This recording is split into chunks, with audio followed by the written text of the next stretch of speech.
The State of Society in France Before the Revolution of 1789.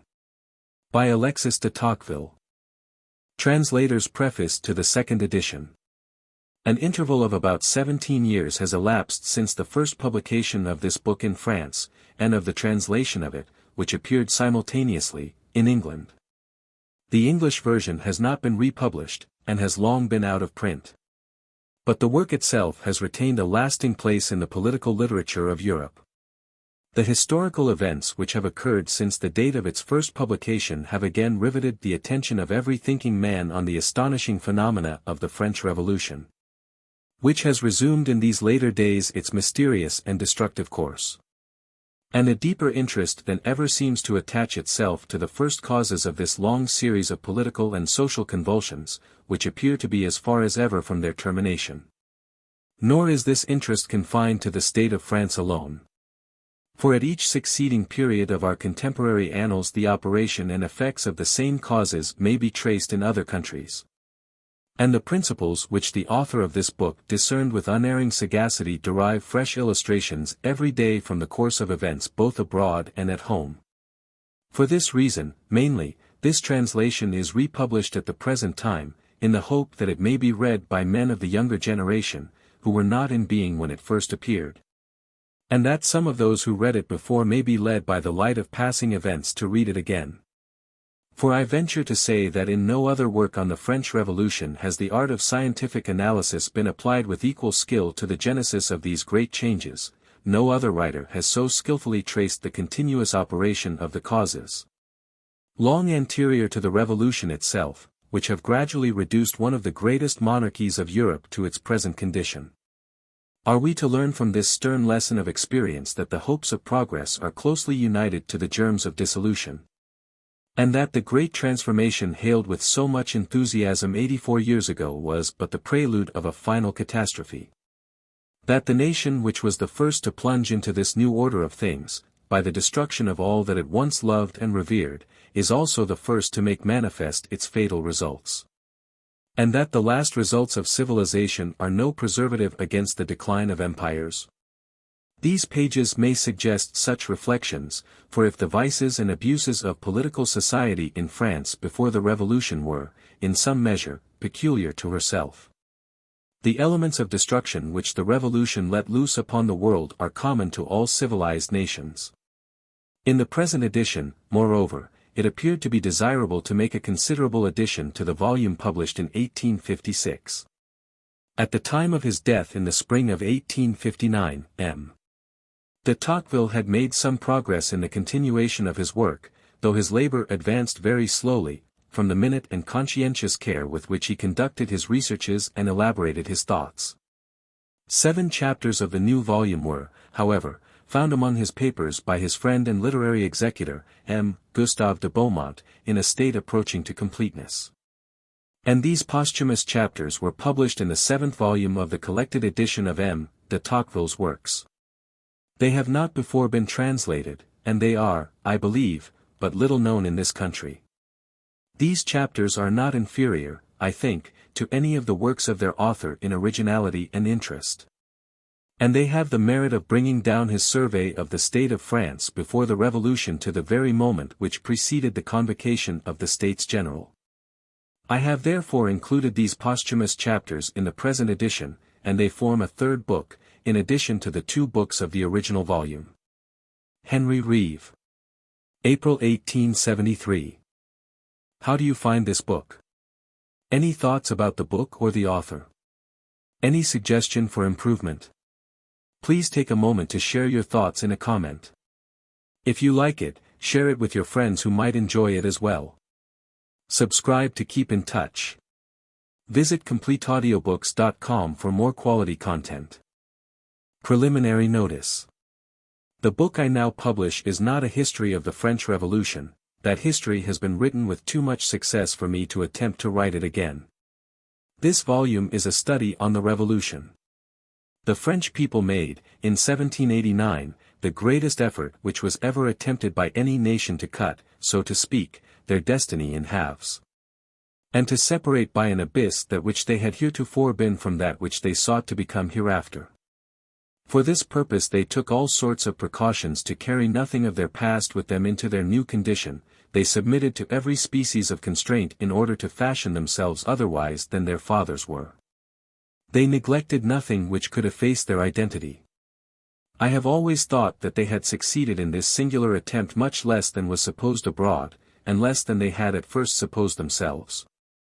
I was convinced that they had unconsciously retained from the former state of society most of the sentiments, the habits, and even the opinions, by means of which they had effected the destruction of that state of things. And that, without intending it, they had used its remains to rebuild the edifice of modern society, insomuch that, fully to understand the Revolution and its work, we must forget for an instant that France which we see before us, and examine in her sepulchre that France which is no more. This is what I have endeavored to do, but I have had more difficulty than I could have supposed in accomplishing this task. The first ages of the French monarchy, the Middle Ages, and the revival of letters have each given rise to vast researches and profound disquisitions which have revealed to us not only the events of those periods of history, but the laws, the customs, and the spirit of the government and the nation in those eras. But no one has yet taken the trouble to investigate the 18th century in the same manner and with the same minuteness. We suppose that we are thoroughly conversant with the French society of that date, because we clearly distinguish whatever glittered on its surface. We possess in detail the lives of the most eminent persons of that day, and the ingenuity or the eloquence of criticism has familiarized us with the compositions of the great writers who adorned it. But as for the manner in which public affairs were carried on, the practical working of institutions, the exact relation in which the different classes of society stood to each other, the condition and the feelings of those classes which were as yet neither seen nor heard beneath the prevailing opinions and manners of the country, all our ideas are confused and often inaccurate. I have undertaken to reach the core of this state of society under the old monarchy of France, which is still so near us in the lapse of years, but concealed from us by the Revolution. For this purpose I have not only read over again the celebrated books which the 18th century produced, I have also studied a multitude of works less known and less worthy to be known, but which, from the negligence of their composition, disclose, perhaps, even better than more finished productions, the real instincts of the time. I have applied myself to investigate thoroughly all the public documents by which the French may, at the approach of the Revolution, have shown their opinions and their tastes. The regular reports of the meetings of the states, and subsequently of the provincial assemblies, have supplied me with a large quantity of evidence. I have especially made great use of the instructions drawn up by the three orders in 1789. These instructions, which form in the original a long series of manuscript volumes, will remain as the testament of the old society of France, the supreme record of its wishes, the authentic declaration of its last intentions. Such a document is unique in history. Yet this alone has not satisfied me. In countries in which the administrative government is already powerful, there are few opinions, desires, or sorrows, there are few interests or passions, which are not sooner or later stripped bare before it. In the archives of such a government, not only an exact notion of its procedure may be acquired, but the whole country is exhibited. Any stranger who should have access to all the confidential correspondence of the Home Department and the prefectures of France would soon know more about the French than they know themselves. In the 18th century the administration of the country, as will be seen from this book, was highly centralized, very powerful, prodigiously active. It was incessantly aiding, preventing, permitting. It had much to promise, much to give. Its influence was already felt in 1,000 ways, not only on the general conduct of affairs, but on the condition of families and the private life of every individual. Moreover, as this administration was without publicity, men were not afraid to lay bare before its eyes even their most secret infirmities. I have spent a great deal of time in studying what remains of its proceedings, both at Paris and in several provinces. 1. There, as I expected, I have found the whole structure of the old monarchy still in existence, with its opinions, its passions, its prejudices, and its usages. There every man spoke his mind and disclosed his innermost thoughts. I have thus succeeded in acquiring information on the former state of society, which those who lived in it did not possess, for I had before me that which had never been exposed to them. As I advanced in these researches I was surprised perpetually to find again in the France of that time many of the characteristic features of the France of our own. I met with a multitude of feelings which I had supposed to be the offspring of the Revolution, a multitude of ideas which I had believed to originate there, a multitude of habits which are attributed to the Revolution alone. Everywhere I found the roots of the existing state of French society deeply embedded in the old soil. The nearer I came to 1789, the more distinctly I discerned the spirit which had presided over the formation, the birth, and the growth of the Revolution. I gradually saw the whole aspect of the Revolution uncovered before me. Already it announced its temperament, its genius, itself. There, too, I found not only the reason of what it was about to perform in its first effort, but still more, perhaps, an intimation of what it was eventually to leave behind it. For the French Revolution has had two totally distinct phases, the first, during which the French seemed eager to abolish everything in the past, the second, when they sought to resume a portion of what they had relinquished.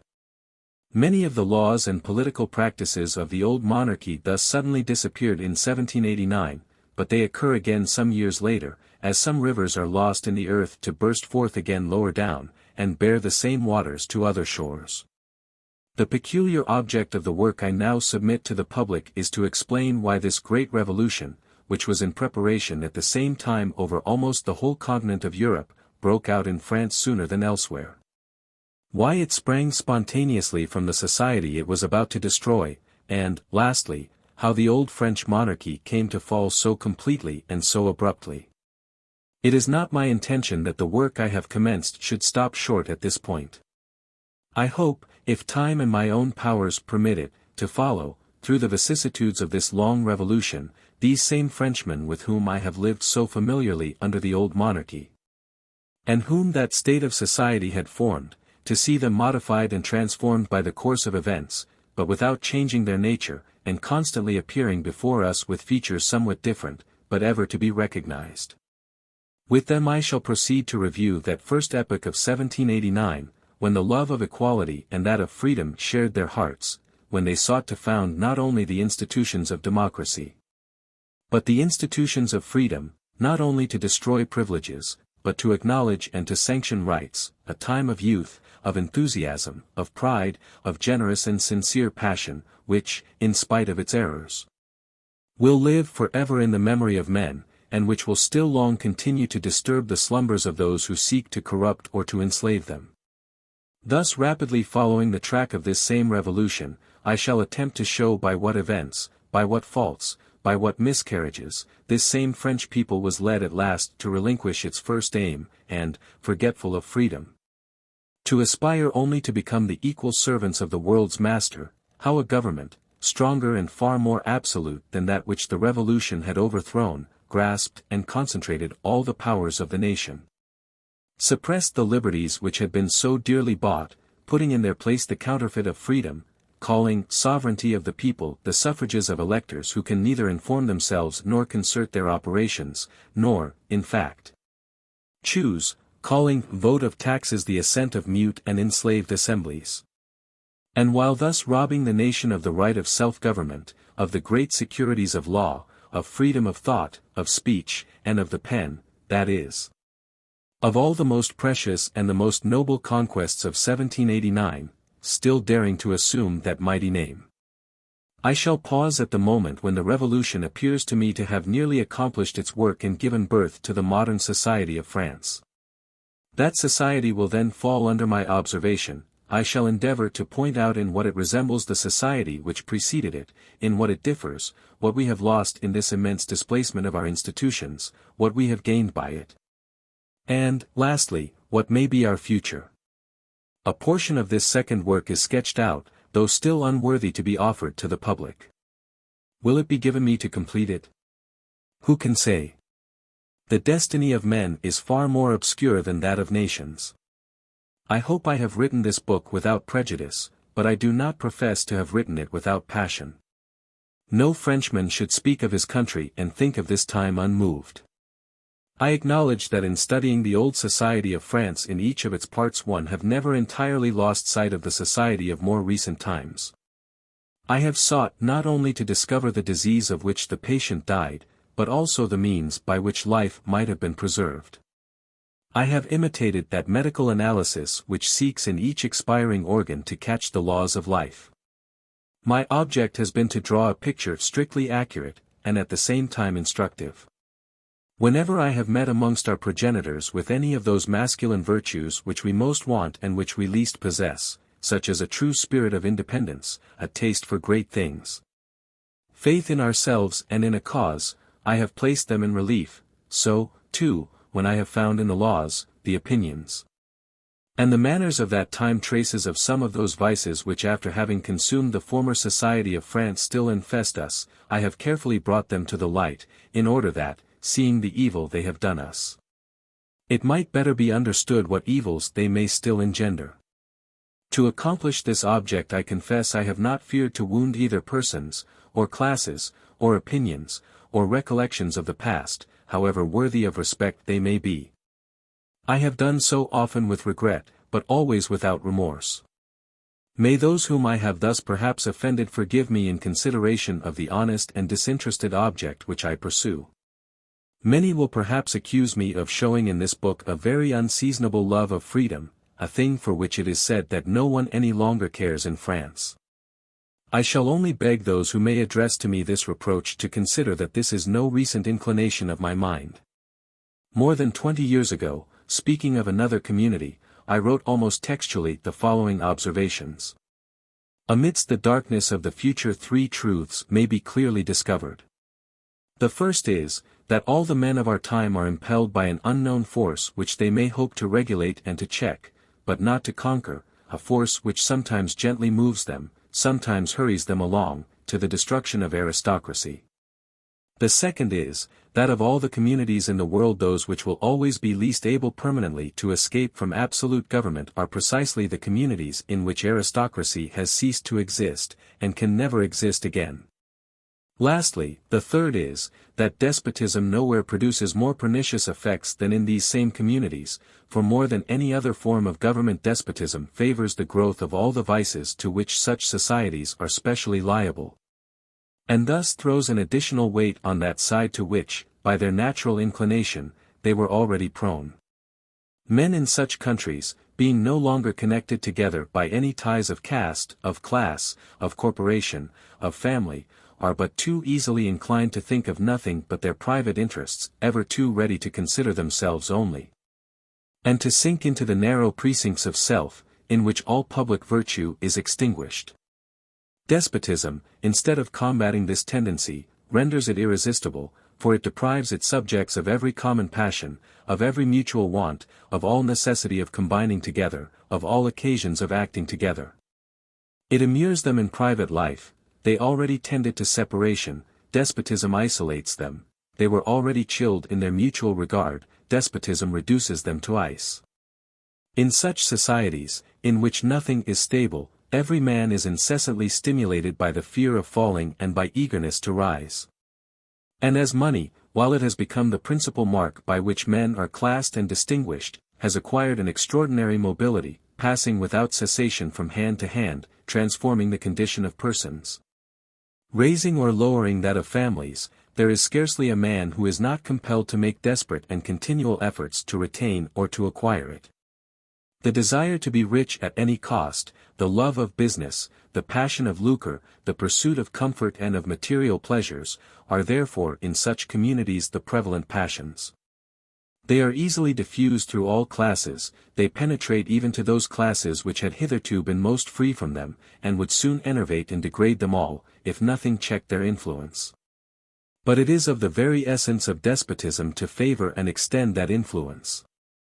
These debilitating passions assist its work, they divert and engross the imaginations of men away from public affairs, and cause them to tremble at the bare idea of a revolution. Despotism alone can lend them the secrecy and the shade which put cupidity at its ease, and enable men to make dishonorable gains whilst they brave dishonor. Without despotic government such passions would be strong, with it they are sovereign. Freedom alone, on the contrary, can effectually counteract in communities of this kind the vices which are natural to them, and restrain them on the declivity along which they glide. For freedom alone can withdraw the members of such a community from the isolation in which the very independence of their condition places them by compelling them to act together. Freedom alone can warm and unite them day by the necessity of mutual agreement, of mutual persuasion, and mutual complaisance in the transaction of their common affairs. Freedom alone can tear them from the worship of money, and the petty squabbles of their private interests, to remind them and make them feel that they have a country above them and about them. Freedom alone can sometimes supersede the love of comfort by more energetic and more exalted passions, can supply ambition with larger objects than the acquisition of riches, can create the light which enables us to see and to judge the vices and the virtues of mankind. Democratic communities which are not free may be rich, refined, adorned, magnificent, powerful by the weight of their uniform mass, they may contain many private merits, good fathers of families, honest traders, estimable men of property.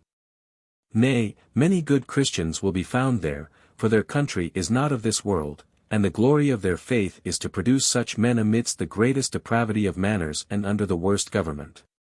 The Roman Empire in its extreme decay was full of such men.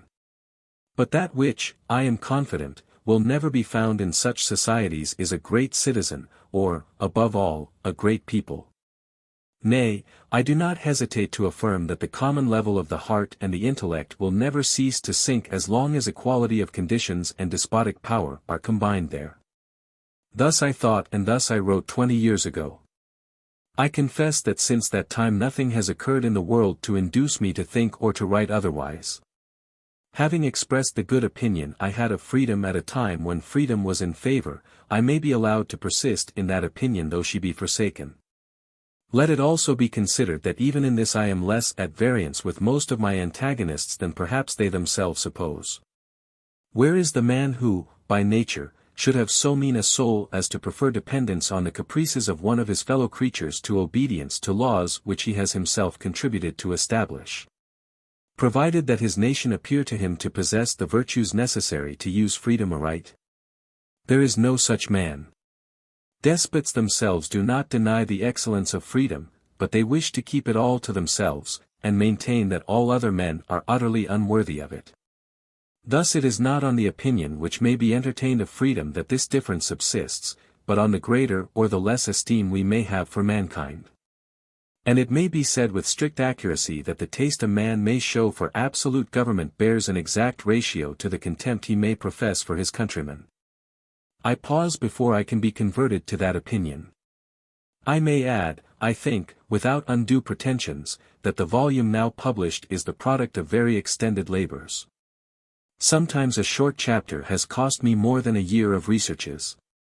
I might have surcharged my pages with notes, but I have preferred to insert them in a limited number at the end of the volume, with a reference to the pages of the text to which they relate. In these notes the reader will find some illustrations and proofs of what I have advanced.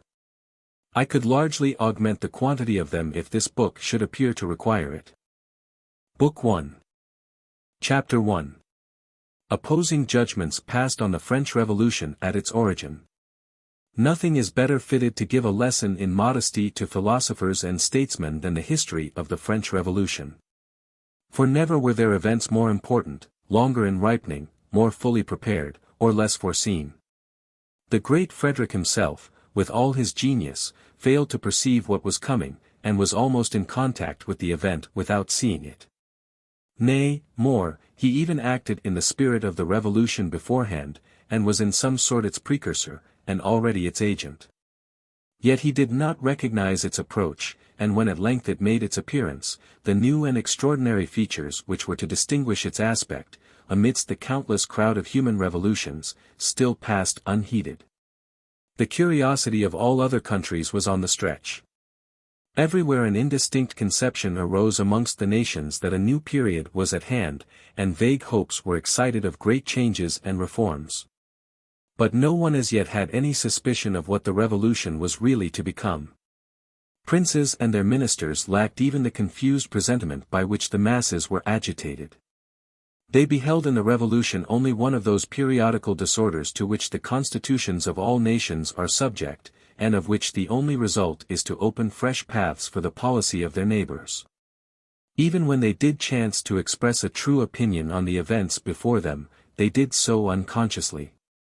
Thus the principal sovereigns of Germany assembled at Pillnitz in 1791, proclaimed indeed that the danger which threatened royalty in France was common to all the established powers of Europe, and that all were threatened by the same peril. But in fact they believed nothing of the kind. The secret records of the period prove that they held this language only as a specious pretext to cover their real designs, or at least to color them in the eyes of the multitude.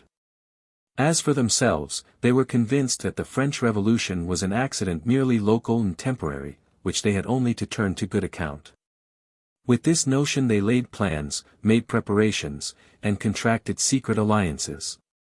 They quarreled among themselves for the division of their anticipated spoils, split into factions, entered into combinations, and were prepared for almost every event, except that which was impending. The English indeed, taught by their own history and enlightened by the long practice of political freedom, perceived dimly, as through a thick veil, the approaching spectre of a great revolution. But they were unable to distinguish its real shape, and the influence it was so soon to exercise upon the destinies of the world and upon their own was unforeseen.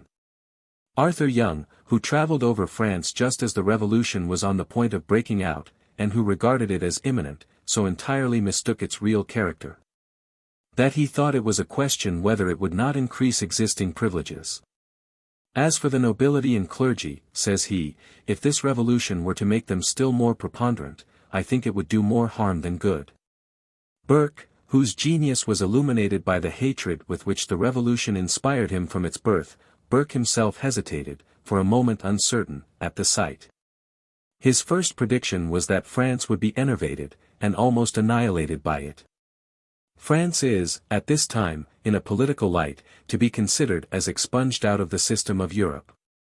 Whether she could ever appear in it again as a leading power, was not easy to determine, but at present he considered France as not politically existing, and, most assuredly, it would take up much time to restore her to her former active existence. Gallos quoque in bellis floruis audivimus, might possibly be the language of the rising generation, too. The judgment of those on the spot was not less erroneous than that of distant observers. On the eve of the outbreak of the revolution, men in France had no distinct notion of what it would do. Amidst the numerous instructions to the delegates of the States General I have found but two which manifest some degree of apprehension of the people. The fears expressed all relate to the preponderance likely to be retained by royalty, or the court, as it was still called. The weakness and the short duration of the States General were a source of anxiety, and fears were entertained that they might be subjected to violence. The nobility were especially agitated by these fears. Several of their instructions provide, the Swiss troops shall take an oath never to bear arms against the citizens, not even in case of riot or revolt. Only let the States General be free, and all abuses would easily be destroyed. The reform to be made was immense, but easy. Meanwhile the revolution pursued its course. By degrees the head of the monster became visible, its strange and terrible aspect was disclosed. After destroying political institutions it abolished civil institutions also, after changing the laws it changed the manners, the customs, and even the language of France. After overthrowing the fabric of government it shook the foundations of society, and rose against the Almighty himself.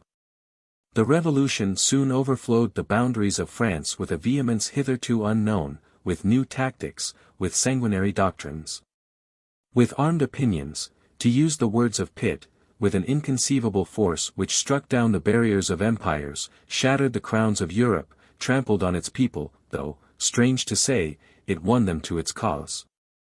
And, as all these things came to pass, the judgment of the world changed. That which at first had seemed to the princes and statesmen of Europe to be one of the accidents common in the life of a nation, now appeared to them an event so unprecedented, so contrary to all that had ever happened in the world, and, at the same time, so widespread, so monstrous, and so incomprehensible, that the human mind was lost in amazement at the spectacle. Some believed that this unknown power, which nothing seemed to foster or to destroy, which no one was able to check, and which could not check itself, must drive all human society to its final and complete dissolution. Many looked upon it as the visible action of the devil upon earth. The French Revolution has a satanic character, says M. de Maistre, as early as 1797. Others, on the contrary, perceived in it a beneficent design of Providence to change the face not only of France but of the world, and to create, as it were, a new era of mankind. In many writers of that time may be seen somewhat of the religious terror which Salvian felt at the incursion of the barbarians. Burke, reverting to his first impressions, exclaimed, "Deprived of the old government, deprived in a manner of all government, France, fallen as a monarchy, to common speculators, might have appeared more likely to be an object of pity or insult, according to the disposition of the circumjacent powers, than to be the scourge and terror of them all. But out of the tomb of the murdered monarchy in France has arisen a vast, tremendous, unformed spectre, in a far more terrific guise than any which ever yet have overpowered the imagination, and subdued the fortitude of man. Going straight forward to its end unappalled by peril, unchecked by remorse, despising all common maxims and all common means, that hideous phantom overpowered those who could not believe it was possible she could at all exist, etc. 3. And was the event really as extraordinary as it appeared to those who lived at the time when it took place? Was it so unprecedented, so utterly subversive, so pregnant with new forms and ideas as they imagined it to be? What was the real meaning, the real character, what have been the permanent effects of this strange and terrible revolution? What did it, in reality, destroy, and what has it created? The proper moment for examining and deciding these questions seems now to have arrived, and we are now standing at the precise point whence this vast phenomenon may best be viewed and judged. We are far enough removed from the revolution to be but slightly touched by the passions which blinded those who brought it about, and we are near enough to it to enter into the spirit which caused these things to happen. Ere long this will have become more difficult, for as all great revolutions, when successful, sweep away the causes which engendered them, their very success serves to render them unintelligible to later generations. Chapter 2. The fundamental and final object of the revolution was not, as has been supposed, the destruction of religious authority and the weakening of political power. One of the first acts of the French Revolution was to attack the Church. And amongst all the passions born of the Revolution, the first to be excited and the last to be allayed were the passions hostile to religion. Even when the enthusiasm for liberty had vanished, and tranquility had been purchased at the price of servitude, the nation still revolted against religious authority. Napoleon, who had succeeded in subduing the liberal spirit of the French Revolution, made vain efforts to restrain its anti-Christian spirit. And even in our own time we have seen men who thought to atone for their servility towards the meanest agents of political power by insolence towards God, and who whilst they abandoned all that was most free, most noble, and most lofty in the doctrines of the Revolution, flattered themselves that they still remained true to its spirit by remaining irreligious. Nevertheless, it is easy now to convince ourselves that the war waged against religions was but one incident of this great revolution, a feature striking indeed but transient in its aspect, a passing result of the ideas, the passions, and special events which preceded and prepared it, and not an integral part of its genius.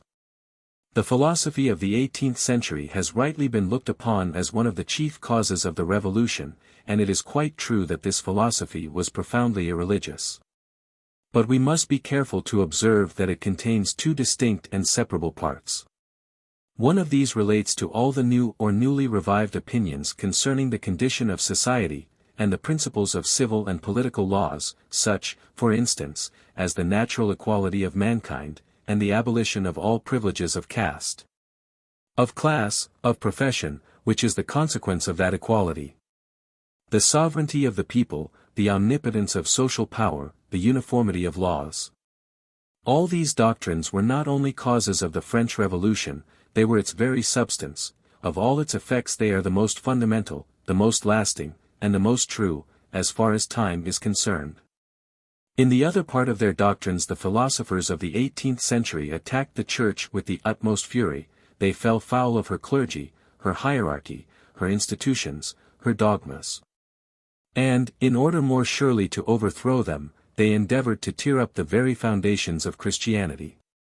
But as this part of the philosophy of the 18th century arose out of the very abuses which the Revolution destroyed, it necessarily disappeared together with them, and was as it were buried beneath its own triumph. I will add but one word to make myself more fully understood, as I shall return hereafter to this important subject. It was in the character of a political institution, far more than in that of a religious doctrine, that Christianity had inspired such fierce hatreds. It was not so much because the priests assumed authority over the concerns of the next world, as because they were landowners, landlords, tithe owners, and administrators in this world. Not because the Church was unable to find a place in the new society which was about to be constituted, but because she filled the strongest and most privileged place in the old state of society which was doomed to destruction. Observe how the progress of time has made and still makes this truth more and more palpable day by day. In the same measure that the political effects of the Revolution have become more firmly established, its irreligious results have been annihilated. In the same measure that all the old political institutions which the Revolution attacked have been entirely destroyed, that the powers, the influences, and the classes which were the objects of its especial hostility have been irrevocably crushed. Until even the hatred they inspired has begun to lose its intensity, in the same measure, in short, as the clergy has separated itself more and more from all that formerly fell with it. We have seen the power of the Church gradually regain and re-establish its ascendancy over the minds of men. Neither must it be supposed that this phenomenon is peculiar to France. There is hardly any Christian church in Europe that has not recovered vitality since the French Revolution. It is a great mistake to suppose that the democratic state of society is necessarily hostile to religion. Nothing in Christianity, or even in Catholicism, is absolutely opposed to the spirit of this form of society. And many things in democracy are extremely favorable to it. Moreover, the experience of all ages has shown that the most living root of religious belief has ever been planted in the heart of the people. All the religions which have perished lingered longest in that abode, and it would be strange indeed if institutions which tend to give power to the ideas and passions of the people were, as a permanent and inevitable result, to lead the minds of men towards impiety. What has just been said of religious, may be predicated even more strongly of social, authority. When the Revolution overthrew at once all the institutions and all the customs which up to that time had maintained certain gradations in society, and kept men within certain bounds, it seemed as if the result would be the total destruction not only of one particular order of society, but of all order, not only of this or that form of government, but of all social authority. And its nature was judged to be essentially anarchical. Nevertheless, I maintain that this too was true only in appearance. Within a year from the beginning of the Revolution, Mirabeau wrote secretly to the king, "Compare the new state of things with the old rule, there is the ground for comfort and hope." One part of the acts of the National Assembly, and that the more considerable part, is evidently favorable to monarchical government. Is it nothing to be without parliaments? Without the pays d'etat? Without a body of clergy? Without a privileged class? Without a nobility? The idea of forming a single class of all the citizens would have pleased Richelieu.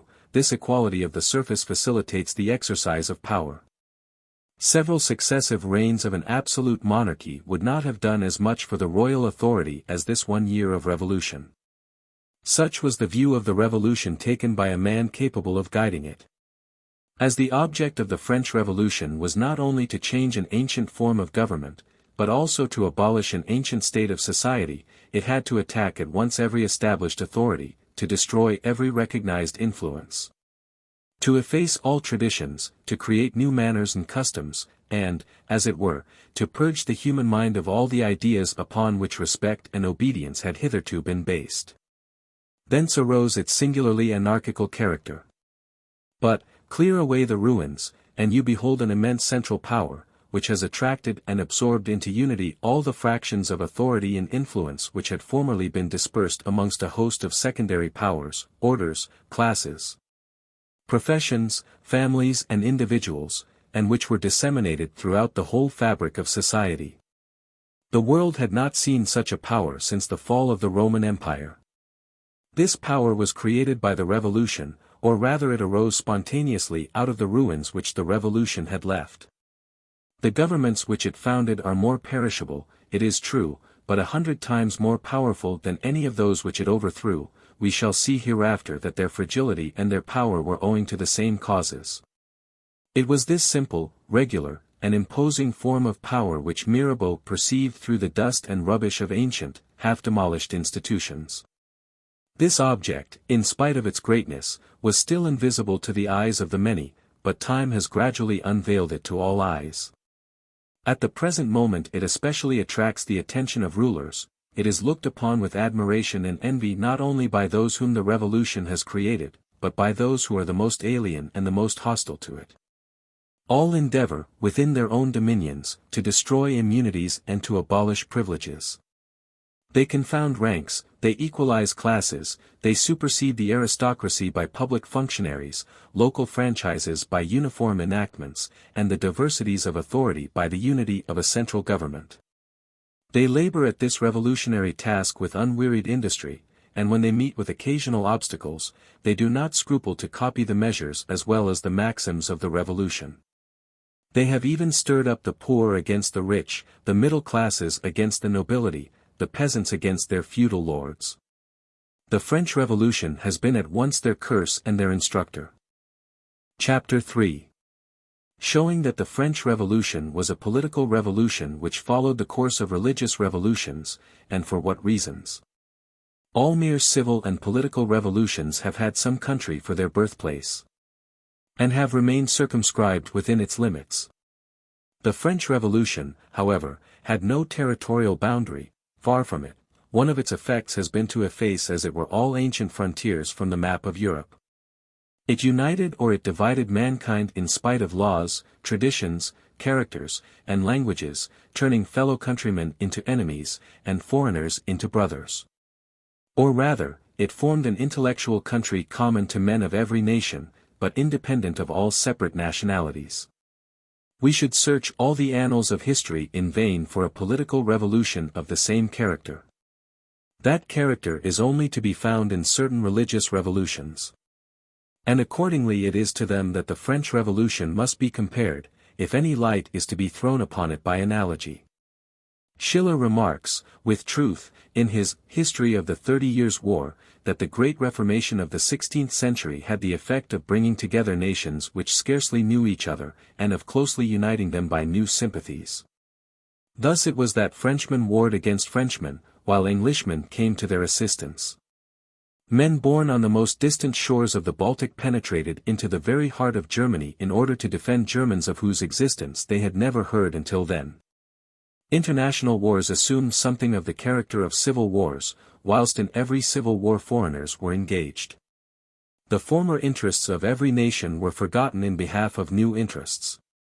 Territorial questions were succeeded by questions of principle. The rules of diplomacy were involved in inextricable confusion, greatly to the horror and amazement of the politicians of the time. The very same thing happened in Europe after 1789. The French Revolution was then a political revolution, which in its operation and its aspect resembled a religious one. It had every peculiar and characteristic feature of a religious movement. It not only spread to foreign countries, but it was carried thither by preaching and by propaganda. It is impossible to conceive a stranger spectacle than that of a political revolution which inspires proselytism, which its adherents preach to foreigners with as much ardor and passion as they have shown in enacting it at home. Of all the new and strange things displayed to the world by the French Revolution, this assuredly is the newest. On penetrating deeper into this matter, we shall most likely discover that this similarity of effects must be produced by a latent similarity of causes. The general character of most religions is, that they deal with man by himself, without taking into consideration whatever the laws, the traditions, and the customs of each country may have added to his original nature. Their principal aim is to regulate the relations of man towards God, and the rights and duties of men towards each other, independently of the various forms of society. The rules of conduct which they inculcate apply less to the man of any particular country or period than to man as a son, a father, a servant, a master, or a neighbor. Being thus based on human nature itself, they are applicable to all men, and at all times, and in all places. It is owing to this cause that religious revolutions have so often spread over such vast spheres of action, and have seldom been confined, like political revolutions, to the territory of a single nation, or even of a single race. If we investigate this subject still more closely, we shall find that the more any religion has possessed the abstract and general character to which I refer, the wider has it spread, in spite of all differences of laws, of climate, and of races. The pagan religions of antiquity, which were all more or less bound up with the political constitution or the social condition of each nation, and which displayed even in their dogmas a certain national, and even municipal, character, seldom spread beyond their own territorial limits. They sometimes engendered intolerance and persecution, but proselytism was to them unknown. Accordingly, there were no great religious revolutions in Western Europe previous to the introduction of Christianity, which easily broke through barriers that had been insurmountable to the pagan religions, and rapidly conquered a large portion of the human race. It is no disrespect to this holy religion to say, that it partly owed its triumph to the fact that it was more free than any other faith from everything peculiar to any one nation, form of government, social condition, period, or race. The French Revolution proceeded, as far as this world is concerned, in precisely the same manner that religious revolutions proceed with regard to the next. It looked upon the citizen in the abstract, irrespective of any particular society, just as most religions look upon man in general independently of time or country. It did not endeavor merely to define what were the especial rights of a French citizen, but what were the universal duties and rights of all men in political matters. It was by thus recurring to that which was least peculiar and, we might almost say, most natural in the principles of society and of government that the French Revolution was rendered intelligible to all men, and could be imitated in 100 different places. As it affected to tend more towards the regeneration of mankind than even towards the reform of France, it roused passions such as the most violent political revolutions had never before excited. It inspired a spirit of proselytism and created the propaganda. This gave to it that aspect of a religious revolution which so terrified its contemporaries, or rather, we should say, it became a kind of new religion in itself, a religion, imperfect it is true, without a God, without a worship, without a future life, but which nevertheless, like Islam, poured forth its soldiers, its apostles, and its martyrs over the face of the earth. It must not, however, be imagined that the mode of operation pursued by the French Revolution was altogether without precedent, or that all the ideas which it developed were entirely new. In every age, even in the depths of the Middle Ages, there had been agitators who invoked the universal laws of human society in order to subvert particular customs, and who have attempted to oppose the constitutions of their own countries with weapons borrowed from the natural rights of mankind. But all these attempts had failed. The firebrand which ignited Europe in the 18th century had been easily extinguished in the 15th. Revolutions are not to be produced by arguments of this nature until certain changes have already been effected in the condition, the habits, and the manners of a nation, by which the minds of men are prepared to undergo a change. There are periods in which men differ so completely from each other, that the notion of a single law applicable to all is entirely incomprehensible to them. There are others in which it is sufficient to show to them from afar off the indistinct image of such a law in order to make them recognize it at once, and hasten to adopt it. The most extraordinary phenomenon is not so much that the French Revolution should have pursued the course it did, and have developed the ideas to which it gave rise, but that so many nations should have reached a point at which such a course could be effectually employed and such maxims be readily admitted. Chapter 4. Showing that nearly the whole of Europe had had precisely the same institutions, and that these institutions were everywhere falling to pieces.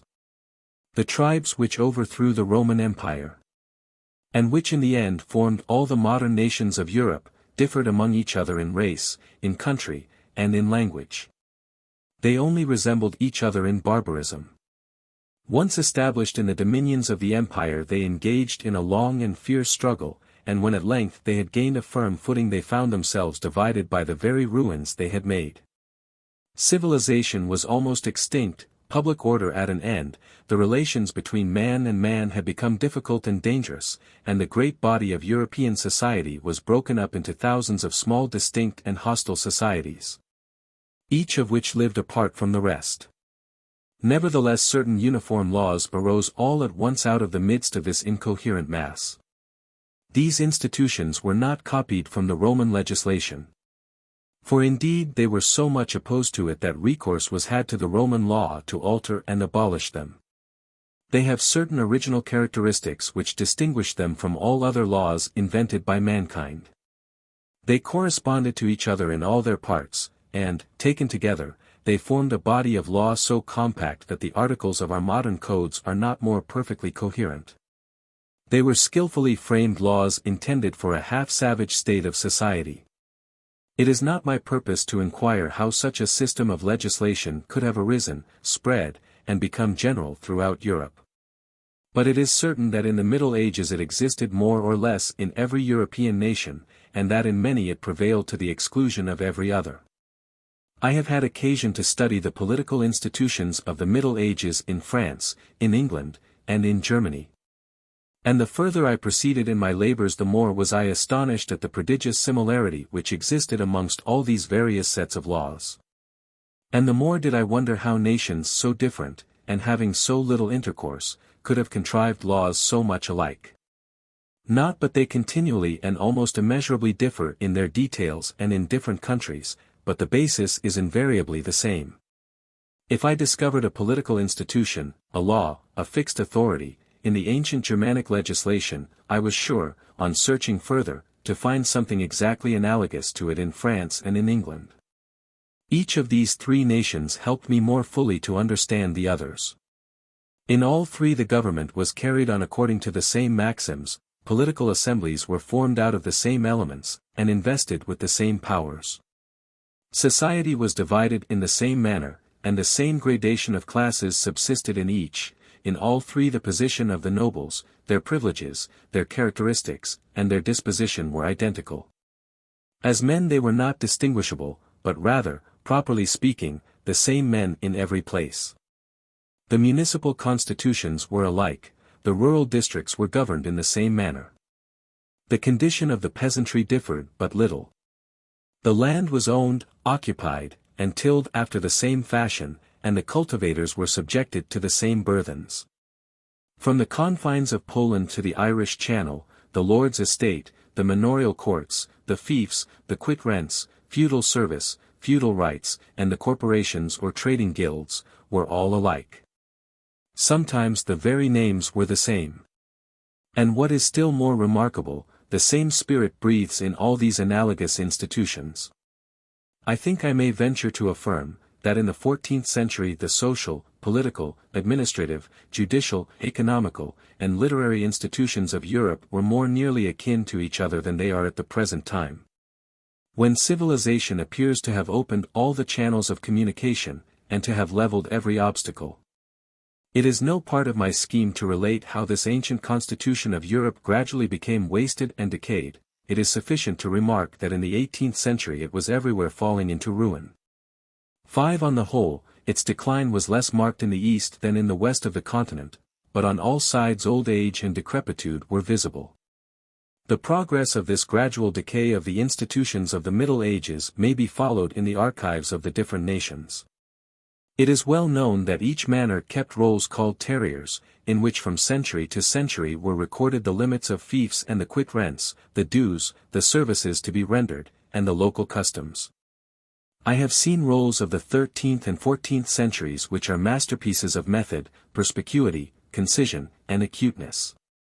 The further we advance towards modern times the more obscure, ill-digested, defective, and confused do they become, in spite of the general progress of enlightenment. It seems as if political society became barbarous, while civil society advances towards civilization. Even in Germany, where the ancient constitution of Europe had preserved many more of its primitive features than in France, some of the institutions which it had created were already completely destroyed. But we shall not be so well able to appreciate the ravages of time when we take into account what was gone, as when we examine the condition of what was left. The municipal institutions which in the 13th and 14th centuries had raised the chief towns of Germany into rich and enlightened small republics, still existed in the 18th, but they were a mere semblance of the past. Their ancient traditions seemed to continue in force, the magistrates appointed by them bore the same titles and seemed to perform the same functions. But the activity, the energy, the municipal patriotism, the manly and prolific virtues which they formerly inspired, had disappeared. These ancient institutions appeared to have collapsed without losing the form that distinguished them. 6. All the powers of the Middle Ages which were still in existence seemed to be affected by the same disease, all showed symptoms of the same languor and decay. Nay more, whatever was mixed up with the constitution of that time, and had retained a strong impression of it, even without absolutely belonging to those institutions, at once lost its vitality. Thus it was that the aristocracy was seized with senile debility. Even political freedom, which had filled the preceding centuries with its achievements, seemed stricken with impotency wherever it preserved the peculiar characteristics impressed upon it by the Middle Ages. Wherever the provincial assemblies had maintained their ancient constitution unchanged, they checked instead of furthering the progress of civilization, they seemed insensible and impervious to the new spirit of the times. Accordingly the hearts of the people turned from them towards their sovereigns. The antiquity of these institutions had not made them venerable, on the contrary, the older they grew the more they fell into discredit. And, strangely enough, they inspired more and more hatred in proportion as their decay rendered them less capable of mischief. The actual state of things, said a German writer, who was a friend and contemporary of the period anterior to the French Revolution, seems to have become generally offensive to all, and sometimes contemptible. It is strange to see with what disfavor men now look upon all that is old. New impressions creep into the bosom of our families and disturb their peace. Our very housewives will no longer endure their ancient furniture. Nevertheless, at this time Germany, as well as France, enjoyed a high state of social activity in constantly increasing prosperity. But it must be borne in mind that all the elements of life, activity and production, were new, and not only new, but antagonistic to the past. Royalty no longer had anything in common with the royalty of the Middle Ages, it enjoyed other prerogatives, occupied a different place, was imbued with a different spirit, and inspired different sentiments. The administration of the state spread in all directions upon the ruins of local authorities, the organized array of public officers superseded more and more the government of the nobles. All these new powers employed methods and followed maxims which the men of the Middle Ages had either not known or had condemned, and, indeed, they belonged to a state of society of which those men could have formed no idea. In England, where, at the first glance, the ancient constitution of Europe might still seem in full vigor, the case is the same. Setting aside the ancient names and the old forms, in England the feudal system was substantially abolished in the 17th century. All classes of society began to intermingle, the pretensions of birth were effaced, the aristocracy was thrown open, wealth was becoming power, equality was established before the law, public employments were open to all, the press became free. The debates of Parliament public. Every one of them new principles, unknown to the society of the Middle Ages. It is precisely these new elements, gradually and skillfully incorporated with the ancient constitution of England, which have revived without endangering it, and filled it with new life and vigor without destroying the ancient forms. In the 17th century England was already quite a modern nation, which had still preserved, and, as it were, embalmed some of the relics of the Middle Ages. This rapid view of the state of things beyond the boundaries of France was essential to the comprehension of what is about to follow. For no one who has seen and studied France only, can ever, I venture to affirm, understand anything of the French Revolution. Chapter 5. What was the peculiar scope of the French Revolution? The preceding pages have had no other purpose than to throw some light on the subject in hand, and to facilitate the solution of the questions which I laid down in the beginning, namely, what was the real object of the revolution? What was its peculiar character? For what precise reason it was made, and what did it effect? The revolution was not made, as some have supposed, in order to destroy the authority of religious belief. In spite of appearances, it was essentially a social and political revolution. And within the circle of social and political institutions it did not tend to perpetuate and give stability to disorder, or, as one of its chief adversaries had said, to methodize anarchy. But rather to increase the power and the rights of public authority. It was not destined, as others have believed, to change the whole character which civilization had previously assumed, to check its progress. Or even essentially to alter any of the fundamental laws upon which human society in Western Europe is based. If we divest it of all the accidental circumstances which altered its aspect in different countries and at various times, and consider only the revolution itself, we shall clearly perceive that its only effect has been to abolish those political institutions which during several centuries had been in force among the greater part of the European nations, and which are usually designated as feudal institutions. In order to substitute a more uniform and simple state of society and politics, based upon an equality of social condition. This was quite sufficient to constitute an immense revolution, for not only were these ancient institutions mixed up and interwoven with almost all the religious and political laws of Europe, but they had also given rise to a crowd of ideas, sentiments, habits, and manners which clung around them. Nothing less than a frightful convulsion could suddenly destroy and expel from the social body a part to which all its organs adhered. This made the revolution appear even greater than it really was. It seemed to destroy everything, for what it did destroy was bound up with, and formed, as it were, one flesh with everything in the social body. However radical the revolution may have been, its innovations were, in fact, much less than has been commonly supposed, as I shall show hereafter.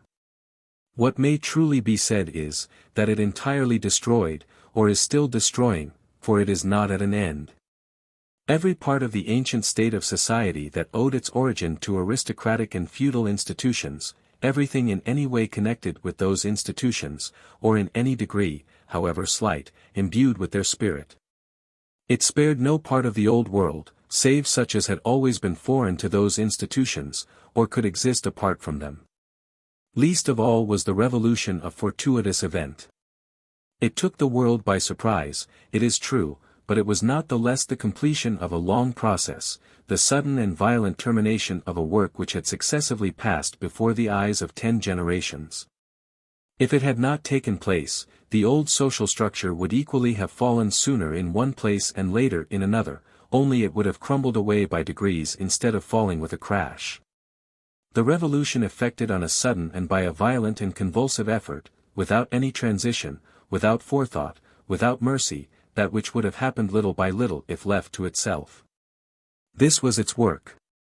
It is surprising that this view of the subject, which now seems so easy to discern, should have been so obscured and confused even to the clearest perceptions. Instead of redressing their grievances, says Burke of the representatives of the French nation, and improving the fabric of their state, to which they were called by their monarch and sent by their country, they were made to take a very different course. They first destroyed all the balances and counterpoises which served to fix the state and to give it a steady direction, and which furnish sure correctives to any violent spirit which may prevail in any of the orders. These balances existed in the oldest constitution and in the constitution of all the countries in Europe. These they rashly destroyed, and then they melted down the whole into one incongruous, ill-connected mass. 7. Burke did not perceive that he had before his eyes the very revolution which was to abolish the ancient common law of Europe. He could not discern that this and no other was the very question at issue.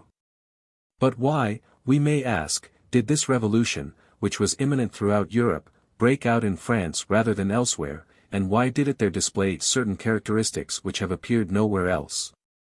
Or at least have appeared only in part? This second question is well worthy of consideration, and the inquiry will form the subject of the following book. Book 2. Chapter 1. Why feudal rights had become more odious to the people in France than in any other country. It must at first sight excite surprise that the revolution, whose peculiar object it was, as we have seen, everywhere to abolish the remnant of the institutions of the Middle Ages, did not break out in the countries in which these institutions, still in better preservation, caused the people most to feel their constraint and their rigor, but, on the contrary, in the countries where their effects were least felt. So that the burden seemed most intolerable where it was in reality least heavy. In no part of Germany, at the close of the 18th century, was serfdom as yet completely abolished, and in the greater part of Germany the people were still literally at scripti glebe, as in the Middle Ages.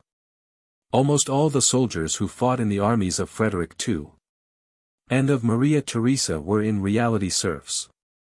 9 In most of the German states, as late as 1788, a peasant could not quit his domain, and if he quitted it he might be pursued in all places wherever he could be found, and brought back by force. In that domain he lived subject to the seigneurial jurisdiction which controlled his domestic life and punished his intemperance or his sloth. He could neither improve his condition, nor change his calling, nor marry without the good pleasure of his master. To the service of that master a large portion of his time was due. Labor rents, corvées, existed to their full extent, and absorbed in some of these countries 3 days in the week. The peasant rebuilt and repaired the mansion of the lord, carted his produce to market, drove his carriage, and went on his errands. Several years of the peasant's early life were spent in the domestic service of the manor house. The serf might, however, become the owner of land, but his property always remained very incomplete. He was obliged to till his field in a certain manner under the eye of the master, and he could neither dispose of it nor mortgage it at will. In some cases he was compelled to sell its produce, in others he was restrained from selling it. His obligation to cultivate the ground was absolute. Even his inheritance did not descend without deduction to his offspring, a fine was commonly subtracted by the lord. I am not seeking out these provisions in obsolete laws. They are to be met with even in the code framed by Frederick the Great and promulgated by his successor at the very time of the outbreak of the French Revolution. 10. Nothing of the kind had existed in France for a long period of time. The peasant came, and went, and bought, and sold, and dealt, and labored, as he pleased. The last traces of serfdom could only be detected in 1 or 2 of the eastern provinces annexed to France by conquest. Everywhere else the institution had disappeared, and indeed its abolition had occurred so long before that even the date of it was forgotten. The researches of archaeologists of our own day have proved that as early as the 13th century serfdom was no longer to be met with in Normandy. But in the condition of the people in France another and a still greater revolution had taken place. The French peasant had not only ceased to be a serf, he had become an owner of land. This fact is still at the present time so imperfectly established, and its consequences, as will presently be seen, have been so remarkable, that I must be permitted to pause for a moment to examine it. It has long been believed that the subdivision of landed property in France dates from the Revolution of 1789, and was only the result of that revolution. The contrary is demonstrable by every species of evidence. 20 years at least before that revolution, agricultural societies were in existence which already deplored the excessive subdivision of the soil. The division of inheritances, said M. de Turgot, about the same time, is such that what sufficed for a single family is shared among 5 or 6 children. These children and their families can therefore no longer subsist exclusively by the land. Necker said a few years later that there was in France an immensity of small rural properties. I have met the following expressions in a secret report made to one of the provincial intendants a few years before the Revolution: inheritances are divided in an equal and alarming manner, and as everyone wishes to have something of everything. And everywhere, the plots of land are infinitely divided and perpetually subdivided. Might not this sentence have been written in our days? I have myself taken the infinite pains to reconstruct, as it were, the survey of landed property as it existed in France before the Revolution, and I have in some cases effected my object. In pursuance of the law of 1790, which established the land tax, each parish had to frame a return of the landed properties then existing within its boundaries. These returns have for the most part disappeared. Nevertheless, I have found them in a few villages, and by comparing them with the rolls of the present holders, I have found that, in these villages, the number of landed proprietors at that time amounted to 1/2, frequently to 2/3. Of their present number, a fact which is the more remarkable if it be remembered that the total population of France has augmented by more than 1/4 since that period. Already, as at the present time, the love of the peasant for property in land was intense, and all the passions which the possession of the soil has engendered in his nature were already inflamed. Land is always sold above its value, said an excellent contemporary observer, which arises from the passion of all the inhabitants to become owners of the soil. All the savings of the lower orders which elsewhere are placed out at private interest, or in the public securities, are intended in France for the purchase of land. Amongst the novelties which Arthur Young observed in France, when he visited that country for the first time, none struck him more than the great division of the soil among the peasantry. He averred that half the soil of France belonged to them in fee. I had no idea, he often says, of such a state of things. And it is true that such a state of things existed at that time nowhere but in France, or in the immediate neighborhood of France. In England there had been peasant landowners, but the number of them had already considerably decreased. In Germany there had been at all times and in all parts of the country a certain number of peasant freeholders, who held portions of the soil in fee. The peculiar and often eccentric laws which regulated the property of these peasants are to be met with in the oldest of the Germanic customs. But this species of property was always of an exceptional character, and the number of these small proprietors was very limited. 11. The districts of Germany in which, at the close of the 18th century, the peasants were possessed of land and lived almost as freely as in France, lay on the banks of the Rhine. 12. In those same districts the revolutionary passions of France spread with the utmost velocity, and have always been most intense. The tracts of Germany which remained, on the contrary, for the longest time inaccessible to these passions, are those where no such tenures of land had yet been introduced.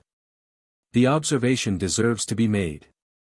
It is, then, a vulgar error to suppose that the subdivision of landed property in France dates from the Revolution. This state of things is far older. The Revolution, it is true, caused the lands of the Church and a great portion of the lands of the nobility to be sold. But if any one will take the trouble, as I have sometimes done, to refer to the actual returns and entries of these sales, it will be seen that most of these lands were purchased by persons who already held other lands. So that though the property changed hands, the number of proprietors increased far less than is supposed. There was already an immensity of these persons, to borrow the somewhat ambitious but, in this case, not inaccurate expression of M. Necker. The effect of the Revolution was not to divide the soil, but to liberate it for a moment.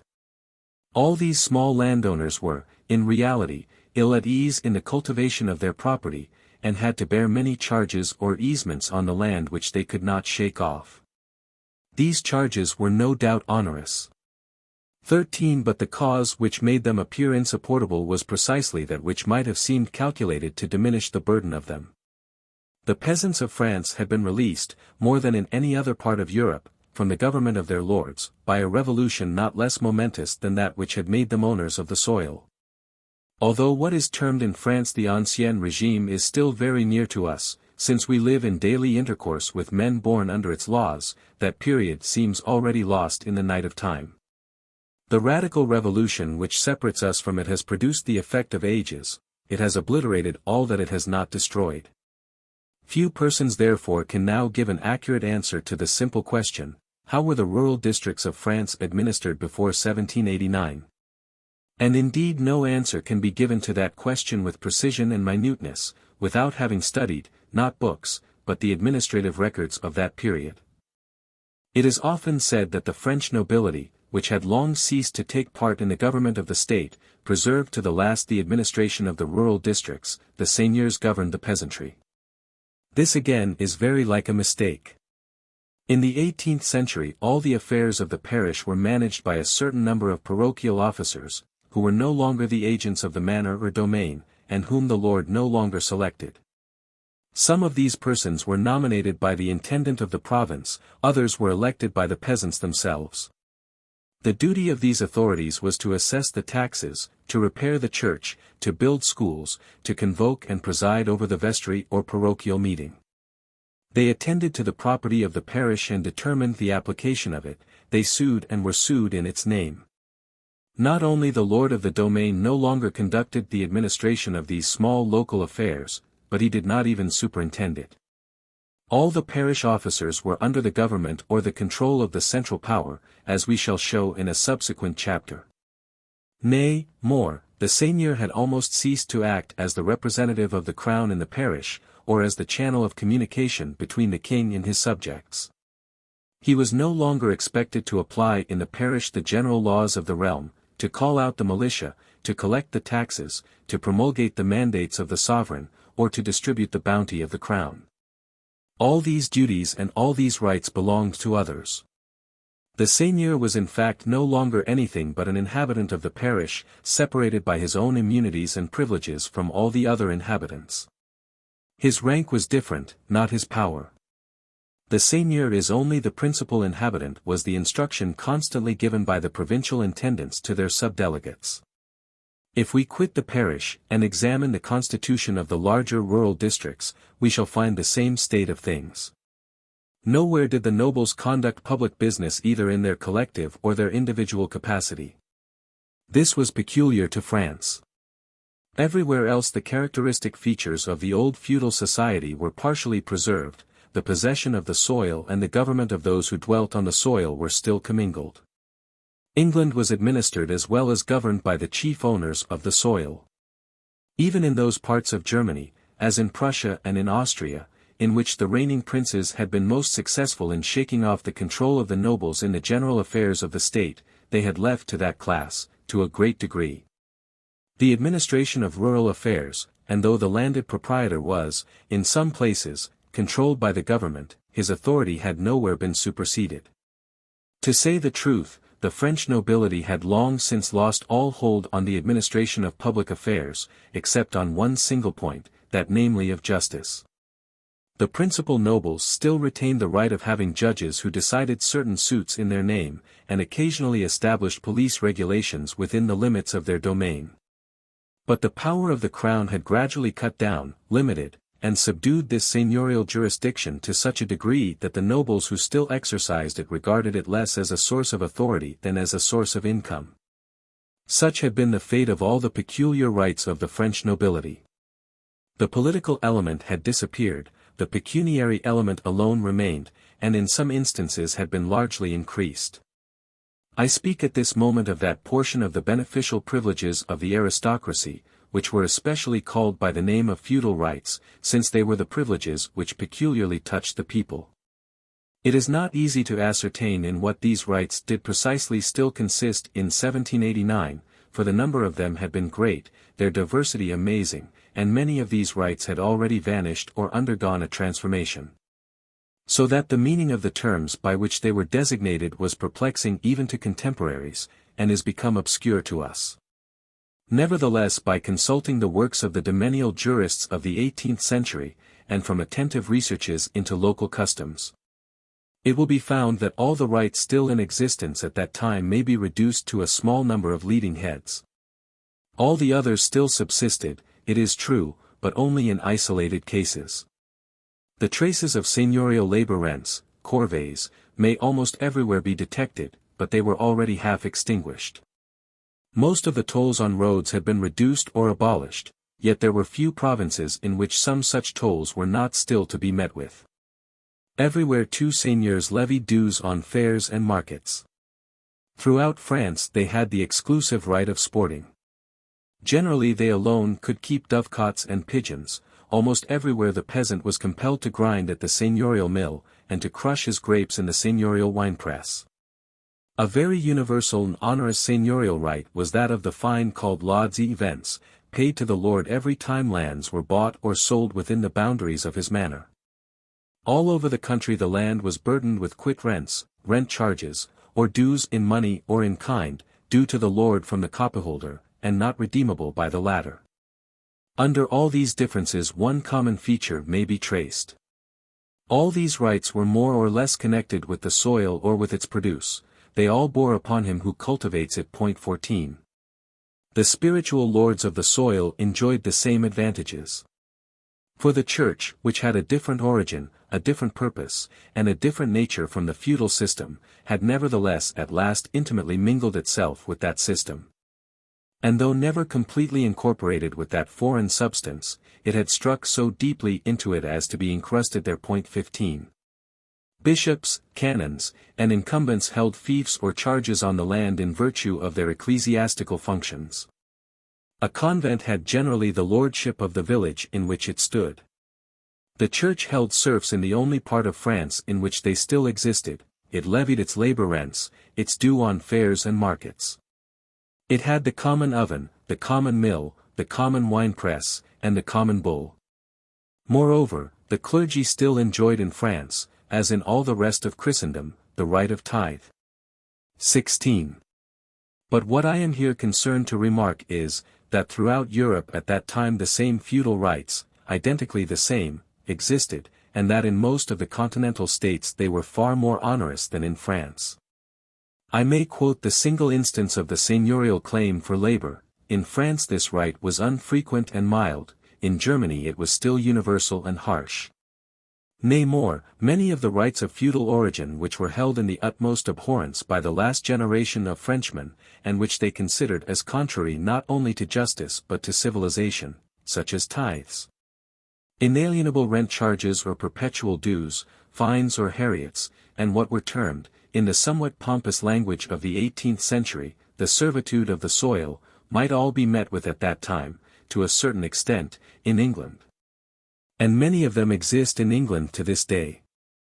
Yet they do not prevent the husbandry of England from being the most perfect and the most productive in the world, and the English people is scarcely conscious of their existence. How comes it then that these same feudal rights excited in the hearts of the people of France so intense a hatred that this passion has survived its object, and seems therefore to be unextinguishable?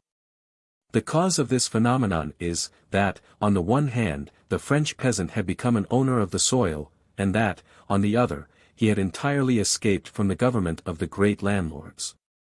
Many other causes might doubtless be indicated, but I believe these two to be the most important. If the peasant had not been an owner of the soil, he would have been insensible to many of the burdens which the feudal system had cast upon landed property.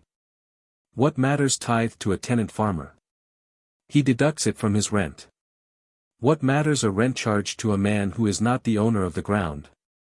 What matter even the impediments to free cultivation to a man who cultivates for another? On the other hand, if the French peasant had still lived under the administration of his landlord, these feudal rights would have appeared far less insupportable. Because he would have regarded them as a natural consequence of the constitution of the country. When an aristocracy possesses not only privileges but powers, when it governs and administers the country, its private rights may be at once more extensive and less perceptible.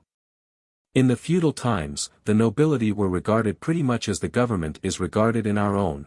The burdens they imposed were endured in consideration of the security they afforded. The nobles had many irksome privileges. They possessed many onerous rights, but they maintained public order, they administered justice, they caused the law to be executed, they came to the relief of the weak, they conducted the business of the community. In proportion as the nobility ceased to do these things, the burden of their privileges appeared more oppressive, and their existence became an anomaly. Picture to yourself a French peasant of the 18th century, or, I might rather say, the peasant now before your eyes, for the man is the same, his condition is altered, but not his character. Take him as he is described in the documents I have quoted, so passionately enamored of the soil, that he will spend all his savings to purchase it and to purchase it at any price. To complete this purchase he must first pay a tax, not to the government, but to other landowners of the neighborhood, as unconnected as himself with the administration of public affairs, and hardly more influential than he is. He possesses it at last, his heart is buried in it with the seed he sows. This little nook of ground, which is his own in this vast universe, fills him with pride and independence. But again these neighbors call him from his furrow, and compel him to come to work for them without wages. He tries to defend his young crops from their game, again they prevent him. As he crosses the river they wait for his passage to levy a toll. He finds them at the market, where they sell him the right of selling his own produce. And when, on his return home, he wants to use the remainder of his wheat for his own sustenance, of that wheat which was planted by his hands, and has grown under his eyes, he cannot touch it till he has ground it at the mill and baked it at the bakehouse of these same men. A portion of the income of his little property is paid away in quit rents to them also, and these dues can neither be extinguished nor redeemed. Whatever he does, these troublesome neighbors are everywhere on his path, to disturb his happiness, to interfere with his labor, to consume his profits. And when these are dismissed, others in the black garb of the church present themselves to carry off the clearest profit of his harvest. Picture to yourself the condition, the wants, the character, the passions of this man, and compute, if you are able, the stores of hatred and of envy which are accumulated in his heart. 17. Feudalism still remained the greatest of all the civil institutions of France, though it had ceased to be a political institution. Reduced to these proportions, the hatred it excited was greater than ever. And it may be said with truth that the destruction of a part of the institutions of the Middle Ages rendered 100 times more odious that portion which still survived. 18. Chapter 2. Showing that administrative centralization is an institution anterior in France to the Revolution of 1789, and not the product of the Revolution or of the Empire, as is commonly said. At a period when political assemblies still existed in France. I once heard an orator, in speaking of administrative centralization, call it, that admirable achievement of the revolution which Europe envies us. I will concede the fact that centralization is an admirable achievement, I will admit that Europe envies us its possession, but I maintain that it is not an achievement of the revolution. On the contrary, it is a product of the former institutions of France, and, I may add, the only portion of the political constitution of the monarchy which survived the revolution. Inasmuch as it was the only one that could be made to adapt itself to the new social condition brought about by that revolution. The reader who has the patience to read the present chapter with attention will find that I have proved to demonstration this proposition. I must first beg to be allowed to put out of the question what were called les pays d'état, that is to say, the provinces that managed their own affairs, or rather had the appearance, in part, of managing them. These provinces, placed at the extremities of the kingdom, did not contain more than a quarter of the total population of France, and there were only 2 among them in which provincial liberty possessed any real vitality. I shall revert to them hereafter, and show to what an extent the central power had subjected these very states to the common mold. 19. But for the present I desire to give my principal attention to what was called in the administrative language of the day, les pays d'élection, although, in truth, there were fewer elections in them than anywhere else. These districts encompassed Paris on every side, they were contiguous, and formed the heart and the better part of the territory of France. To anyone who may cast a glance over the ancient administration of the kingdom, the first impression conveyed is that of a diversity of regulations and authorities, and the entangled complication of the different powers. France was covered with administrative bodies and distinct officers, who had no connection with one another, but who took part in the government in virtue of a right which they had purchased, and which could not be taken from them. But their duties were frequently so intermingled and so nearly contiguous as to press and clash together within the range of the same transactions. The courts of justice took an indirect part in the legislative power, and possessed the right of framing administrative regulations which became obligatory within the limits of their own jurisdiction. Sometimes they maintained an opposition to the administration, properly so called, loudly blamed its measures and proscribed its agents. Police ordinances were promulgated by simple justices in the towns and boroughs where they resided. The towns had a great diversity of constitutions, and their magistrates bore different designations, sometimes as mayors, sometimes as consuls, or again as syndics, and derived their powers from different sources.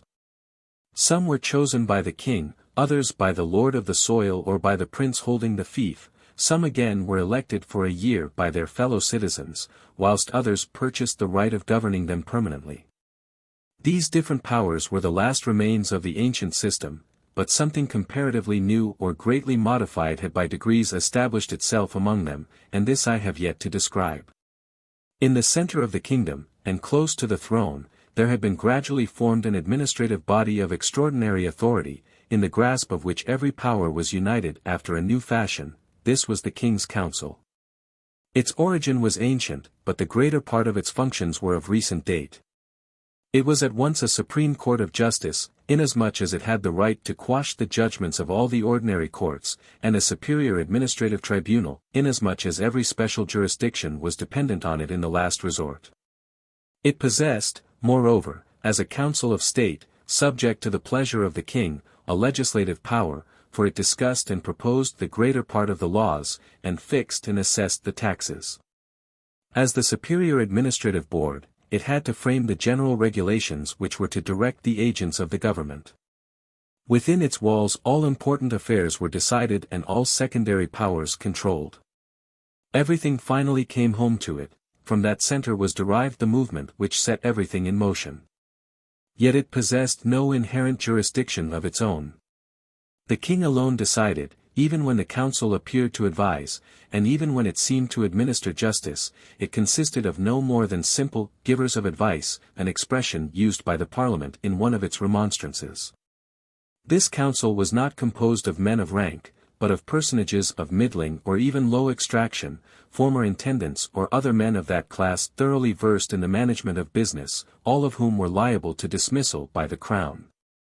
It generally proceeded in its course quietly and discreetly, displaying less pretension than real power, and thus it had but little luster of its own, or, rather, it was lost in the splendor of the throne to which it stood so near. At once so powerful that everything came within its scope, and so obscure that it has scarcely been remarked by history.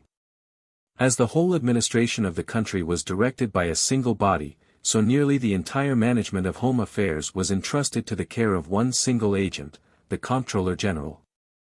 On opening an almanac of France before the Revolution, it will be found that each province had its special minister.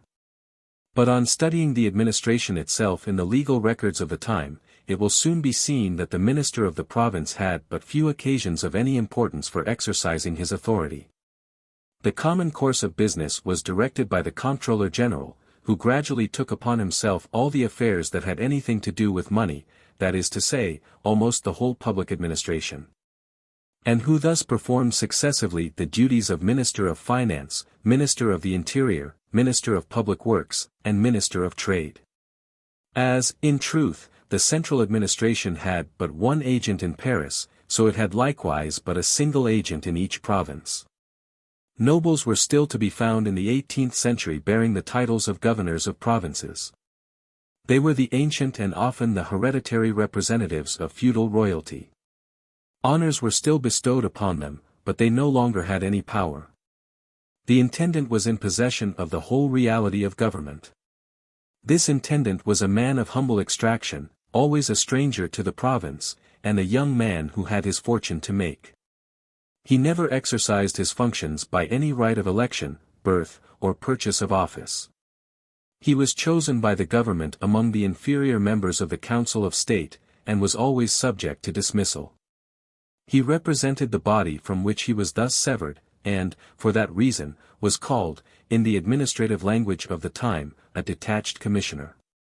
All the powers which the council itself possessed were accumulated in his hands, and he exercised them all in the first instance.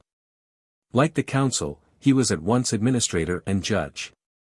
He corresponded with all the ministers, and in the province was the sole agent of all the measures of the government. In each canton was placed below him an officer nominated by himself, and removable at will, called the subdelegate.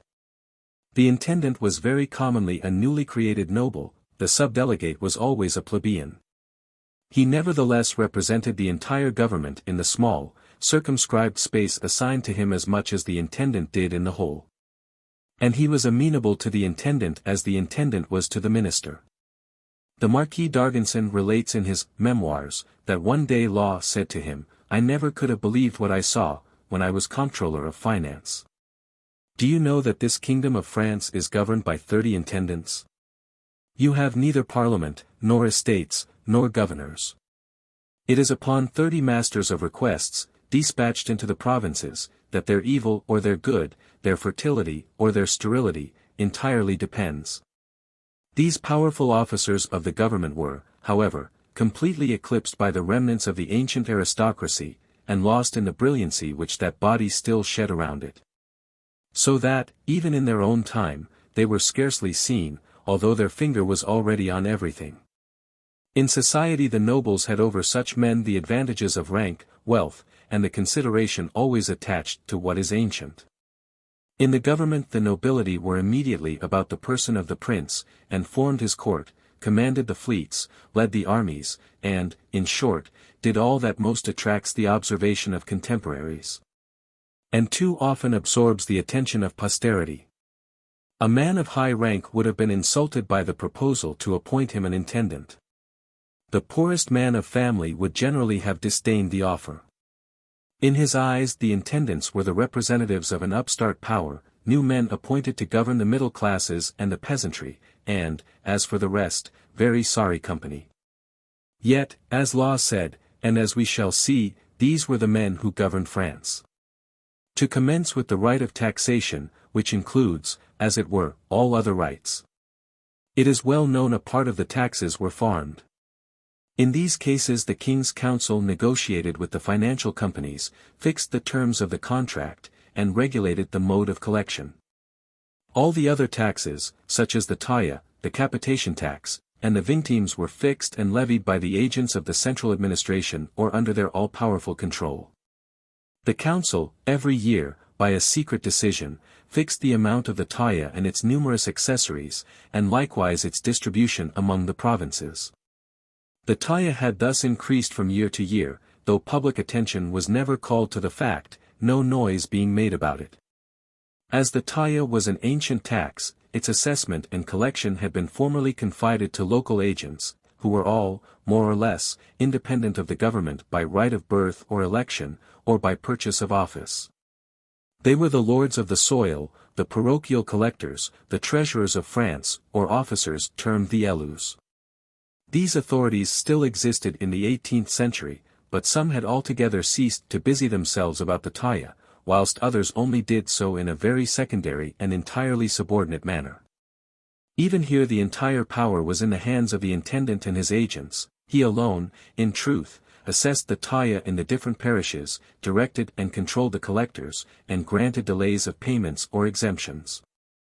As the other taxes, such as the capitation tax, were of recent date, the government was no longer embarrassed in respect to them by the remnants of former powers, but dealt with them without any intervention of the parties governed. The Comptroller General, the Intendant, and the Council fixed the amount of each quota. Let us leave the question of money for that of men. It is sometimes a matter of astonishment how the French can have so patiently borne the yoke of the military conscription at the time of the Revolution and ever since. But it must be borne in mind that they had been already broken in to bear it for a long period of time. The conscription had been preceded by the militia, which was a heavier burden, although the amount of men required was less. From time to time the young men in the country were made to draw lots, and from among them were taken a certain number of soldiers, who were formed into militia regiments, in which they served for 6 years. As the militia was a comparatively modern institution, none of the ancient feudal powers meddled with it, the whole business was entrusted to the agents of the central government alone. The council fixed the general amount of men and the share of each province. The intendant regulated the number of men to be raised in each parish. His subdelegates superintended the drawing of the lots, decided all cases of exemption, designated those militiamen who were allowed to remain with their families and those who were to join the regiment, and finally delivered over the latter to the military authorities. There was no appeal except to the intendant or the council. It may be said with equal accuracy that, except in the pays d'etat, all the public works, even those that had a very special destination, were decided upon and managed by the agents of the central power alone. There certainly existed local and independent authorities, who, like the seigneur, the boards of finance, and the grands voyeurs, surveyors of public roads, had the power of taking a part in such matters of public administration. But all these ancient authorities, as may be seen by the slightest examination of the administrative documents of the time, bestirred themselves but little, or bestirred themselves no longer. All the great roads, and even the crossroads leading from one town to another, were made and kept up at the cost of the public revenue. The council decided the plan and contracted for its execution. The intendant directed the engineering works, and the subdelegate got together the compulsory laborers who were to execute them. The care of the by-roads was alone left to the old local authorities, and they became impassable. As in our days, the body of the Ponts Chaussées was the great agent of the central government in relation to public works, and, in spite of the difference of the times, a very remarkable resemblance is to be found in their constitution now and then. The administration of the Ponts Chaussées had a council and a school, inspectors who annually travelled over the whole of France, and engineers who resided on the spot and who were appointed to direct the works under the orders of the intendant. A far greater number of the institutions of the old monarchy than is commonly supposed have been handed down to the modern state of French society, but in their transmission they have generally lost their names, even though they still preserve the same forms. As a rare exception, the Ponts Chaussées have preserved both one and the other. The central government alone undertook, with the help of its agents, to maintain public order in the provinces. The Monarchy, or mounted police, was dispersed in small detachments over the whole surface of the kingdom, and was everywhere placed under the control of the intendants. It was by the help of these soldiers, and, if necessary, of regular troops, that the intendant warded off any sudden danger, arrested vagabonds, repressed mendicity, and put down the riots, which were continually arising from the price of corn. It never happened, as had been formerly the case, that the subjects of the crown were called upon to aid the government in this task, except indeed in the towns, where there was generally a town guard, the soldiers of which were chosen and the officers appointed by the intendant. The judicial bodies had preserved the right of making police regulations, and frequently exercised it, but these regulations were only applicable to a part of the territory, and, more generally, to one spot only. The council had the power of annulling them, and frequently did annul them in cases of subordinate jurisdiction. But the council was perpetually making general regulations applicable to all parts of the kingdom, either relative to subjects different from those which the tribunals had already settled, or applicable to those which they had settled in another manner. The number of these regulations, or arrêts du conseil, as they were then called, was immense, and they seem to have constantly increased the nearer we approached the Revolution. There is scarcely a single matter of social economy or political organization that was not reorganized by these arrêts du conseil during the 40 years preceding that event. Under the ancient feudal state of society, the lord of the soil, if he possessed important rights, had, at the same time, very heavy obligations. It was his duty to succor the indigent in the interior of his domains. The last trace of this old European legislation is to be found in the Prussian Code of 1795, which says, "The lord of the soil must see that the indigent peasants receive an education. It is his duty to provide means of subsistence to those of his vassals who possess no land, as far as he is able.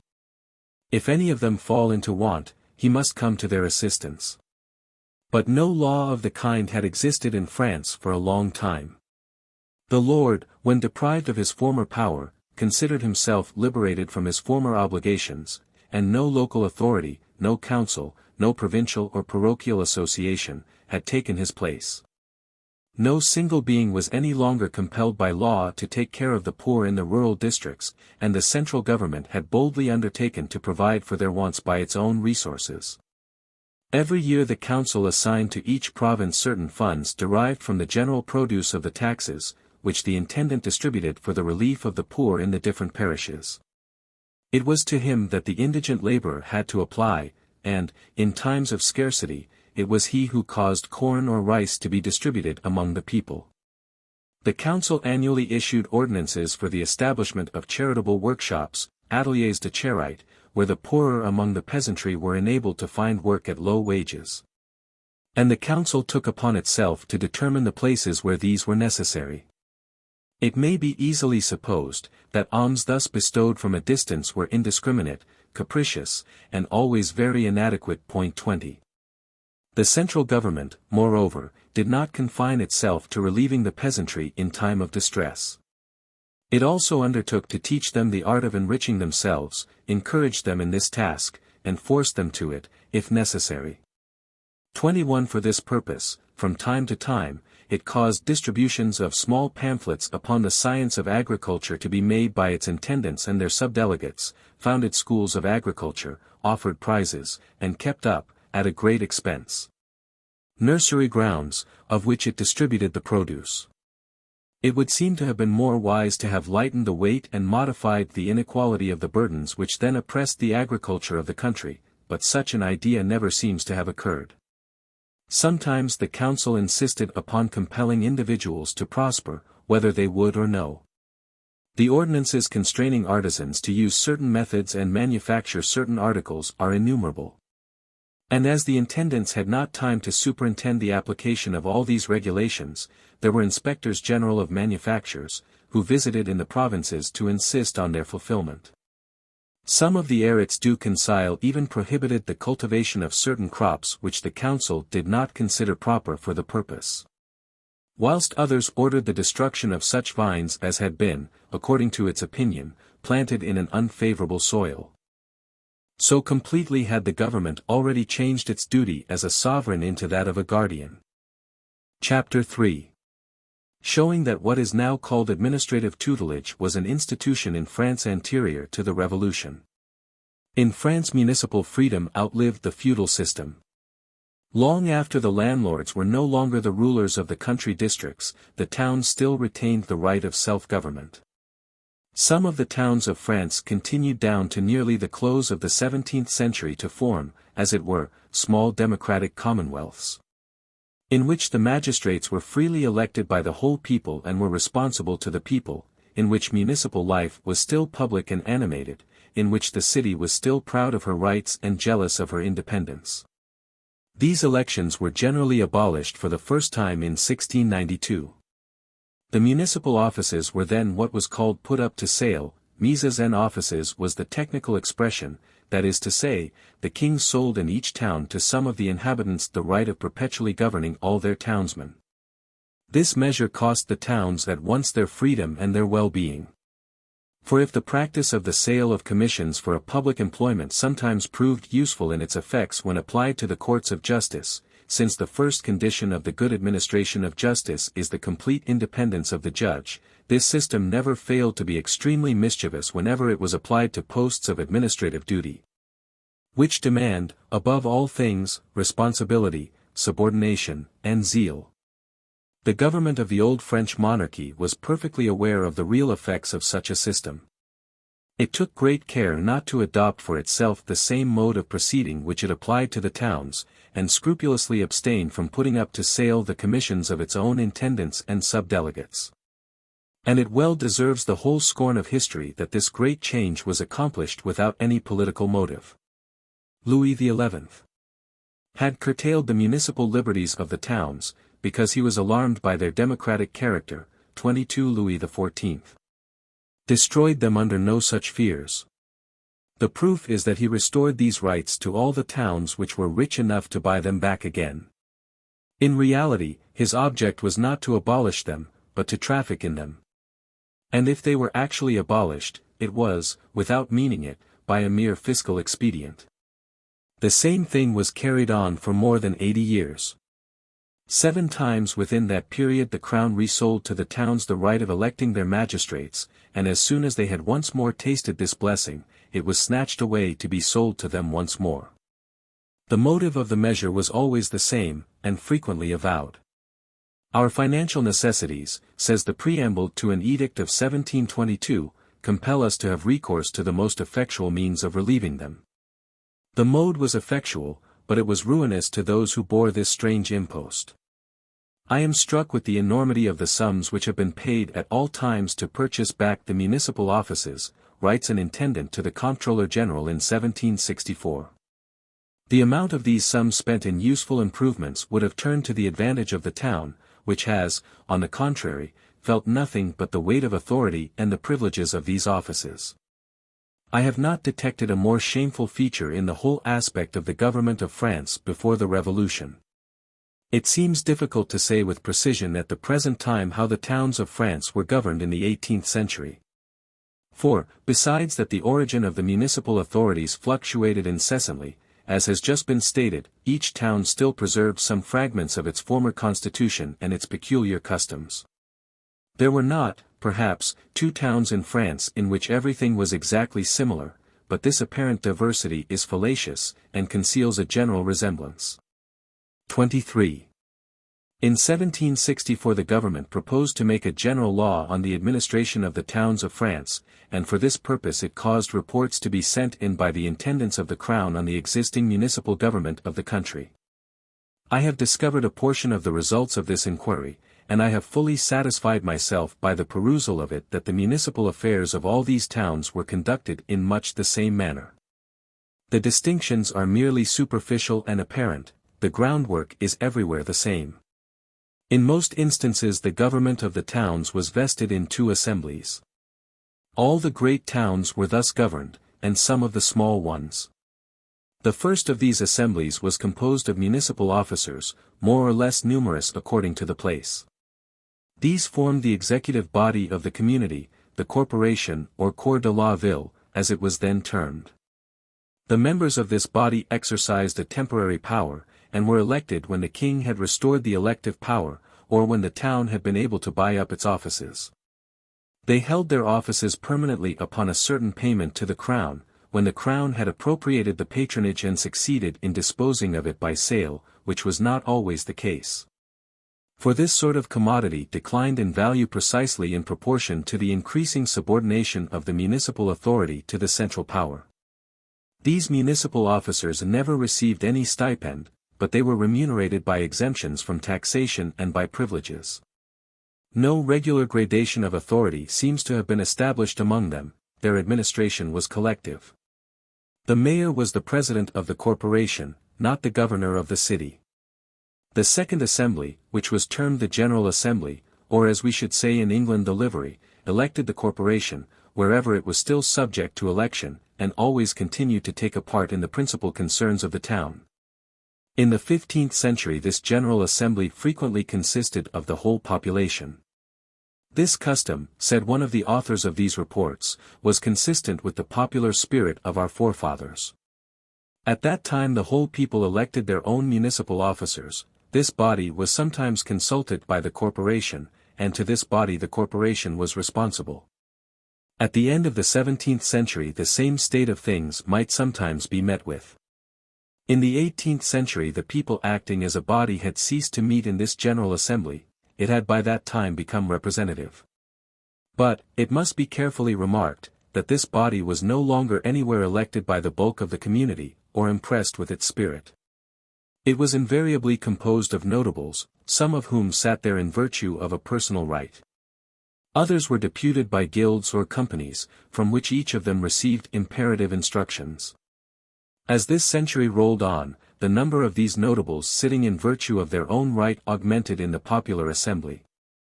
The delegates of the working guilds fell away or disappeared altogether. They were superseded by the delegates of the great companies, or, in other words, the assembly contained only burgesses and scarcely any artisans. Then the citizens, who are not so easily imposed on by the empty semblance of liberty as is sometimes supposed, ceased everywhere to take an interest in the affairs of the town, and lived like strangers within their own walls. In vain the civic magistrates attempted from time to time to revive that civic patriotism which had done so many wonders in the Middle Ages. The people remained deaf. The greatest interests of the town no longer appeared to affect the citizens. They were asked to give their suffrages when the vain counterfeit of a free election had been retained, but they stood aloof. Nothing is more frequent in history than such an occurrence. Almost all the princes who have destroyed freedom have attempted at first to preserve the forms of freedom, from Augustus to our own times. They flattered themselves that they should thus combine the moral strength which public assent always gives, with the conveniences which absolute power can alone offer. But almost all of them have failed in this endeavor, and have soon discovered that it is impossible to prolong these false appearances where the reality has ceased to exist. In the 18th century the municipal government of the towns of France had thus everywhere degenerated into a contracted oligarchy. A few families managed all the public business for their own private purposes, removed from the eye of the public, and with no public responsibility. Such was the morbid condition of this administration throughout the whole of France. All the intendants pointed it out, but the only remedy they suggested was the increased subjection of the local authorities to the central government. In this respect, however, it was difficult for success to be more complete. Besides the royal edicts, which from time to time modified the administration of all the towns in France, the local bylaws of each town were frequently overruled by orders in council, which were not registered, passed on the recommendation of the intendants, without any previous inquiry, and sometimes without the citizens of the towns themselves knowing anything of the matter. 24. This measure, said the inhabitants of a town which had been affected by a decree of this nature, has astonished all the orders of the city, who expected nothing of the kind. The towns of France at this period could neither establish an octroi on articles of consumption, nor levy a rate, nor mortgage, nor sell, nor sue, nor farm their property, nor administer that property, nor even employ their own surplus revenues, without the intervention of an order in council, made on the report of the intendant. All their public works were executed in conformity to plans and estimates approved by the council. These works were adjudged to contractors before the intendant or his subdelegates, and were generally entrusted to the engineers or architects of the state. These facts will doubtless excite the surprise of those who suppose that the whole present condition of France is a novelty. But the central government interfered more directly in the municipal administration of the towns than even these rules would seem to indicate. Its power was far more extended than its right to exercise it. I meet with the following passage in a circular instruction, addressed about the middle of the last century by a comptroller general to all the intendants of the kingdom. You will pay particular attention to all that takes place in the municipal assemblies. You will take care to have a most exact report of everything done there and of all the resolutions taken, in order to transmit them to me forthwith, accompanied with your own opinion on the subject. In fact, it may be seen, from the correspondence of the intendant with his subordinate officers, that the government had a finger in all the concerns of every town, the least as well as the greatest. The government was always consulted, the government had always a decided opinion on every point. It even regulated the public festivities, ordered public rejoicings, caused salutes to be fired, and houses to be illuminated. On one occasion I observed that a member of the burgher guard was fined 20 livres by the intendant for having absented himself from a Te Deum. The officers of these municipal corporations had therefore arrived at a becoming sense of their own insignificance. We most humbly supplicate you, Monseigneur, such was the style in which they addressed the king's intendant, to grant us your goodwill and protection. We will endeavor not to show ourselves unworthy of them by the submission we are ready to show to all the commands of your greatness. We have never resisted your will, Monseigneur, was the language of another body of these persons, who still assumed the pompous title of peers of the city. Such was the preparation of the middle classes for government, and of the people for liberty. If at least this close dependence of the towns on the state had preserved their finances. But such was not the case. It is sometimes argued that without centralization the towns would ruin themselves. I know not how that may be, but I know that in the 18th century centralization did not prevent their ruin. The whole administrative history of that time is replete with their embarrassments. If we turn from the towns to the villages, we meet with different powers and different forms of government, but the same dependence. 25. I find many indications of the fact, that in the Middle Ages the inhabitants of every village formed a community distinct from the lord of the soil. He, no doubt, employed the community, superintended it, governed it. But the village held in common certain property, which was absolutely its own, it elected its own chiefs, and administered its affairs democratically. This ancient constitution of the parish may be traced in all the nations in which the feudal system prevailed, and in all the countries to which these nations have carried the remnants of their laws. These vestiges occur at every turn in England, and the system was in full vigor in Germany 60 years ago, as may be demonstrated by reading the Code of Frederick the Great. Even in France in the 18th century, some traces of it were still in existence. I remember that, when I proceeded, for the first time, to ascertain from the archives of one of the old intendancies of France, what was meant by a parish before the Revolution, I was surprised to find in this community, so poor and so enslaved, several of the characteristics which had struck me long ago in the rural townships of the United States, and which I had then erroneously conceived to be a peculiarity of society in the New World. Neither in the one nor in the other of these communities is there any permanent representation or any municipal body, in the strict sense of that term. Both the one and the other were administered by officers acting separately under the direction of the whole population. In both, meetings were held from time to time, at which all the inhabitants, assembled in one body, elected their own magistrates and settled their principal affairs. These two parishes, in short, are as much alike as that which is living can be like that which is dead. Different as have been the destinies of these two corporate beings, their birth was in fact the same. Transported at once to regions far removed from the feudal system, and invested with unlimited authority over itself, the rural parish of the Middle Ages in Europe is become the township of New England. Severed from the lordship of the soil, but grasped in the powerful hand of the state, the rural parishes of France assumed the form I am about to describe. In the 18th century the number and the name of the parochial officers varied in the different provinces of France. The ancient records show that these officers were more numerous when local life was more active, and that they diminished in number as that life declined. In most of the parishes they were, in the 18th century, reduced to two persons, the one named the collector, the other most commonly named the syndic. Generally, these parochial officers were either elected, or supposed to be so. But they had everywhere become the instruments of the state rather than the representatives of the community. The collector levied the taille, under the direct orders of the intendant. The syndic, placed under the daily direction of the subdelegate of the intendant, represented that personage in all matters relating to public order or affecting the government. He became the principal agent of the government in relation to military service, to the public works of the state, and to the execution of the general laws of the kingdom. The seigneur, as we have already seen, stood aloof from all these details of government, he had even ceased to superintend them, or to assist in them.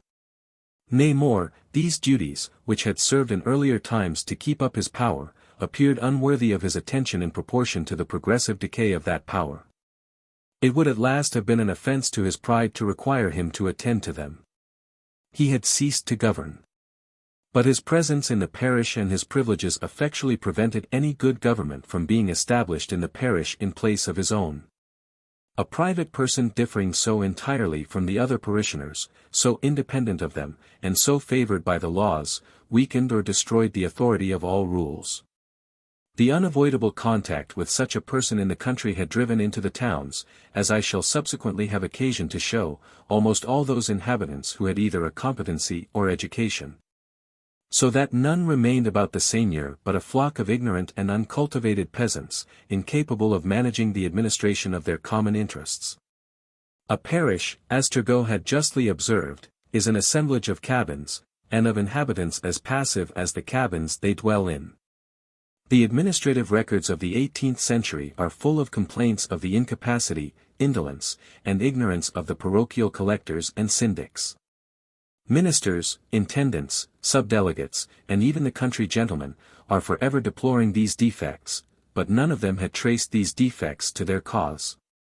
Down to the Revolution the rural parishes of France had preserved in their government something of that democratic aspect which they had acquired in the Middle Ages. If the parochial officers were to be elected, or some matter of public interest to be discussed, the village bells summoned the peasants to the church porch, where the poor as well as the rich were entitled to present themselves. In these meetings there was not indeed any regular debate or any decisive mode of voting, but every one was at liberty to speak his mind. And it was the duty of the notary, sent for on purpose, and operating in the open air, to collect these different opinions and enter them in a record of the proceedings. When these empty semblances of freedom are compared with the total impotence which was connected with them, they afford an example, in miniature, of the combination of the most absolute government with some of the forms of extreme democracy. So that to oppression may be added the absurdity of affecting to disguise it. This democratic assembly of the parish could indeed express its desires, but it had no more power to execute its will than the corporate bodies in the towns. It could not speak until its mouth had been opened, for the meeting could not be held without the express permission of the intendant, and, to use the expression of those times, which adapted their language to the fact, under his good pleasure. Even if such a meeting were unanimous, it could neither levy a rate, nor sell, nor buy, nor let, nor sue, without the permission of the king's council. It was necessary to obtain a minute of council to repair the damage caused by the wind to the church steeple, or to rebuild the falling gables of the parsonage. The rural parishes most remote from Paris were just as much subject to this rule as those nearest to the capital. I have found records of parochial memorials to the council for leave to spend 25 livres. The inhabitants had indeed, commonly, retained the right of electing their parochial magistrates by universal suffrage. But it frequently happened that the intendant designated to this small electoral body a candidate who never failed to be returned by a unanimity of suffrages. Sometimes, when the election had been made by the parishioners themselves, he set it aside, named the collector and syndic of his own authority, and adjourned indefinitely a fresh election. There are thousands of such examples. It is difficult to conceive a more cruel fate than that of these parochial officers. The lowest agent of the central government, the subdelegate, bent them to every caprice. Often they were fined, sometimes imprisoned. For the securities which elsewhere defended the citizens against arbitrary proceedings had ceased to exist for them, I have thrown into prison, said an intendant in 1750, some of the chief persons in the villages who grumbled. And I have made these parishes pay the expense of the horsemen of the patrol. By these means they have been easily checkmated. The consequence was, that these parochial functions were not considered as honors, but as burdens to be evaded by every species of subterfuge. Yet these last remnants of the ancient parochial government were still dear to the peasantry of France, and even at the present day, of all public liberties the only one they thoroughly comprehend is parochial freedom. The only business of a public nature which really interests them is to be found there. Men, who readily leave the government of the whole nation in the hand of a master, revolt at the notion of not being able to speak their mind in the administration of their own village. So much weight is there yet in forms the most hollow. What has been said of the towns and parishes of France may be extended to almost all the corporate bodies which had any separate existence and collective property.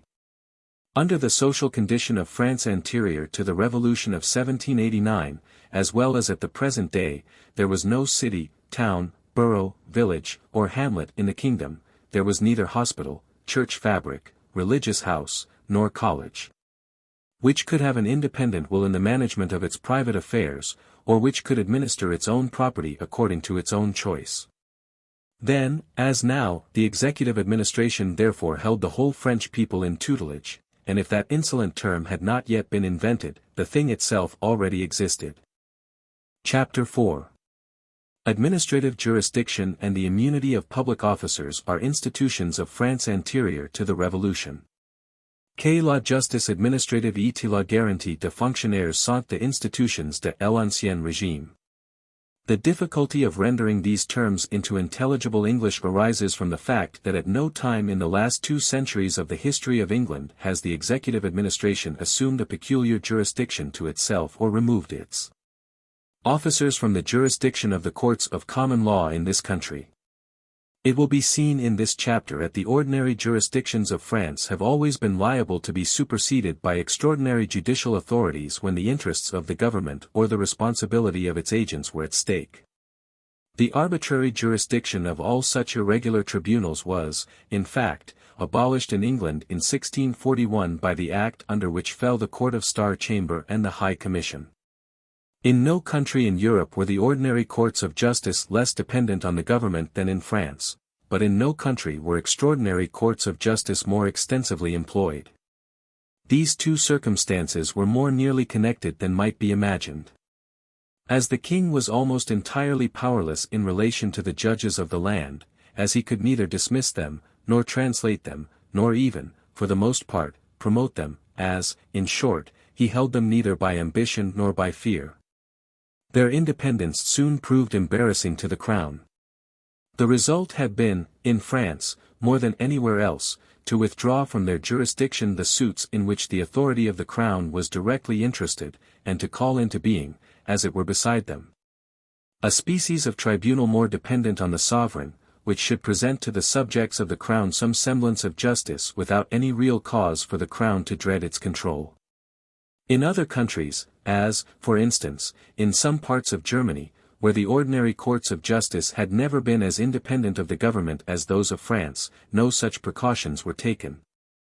And no administrative justice, as it was termed, existed. The sovereign was so far master of the judges, that he needed no special commissions. The edicts and declarations of the kings of France, published in the last century of the monarchy, and the orders in council promulgated within the same period, almost all provided on behalf of the government. That the differences which any given measure might occasion and the litigation which might ensue, should be exclusively heard before the intendants and before the council. It is moreover ordered by His Majesty, that all the disputes which may arise upon the execution of this order, with all the circumstances and incidents thereunto belonging, shall be carried before the intendant to be judged by him. Saving an appeal to the council, and all courts of justice and tribunals are forbidden to take cognizance of the same. Such was the ordinary form of these decrees. In matters which fell under laws or customs of an earlier date, when this precaution had not been taken, the council continually intervened, by way of what was termed evocation, or the calling up to its own superior jurisdiction from the hands of the ordinary officers of justice suits in which the administration of the state had an interest. The registers of the council are full of minutes of evocation of this nature. By degrees the exception became the rule, and a theory was invented to justify the fact. 26 It came to be regarded as a maxim of state, not in the laws of France, but in the minds of those by whom those laws were applied, that all suits in which a public interest was involved, or which arose out of the construction to be put on any act of the administration, were not within the competency of the ordinary judges, whose only business it was to decide between private interests. On this point we, in more recent times, have only added a mode of expression. The idea had preceded the Revolution of 1789. Already at that time most of the disputed questions which arose out of the collection of the revenue were held to fall under the exclusive jurisdiction of the intendant and the King's Council. 27 So, too, with reference to the regulation of public wagons and stage-coaches, drainage, the navigation of rivers, etc. And in general all the suits in which the public authorities were interested came to be disposed of by administrative tribunals only. The intendants took the greatest care that this exceptional jurisdiction should be continually extended. They urged on the Comptroller General, and stimulated the council. The reason one of these officers assigned to induce the council to call up one of these suits deserves to be remembered.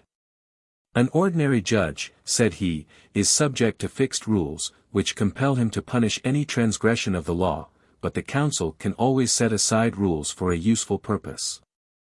On this principle, it often happened that the intendant or the council called up to their own jurisdiction suits which had an almost imperceptible connection with any subject of administrative interest, or even which had no perceptible connection with such questions at all. A country gentleman quarrels with his neighbor, and being dissatisfied with the apparent disposition of his judges, he asks the council to evoke his cause.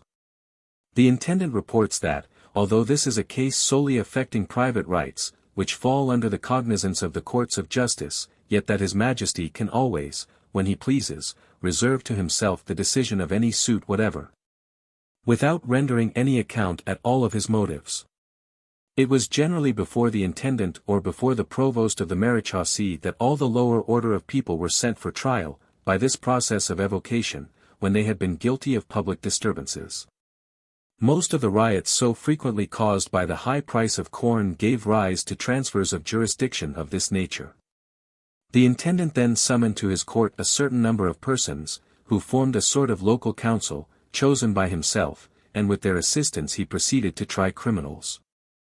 I have found sentences delivered in this manner, by which men were condemned to the galleys, and even to death. Criminal trials decided by the intendant were still common at the close of the 17th century. Modern jurists in discussing this subject of administrative jurisdictions assert that great progress has been made since the Revolution. Before that era, they say, the judicial and administrative powers were confounded. They have since been distinguished and assigned to their respective places. To appreciate correctly the progress here spoken of, it must never be forgotten, that if on the one hand the judicial power under the old monarchy was incessantly extending beyond the natural sphere of its authority, yet on the other hand that sphere was never entirely filled by it. To see one of these facts without the other is to form an incomplete and inaccurate idea of the subject. Sometimes the courts of law were allowed to enact regulations on matters of public administration, which was manifestly beyond their jurisdiction. Sometimes they were restrained from judging regular suits, which was to exclude them from the exercise of their proper functions. The modern law of France has undoubtedly removed the administration of justice from those political institutions into which it had very improperly been allowed to penetrate before the Revolution.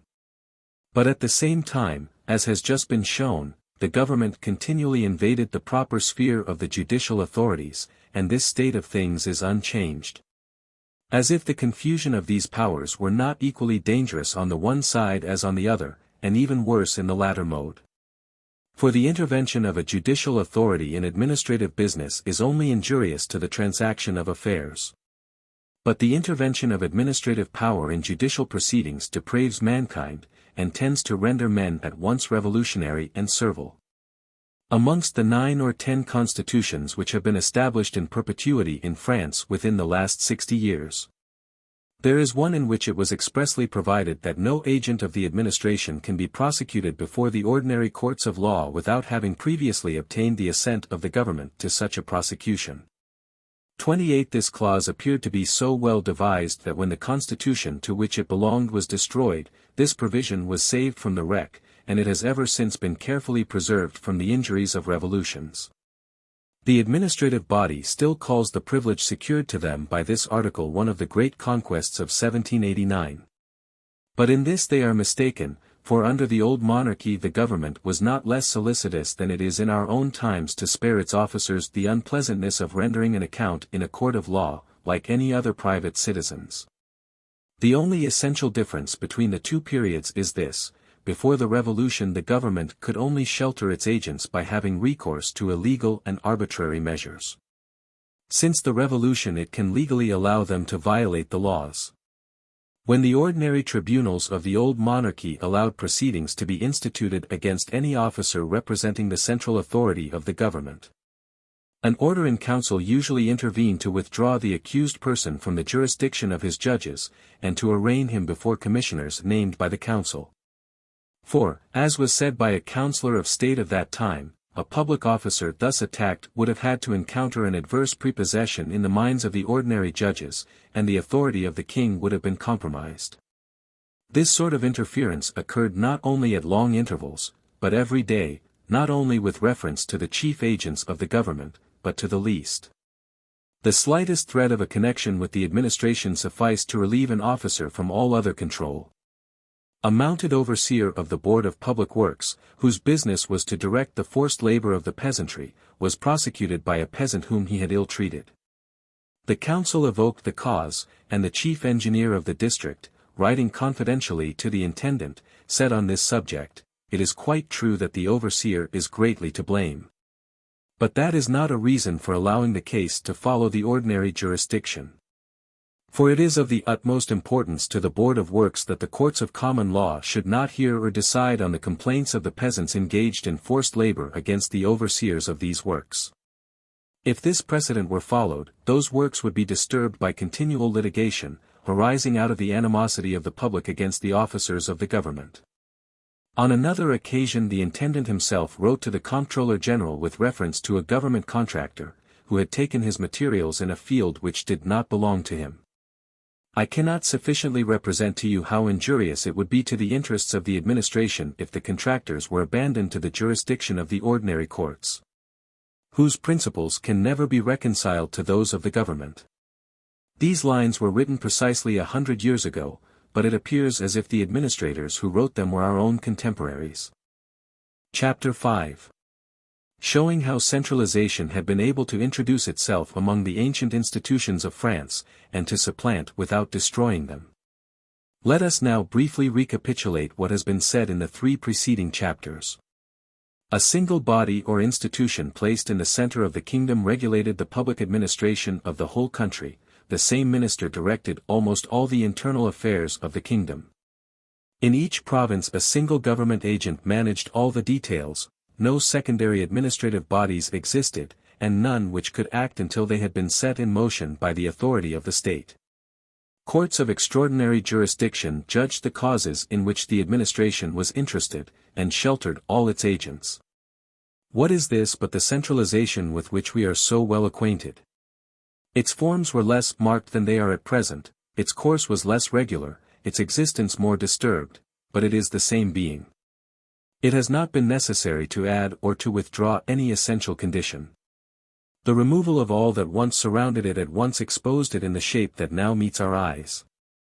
Most of the institutions which I have just described have been imitated subsequently, and in 100 different places.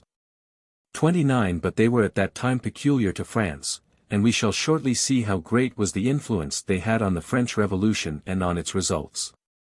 But how came these institutions of modern date to be established in France amidst the ruins of feudal society? It was a work of patience, of address, and of time, rather than of force or of absolute power. At the time when the Revolution occurred, scarcely any part of the old administrative edifice of France had been destroyed, but another structure had been, as it were, called into existence beneath it. There is nothing to show that the government of the old French monarchy followed any deliberately concerted plan to effect this difficult operation.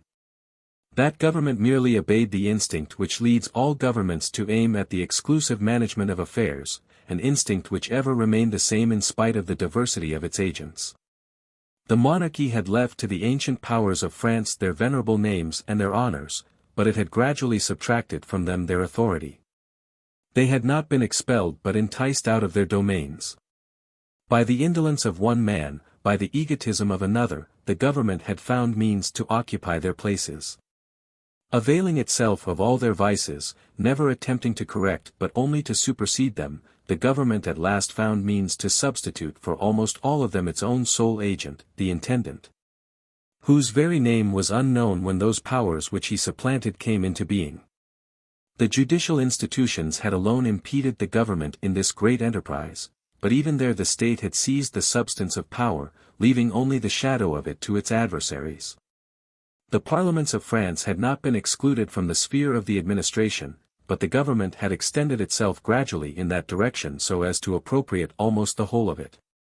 In certain extraordinary and transient emergencies, in times of scarcity, for instance, when the passions of the people lent a support to the ambition of the magistrates, the central government allowed the parliaments to administer for a brief interval, and to leave a trace upon the page of history.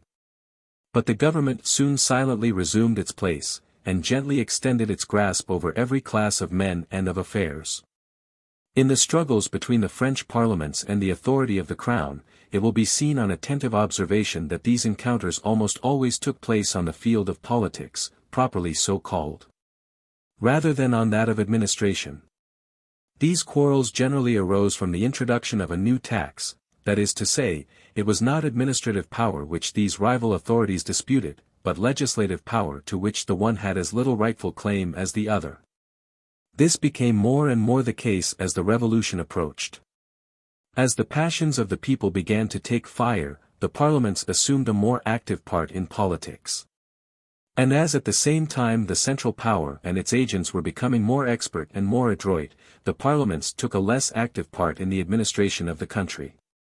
They acquired every day less of the administrator and more of the tribune.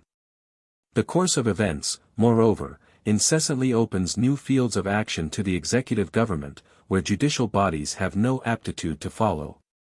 For these are new transactions not governed by precedent, and alien to judicial routine. The great progress of society continually gives birth to new wants, and each of these wants is a fresh source of power to the government, which is alone able to satisfy them. Whilst the sphere of the administration of justice by the courts of law remains unaltered, that of the executive government is variable and constantly expands with civilization itself. 30. The revolution which was approaching, and which had already begun to agitate the mind of the whole French people, suggested to them a multitude of new ideas, which the central power of the government could alone realize. The revolution developed that power before it overthrew it, and the agents of the government underwent the same process of improvement as everything else. This fact becomes singularly apparent from the study of the old administrative archives. The Comptroller General and the Intendant of 1780 no longer resemble the Comptroller General and the Intendant of 1740, the administration was already transformed, the agents were the same, but they were impelled by a different spirit. In proportion as it became more minute and more comprehensive, it also became more regular and more scientific. It became more temperate as its ascendancy became universal, it oppressed less, it directed more. The first outbreak of the revolution destroyed this grand institution of the monarchy, but it was restored in 1800.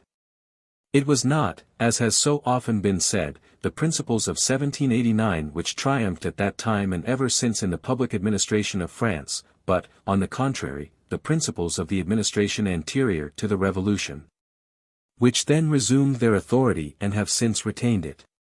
If I am asked how this fragment of the state of society anterior to the revolution could thus be transplanted in its entirety, and incorporated into the new state of society which had sprung up, I answer that if the principle of centralization did not perish in the revolution, it was because that principle was itself the precursor and the commencement of the revolution.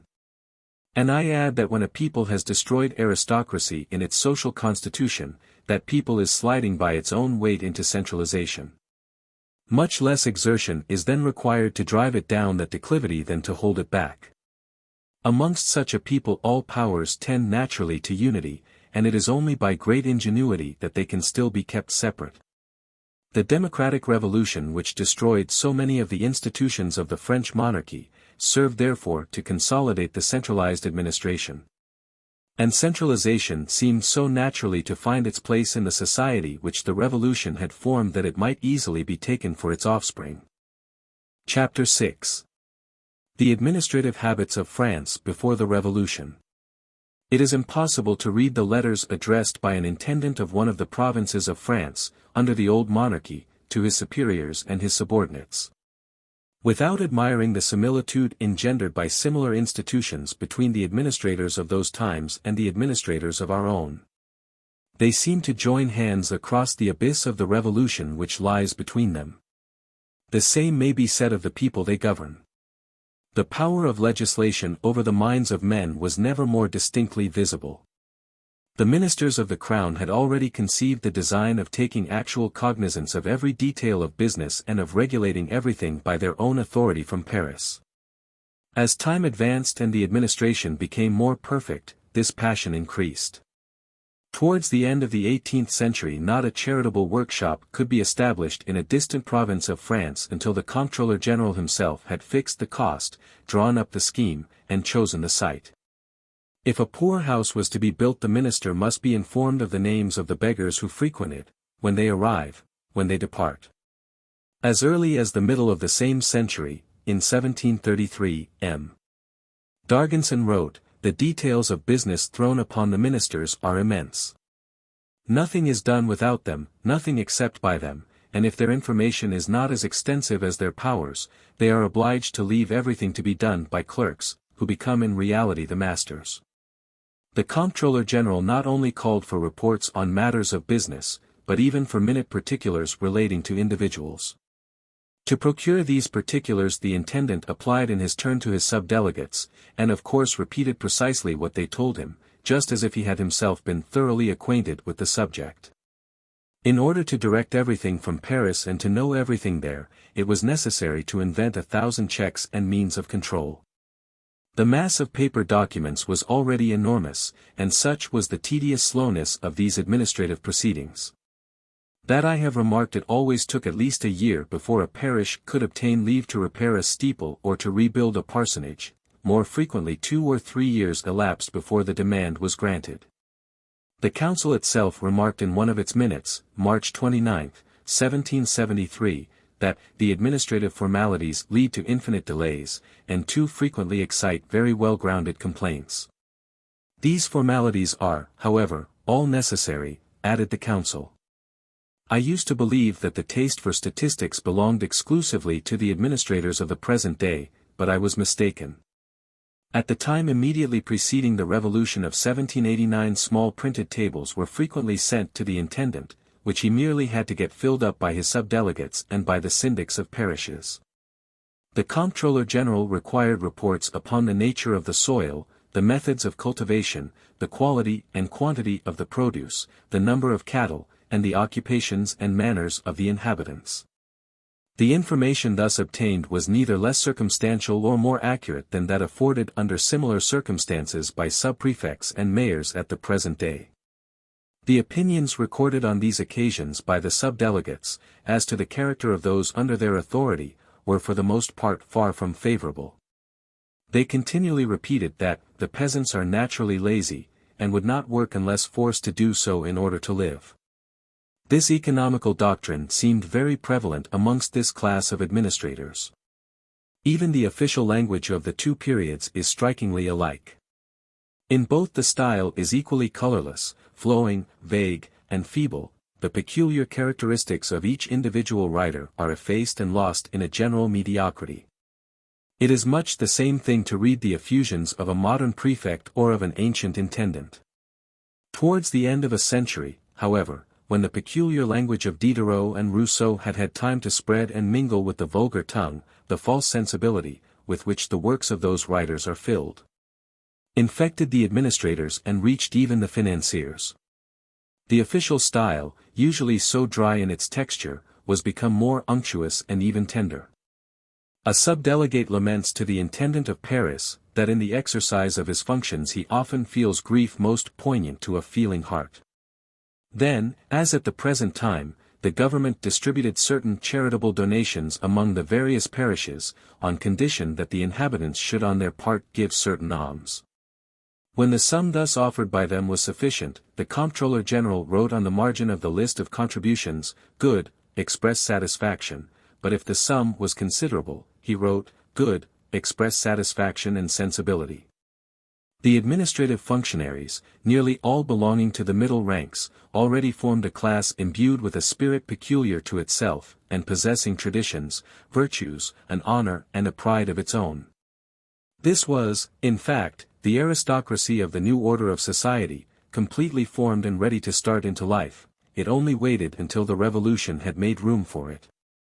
The administration of France was already characterized by the violent hatred which it entertained indiscriminately towards all those not within its own pale, whether belonging to the nobility or to the middle classes, who attempted to take any part in public affairs. The smallest independent body, which seemed likely to be formed without its intervention, caused alarm. The smallest voluntary association, whatever was its object, was considered troublesome. And none were suffered to exist but those which it composed in an arbitrary manner, and over which it presided. Even the great industrial companies found little favor in the eyes of the administration. In a word, it did not choose that the citizens should take any concern whatever in the examination of their own affairs, and preferred sterility to competition. But, as it has always been necessary to allow the French people the indulgence of a little license to console them for their servitude, the government suffered them to discuss with great freedom all sorts of general and abstract theories of religion, philosophy, morals, and even politics. It was ready enough to allow the fundamental principles upon which society then rested to be attacked, and the existence of God himself to be discussed, provided no comments were made upon the very least of its own agents. Such speculations were supposed to be altogether irrelevant to the state. Although the newspapers of the 18th century, or as they were then called the gazettes, contained more epigrams than polemics, the administration looked upon this small power with a very jealous eye. It was indulgent enough towards books, but already extremely harsh towards newspapers, so, being unable altogether to suppress them, it endeavored to turn them to its own purposes. Under the date of 1761 I find a circular address to all the intendants throughout the kingdom, announcing that the king, Louis XV, had directed that in future the Gazette de France should be drawn up under the inspection of the government.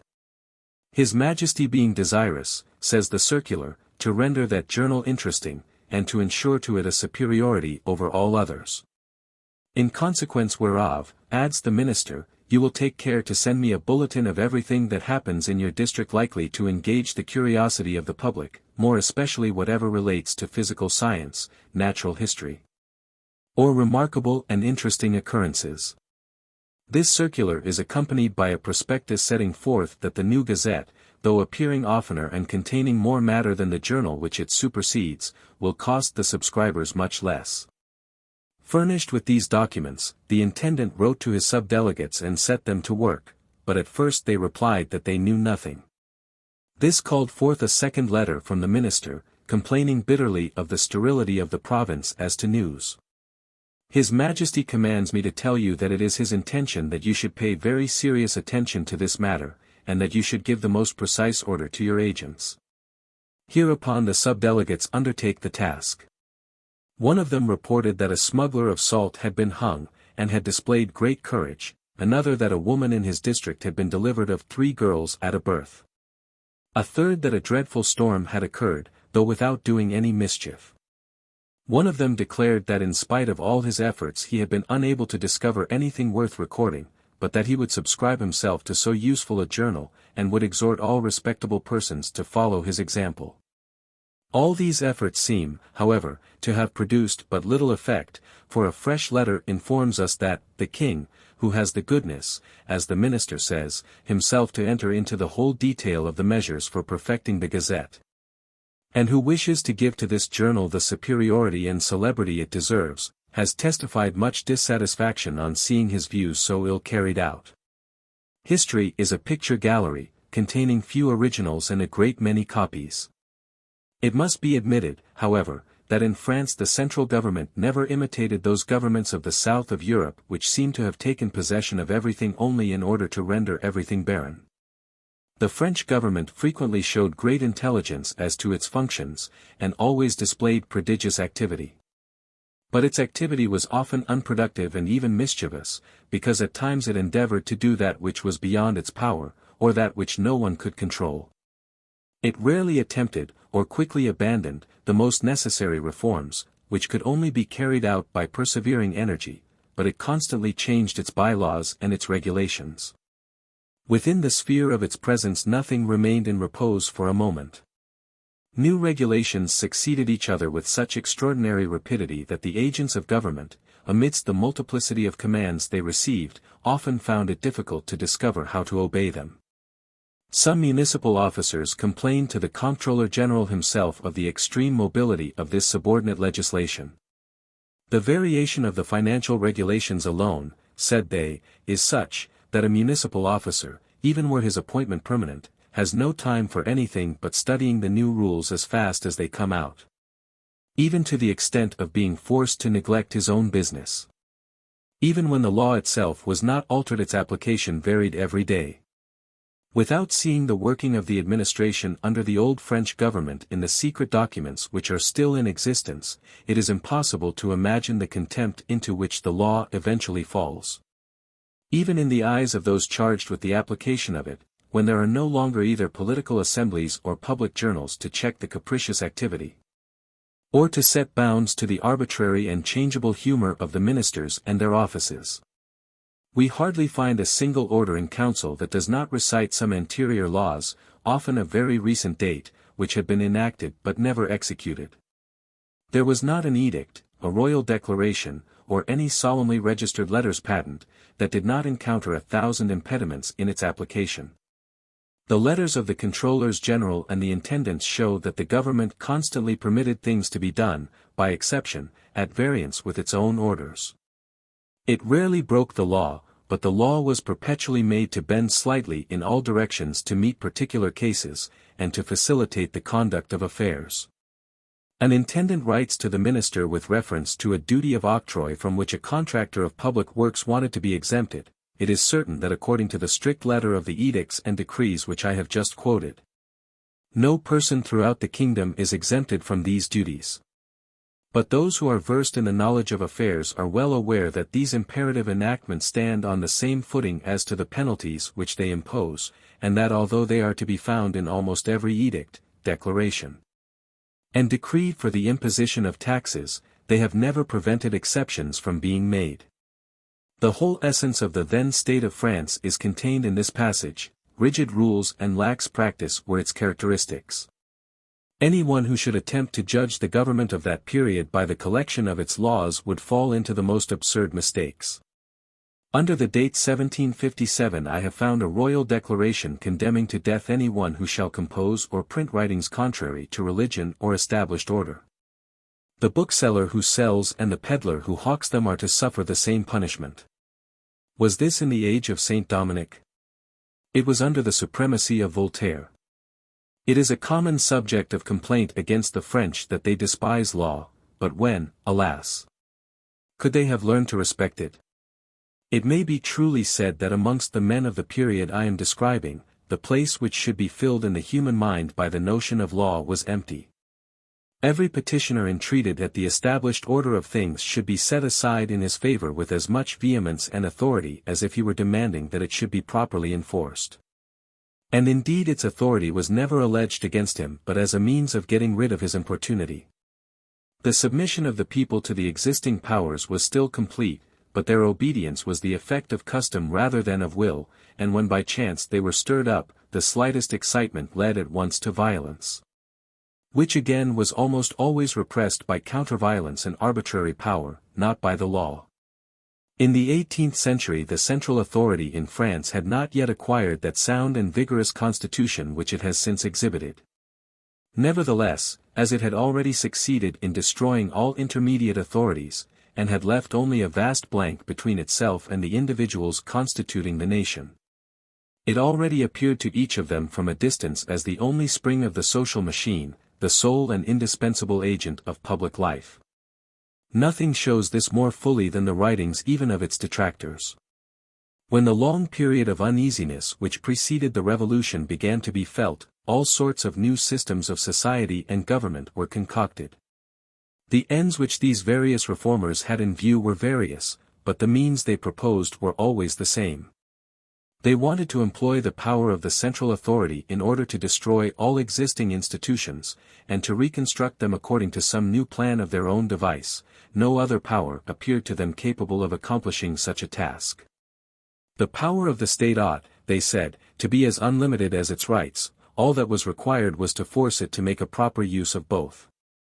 The elder Mirabeau, a nobleman so imbued with the notion of the rights of his order that he openly called the intendants intruders, and declared that if the appointment of the magistrates was left altogether in the hands of the government, the courts of justice would soon be mere bands of commissioners. Mirabeau himself looked only to the action of the central authority to realize his visionary schemes. These ideas were not confined to books. They found entrance into men's minds, modified their customs, affected their habits, and penetrated throughout society, even into everyday life. No one imagined that any important affair could be properly carried out without the intervention of the state.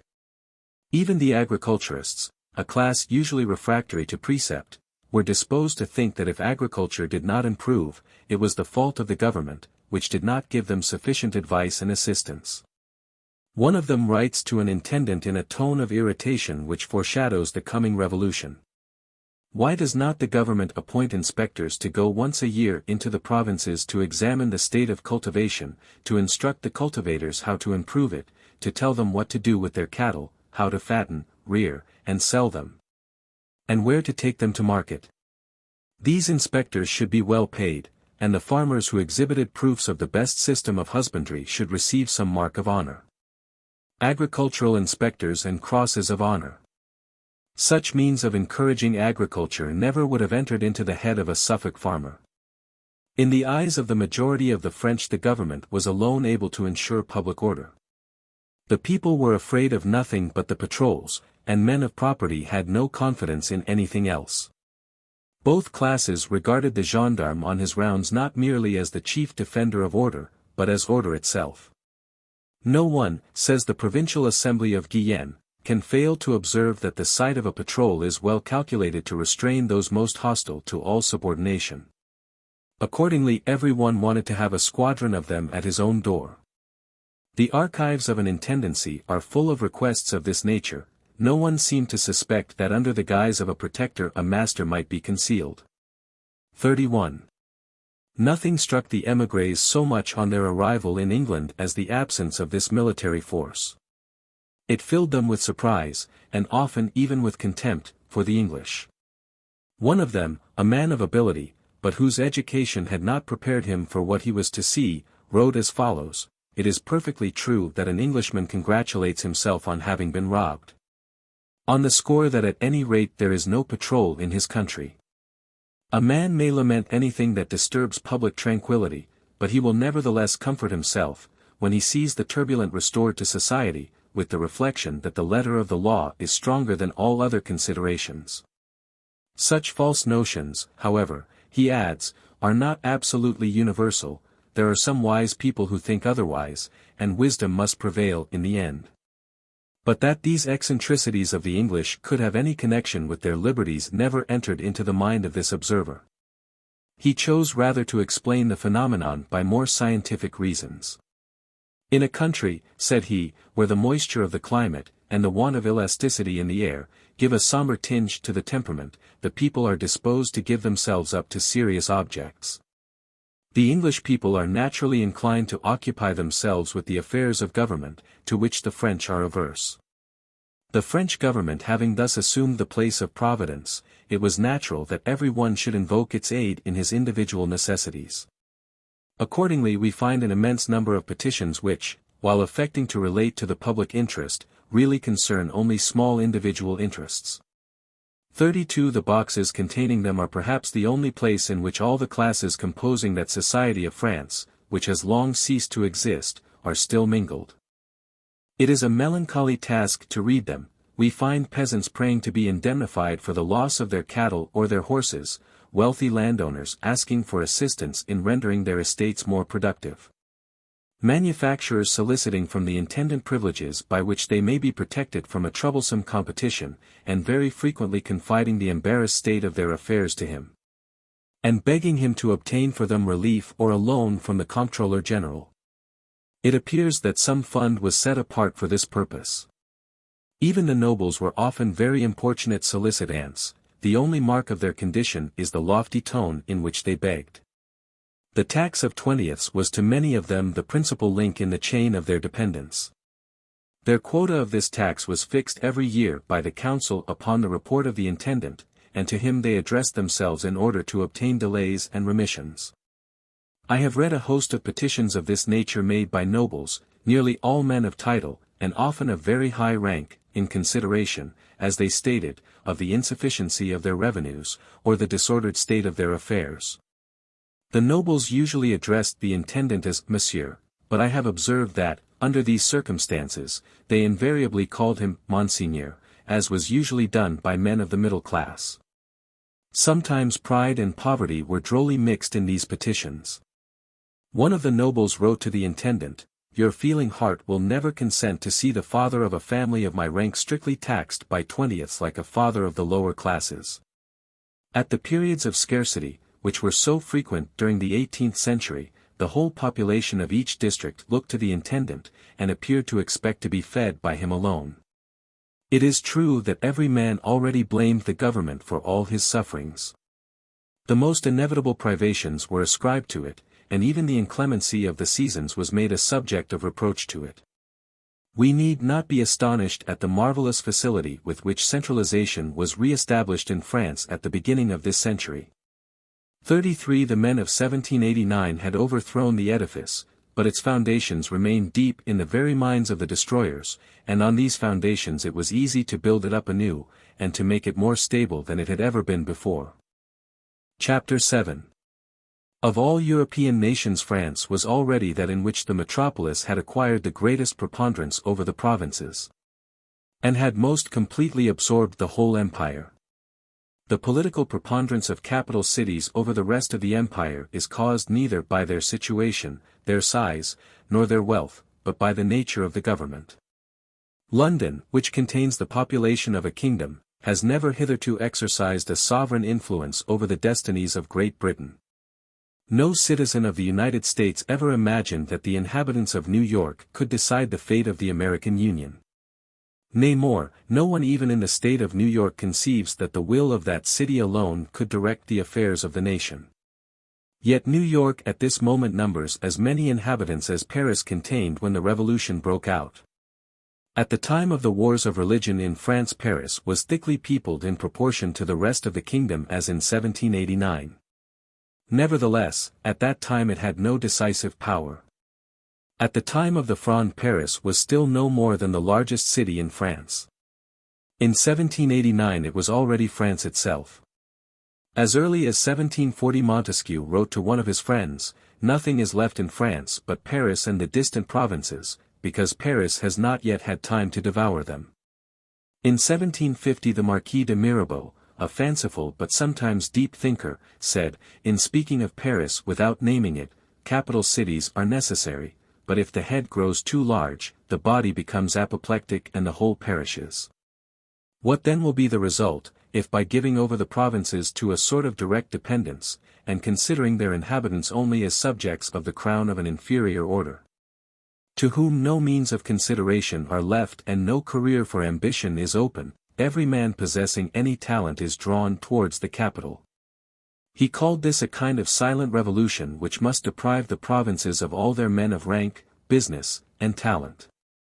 The reader who has followed the preceding chapters attentively already knows the causes of this phenomenon. It would be a needless tax on his patience to enumerate them afresh in this place. This revolution did not altogether escape the attention of the government, but chiefly by its physical effect on the growth of the city. The government saw the daily extension of Paris and was afraid that it would become difficult to administer so large a city properly. A great number of ordinances issued by the kings of France, chiefly during the 17th and 18th centuries, were destined to put a stop to the growth of the capital. These sovereigns were concentrating the whole public life of France more and more in Paris or at its gates, and yet they wanted Paris to remain a small city. The erection of new houses was forbidden, or else commands were issued that they should be built in the most costly manner and in unattractive situations which were fixed upon beforehand. Every one of these ordinances, it is true, declares, that in spite of all preceding edicts Paris had continued to spread. 6 times during the course of his reign did Louis XIV, in the height of his power, in vain attempt to check the increase of Paris. The city grew continually in spite of all edicts. Its political and social preponderance increased even faster than its walls, not so much owing to what took place within them as to the events passing without. During this period all local liberties gradually became extinct, the symptoms of independent vitality disappeared. The distinctive features of the various provinces became confused, and the last traces of the ancient public life were effaced. Not that the nation was falling into a state of languor, on the contrary, activity everywhere prevailed, but the motive principle was no longer anywhere but in Paris. I will cite but one example of this from amongst 1,000. In the reports made to the minister on the condition of the bookselling trade, I find that in the 16th century and at the beginning of the 17th, many considerable printing offices existed in provincial towns which are now without printers, or where the printers are without work. Yet there can be no doubt that many more literary productions of all kinds were published at the end of the 18th century than during the 16th, but all mental activity now emanated from the center alone. Paris had totally absorbed the provinces. At the time when the French Revolution broke out, this first revolution was fully accomplished. The celebrated traveler Arthur Young left Paris soon after the meeting of the States General, and a few days before the taking of the Bastille. The contrast between that which he had just seen in the city and that which he found beyond its walls filled him with surprise. In Paris all was noise and activity, every hour produced a fresh political pamphlet. As many as 92 were published in a week. "Never," said he, "did I see such activity in publishing, even in London." Out of Paris all seemed inert and silent, few pamphlets and no newspapers were printed. Nevertheless, the provinces were agitated and ready for action, but motionless, if the inhabitants assembled from time to time, it was in order to hear the news which they expected from Paris. In every town Young asked the inhabitants what they intended to do. The answer, he says, was always the same: ours is but a provincial town, we must wait to see what will be done at Paris. These people, he adds, do not even venture to have an opinion until they know what is thought at Paris. Nothing was more astonishing than the extraordinary ease with which the Constituent Assembly destroyed at a single stroke all the ancient French provinces, many of which were older than the monarchy. And then divided the kingdom methodically into 83 distinct portions, as though it had been the virgin soil of the New World. Europe was surprised and alarmed by a spectacle for which it was so little prepared. This is the first time, said Burke, that we have seen men tear their native land in pieces in so barbarous a manner. No doubt it appeared like tearing in pieces living bodies, but, in fact, the provinces that were thus dismembered were only corpses. While Paris was thus finally establishing its supremacy externally, a change took place within its own walls equally deserving the notice of history. After having been a city merely of exchange, of business, of consumption, and of pleasure, Paris had now become a manufacturing town, a second fact, which gave to the first a new and more formidable character. The origin of this change was very remote. It appears that even during the Middle Ages Paris was already the most industrious as well as the largest city of the kingdom. This becomes more manifest as we approach modern times. In the same degree that the business of administration was brought to Paris, industrial affairs found their way thither. As Paris became more and more the arbiter of taste, the sole center of power and of the arts, and the chief focus of national activity, the industrial life of the nation withdrew and concentrated itself there in the same proportion. Although the statistical documents anterior to the Revolution are, for the most part, deserving of little confidence, I think it may safely be affirmed that, during the 60 years which preceded the French Revolution, the number of artisans in Paris was more than doubled. Whereas during the same period the general population of the city scarcely increased 1/3. Independently of the general causes which I have stated, there were other very peculiar causes which attracted working men to Paris from all parts of France, and agglomerated them by degrees in particular quarters of the town, which they ended by occupying almost exclusively. The restrictions imposed upon manufactures by the fiscal legislation of the time were lighter at Paris than anywhere else in France. It was nowhere so easy to escape from the tyranny of the guilds. Certain faubourgs, such as the Faubourg St. Antoine, and of the Temple specially, enjoyed great privileges of this nature. Louis XVI considerably enlarged these immunities of the Faubourg St. Antoine, and did his best to gather together an immense working population in that spot, being desirous, said that unfortunate monarch, in one of his edicts, to bestow upon the artisans of the Faubourg St. Antoine a further mark of our protection, and to relieve them from the restrictions which are injurious to their interests as well as to the freedom of trade. The number of workshops, manufactories, and foundries had increased so greatly in Paris, towards the approach of the Revolution, that the government at length became alarmed at it. The sight of this progress inspired it with many imaginary terrors. Amongst other things, we find an order in council, in 1782, stating that, the king, apprehending that the rapid increase of manufactures would cause a consumption of wood likely to become prejudicial to the supply of the city, prohibits for the future the creation of any establishment of this nature within a circuit of 15 leagues round Paris. The real danger likely to arise from such an agglomeration gave no uneasiness to any one. Thus then Paris had become the mistress of France, and the popular army which was destined to make itself master of Paris was already assembling. It is pretty generally admitted, I believe, now, that administrative centralization and the omnipotence of Paris have had a great share in the overthrow of all the various governments which have succeeded one another during the last 40 years. It will not be difficult to show that the same state of things contributed largely to the sudden and violent ruin of the old monarchy, and must be numbered among the principal causes of that first revolution which has produced all the succeeding ones. Chapter 8. France was the country in which men had become the most alike. If we carefully examine the state of society in France before the Revolution, we may see it under two very contrary aspects. It would seem that the men of that time, especially those belonging to the middle and upper ranks of society, who alone were at all conspicuous, were all exactly alike. Nevertheless, we find that this monotonous crowd was divided into many different parts by a prodigious number of small barriers, and that each of these small divisions formed a distinct society, exclusively occupied with its own peculiar interests, and taking no share in the life of the community at large. When we consider this almost infinitesimal division, we shall perceive that the citizens of no other nation were so ill prepared to act in common, or to afford each other a mutual support during a crisis, and that a society thus constituted might be utterly demolished in a moment by a great revolution. Imagine all those small barriers thrown down by an earthquake, and the result is at once a social body more compact and more homogeneous than any perhaps that the world had ever seen. I have shown that throughout nearly the whole kingdom the independent life of the provinces had long been extinct. This had powerfully contributed to render all Frenchmen very much alike. Through the diversities which still subsisted, the unity of the nation might already be discerned. Uniformity of legislation brought it to light. As the 18th century advanced, there was a great increase in the number of edicts, royal declarations, and orders in council, applying the same regulations in the same manner in every part of the empire. It was not the governing body alone but the mass of those governed, who conceived the idea of a legislation so general and so uniform.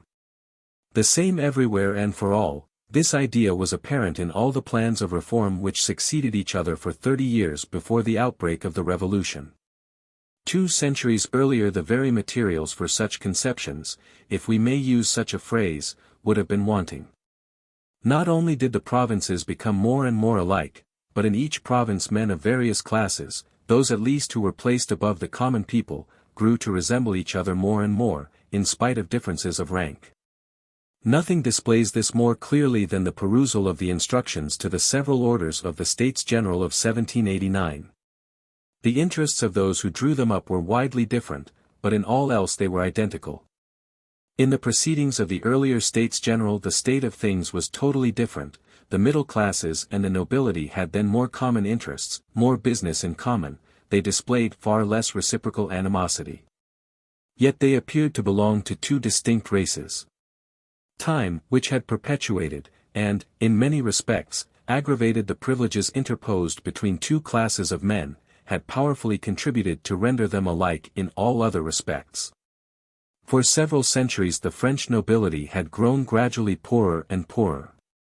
Spite of its privileges the nobility is ruined and wasted day by day, and the middle classes get possession of the large fortunes, wrote a nobleman in a melancholy strain in 1755. Yet the laws by which the estates of the nobility were protected still remained the same. Nothing appeared to be changed in their economical condition.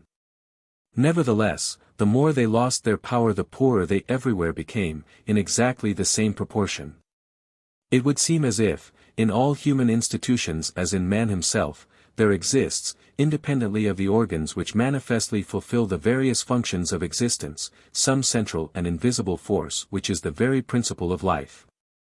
In vain do the organs appear to act as before. When this vivifying flame is extinct the whole structure languishes and dies. The French nobility still had entails. Indeed Burke remarked, that in his time entails were more frequent and more strict in France than in England, the right of primogeniture, territorial and perpetual dues, and whatever was called a beneficial interest in land. They had been relieved from the heavy obligation of carrying on war at their own charge, and at the same time had retained an increased exemption from taxation. That is to say, they kept the compensation and got rid of the burden. Moreover, they enjoyed several other pecuniary advantages which their forefathers had never possessed. Nevertheless they gradually became impoverished in the same degree that they lost the exercise and the spirit of government. Indeed it is to this gradual impoverishment that the vast subdivision of landed property, which we have already remarked, must be partly attributed. The nobles had sold their lands piecemeal to the peasants, reserving to themselves only the seigneurial rights which gave them the appearance rather than the reality of their former position. Several provinces of France, like the Limousin mentioned by Turgot, were filled with a small poor nobility, owning hardly any land, and living only on seigneurial rights and rent charges on their former estates. 34. In this district, says an intendant at the beginning of the century, the number of noble families still amounts to several thousands, but there are not 15 amongst them who have 20,000 livres a year. I find in some minutes addressed by another intendant, of Franche-Comté, to his successor, in 1750, the nobility of this part of the country is pretty good but extremely poor, and as proud as it is poor. It is greatly humbled compared to what it used to be. It is not bad policy to keep the nobles in this state of poverty in order to compel them to serve, and to stand in need of our assistance. They form, he adds, a confraternity, into which those only are admitted who can prove 4 quarterings. This confraternity is not patented but only allowed, it meets only once a year, and in the presence of the intendant. After dining and hearing mass together, these noblemen return, every man to his home, some on their Rosinantes and the rest on foot. You will see what a comical assemblage it is. This gradual impoverishment of the nobility was more or less apparent, not only in France, but in all parts of the continent, in which, as in France, the feudal system was finally dying out without being replaced by a new form of aristocracy. This decay was especially manifest and excited great attention amongst the German states on the banks of the Rhine. In England alone the contrary was the case. There the ancient noble families which still existed had not only kept, but greatly increased their fortunes, they were still first in riches as in power. The new families which had risen beside them had only copied but had not surpassed their wealth. In France the non-noble classes alone seemed to inherit all the wealth which the nobility had lost, they fattened, as it were, upon its substance. Yet there were no laws to prevent the middle class from ruining themselves, or to assist them in acquiring riches, nevertheless they incessantly increased their wealth, in many instances they had become as rich as, and often richer than the nobles. Nay, more, their wealth was of the same kind, for, though dwelling in the town, they were often landowners in the country, and sometimes they even bought seigneurial estates. Education and habits of life had already created 1,000 other points of resemblance between these two classes of men. The middle-class man was as enlightened as the noble, and it deserves to be remarked, his acquirements were derived from the very same source. The same light shone upon both. Their education had been equally theoretical and literary. Paris, which became more and more the sole preceptor of France, had ended by giving to all minds one common form and action. At the end of the 18th century no doubt some difference was still perceptible between the manners of the nobility and those of the middle class, for nothing assimilates more slowly than that surface of society which we call manners. At bottom, however, all men above the rank of the common people were alike, they had the same ideas, the same habits, the same tastes, they indulged in the same pleasures, read the same books, and spoke the same language. The only difference left between them was in their rights. I much doubt whether this was the case in the same degree anywhere else, even in England, where the different classes, though firmly united by common interests, still differed in their habits and feelings. For political liberty, which possesses the admirable power of placing the citizens of a state in compulsory intercourse and mutual dependence, does not on that account always make them similar. It is the government of one man which, in the end, has the inevitable effect of rendering all men alike, and all mutually indifferent to their common fate. Chapter 9. Showing how men thus similar were more divided than ever into small groups, estranged from and indifferent to each other. Let us now look at the other side of the picture, and we shall see that these same Frenchmen, who had so many points of resemblance amongst themselves, were, nevertheless, more completely isolated from each other than perhaps the inhabitants of any other country, or than had ever been the case before in France. It seems extremely probable that, at the time of the first establishment of the feudal system in Europe, the class which was subsequently called the nobility did not at once form a caste, but was originally composed of the chief men of the nation, and was therefore, in the beginning, merely an aristocracy. This, however, is a question which I have no intention of discussing here. It will be sufficient to remark that, during the Middle Ages, the nobility had become a caste, that is to say, that its distinctive mark was birth. It retained, indeed, one of the proper characteristics of an aristocracy, that of being a governing body of citizens, but birth alone decided who should be at the head of this body. Whoever was not born noble was excluded from this close and particular class, and could only fill a position more or less exalted but still subordinate in the state. Wherever on the continent of Europe the feudal system had been established it ended in caste, in England alone it returned to aristocracy. It has always excited my surprise that a fact which distinguishes England from all other modern nations, and which alone can throw light upon the peculiarities of its laws, its spirit, and its history, has not attracted to a still greater degree the attention of philosophers and statesmen, and that habit has rendered it, as it were, imperceptible to the English themselves. It has frequently been seen by glimpses, and imperfectly described, but no complete and distinct view has, I believe, ever been taken of it. Montesquieu, it is true, on visiting Great Britain in 1739, wrote, "I am now in a country which has little resemblance to the rest of Europe, but that is all." It was indeed, not so much its parliament, its liberty, its publicity, or its jury, which at that time rendered England so unlike the rest of Europe, it was something far more peculiar and far more powerful. England was the only country in which the system of caste had been not only modified, but effectually destroyed. The nobility and the middle classes in England followed the same business, embraced the same professions, and, what is far more significant, intermarried with each other. The daughter of the greatest nobleman could already without disgrace marry a man of yesterday. In order to ascertain whether caste, with the ideas, habits, and barriers it creates amongst a nation, is definitely destroyed, look at its marriages. They alone give the decisive feature which we seek. At this very day, in France, after 60 years of democracy, we shall generally seek it in vain. The old and the new families, between which no distinction any longer appears to exist, avoid as much as possible to intermingle with each other by marriage. It has often been remarked that the English nobility has been more prudent, more able, and less exclusive than any other. It would have been much nearer the truth to say, that in England, for a very long time past, no nobility, properly so called, has existed, if we take the word in the ancient and limited sense it has everywhere else retained. This singular revolution is lost in the night of ages, but a living witness of it yet survives in the idiom of language.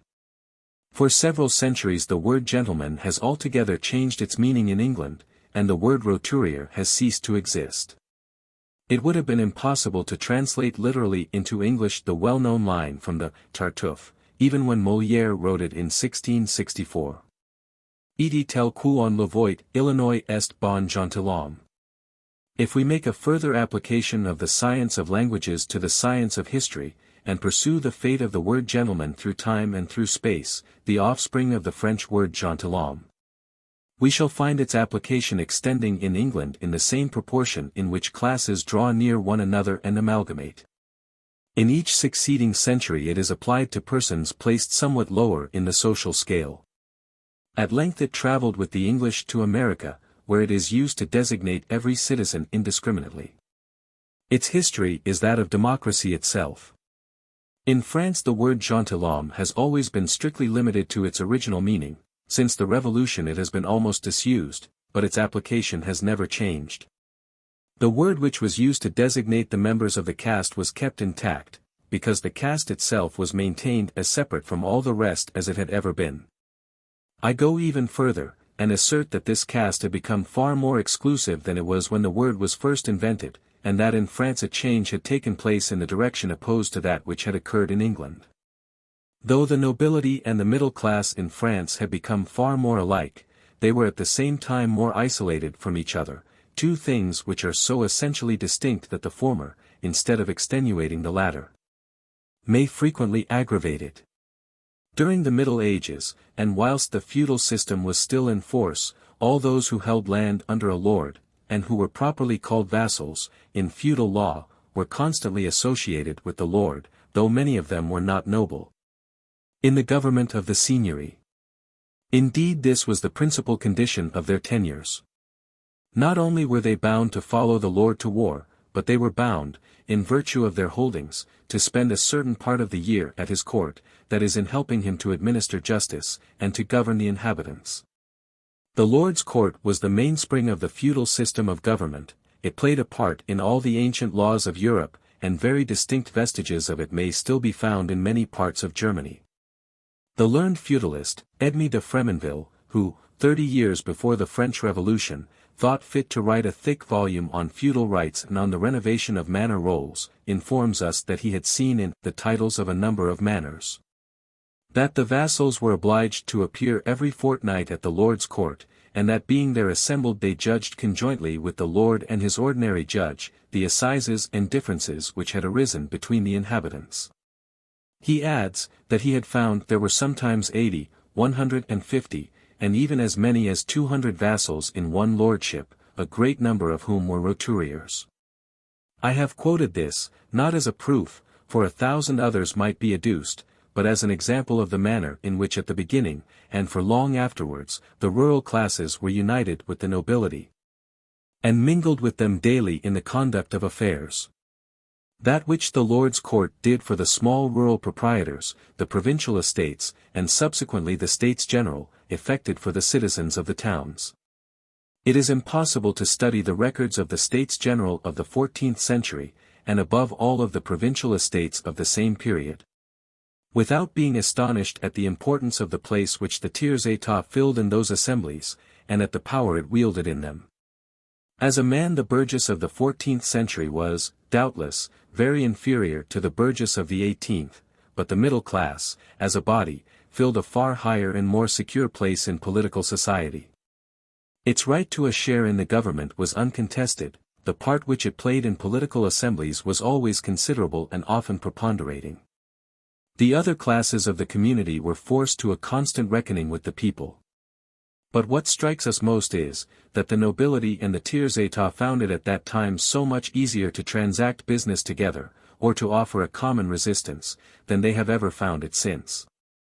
This is observable not only in the States General of the 14th century, many of which had an irregular and revolutionary character impressed upon them by the disasters of the time, but in the provincial estates of the same period, where nothing seems to have interrupted the regular and habitual course of affairs.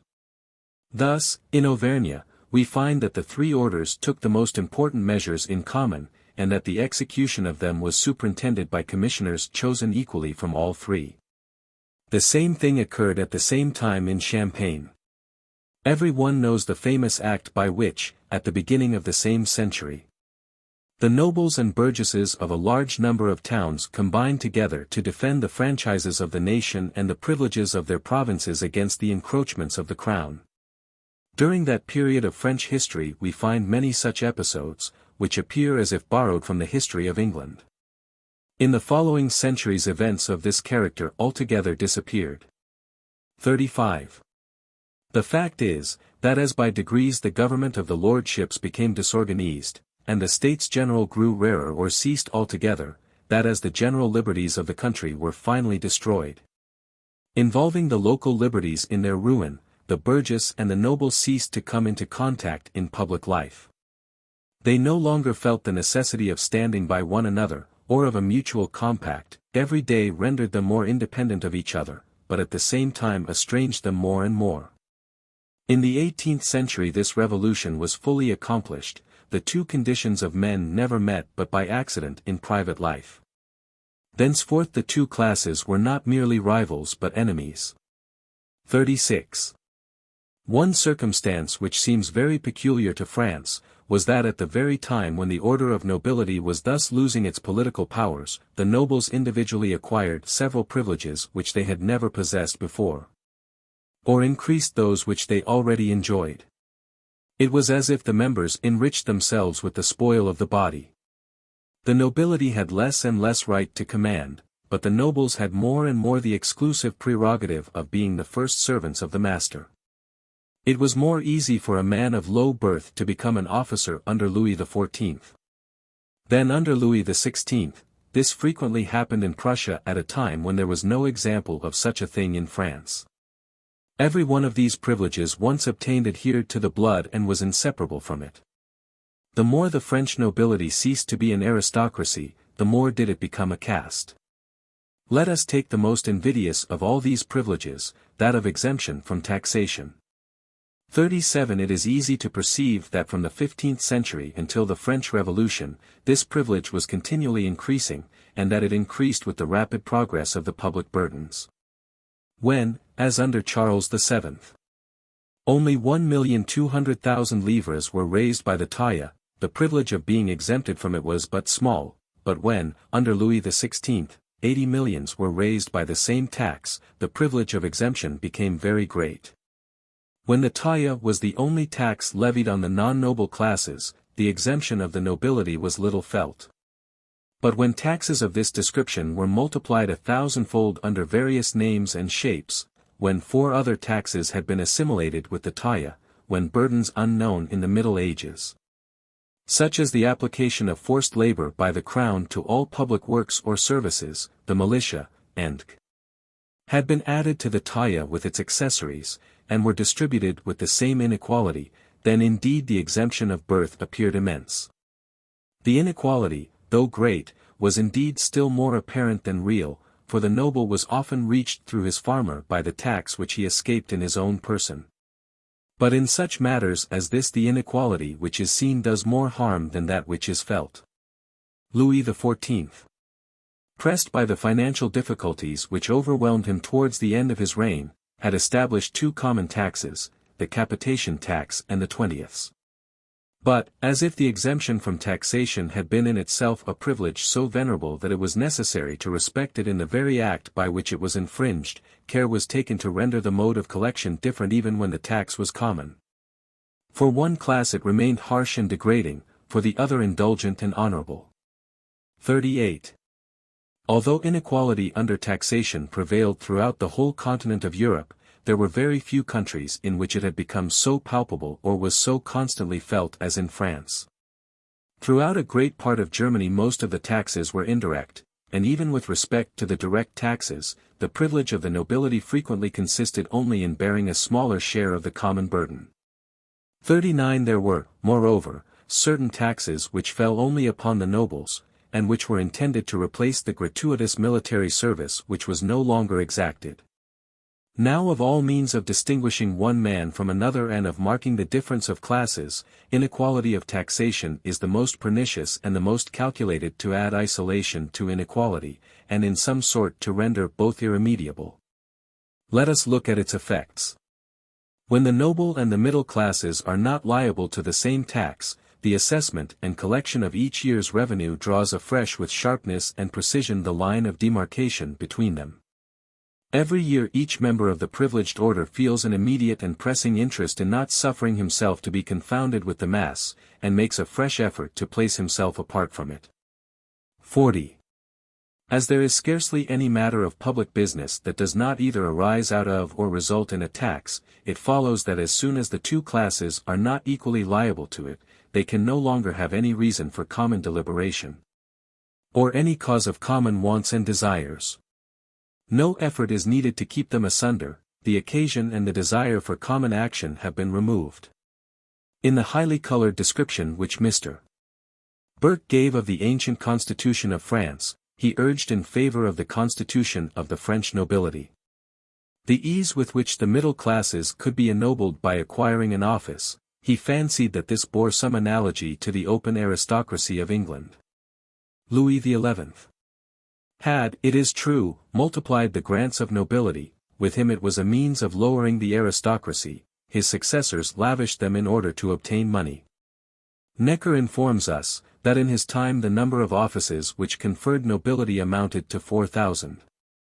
Nothing like this existed in any other part of Europe, but the analogy which Burke sought to establish between France and England on this score was all the more false.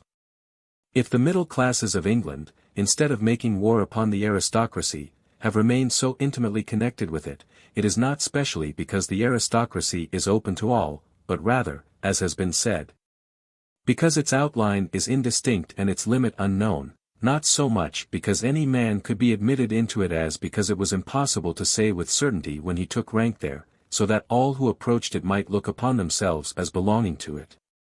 might take part in its rule, and derive either luster or profit from its influence.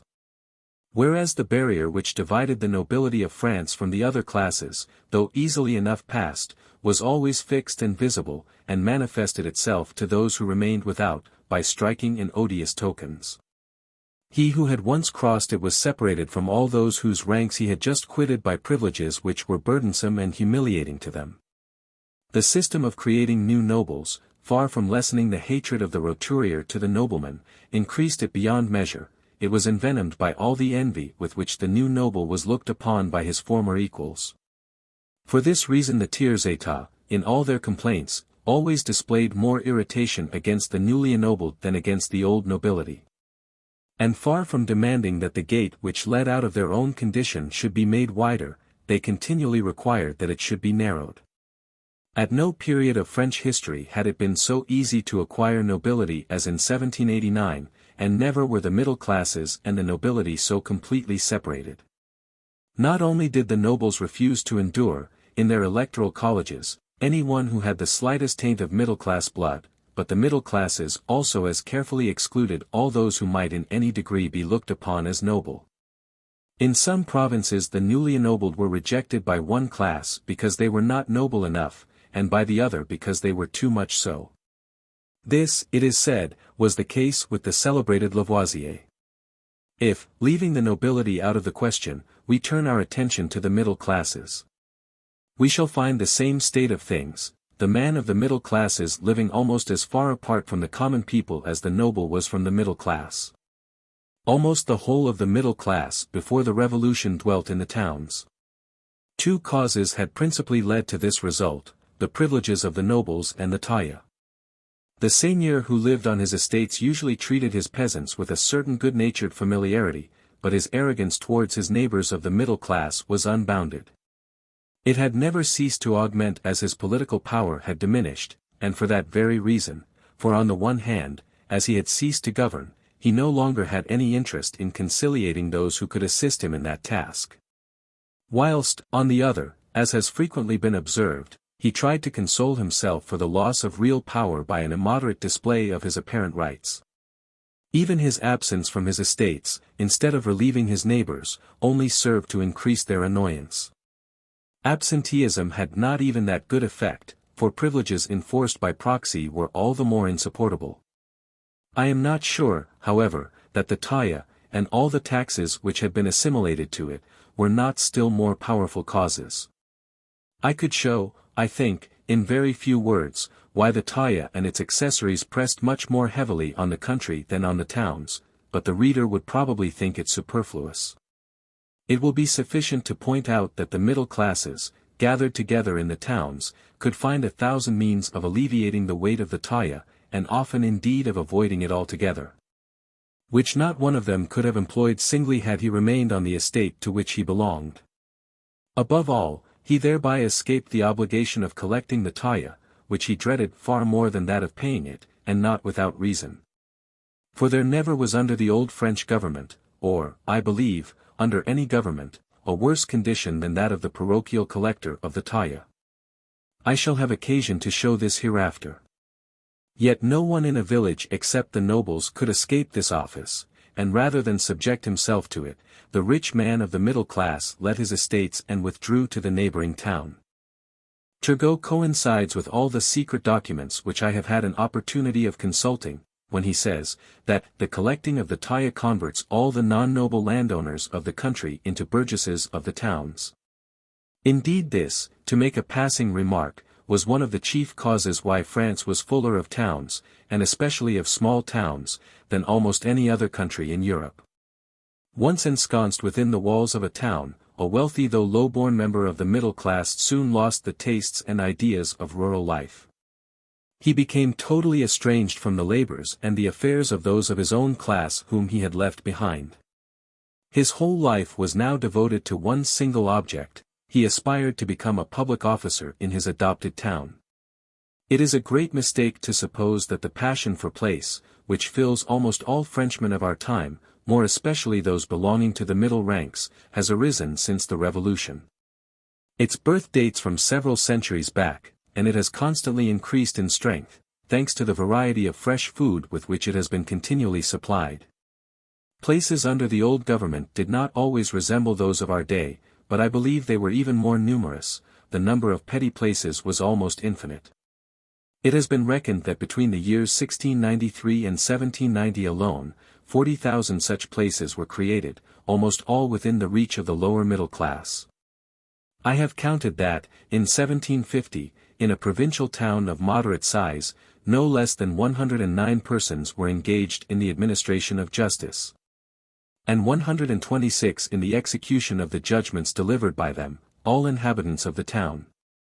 The eagerness with which the townspeople of the middle class sought to obtain these places was really unparalleled. No sooner had one of them become possessed of a small capital than, instead of investing it in business, he immediately laid it out in the purchase of a place. This wretched ambition has done more harm to the agriculture and the trade of France than the guilds or even the taille. When the supply of places failed, the imagination of place hunters instantly fell to work to invent new ones. A certain Sieur Lemberville published a memorial to prove that it was quite in accordance with the interest of the public to create inspectors for a particular branch of manufactures, and he concluded by offering himself for the employment. Which of us has not known a Lemberville?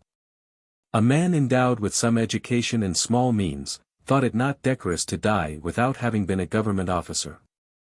Every man according to his condition, says a contemporary writer, wants to be something by command of the king. The principal difference in this respect between the time of which I have been speaking and the present is, that formerly the government sold the places, whereas now it gives them away. A man no longer pays his money in order to purchase a place, he does more, he sells himself. Separated from the peasantry by the difference of residence, and still more by the manner of life, the middle classes were also for the most part divided from them by interest. The privileges of the nobles with respect to taxation were justly complained of, but what then can be said of those enjoyed by the middle class? The offices which exempted them wholly or in part from public burdens were counted by thousands. One exempted them from the militia, another from the corvée, a third from the taille. Is there a parish, says a writer of the time, that does not contain, independently of the nobles and ecclesiastics, a number of inhabitants who have purchased for themselves, by dint of places or commissions, some sort of exemption from taxation? One of the reasons why a certain number of offices destined for the middle classes were, from time to time, abolished is the diminution of the receipts caused by the exemption of so large a number of persons from the taille. I have no doubt that the number of those exempted among the middle class was as great as, and often greater than, among the nobility. These miserable privileges filled those who were deprived of them with envy, and those who enjoyed them with the most selfish pride. Nothing is more striking throughout the 18th century than the hostility of the citizen of the towns towards the surrounding peasantry, and the jealousy felt by the peasants of the townspeople. Every single town, says Turgot, absorbed by its own separate interests, is ready to sacrifice to them the country and the villages of its district. You have often been obliged, said he, elsewhere, in addressing his subdelegates, to repress the constant tendency to usurpation and encroachment which characterizes the conduct of the towns towards the country people and the villages of their district. Even the common people who dwelt within the walls of the towns with the middle classes became estranged from and almost hostile to them. Most of the local burdens which they imposed were so contrived as to press most heavily on the lower classes. More than once I have had occasion to ascertain the truth of what Turgot also says in another part of his works, namely, that the middle classes of the towns had found means to regulate the octroys in such a manner that the burden did not fall on themselves. What is most obvious in every act of the French middle classes, was their dread of being confounded with the common people, and their passionate desire to escape by every means in their power from popular control. If it were His Majesty's pleasure, said the burgesses of a town, in a memorial addressed to the Comptroller General, that the office of mayor should become elective, it would be proper to oblige the electors to choose him only from the chief notables, and even from the corporation. We have seen that it was a part of the policy of the kings of France successively to withdraw from the population of the towns the exercise of their political rights. From Louis XI to Louis XV. Their whole legislation betrays this intention. Frequently the burgesses themselves seconded that intention, sometimes they suggested it. At the time of the municipal reform of 1764, an intendant consulted the municipal officers of a small town on the point of preserving to the artisans and working classes, autre menu peuple, the right of electing their magistrates. These officers replied that it was true that the people had never abused this right, and that it would doubtless be agreeable to preserve to them the consolation of choosing their own masters. But that it would be still better, in the interest of good order and the public tranquillity, to make over this duty altogether to the assembly of notables. The subdelegate reported, on his side, that he had held a secret meeting, at his own house, of the 6 best citizens of the town. These 6 best citizens were unanimously of opinion that the wisest course would be to entrust the election, not even to the assembly of notables, as the municipal officers had proposed, but to a certain number of deputies chosen from the different bodies of which that assembly was composed. The subdelegate, more favorable to the liberties of the people than these burgesses themselves, reported their opinion, but added, as his own, that it was nevertheless very hard upon the working classes to pay, without any means of controlling the expenditure of the money, sums imposed on them by such of their fellow citizens who were probably, by reason of the privileged exemptions from taxation, the least interested in the question. Let us complete this survey. Let us now consider the middle classes as distinguished from the people, just as we have previously considered the nobility as distinguished from the middle classes. 41 We shall discover in this small portion of the French nation, thus set apart from the rest, infinite subdivisions. It seems as if the people of France was like those pretended simple substances in which modern chemistry perpetually detects new elements by the force of its analysis. I have discovered not less than 36 distinct bodies among the notables of one small town. These distinct bodies, though already very diminutive, were constantly employed in reducing each other to still narrower dimensions. They were perpetually throwing off the heterogeneous particles they might still contain, so as to reduce themselves to the most simple elements. Some of them were reduced by this elaborate process to no more than 3 or 4 members, but their personality only became more intense and their tempers more contentious. All of them were separated from each other by some diminutive privileges, the least honorable of which was still a mark of honor. Between them raged incessant disputes for precedency. The intendant, and even the courts of justice, were distracted by their quarrels. It has just been decided that holy water is to be offered to the magistrates, lo presidio, before it is offered to the corporation. The Parliament hesitated, but the king has called up the affair to his council, and decided it himself. It was high time, this question had thrown the whole town into a ferment. If one of these bodies obtained precedency over another in the General Assembly of Notables, the latter instantly withdrew, and preferred abandoning altogether the public business of the community rather than submit to an outrage on his dignity. The body of periwig makers of the town of La Flèche decided that it would express in this manner its well-founded grief occasioned by the precedency which had been granted to the bakers. A portion of the notables of another town obstinately refused to perform their office, because, as the intendant reported, some artisans have been introduced into the assembly, with whom the principal burgesses cannot bear to associate. If the place of sheriff, said the intendant of another province, be given to a notary, the other notables will be disgusted, as the notaries are here men of no birth, not being of the families of the notables, and all of them having been clerks.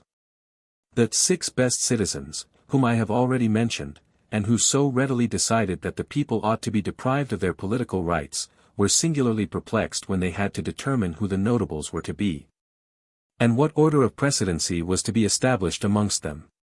In such a strait they presume only to express their doubts, fearing, as they said, to cause to some of their fellow citizens too sensible a mortification. The natural vanity of the French was strengthened and stimulated by the incessant collision of their pretensions in these small bodies, and the legitimate pride of the citizens was forgotten. Most of these small corporations, of which I have been speaking, already existed in the 16th century. But at that time their members, after having settled among themselves the business of their own fraternity, joined all the other citizens to transact in common the public business of the city. In the 18th century these bodies were almost entirely wrapped up in themselves, for the concerns of their municipal life had become scarce, and they were all managed by delegates. Each of these small communities, therefore, lived only for itself, was occupied only with itself, and had no affairs but its own interests. Our forefathers had not yet acquired the term of individuality, which we have coined for our own use, because in their times there was no such thing as an individual not belonging to some group of persons, and who could consider himself as absolutely alone. But each of the 1,000 little groups, of which French society was then composed, thought only of itself. It was, if I may so express myself, a state of collective individuality, which prepared the French mind for that state of positive individuality which is the characteristic of our own time. But what is most strange is that all these men, who stood so much aloof from one another, had become so extremely similar amongst themselves that if their positions had been changed no distinction could have been traced among them. Nay more, if any one could have sounded their innermost convictions, he would have found that the slight barriers which still divided persons in all other respects so similar, appeared to themselves alike contrary to the public interest and to common sense, and that in theory they already worshipped the uniformity of society and the unity of power. Each of them clung to his own particular condition, only because a particular condition was the distinguishing mark of others. But all were ready to confound their own condition in the same mass, provided no one retained any separate lot or rose above the common level. Chapter 10. The destruction of political liberty and the estrangement of classes were the causes of almost all the disorders which led to the dissolution of the old society of France. Of all the disorders which attacked the constitution of society in France, as it existed before the Revolution, and led to the dissolution of that society, that which I have just described was the most fatal. But I must pursue the inquiry to the source of so dangerous and strange an evil, and show how many other evils took their origin from the same cause. If the English had, from the period of the Middle Ages, altogether lost, like the French, political freedom and all those local franchises which cannot long exist without it, it is highly probable that each of the different classes of which the English aristocracy is composed would have seceded from the rest, as was the case in France and more or less all over the continent. And that all those classes together would have separated themselves from the people. But freedom compelled them always to remain within reach of each other, so as to combine their strength in time of need. It is curious to observe how the British aristocracy, urged even by its own ambition, has contrived, whenever it seemed necessary, to mix familiarly with its inferiors, and to feign to consider them as its equals. Arthur Young, whom I have already quoted, and whose book is one of the most instructive works which exist on the former state of society in France, relates that, happening to be one day at the country house of the Duc de la Rochefoucauld, at La Roche-Guyon, he expressed a wish to converse with some of the best and most wealthy farmers of the neighborhood. The Duke had the kindness to order his steward to give me all the information I wanted relative to the agriculture of the country, and to speak to such persons as were necessary on points that he was in doubt about. At an English nobleman's house there would have been 3 or 4 farmers asked to meet me, who would have dined with the family among ladies of the first rank. I do not exaggerate when I say that I have had this at least 100 times in the first houses of our islands. It is, however, a thing that in the present state of manners in France would not be met with from Calais to Bayonne, except by chance in the house of some great lord, who had been much in England, and then not unless it were asked for. I once knew it at the Duc de Liancourt's, 42. Unquestionably the English aristocracy is of a haughtier nature than that of France, and less disposed to mingle familiarly with those who live in a humbler condition. But the obligations of its own rank have imposed that duty upon it. It submitted that it might command. For centuries no inequality of taxation has existed in England, except such exemptions as have been successively introduced for the relief of the indigent classes. Observe to what results different political principles may lead nations so nearly contiguous. In the 18th century, the poor man in England enjoyed the privilege of exemption from taxation, the rich in France. In one country the aristocracy has taken upon itself the heaviest public burdens, in order to retain the government of the state. In the other, the aristocracy retained to the last exemption from taxation as a compensation for the loss of political power. In the 14th century, the maxim "no tax without the consent of the taxed, en impose qu'en vote," appeared to be as firmly established in France as in England. It was frequently quoted. To contravene it always seemed an act of tyranny. To conform to it was to revert to the law. At that period, as I have already remarked, a multitude of analogies may be traced between the political institutions of France and those of England. But then the destinies of the two nations separated and constantly became more unlike, as time advanced. They resemble two lines starting from contiguous points at a slight angle, which diverge indefinitely as they are prolonged. I venture to affirm that when the French nation, exhausted by the protracted disturbances which had accompanied the captivity of King John and the madness of Charles VI, suffered the crown to levy a general tax without the consent of the people, and when the nobility had the baseness to allow the middle and lower classes to be so taxed on condition that its own exemption should be maintained. At that very time was sown the seed of almost all the vices and almost all the abuses which afflicted the ancient society of France during the remainder of its existence, and ended by causing its violent dissolution. And I admire the rare sagacity of Philippe de Comines when he says, Charles VII, who gained the point of laying on the taille at his pleasure, without the consent of the states of the realm, laid a heavy burden on his soul and on that of his successors, and gave a wound to his kingdom which will not soon be closed. Observe how that wound widened with the course of years, follow step by step that fact to its consequences. Forbonnais says with truth in his learned researches on the finances of France, that in the Middle Ages the sovereigns generally lived on the revenues of their domains. And, as the extraordinary wants of the state, he adds, were provided for by extraordinary subsidies, they were levied equally on the clergy, the nobility, and the people. The greater part of the general subsidies voted by the three orders in the course of the 14th century were, in point of fact, so levied. Almost all the taxes established at that time were indirect, that is, they were paid indiscriminately by all classes of consumers. Sometimes the tax was direct, but then it was assessed, not on property, but on income. The nobles, the priests, and the burgesses were bound to pay over to the king, for a year, a tenth, for instance, of all their incomes. This remark as to the charges voted by the estates of the realm applies equally to those which were imposed at the same period by the different provincial estates within their own territories. 43. It is true that already, at that time, the direct tax known by the name of the taille was never levied on the noble classes. The obligation of gratuitous military service was the ground of their exemption. But the taille was at that time partially in force as a general impost, belonging rather to the seigneurial jurisdictions than to the kingdom. When the king first undertook to levy taxes by his own authority, he perceived that he must select a tax which did not appear to fall directly on the nobles.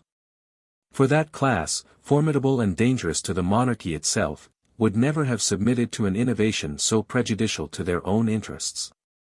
The tax selected by the crown was, therefore, a tax from which the nobles were exempt, and that tax was the taille. Thus to all the private inequalities of condition which already existed, another and more general inequality was added, which augmented and perpetuated all the rest. From that time this tax spread and ramified in proportion as the demands of the public treasury increased with the functions of the central authority, it was soon decupled, and all the new taxes assumed the character of the taille. Every year, therefore, inequality of taxation separated the classes of society and isolated the individuals of whom they consisted more deeply than before.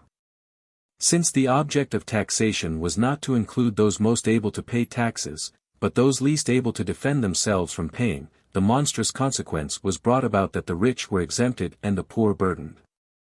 It is related that Cardinal Mazarin, being in want of money, hit upon the expedient of levying a tax upon the principal houses in Paris, but that having encountered some opposition from the parties concerned, he contented himself with adding the 5 millions he required to the general brevet of the taille. He meant to tax the wealthiest of the king's subjects. He did tax the most indigent, but to the treasury the result was the same. The produce of taxes thus unjustly allotted had limits, but the demands of the crown had none. Yet the kings of France would neither convoke the States General to obtain subsidies, nor would they provoke the nobility to demand that measure by imposing taxes on them without it. Hence arose that prodigious and mischievous fecundity of financial expedients, which so peculiarly characterized the administration of the public resources during the last 3 centuries of the old French monarchy. It is necessary to study the details of the administrative and financial history of that period, to form a conception of the violent and unwarrantable proceedings which the want of money may prescribe even to a mild government. But without publicity and without control, when once time has sanctioned its power and delivered it from the dread of revolution, that last safeguard of nations. Every page in these annals tells of possessions of the crown first sold and then resumed as unsaleable, of contracts violated and of vested interests ignored. Of sacrifices wrung at every crisis from the public creditor, and of incessant repudiations of public engagements. 44. Privileges granted in perpetuity were perpetually resumed. If we could bestow our compassion on the disappointments of a foolish vanity, the fate of those luckless persons might deserve it who purchased letters of nobility. But who were exposed during the whole of the 17th and 18th centuries to buy over and over again the empty honors or the unjust privileges which they had already paid for several times. Thus Louis XIV. Annulled all the titles of nobility acquired in the preceding 92 years, though most of them had been conferred by himself. But they could only be retained upon furnishing a fresh subsidy, all these titles having been obtained by surprise, said the edict. The same example was duly followed by Louis XV. 80 years later, the militiaman was forbidden to procure a substitute, for fear, it was said, of raising the price of recruits to the state. Towns, corporations, and hospitals were compelled to break their own engagements in order that they might be able to lend money to the crown. Parishes were restrained from undertaking works of public improvement, lest by such a diversion of their resources they should pay their direct taxes with less punctuality. It is related that M. Horry and M. Trudaine, of whom one was the Comptroller General and the other the Director General of Public Works, had formed a plan for substituting, for the forced labor of the peasantry on the roads, a rate to be levied on the inhabitants of each district for the repair of their thoroughfares. The reason which led these able administrators to forego that plan is instructive. They feared, it is said, that when a fund had been raised by such a rate it would be impossible to prevent the treasury from appropriating the money to its own purposes. So that ere long the ratepayers would have had to support both the new money payment and the old charge of forced labor. I do not hesitate to say that no private person could have escaped the grasp of the criminal law who should have managed his own fortune as the great Louis in all his glory managed the fortune of the nation. If you stumble upon any old establishment of the Middle Ages which maintained itself with every aggravation of its original defects in direct opposition to the spirit of the age, or upon any mischievous innovation, search to the root of the evil, you will find it to be some financial expedient perpetuated in the form of an institution. To meet the pressure of the hour new powers were called into being which lasted for centuries. A peculiar tax, which was called the due of franc fief, had been levied from a distant period on the non-noble holders of noble lands. This tax established between lands the same distinction which existed between the classes of society, and the one constantly tended to increase the other. Perhaps this due of franc fief contributed more than any other cause to separate the roturier and the noble, because it prevented them from mingling together in that which most speedily and most effectually assimilates men to each other, in the possession of land. A chasm was thus opened between the noble landowner on the one hand, and his neighbor, the non-noble landowner, on the other. Nothing, on the contrary, contributed to hasten the cohesion of these two classes in England more than the abolition, as early as the 16th century, of all outward distinctions between the fiefs held under the crown and lands held in villanage. 45. In the 14th century this feudal tax of franc fief was light, and was only levied here and there. But in the 18th century, when the feudal system was well nigh abolished, it was rigorously exacted in France every 20 years, and it amounted to one whole year's revenue. A son paid it on succeeding his father. This tax, said the Agricultural Society of Tours in 1761, is extremely injurious to the improvement of the art of husbandry. Of all the imposts borne by the king's subjects there is indisputably none so vexatious and so onerous to the rural population. This duty, said another contemporary writer, which was at first levied but once in a lifetime, is become in course of time a very cruel burden. The nobles themselves would have been glad that it should be abolished, for it prevented persons of inferior condition from purchasing their lands, but the fiscal demands of the state required that it should be maintained and increased. 46. The Middle Ages are sometimes erroneously charged with all the evils arising from the trading or industrial corporations. But at their origin these guilds and companies served only as means to connect the members of a given calling with each other, and to establish in each trade a free government in miniature, whose business it was at once to assist and to control the working classes. Such, and no more, seems to have been the intention of St. Louis. It was not till the commencement of the 16th century, in the midst of that period which is termed the revival of arts and letters, that it was proposed for the first time to consider the right to labor in a particular vocation as a privilege to be sold by the crown. Then it was that each company became a small close aristocracy, and at last those monopolies were established which were so prejudicial to the progress of the arts and which so exasperated the last generation. From the reign of Henry III, who generalized the evil, if he did not give birth to it, down to Louis XVI, who extirpated it, it may be said that the abuse of the system of guilds never ceased to augment and to spread at the very time when the progress of society rendered those institutions more insupportable, and when the common sense of the public was most opposed to them.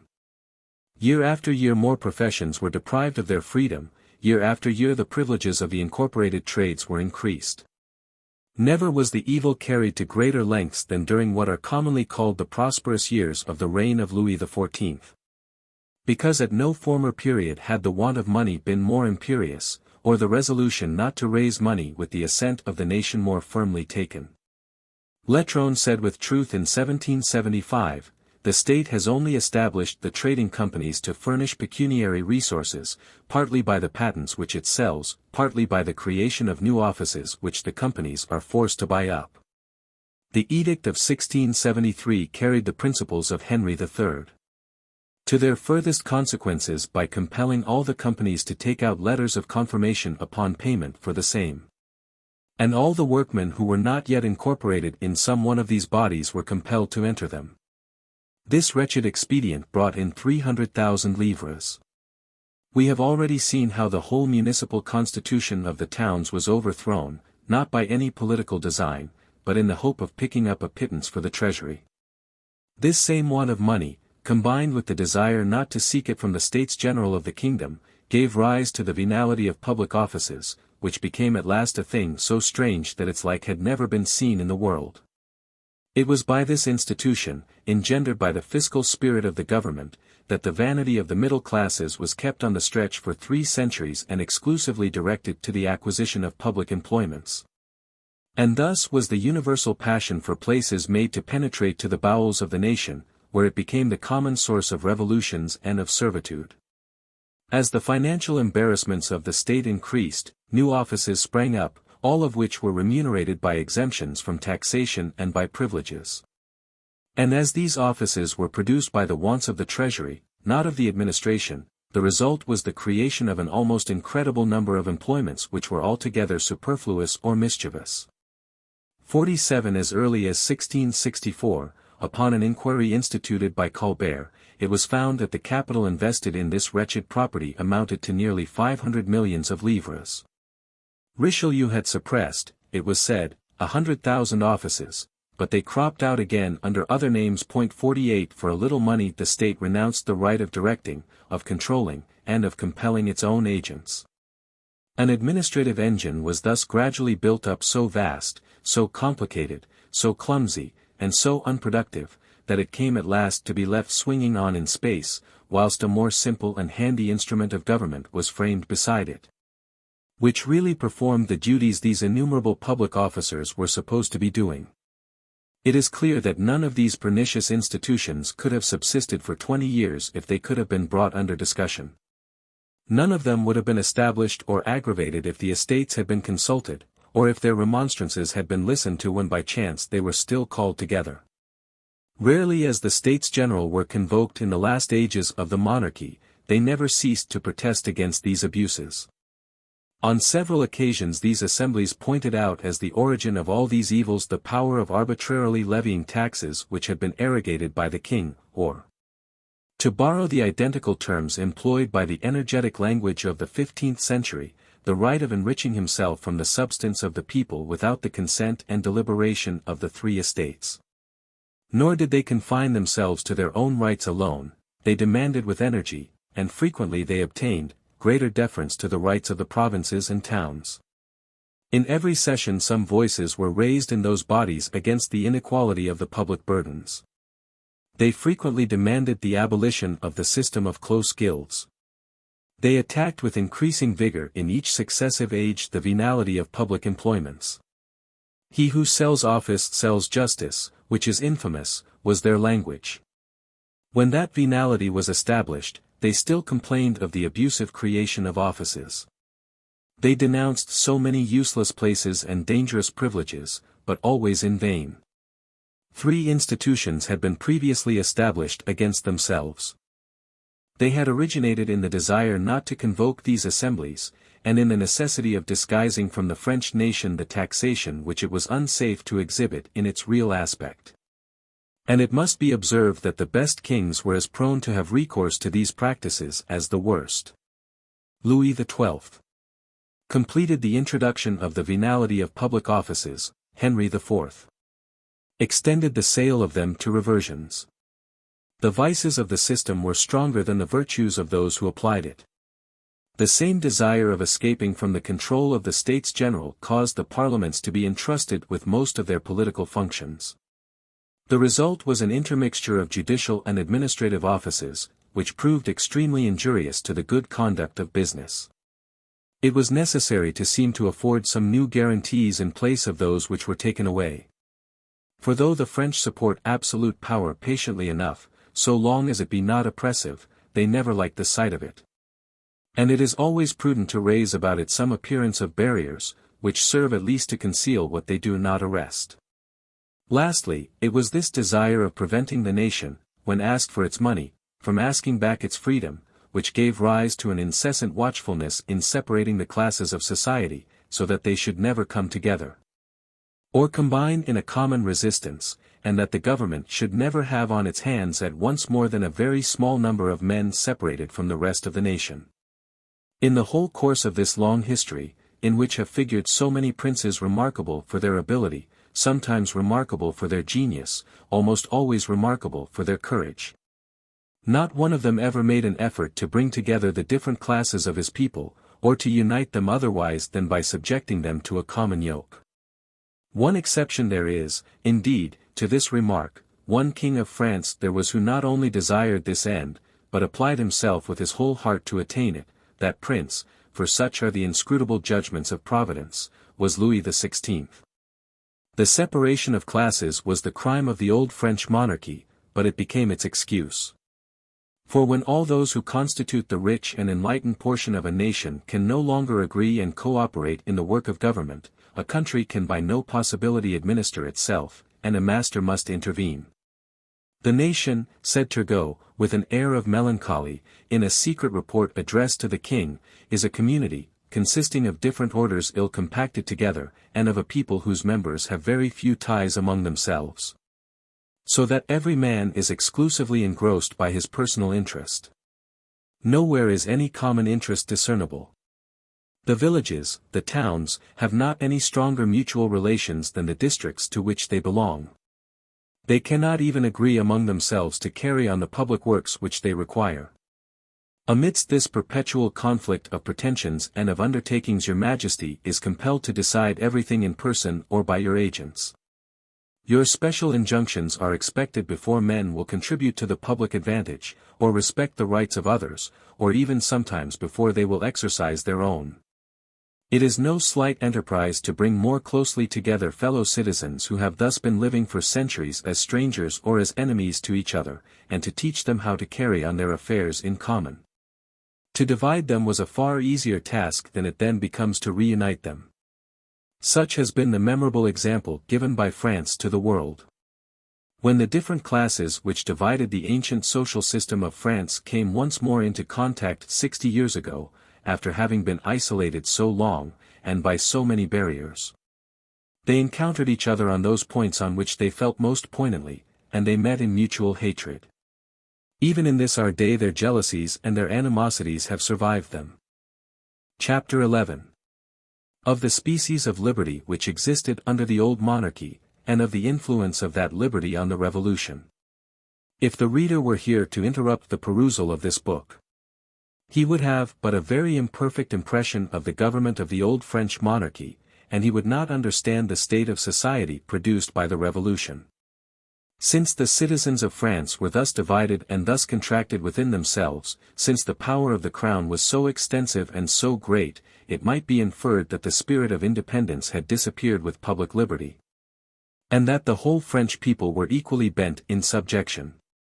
Such was not the case. The government had long conducted absolutely and alone all the common affairs of the nation, but it was as yet by no means master of every individual existence. Amidst many institutions already prepared for absolute power some liberty survived. But it was a sort of strange liberty, which it is not easy at the present day to conceive aright, and which must be very closely scrutinized to comprehend the good and the evil resulting from it. Whilst the central government superseded all local powers, and filled more and more the whole sphere of public authority, some institutions which the government had allowed to subsist, or which it had created, some old customs, some ancient manners, some abuses even, served to check its action, to keep alive in the hearts of a large number of persons a spirit of resistance, and to preserve the consistency and the independent outline of many characters. Centralization had already the same tendency, the same mode of operation, the same aims as in our own time, but it had not yet the same power. Government having, in its eagerness to turn everything into money, put up to sale most of the public offices, had thus deprived itself of the power of giving or withdrawing those offices at pleasure. Thus one of its passions had considerably impaired the success of another, its rapacity had balanced its ambition. The state was therefore incessantly reduced to act through instruments which it had not forged, and which it could not break. The consequence was that its most absolute will was frequently paralyzed in the execution of it. This strange and vicious constitution of the public offices thus stood instead of a sort of political guarantee against the omnipotence of the central power. It was a sort of irregular and ill-constructed breakwater, which divided the action and checked the stroke of the supreme power. Nor did the government of that day dispose as yet of that countless multitude of favors, assistances, honors, and moneys which it has now to distribute. It was therefore far less able to seduce as well as to compel. The government moreover was imperfectly acquainted with the exact limits of its power. 49 None of its rights were regularly acknowledged or firmly established. Its range of action was already immense, but that action was still hesitating and uncertain, as one who gropes along a dark and unknown track. This formidable obscurity, which at that time concealed the limits of every power and enshrouded every right, though it might be favorable to the designs of princes against the freedom of their subjects, was frequently not less favorable to the defense of it. The administrative power, conscious of the novelty of its origin and of its low extraction, was ever timid in its action when any obstacle crossed its path. It is striking to observe, in reading the correspondence of the French ministers and intendants of the 18th century, how this government, which was so absolute and so encroaching as long as its authority is not contested, stood aghast at the aspect of the least resistance. Agitated by the slightest criticism, alarmed by the slightest noise, ready on all such occasions to stop, to hesitate, to parley, to treat, and often to fall considerably below the natural limits of its power. The nerveless egotism of Louis XV, and the mild benevolence of his successor, contributed to this state of things. It never occurred to these sovereigns that they could be dethroned. They had nothing of that harsh and restless temper which fear has since often imparted to those who govern. They trampled on none but those whom they did not see. Several of the privileges, of the prejudices, of the false notions most opposed to the establishment of a regular and salutary free government, kept alive amongst many persons a spirit of independence, and disposed them to hold their ground against the abuses of authority. The nobles despised the administration, properly so called, though they sometimes had occasion to apply to it. Even after they had abandoned their former power, they retained something of that pride of their forefathers which was alike adverse to servitude and to law. They cared little for the general liberty of the community, and readily allowed the hand of authority to lie heavy on all about them. But they did not admit that it should lie heavy on themselves, and they were ready in case of need to run all risks to prevent it. At the commencement of the Revolution, that nobility of France which was about to fall with the throne, still held towards the king, and still more towards the king's agents, an attitude far higher, and language far more free, than the middle class, which was so soon to overthrow the monarchy. Almost all the guarantees against the abuse of power which France possessed during the 37 years of her representative government, were already loudly demanded by the nobles. In reading the instructions of that order to the States General, amidst its prejudices and its crotchets, the spirit and some of the great qualities of an aristocracy may still be felt. 50. It must ever be deplored that, instead of bending that nobility to the discipline of law, it was uprooted and struck to the earth. By that act the nation was deprived of a necessary portion of its substance, and a wound was given to freedom which will never be healed. A class which has marched for ages in the first rank has acquired, in this long and uncontested exercise of greatness, a certain loftiness of heart, a natural confidence in its strength, and a habit of being looked up to, which makes it the most resisting element in the frame of society. Not only is its own disposition manly, but its example serves to augment the manliness of every other class. By extirpating such an order its very enemies are enervated. Nothing can ever completely replace it, it can be borne no more. It may recover the titles and the estates, but not the soul of its progenitors. The clergy, who have since frequently shown themselves so servilely submissive to the temporal sovereign in civil matters, whosoever that temporal sovereign might be, and who become his most barefaced flatterers on the slightest indication of favor to the Church, formed at that time one of the most independent bodies in the nation, and the only body whose peculiar liberties would have enforced respect. 51. The provinces had lost their franchises, the rights of the towns were reduced to a shadow. No 10 noblemen could meet to deliberate together on any matter without the express permission of the king. But the Church of France retained to the last her periodical assemblies. Within her bosom even ecclesiastical power was circumscribed by limits which were respected. 52. The lower clergy enjoyed the protection of solid guarantees against the tyranny of their superiors, and was not prepared for passive obedience to the sovereign by the uncontrolled despotism of the bishop. I do not attempt to pass any judgment on this ancient constitution of the Church, I merely assert that by this constitution the spirit of the priesthood was not fashioned to political servility. Many of the ecclesiastics were moreover gentlemen of birth, and they brought with them into the Church the pride and indocility of their condition. All of them had, moreover, an exalted rank in the state, and certain privileges there. The exercise of those feudal rights, which had proved so fatal to the moral power of the Church, gave to its members, in their individual capacity, a spirit of independence towards the civil authority. But that which especially contributed to give the clergy the opinions, the wants, the feelings, and often the passions of citizens, was the ownership of land. I have had the patience to read most of the reports and debates still remaining to us from the old provincial estates of France, and particularly those of Languedoc, a province in which the clergy participated even more than elsewhere in the details of the public administration. I have also examined the journals of the provincial assemblies which sat in 1779 and 1787. Bringing with me in this inquiry the impressions of our own times, I have been surprised to find bishops and priests, many of whom were equally eminent for their piety and for their learning, drawing up reports on the construction of a road or a canal, discussing with great science and skill the best methods to augment the produce of agriculture, to ensure the well-being of the inhabitants, and to encourage industry. These churchmen being always equal, and often superior, to all the laymen engaged with them in the transaction of the same affairs.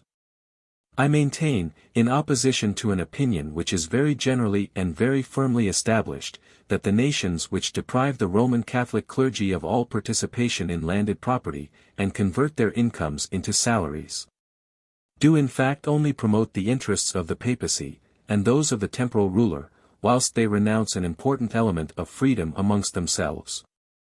A man who, as far as the best portion of his nature is concerned, is the subject of a foreign authority, and who in the country where he dwells can have no family, will only be linked to the soil by one durable tie, namely, landed property. Break that bond, and he belongs to no place in particular.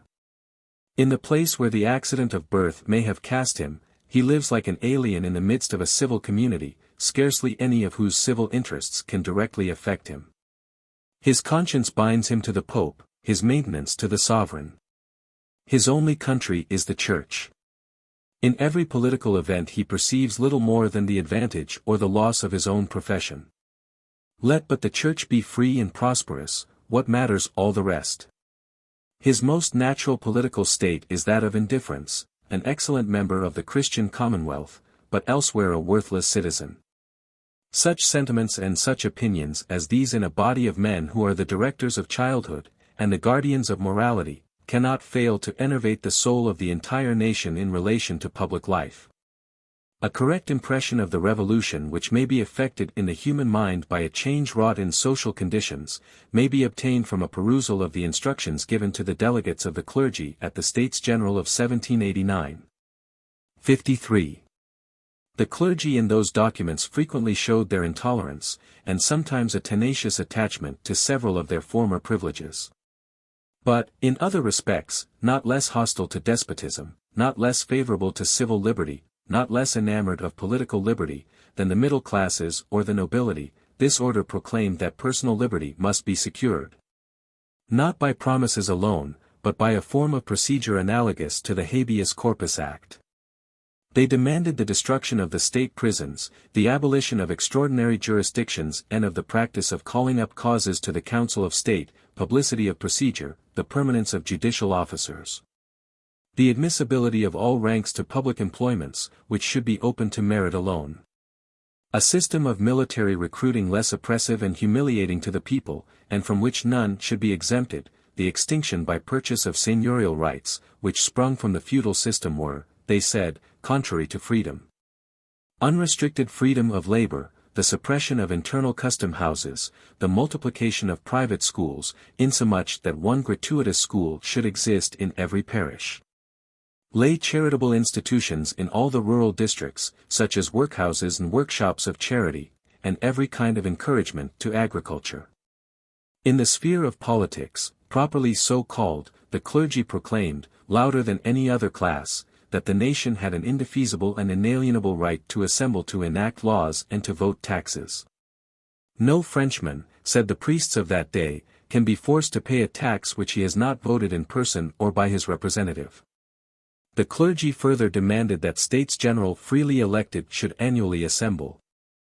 That they should in presence of the nation discuss all its chief affairs, that they should make general laws paramount to all usages or particular privileges. That the deputies should be inviolable and the ministers of the crown constantly responsible. The clergy also desired that assemblies of states should be created in all the provinces, and municipal corporations in all the towns. Of divine right not a word.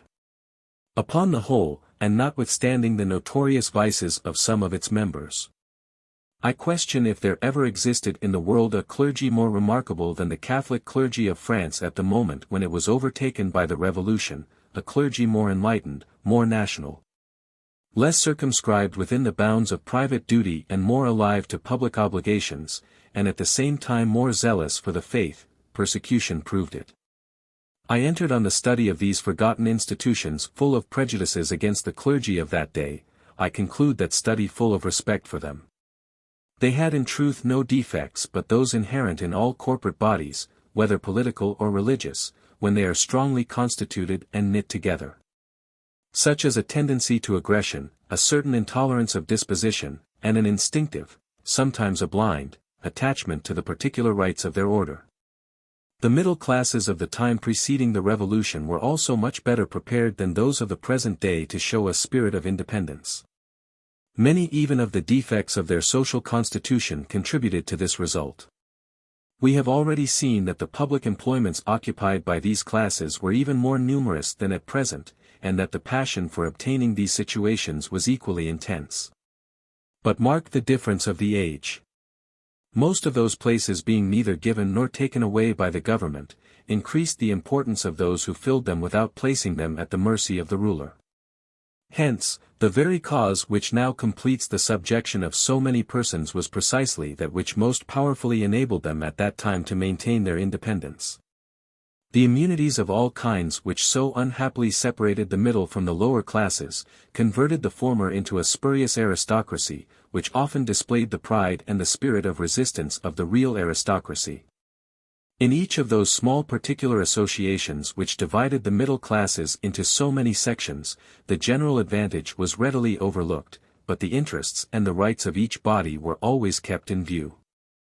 The common dignity, the common privileges were to be defended. 54 No man could ever lose himself in the crowd, or find a hiding place for base subserviency.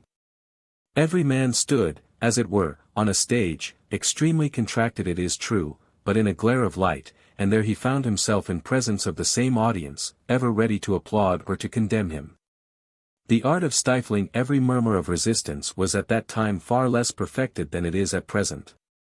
France had not yet become that dumb region in which we dwell, every sound on the contrary had an echo, though political liberty was still unknown, and every voice that was raised might be heard afar.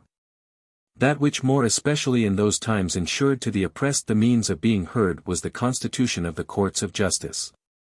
France had become a land of absolute government by her political and administrative institutions, but her people were still free by her institutions of justice. The judicial administration of the old monarchy was complicated, troublesome, tedious, and expensive. These were no doubt great faults. But servility towards the government was not to be met with there, that servility which is but another form of venality, and the worst form. That capital vice, which not only corrupts the judge, but soon infects the whole body of the people, was altogether unknown to the elder magistracy. The judges could not be removed, and they sought no promotion, two things alike necessary to their independence, for what matters it that a judge cannot be coerced if there are 1,000 means of seduction? It is true that the power of the crown had succeeded in depriving the courts of ordinary jurisdiction of the cognizance of almost all the suits in which the public authorities were interested. But though they had been stripped, they still were feared. Though they might be prevented from recording their judgments, the government did not always dare to prevent them from receiving complaints or from recording their opinions. And as the language of the court still preserved the tone of that old language of France which loved to call things by their right names, the magistrates not unfrequently stigmatized the acts of the government as arbitrary and despotic. 55 The irregular intervention of the courts in the affairs of government, which often disturbed the conduct of them, thus served occasionally to protect the liberties of the subject. The evil was great, but it served to curb a greater evil. In these judicial bodies and all around them the vigor of the ancient manners of the nation was preserved in the midst of modern opinions. The parliaments of France doubtless thought more of themselves than of the Commonwealth. But it must be acknowledged that, in defense of their own independence and honor, they always bore themselves with intrepidity, and that they imparted their spirit to all that came near them. When in 1770 the Parliament of Paris was broken, the magistrates who belonged to it submitted to the loss of their profession and their power without a single instance of any individual yielding to the will of the sovereign. Nay, more, some courts of a different kind, such as the Court of Aids, which were neither affected nor menaced, voluntarily exposed themselves to the same harsh treatment, when that treatment had become certain. Nor is this all. The leading advocates who practiced before the Parliament resolved of their own accord to share its fortune. They renounced all that made their glory and their wealth, and condemned themselves to silence rather than appear before dishonored judges. I know of nothing in the history of free nations grander than what occurred on this occasion, and yet this happened in the 18th century, hard by the court of Louis XV. The habits of the French courts of justice had become in many respects the habits of the nation. The courts of justice had given birth to the notion that every question was open to discussion and every decision subject to appeal, and likewise to the use of publicity. And to a taste for forms of proceeding, things adverse to servitude, this was the only part of the education of a free people which the institutions of the old monarchy had given to France. The administration itself had borrowed largely from the language and the practice of the courts. The king considered himself obliged to assign motives for his edicts, and to state his reasons before he drew the conclusion. The Council of State caused its orders to be preceded by long preambles, the intendants promulgated their ordinances in the forms of judicial procedure. In all the administrative bodies of any antiquity, such, for example, as the body of the treasurers of France or that of the élus, who assessed the taille, the cases were publicly debated and decided after argument at the bar. All these usages, all these formalities, were so many barriers to the arbitrary power of the sovereign. The people alone, applying that term to the lower orders of society, and especially the people of the rural districts, were almost always unable to offer any resistance to oppression except by violence. Most of the means of defense which I have here passed in review were, in fact, beyond their reach. To employ those means, a place in society where they could be seen, or a voice loud enough to make itself heard, was requisite. But above the ranks of the lower orders there was not a man in France who, if he had the courage, might not contest his obedience and resist in giving way. The king spoke as the chief of the nation rather than as its master. "We glory," said Louis XVI, at his accession, in the preamble of a decree, "we glory to command a free and generous nation."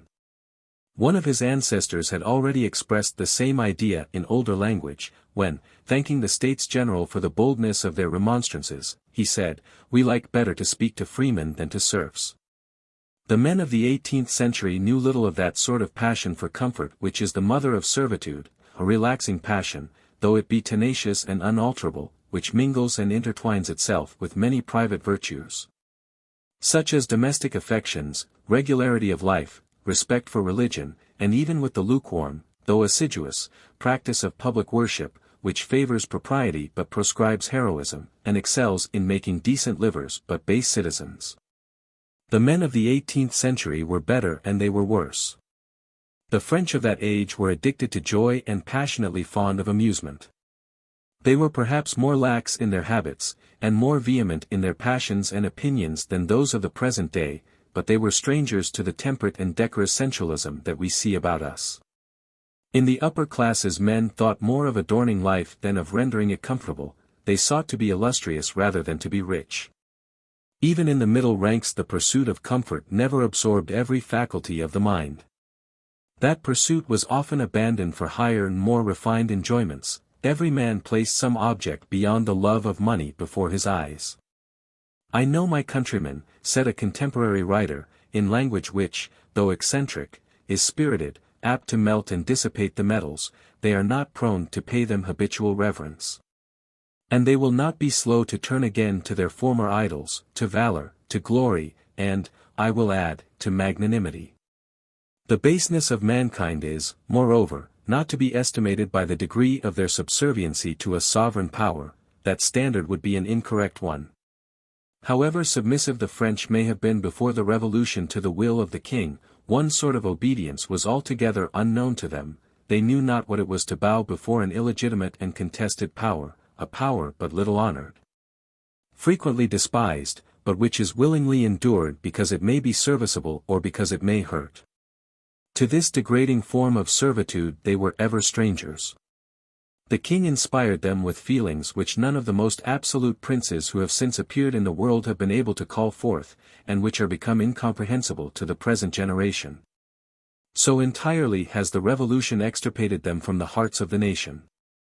They loved him with the affection due to a father, they revered him with the respect due to God.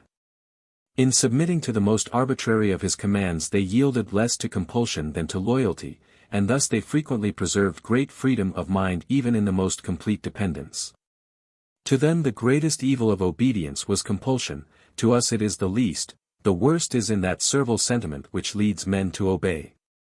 We have no right to despise our forefathers. Would to God that we could recover, with their prejudices and their faults, something of their greatness. It would then be a mistake to think that the state of society in France before the Revolution was one of servility and dependence. 56 Much more liberty existed in that society than in our own time. But it was a species of irregular and intermittent liberty, always contracted within the bounds of certain classes, linked to the notion of exemption and of privilege, which rendered it almost as easy to defy the law as to defy arbitrary power. And scarcely ever went far enough to furnish to all classes of the community the most natural and necessary securities. 57 Thus reduced, and thus deformed, liberty was still not unfruitful. It was this liberty which, at the very time when centralization was tending more and more to equalize, to emasculate, and to dim the character of the nation, still preserved amongst a large class of private persons their native vigor, their color, and their outline, fostered self-respect in the heart, and often caused the love of glory to predominate over every other taste. By this liberty were formed those vigorous characters, those proud and daring spirits which were about to appear, and were to make the French Revolution at once the object of the admiration and the terror of succeeding generations. It would have been so strange that virtues so masculine should have grown on a soil where freedom was no more. But if this sort of ill-regulated and morbid liberty prepared the French to overflow despotism, perhaps it likewise rendered them less fit than any other people to establish in lieu of that despotism the free and peaceful empire of constitutional law. Chapter 12. Showing that the condition of the French peasantry, notwithstanding the progress of civilization, was sometimes worse in the 18th century than it had been in the 13th. In the 18th century the French peasantry could no longer be preyed upon by petty feudal despots. They were seldom the object of violence on the part of the government, they enjoyed civil liberty, and were owners of a portion of the soil. But all the other classes of society stood aloof from this class, and perhaps in no other part of the world had the peasantry ever lived so entirely alone. The effects of this novel and singular kind of oppression deserve a very attentive separate consideration. As early as the beginning of the 17th century, Henry IV complained, as we learn from Preface, that the nobles were quitting the rural districts. In the middle of the 18th century this desertion had become almost general. All the records of the time indicate and deplore the fact, economists in their writings, the intendants in their reports, agricultural societies in their proceedings. A more authentic proof of the same fact is to be found in the registers of the capitation tax. The capitation tax was levied at the actual place of residence, and it was paid by the whole of the great nobility and by a portion of the landed gentry at Paris. In the rural districts none remained but such of the gentry as their limited means compelled to stay there. These persons must have found themselves placed in a position with reference to the peasants, his neighbors, such as no rich proprietor can be conceived to have occupied before. 58 Being no longer in the position of a chief, they had not the same interest as of old to attend to, or assist, or direct the village population. And, on the other hand, not being subject to the same burdens, they could neither feel much sympathy with poverty which they did not share, nor with grievances to which they were not exposed. The peasantry were no longer the subjects of the gentry. The gentry were not yet the fellow citizens of the peasantry, a state of things unparalleled in history. This gave rise to a sort of absenteeism of feeling, if I may so express myself, even more frequent and more effectual than absenteeism properly so called. Hence it arose that a gentleman residing on his estate frequently displayed the views and sentiments which his steward would have entertained in his absence. Like his steward, he learned to look upon his tenants as his debtors, and he rigorously exacted from them all that he could claim by law or by custom, which sometimes rendered the application of the last remnant of feudal rights more harsh than it had been in the feudal times. Often embarrassed, and always needy, the small gentry lived shabbily in their country houses, caring only to amass money enough to spend in town during the winter. The people, who often find an expression which hits the truth, had given to these small squires the name of the least of the birds of prey, a hobaro, a sort of squire kite. No doubt individual exceptions might be presented to these observations, I speak of classes, which ought alone to detain the attention of history. That there were in those times many rich landowners who, without any necessary occasion and without a common interest, attended to the welfare of the peasantry, who will deny? But these were persons who struggled successfully against the law of their new condition, which, in spite of themselves, was driving them into indifference, as it was driving their former vassals into hatred. This abandonment of a country life by the nobility has often been attributed to the peculiar influence of certain ministers and certain kings, by some to Richelieu, by others to Louis XIV. It was, no doubt, an idea almost always pursued by the kings of France, during the 3 last centuries of the monarchy, to separate the gentry from the people, and to attract the former to court and to public employments. This was especially the case in the 17th century, when the nobility were still an object of fear to royalty. Amongst the questions addressed to the intendants, they were sometimes asked, "Do the gentry of your province like to stay at home, or to go abroad?" A letter from an intendant has been found giving his answer on this subject. He laments that the gentry of his province like to remain with their peasants, instead of fulfilling their duties about the king. And let it here be well remarked, that the province of which this intendant was speaking was Anjou, that province which was afterwards La Vendée. These country gentlemen who refused, as he said, to fulfill their duties about the king, were the only country gentlemen who defended with arms in their hands the monarchy in France, and died there fighting for the crown. They owed this glorious distinction simply to the fact that they had found means to retain their hold over the peasantry, that peasantry with whom they were blamed for wishing to live. Nevertheless, the abandonment of the country by the class which then formed the head of the French nation must not be mainly attributed to the direct influence of some of the French kings. The principal and permanent cause of this fact lay not so much in the will of certain men as in the slow and incessant influence of institutions. And the proof is, that when, in the 18th century, the government endeavored to combat this evil, it could not even check the progress of it. In proportion as the nobility completely lost its political rights without acquiring others, and as local freedom disappeared, this emigration of the nobles increased. It became unnecessary to entice them from their homes. They cared not to remain there. Rural life had become distasteful to them. What I here say of the nobles applies in all countries to rich landowners. In all centralized countries the rural districts lose their wealthy and enlightened inhabitants. I might add that in all centralized countries the art of cultivation remains imperfect and unimproved, a commentary on the profound remark of Montesquieu, which determines his meaning. When he says that land produces less by reason of its own fertility than of the freedom of its inhabitants. But I will not transgress the limits of my subject. We have seen elsewhere that the middle classes, equally ready to quit the rural districts, sought refuge from all sides in the towns. On no point are all the records of French society anterior to the Revolution more agreed. They show that a second generation of rich peasants was a thing almost unknown. No sooner had a farmer made a little money by his industry than he took his son from the plough, sent him to the town, and bought him a small appointment. From that period may be dated the sort of strange aversion which the French husbandman often displays, even in our own times, for the calling which has enriched him. The effect has survived the cause. To say the truth, the only man of education, or, as he would be called in England, the only gentleman, who permanently resided amongst the peasantry and in constant intercourse with them, was the parish priest. The result was that the priest would have become the master of the rural populations, in spite of Voltaire, if he had not been himself so nearly and ostensibly linked to the political order of things.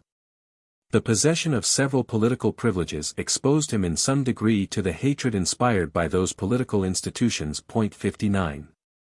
The peasant was thus almost entirely separated from the upper classes. He was removed from those of his fellow creatures who might have assisted and directed him. In proportion as they attained to enlightenment or competency, they turned their backs on him. He stood, as it were, tabooed and set apart in the midst of the nation. This state of things did not exist in an equal degree amongst any of the other civilized nations of Europe, and even in France it was comparatively recent. The peasantry of the 14th century were at once more oppressed and more relieved. The aristocracy sometimes tyrannized over them, but never forsook them. In the 18th century, a French village was a community of persons, all of whom were poor, ignorant, and coarse. Its magistrates were as rude and as contemned as the people. Its syndic could not read. Its collector could not record in his own handwriting the accounts on which the income of his neighbors and his own depended. Not only had the former lord of the manor lost the right of governing this community, but he had brought himself to consider it a sort of degradation to take any part in the government of it. To assess the taille, to call out the militia, to regulate the forced labor, were servile offices, devolving on the syndic. The central power of the state alone took any care of the matter, and as that power was very remote, and had as yet nothing to fear from the inhabitants of the villages, the only care it took of them was to extract revenue. Let me show you what a forsaken class of society becomes which no one desires to oppress, but which no one attempts to enlighten or to serve. The heaviest burdens which the feudal system had imposed on the rural population had without doubt been withdrawn and mitigated, but it is not sufficiently known that for these burdens others had been substituted, perhaps more onerous. The peasant had not to endure all the evils endured by his forefathers, but he supported many hardships which his forefathers had never known. The taille had been decupled, almost exclusively at the cost of the peasantry, in the preceding 2 centuries. And here a word must be said of the manner in which this tax was levied, to show what barbarous laws may be founded and maintained in civilized ages, when the most enlightened men in the nation have no personal interest in changing them. I find in a confidential letter, written by the Comptroller General himself, in 1772, to the intendants, a description of this tax, which is a model of brevity and accuracy. The taille, said that minister, arbitrarily assessed, collectively levied as a personal, not a real, tax in the great part of France, is subject to continual variations from all the changes which happen every year in the fortunes of the taxpayers. The whole is in these 3 phrases. It is impossible to depict more ably the evil by which the writer profited. The whole sum to be paid by each parish was fixed every 3 years. It perpetually varied, as the minister says, so that no farmer could foresee a year beforehand what he would have to pay in the year following. In the internal economy of each parish any one of the peasants named by the collector was entrusted with the apportionment of the tax on the rest. I have said I would explain what was the condition of this collector.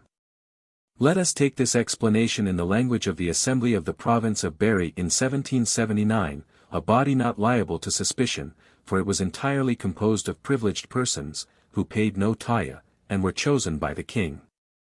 As every one seeks to evade this office of collector, said this assembly, each person must fill it in turn. The levy of the taille is therefore entrusted every year to a fresh collector, without regard to his ability or his integrity. The preparation of each roll of assessment bears marks, therefore, of the personal character of the officer who makes it. The collector stamps on it his own fears, or foibles, or vices. How, indeed, could he do better? He is acting in darkness, for who can tell with precision the wealth of his neighbor or the proportion of his wealth to that of another? Nevertheless, the opinion of the collector alone is to decide these points, and he is responsible with all his property and even his person for the receipts. He is commonly obliged for 2 whole years to lose half his days in running after the taxpayers. Those who cannot read are obliged to find a neighbor to perform the office for them.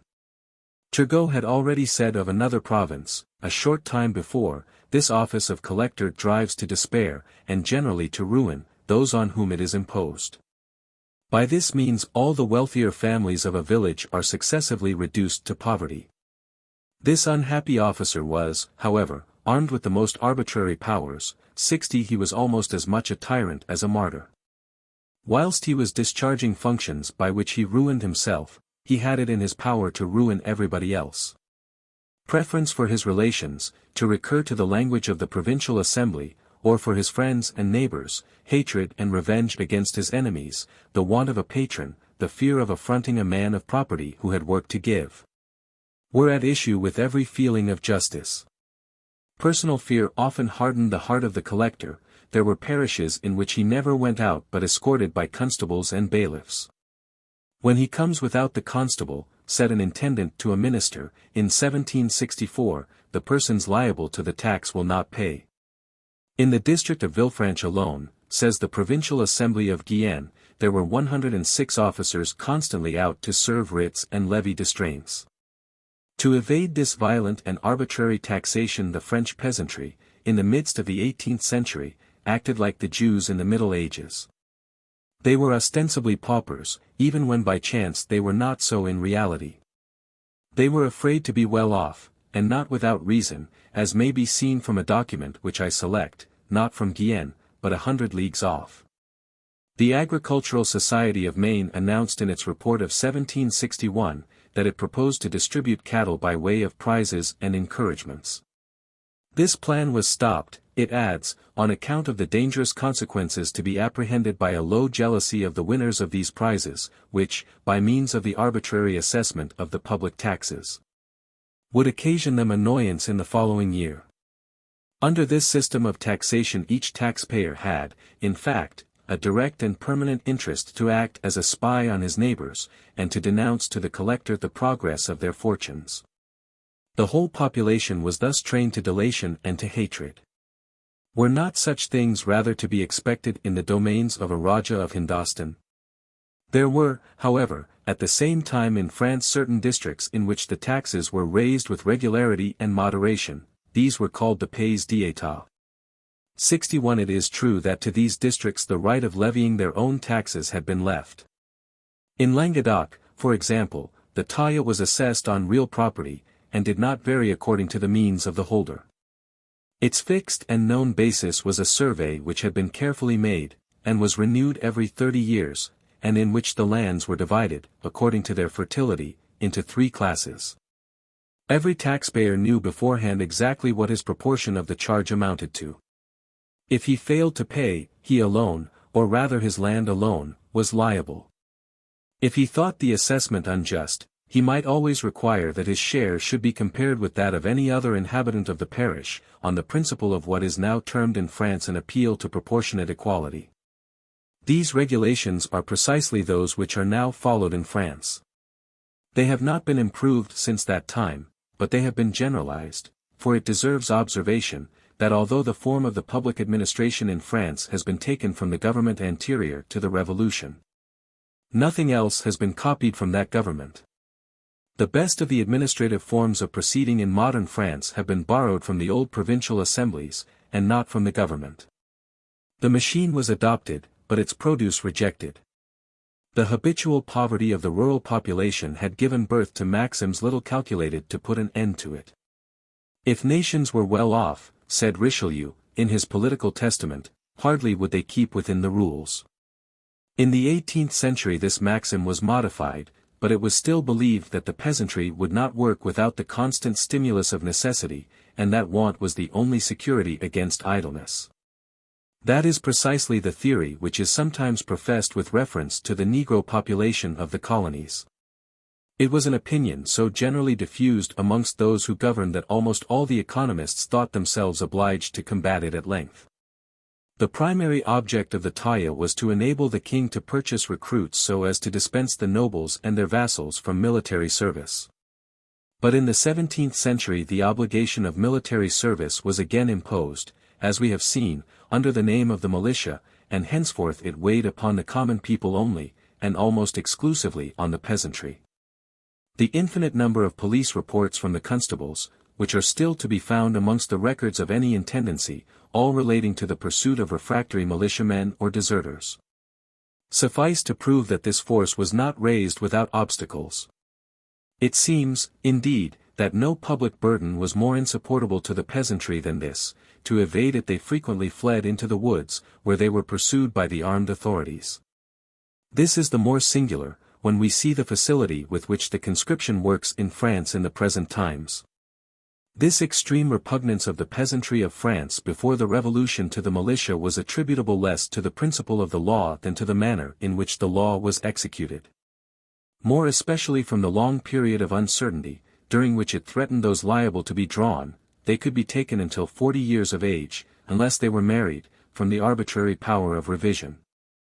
which rendered the advantage of a lucky number almost useless, from the prohibition to hire a substitute, from disgust at a hard and perilous profession, in which all hope of advancement was forbidden. But, above all, from the feeling that this oppressive burden rested on themselves alone, and on the most wretched amongst themselves, the ignominy of this condition rendering its hardships more intolerable. I have had means of referring to many of the returns of the draft for the militia, as it was made in 1769 in a large number of parishes.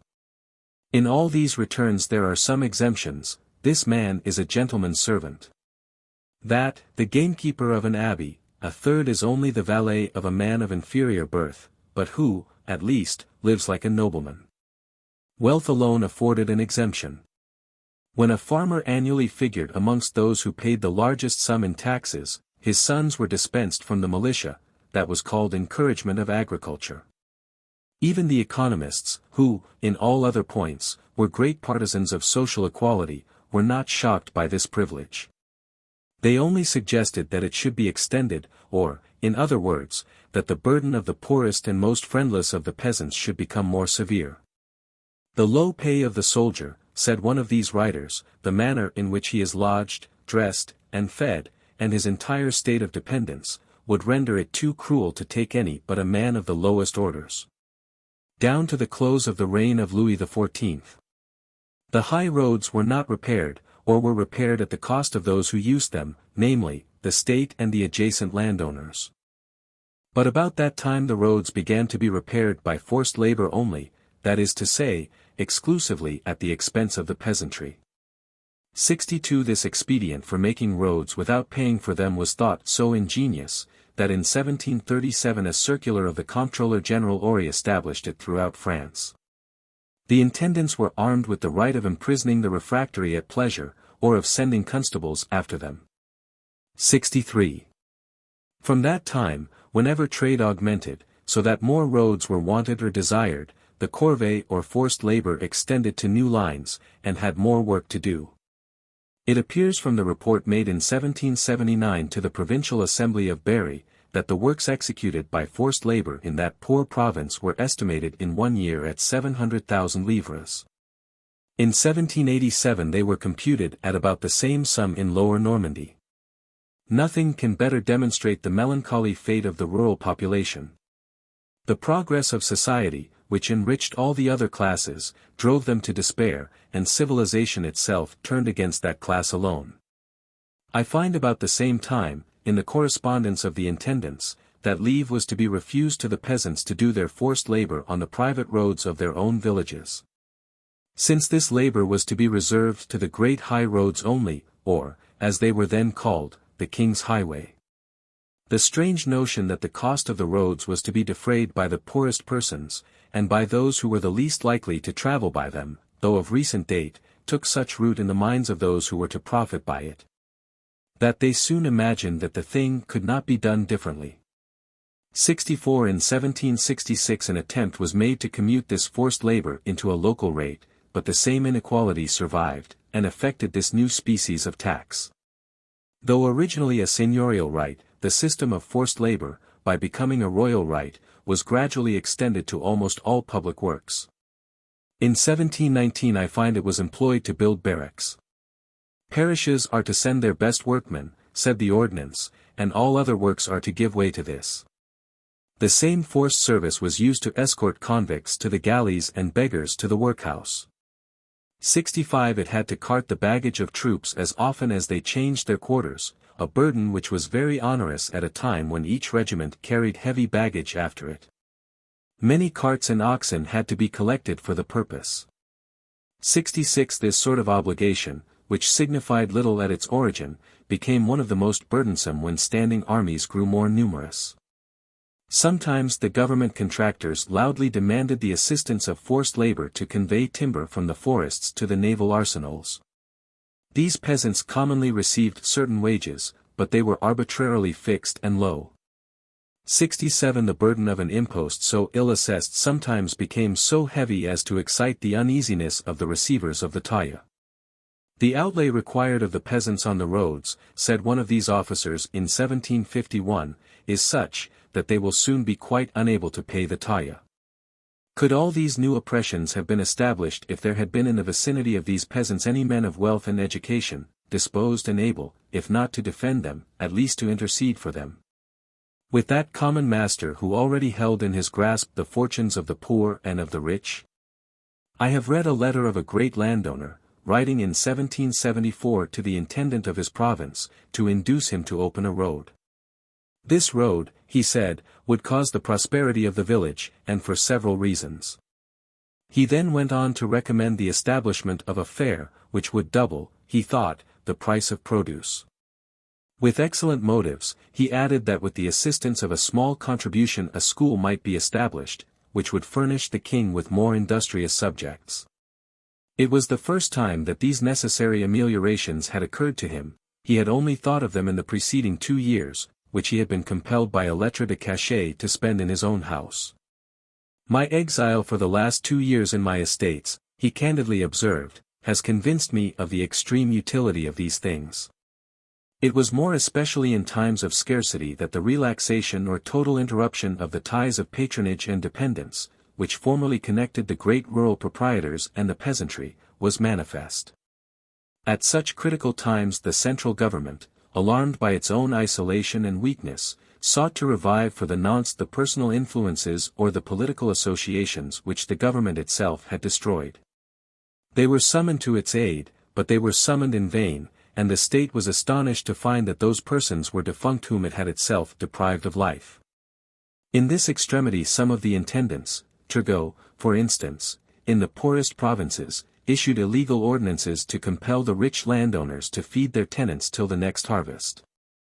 I have found, under the date of 1770, letters from several parish priests, who proposed to the intendants to tax the great landowners, both clerical and lay, who possess vast estates which they do not inhabit, and from which they draw large revenues to be spent elsewhere. At all times the villages were infested with beggars, for, as Latran observes, the poor were relieved in the towns, but in the country, during the winter, mendicity was their only resource. Occasionally these poor wretches were treated with great violence. In 1767 the Duc de Choiseul, then minister, resolved suddenly to suppress mendicity in France. The correspondence of the intendant still shows with what rigor his measures were taken. The patrol was ordered at once to take up all the beggars found in the kingdom. It is said that more than 50,000 of them were seized. Able-bodied vagabonds were to be sent to the galleys. As for the rest, more than 40 workhouses were opened to receive them. It would have been more to the purpose to have opened the hearts of the rich. This government of the ancient French monarchy, which was, as I have said, so mild, and sometimes so timid, so full of formalities, of delays, and of scruples, when it had to do with those who were placed above the common people, was always harsh and always prompt in proceeding against the lower orders, especially against the peasantry. Amongst the records which I have examined, I have not seen one relating to the arrest of a man of the middle class by order of the intendant. But the peasants were arrested continually, some for forced labor, some for begging, some for the militia, some by the police or for 100 other causes. The former class enjoyed independent courts of justice, long trials, and a public procedure. The latter fell under the control of the provost marshal, summarily and without appeal. 68. The immense distance which exists between the common people and all the other classes of society, Necker wrote in 1785, contributes to avert our observation from the manner in which authority may be handled in relation to all those persons lost in a crowd. Without the gentleness and humanity which characterize the French and the spirit of this age, this would be a continual subject of sorrow to those who can feel for others under burdens from which they are themselves exempt. But this oppression was less apparent in the positive evil done to those unhappy classes than in the impediments which prevented them from improving their own condition. They were free and they were owners of land, yet they remained almost as ignorant, and often more indigent, than the serfs, their forefathers. They were still without industrial employment, amidst all the wonderful creations of the modern arts. They were still uncivilized in a world glittering with civilization. If they retained the peculiar intelligence and perspicacity of their race, they had not been taught to use these qualities. They could not even succeed in the cultivation of the soil, the only thing they had to do. The husbandry I see before me is that of the 10th century, was the remark of a celebrated English agriculturist in France. They excelled in no profession but in that of arms, there at least they came naturally and necessarily into contact with the other classes. In this depth of isolation and indigence the French peasantry lived. They lived enclosed and inaccessible within it. I have been surprised and almost shocked to perceive that less than 20 years before the Catholic worship was abolished without resistance in France and the churches desecrated. The means taken to ascertain the population of a district were these: the parish priests reported the number of persons who had attended at Easter at the Lord's table, an estimate was added for the probable number of children and of the sick. The result gave the whole body of the population. Nevertheless the spirit of the age had begun to penetrate by many ways into these untutored minds. It penetrated by irregular and hidden channels, and assumed the strangest shapes in their narrow and obscure capacities. Yet nothing seemed as yet externally changed, the manners, the habits, the faith of the peasant seemed to be the same. He was submissive, and was even merry. There is something fallacious in the merriment which the French often exhibit in the midst of the greatest calamities. It only proves that, believing their ill fortune to be inevitable, they seek to throw it off by not thinking of it, but not that they do not feel it. Open to them a door of escape from the evil they seem to bear so lightly, and they will rush towards it with such violence as to pass over your body without so much as seeing you, if you are on their path. These things are clear to us, from our point of observation, but they were invisible to contemporary eyes. It is always with great difficulty that men belonging to the upper classes succeed in discerning with precision what is passing in the mind of the common people, and especially of the peasantry. The education and the manner of life of the peasantry give them certain views of their own, which remain shut to all other classes. But when the poor and the rich have scarcely any common interests, common grievances, or common business, the darkness which conceals the mind of the one from the mind of the other becomes impenetrable. And the two classes might live forever side by side without the slightest interpenetration. It is curious to observe in what strange security all those who inhabited the upper or the middle stories of the social edifice were living at the very time when the revolution was beginning. And to mark how ingeniously they discoursed on the virtues of the common people, on their gentleness, on their attachment to themselves, on their innocent diversions. The absurd and terrible contrast of 93 was already beneath their feet. Let us here pause for a moment as we proceed to consider, amidst all these minute particulars which I have been describing, one of the greatest laws of Providence in the government of human societies. The French nobility persisted in standing aloof from the other classes, the landed gentry ended by obtaining exemptions from most of the public burdens which rested upon them. They imagined that they should preserve their rank whilst they evaded its duties, and for a time this seemed to be so. But soon an internal and invisible malady appeared to have infected their condition. It dwindled away though no one touched it, and whilst their immunities increased their substance declined. The middle classes, with which they had been so reluctant to mingle, grew in wealth and in intelligence beside them, without them, and against them. They had rejected the middle classes as associates and as fellow citizens. But they were about to find in those classes their rivals, soon their enemies, at length their masters. A superior power had relieved them from the care of directing, of protecting, of assisting their vassals. But as that power had left them in the full enjoyment of their pecuniary rights and their honorary privileges, they conceived that nothing was lost to them. As they still marched first, they still thought they were leading. And indeed they had still about them men whom, in the language of the law, they named their subjects, others were called their vassals, their tenants, their farmers. But, in reality, none followed them. They were alone, and when those very classes rose against them, flight was their only resource.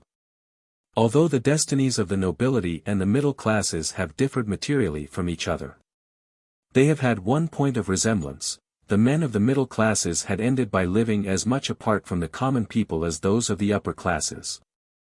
Far from drawing nearer to the peasantry, they had withdrawn from all contact with their hardships. Instead of uniting themselves closely to the lower orders, to struggle in common against a common inequality, they only sought to establish fresh preferences in their own favor. And they were as eager to obtain exemptions for themselves as the nobles were to maintain their privileges. These peasants, from whom the middle classes had sprung, were not only become strangers to their descendants, but were literally unknown by them. And it was not until arms had been placed by the middle classes in their hands that those classes perceived what unknown passions they had kindled, passions which they could neither guide nor control, and which ended by turning the instigators of those passions into their victims. In all future ages the ruins of that great house of France, which had seemed destined to extend over the whole of Europe, will be the wonder of mankind, but those who read its history with attention will understand without difficulty its fall. Almost all the vices, almost all the errors, almost all the fatal prejudices I have had occasion to describe, owed either their origin, or their duration, or their extent to the arts practiced by most of the kings of France to divide their subjects in order to govern them more absolutely. But when the middle classes were thus thoroughly severed from the nobility, and the peasantry from the nobility, as well as from the middle classes, when, by the progress of the same influences within each class, each of them was internally subdivided into minute bodies, almost as isolated from each other as the classes to which they belonged, the result was one homogeneous mass, the parts of which no longer cohered. Nothing was any longer so organized as to thwart the government, nothing so as to assist it. Insomuch that the whole fabric of the grandeur of the monarchy might fall to pieces at once and in a moment as soon as the society on which it rested was disturbed. And the people, which alone seemed to have learnt something from the misconduct and the mistakes of all its masters, if indeed it escaped their empire, failed to shake off the false notions, the vicious habits, the evil tendencies which those masters had imparted to it, or allowed it to assume. Sometimes that people has carried the predilections of a slave into the enjoyment of its liberty, alike incapable of self-government and hostile to those who would have directed it. I now resume my track. And, losing sight of the old and general facts which have prepared the great revolution I design to paint, I proceed to the more particular and more recent incidents which finally determined its occurrence, its origin, and its character. Chapter 13.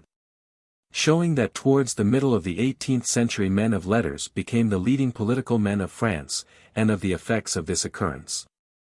France had long been the most literary of all the nations of Europe. Although her literary men had never exhibited such intellectual powers as they displayed about the middle of the 18th century, or occupied such a position as that which they then assumed. Nothing of the kind had ever been seen in France, or perhaps in any other country. They were not constantly mixed up with public affairs as in England, at no period, on the contrary, had they lived more apart from them. They were invested with no authority whatever, and filled no public offices in a society crowded with public officers. Yet they did not, like the greater part of their brethren in Germany, keep entirely aloof from the arena of politics and retire into the regions of pure philosophy and polite literature. They busied themselves incessantly with matters appertaining to government, and this was, in truth, their special occupation. Thus they were continually holding forth on the origin and primitive forms of society, the primary rights of the citizen and of government, the natural and artificial relations of men, the wrong or right of customary laws, and the principles of legislation. While they thus penetrated to the fundamental basis of the constitution of their time, they examined its structure with minute care and criticized its general plan. All, it is true, did not make a profound and special study of these great problems, the greater part only touched upon them cursorily, and as it were in sport, but they all dealt with them more or less. This species of abstract and literary politics was scattered in unequal proportions through all the works of the period, from the ponderous treatise to the popular song, not one of them but contained some grains of it. As for the political systems of these writers, they varied so greatly one from the other that any attempt to reconcile them, or to form any one theory of government out of them, would be an impracticable task. Nevertheless, by discarding matters of detail, so as to get at the first leading ideas, it may be easily discovered that the authors of these different systems agreed at least in one very general notion, which all of them seem to have alike conceived, and which appears to have pre-existed in their minds before all the notions peculiar to themselves and to have been their common fountainhead.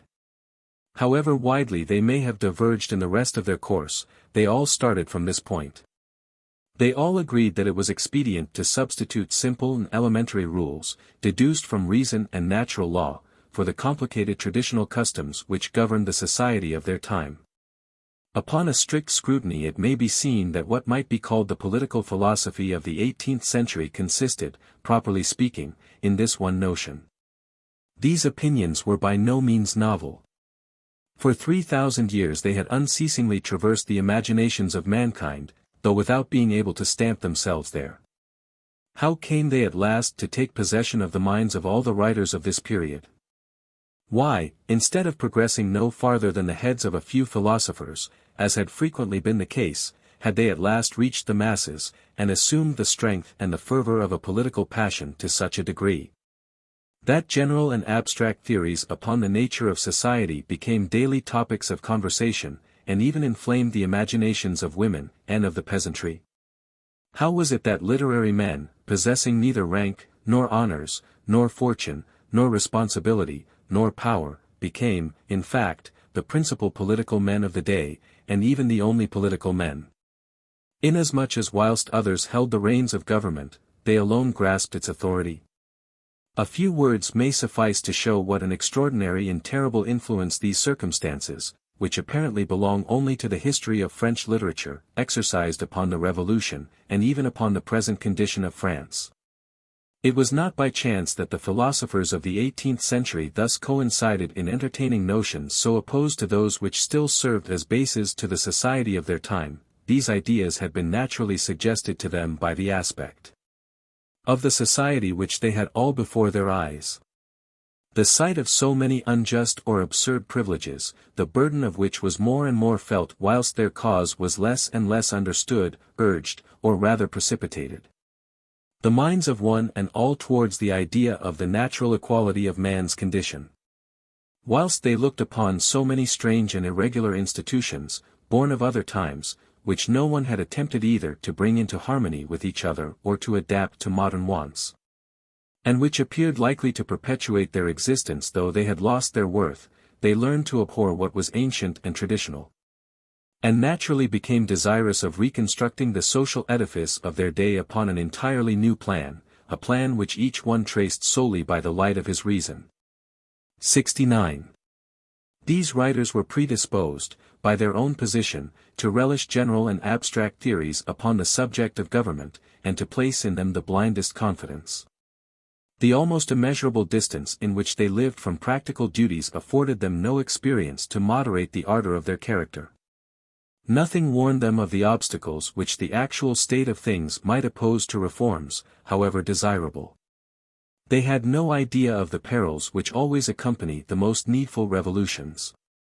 They had not even a presentiment of them, for the complete absence of all political liberty had the effect of rendering the transaction of public affairs not only unknown to them, but even invisible. They were neither employed in those affairs themselves, nor could they see what those employed in them were doing.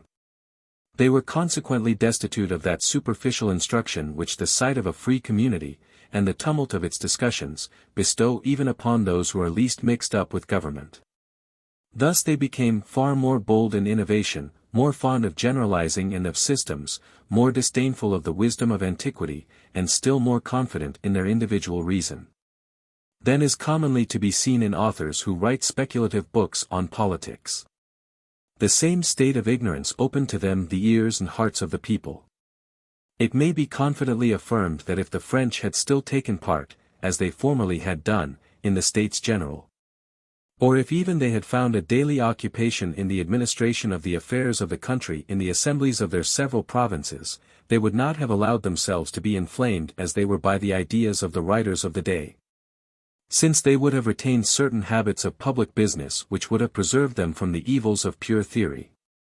Had they been able, like the English, gradually to modify the spirit of their ancient institutions by practical experience without destroying them, they would perhaps have been less inclined to invent new ones. But there was not a man who did not daily feel himself injured in his fortune, in his person, in his comfort, or his pride by some old law, some ancient political custom, or some other remnant of former authority. Without perceiving at hand any remedy that he could himself apply to his own particular hardship. It appeared that the whole constitution of the country must either be endured or destroyed. The French, however, had still preserved one liberty amidst the ruin of every other.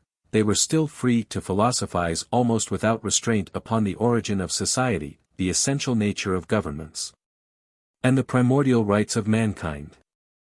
All those who felt themselves aggrieved by the daily application of existing laws were soon enamored of these literary politics. The same taste soon reached even those who by nature or by their condition of life seemed the farthest removed from abstract speculations. Every taxpayer wronged by the unequal distribution of the taille was fired by the idea that all men ought to be equal. Every little landowner devoured by the rabbits of his noble neighbor was delighted to be told that all privileges were, without distinction, contrary to reason. Every public passion thus assumed the disguise of philosophy. All political action was violently driven back into the domain of literature. And the writers of the day, undertaking the guidance of public opinion, found themselves at one time in that position which the heads of parties commonly hold in free countries. No one in fact was any longer in a condition to contend with them for the part they had assumed. An aristocracy in all its vigor not only carries on the affairs of a country, but directs public opinion, gives a tone to literature, and the stamp of authority to ideas. But the French nobility of the 18th century had entirely lost this portion of its supremacy, its influence had followed the fortunes of its power. And the position it had occupied in the direction of the public mind had been entirely abandoned to the writers of the day, to occupy as they pleased. Nay more, this very aristocracy whose place they thus assumed, favored their undertaking. So completely had it forgotten the fact that general theories, once admitted, inevitably transform themselves in time into political passions and deeds, that doctrines the most adverse to the peculiar rights, and even to the existence of the nobility were looked upon as ingenious exercises of the mind. The nobles even shared as a pleasant pastime in these discussions, and quietly enjoyed their immunities and privileges whilst they serenely discussed the absurdity of all established customs. Astonishment has frequently been expressed at the singular blindness with which the higher classes under the old monarchy of France thus contributed to their own ruin. But whence could they have become more enlightened? Free institutions are not less necessary to show the greater citizens their perils than to secure to the lesser their rights. For more than a century since the last traces of public life had disappeared in France, no shock, no rumor had ever warned those most directly interested in the maintenance of the ancient constitution that the old building was tottering to its fall. As nothing had changed in its external aspect, they imagined that everything had remained the same. Their minds were thus bounded by the same horizon at which that of their fathers had stopped. In the public documents of the year 1789 the nobility appears to have been as much preoccupied with the idea of the encroachments of the royal power as it could possibly have been in those of the 15th century. On the other hand, the unfortunate Louis XVI, just before his own destruction by the incursion of democracy, still continued, as has been justly remarked by Burke, to look upon the aristocracy as the chief rival of the royal power, and mistrusted it as much as if he was still living in the days of the Fronde. The middle and lower classes on the contrary were in his eyes, as in those of his forefathers, the surest support of the throne. But that which must appear still more strange to men of the present day, men who have the shattered fragments of so many revolutions before their eyes, is the fact that not the barest notion of a violent revolution ever entered into the minds of the generation which witnessed it. Such a notion was never discussed, for it was never conceived. Those minor shocks which the exercise of political liberty is continually imparting to the best constituted societies, serve daily to call to mind the possibility of an earthquake, and to keep public vigilance on the alert. But in the state of society of France in the 18th century, on the brink of this abyss, nothing had yet indicated that the fabric leaned. On examining with attention the instructions drawn up by the three orders before their convocation in 1789, by all the three, the nobility and clergy, as well as the tiers état, noting seriatim all the demands made for the changes of laws or customs, it will be seen with a sort of terror, on terminating this immense labor, and casting up the sum total of all these particular requirements. That what was required is no less than the simultaneous and systematic abolition of every law and every usage current throughout the country. And that what was impending must be one of the most extensive and dangerous revolutions that ever appeared in the world. Yet the very men who were so shortly to become its victims knew nothing of it. They fancied that the total and sudden transformation of so ancient and complicated a state of society was to be effected, without any concussion, by the aid and efficacy of reason alone. And they fatally forgot that maxim which their forefathers, 400 years before, had expressed in the simple and energetic language of their time: par required de trop grande franchise et libertés cheton en trop grande servage. By requiring too great liberty and franchise, men fall into too great servitude. It was not surprising that the nobility and middle classes, so long excluded from all public action, should have displayed this strange inexperience. But what astonishes far more is, that the very men who had the conduct of public affairs, the ministers, the magistrates, and the intendants, should not have evinced more foresight. Many of them, nevertheless, were very clever men in their profession, and were thoroughly possessed of all the details of the public administration of their time. But in that great science of government, which teaches the comprehension of the general movement of society, the appreciation of what is passing in the minds of the masses, and the foreknowledge of the probable results, they were just as much novices as the people itself. In truth, it is only the exercise of free institutions that can teach the statesman this principal portion of his art. This may easily be seen in the memoir addressed by Turgot to the king in 1775, in which, among other matters, he advised His Majesty to summon a representative assembly, freely elected by the whole nation, to meet every year, for 6 weeks. About his own person, but to grant it no effective power. His proposal was, that this assembly should take cognizance of administrative business, but never of the government, should offer suggestions rather than express a will, and, in fact, should be commissioned to discuss laws, but not to make them. In this wise, said the memoir, the royal power would be enlightened, but not thwarted, and public opinion contented without danger, for these assemblies would have no authority to oppose any indispensable operation. And if, which is most improbable, they should not lend themselves to this duty, His Majesty would still be the master to do as he pleases. It was impossible to show greater ignorance of the true bearing of such a measure, and of the spirit of the times. It has frequently happened, it is true, that towards the end of a revolutionary period, such a proposal as that made by Turgot has been carried into effect with impunity, and that a shadow of liberty has been granted without the reality. Augustus made the experiment with success. A nation fatigued by a prolonged struggle may willingly consent to be duped in order to obtain repose. And history shows that enough may then be done to satisfy it, by collecting from all parts of the country a certain number of obscure or dependent individuals, and making them play before it the part of a political assembly for the wages they receive. There have been several examples of the kind. But at the commencement of a revolution such experiments always fail, they inflame, without satisfying the people. This truth, known to the humblest citizen of a free country, was not known to Turgot, great administrator as he was. If now it be taken into consideration that this same French nation, so ignorant of its own public affairs, so utterly devoid of experience, so hampered by its institutions, and so powerless to amend them, was also in those days the most lettered and witty nation of the earth, it may readily be understood how the writers of the time became a great political power, and ended by being the first power in the country. In England those who wrote on the subject of government were connected with those who governed, the latter applied new ideas to practice, the former corrected or controlled their theories by practical observation. But in France the political world remained divided into two separate provinces, with no mutual intercourse. One portion governed, the other established abstract principles on which all government ought to be founded. Here measures were taken in obedience to routine, their general laws were propounded, without even a thought as to the means of their application.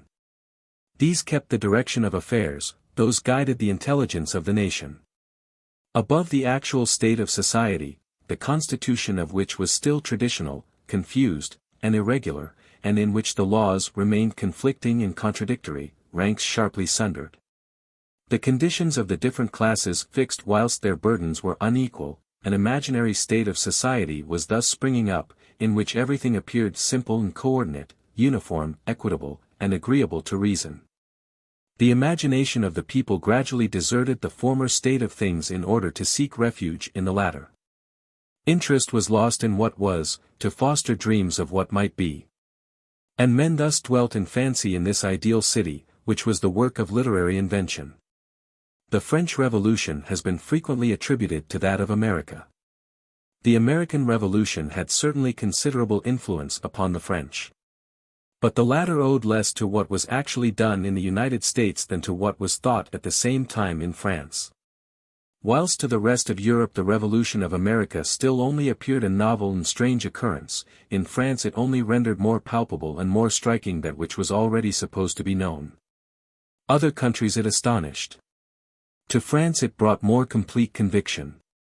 The Americans seem to have done no more than execute what the literary genius of France had already conceived. They gave the substance of reality to that which the French had excogitated. It was as if Fenelon had suddenly found himself in Salentum. This circumstance, so novel in history, of the whole political education of a great people being formed by its literary men, contributed more than anything perhaps to bestow upon the French Revolution its peculiar stamp. And to cause those results which are still perceptible. The writers of the time not only imparted their ideas to the people who effected the revolution, but they gave them also their peculiar temperament and disposition. The whole nation ended, after being so long schooled by them, in the absence of all other leaders and in profound ignorance of practical affairs, by catching up the instincts, the turn of mind, the tastes, and even the humors of those who wrote. So that, when the time for action came, it transported into the arena of politics all the habits of literature. A study of the history of the French Revolution will show that it was carried on precisely in that same spirit which has caused so many abstract books to be written on government. There was the same attraction towards general theories, complete systems of legislation, and exact symmetry in the laws, the same contempt of existing facts, the same reliance upon theory, the same love of the original, the ingenious, and the novel in institutions, the same desire to reconstruct, all at once, the entire constitution by the rules of logic, and upon a single plan, rather than seek to amend it in its parts. The spectacle was an alarming one, for that which is a merit in a writer is often a fault in a statesman, and the same things which have often caused great books to be written, may lead to great revolutions. Even the political language of the time caught something of the tone in which the authors spoke. It was full of general expressions, abstract terms, pompous words, and literary turns. This style, aided by the political passions which it expressed, penetrated through all classes, and descended with singular facility even to the lowest. Considerably before the Revolution, the edicts of Louis XVI frequently spoke of the law of nature and the rights of man. And I have found instances of peasants who, in their memorials called their neighbors fellow citizens, their intendant, a respectable magistrate, their parish priest, the minister of the altar, and God, the supreme being. And who wanted nothing but spelling to become very indifferent authors. These new qualities became so completely incorporated with the old stock of the French character, that habits resulting only from this singular education have frequently been attributed to the natural disposition of the French. It has been asserted that the taste, or rather the passion, which the French have displayed during the last 60 years for general ideas and big words in political discussion, arose from some characteristic peculiar to the French race, which has been somewhat pedantically called the genius of France, as if this pretended characteristic could suddenly have displayed itself at the end of the last century, after having remained concealed during the whole history of the country. It is singular that the French have preserved the habits which they had derived from literature, whilst they have almost entirely lost their ancient love of literature itself. I have been frequently astonished in the course of my own public life, to see that men who had never read the works of the 18th century, or of any other, and who had a great contempt for authors, nevertheless so faithfully retain some of the principal defects which were displayed before their birth by the literary spirit of that day. Chapter 14. showing how irreligion had become a general and dominant passion amongst the French of the 18th century, and what influence this fact had on the character of the Revolution.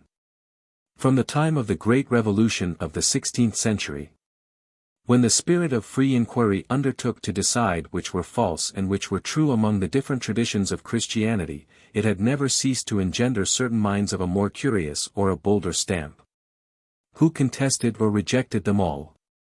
The same spirit that, in the days of Luther, had at once driven several millions of Catholics out of the pale of Catholicism, continued to drive in individual cases some few Christians out of the pale of Christianity itself. Heresy was followed by unbelief. It may be said generally that in the 18th century Christianity had lost over the whole of the continent of Europe a great part of its power. But in most countries it was rather neglected than violently contested, and even those who forsook it did so with regret. Irreligion was disseminated among the courts and wits of the age. But it had not yet penetrated into the hearts of the middle and lower classes. It was still the caprice of some leading intellects, not the opinion of the vulgar. It is a prejudice commonly diffused throughout Germany, said Mirabeau, in 1787, that the Prussian provinces are full of atheists. When, in truth, although some free thinkers are to be met with there, the people of those parts are as much attached to religion as in the most superstitious countries, and even a great number of fanatics are to be found there. To this he added, that it was much to be regretted that Frederick II had not sanctioned the marriage of the Catholic clergy, and, above all, had refused to leave those priests who married in possession of the income of their ecclesiastical preferment. A measure, he continued, which we should have ventured to consider worthy of the great man. Nowhere but in France had irreligion become a general passion, fervid, intolerant, and oppressive. There the state of things was such as had never occurred before. In other times, established religions had been attacked with violence, but the ardor evinced against them had always taken rise in the zeal inspired by a new faith. Even the false and detestable religions of antiquity had not had either numerous or passionate adversaries until Christianity arose to supplant them. Till then they were quietly and noiselessly dying out in doubt and indifference, dying, in fact, the death of religions, by old age.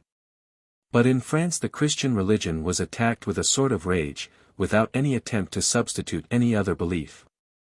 Continuous and vehement efforts having been made to expel from the soul of man the faith that had filled it, the soul was left empty. A mighty multitude wrought with ardor at this thankless task.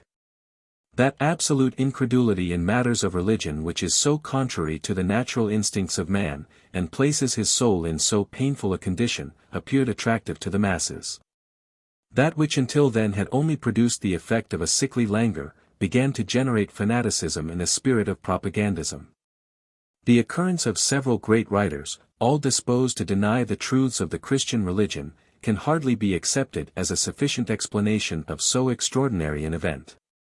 For how, it may be asked, came all these writers, every one of them, to turn their talents in this direction rather than any other? Why, among them all, cannot one be found who took it into his head to support the other side? And, finally, how was it that they found the ears of the masses far more open to listen to them than any of their predecessors had done, and men's minds so inclined to believe them? The efforts of all these writers, and above all their success, can only be explained by causes altogether peculiar to their time and their country.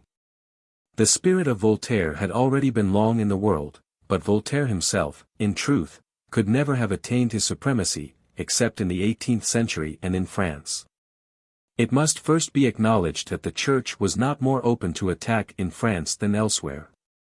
The corruptions and abuses which had been allowed to creep into it were less, on the contrary, there than in most other Catholic countries. The Church of France was infinitely more tolerant than it had ever been previously and than the Church still was in other nations. Consequently, the peculiar causes of this phenomenon must be looked for less in the condition of religion itself than in that of society.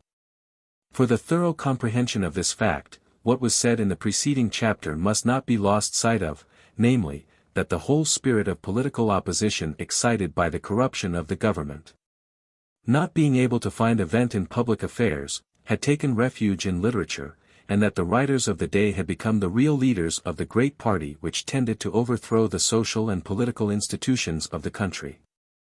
This being well understood, the question is altered. We no longer ask in what the Church of that day erred as a religious institution, but how far it stood opposed to the political revolution which was at hand.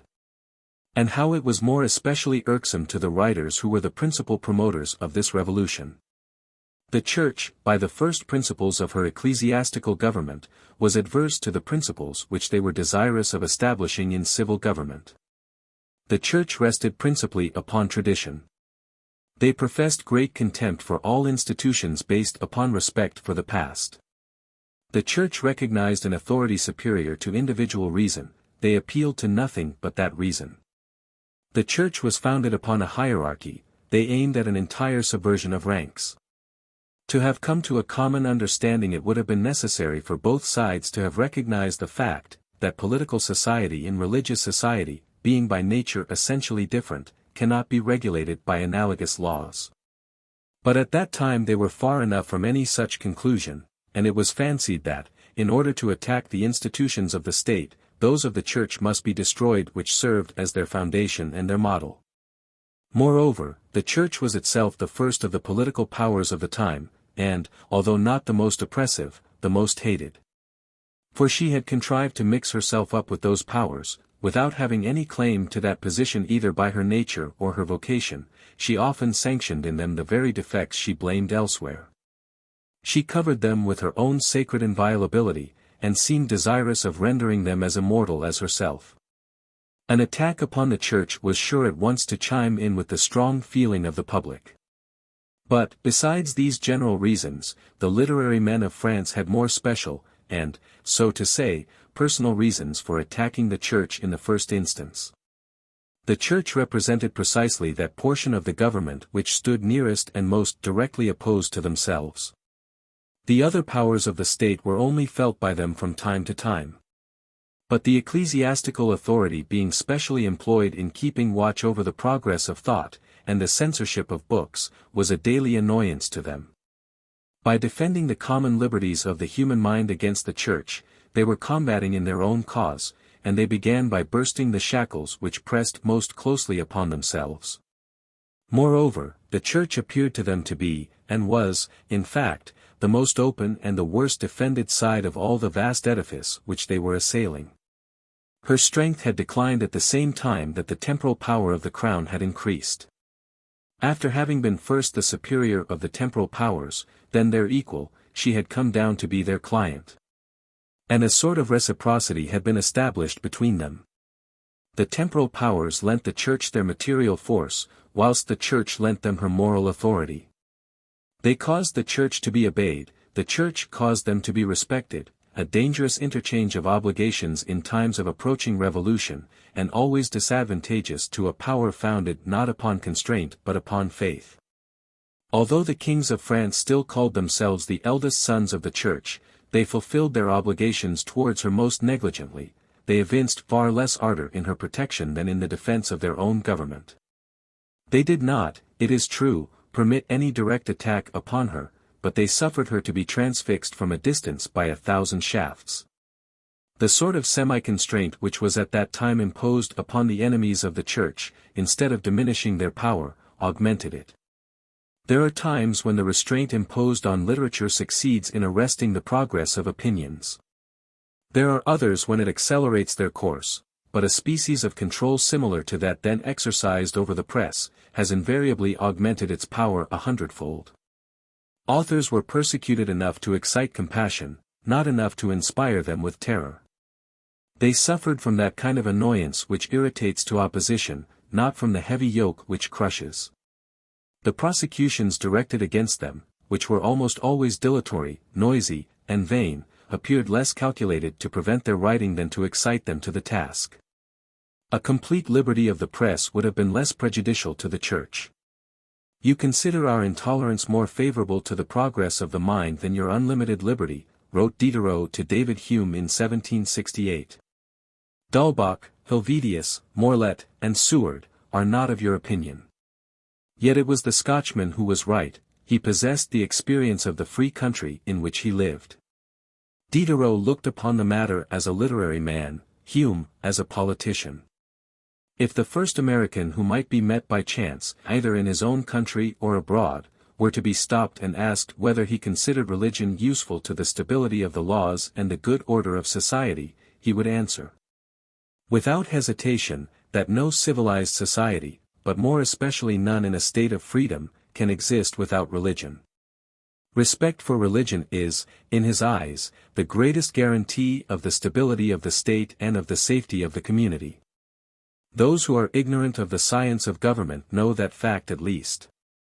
Yet there is not a country in the world where the boldest doctrines of the philosophers of the 18th century, on political subjects, have been more adopted than in America. Their anti-religious doctrines alone have never been able to make way there, even with the advantage of an unlimited liberty of the press. As much may be said of the English. 70 French irreligious philosophy had been preached to them even before the greater part of the French philosophers were born. It was Bolingbroke who set up Voltaire. Throughout the 18th century infidelity had celebrated champions in England. Able writers and profound thinkers espoused that cause, but they were never able to render it triumphant as in France. Inasmuch as all those who had anything to fear from revolutions eagerly came to the rescue of the established faith. Even those who were the most mixed up with the French society of the day, and who did not look upon the doctrines of French philosophy as false, rejected them as dangerous. Great political parties, as is always the case in free countries, were interested in attaching their cause to that of the Church, and Bolingbroke himself became the ally of the bishops. The clergy, animated by these examples, and never finding itself deserted, combated manfully in its own cause. The Church of England, in spite of the defects of its constitution, and the abuses of every kind that swarmed within it, supported the shock victoriously. Authors and orators rose within it, and applied themselves with ardor to the defense of Christianity. The theories hostile to that religion, after having been discussed and refuted, were finally rejected by the action of society itself, and without any interference on the part of the government. It is not necessary, however, to seek examples beyond France itself.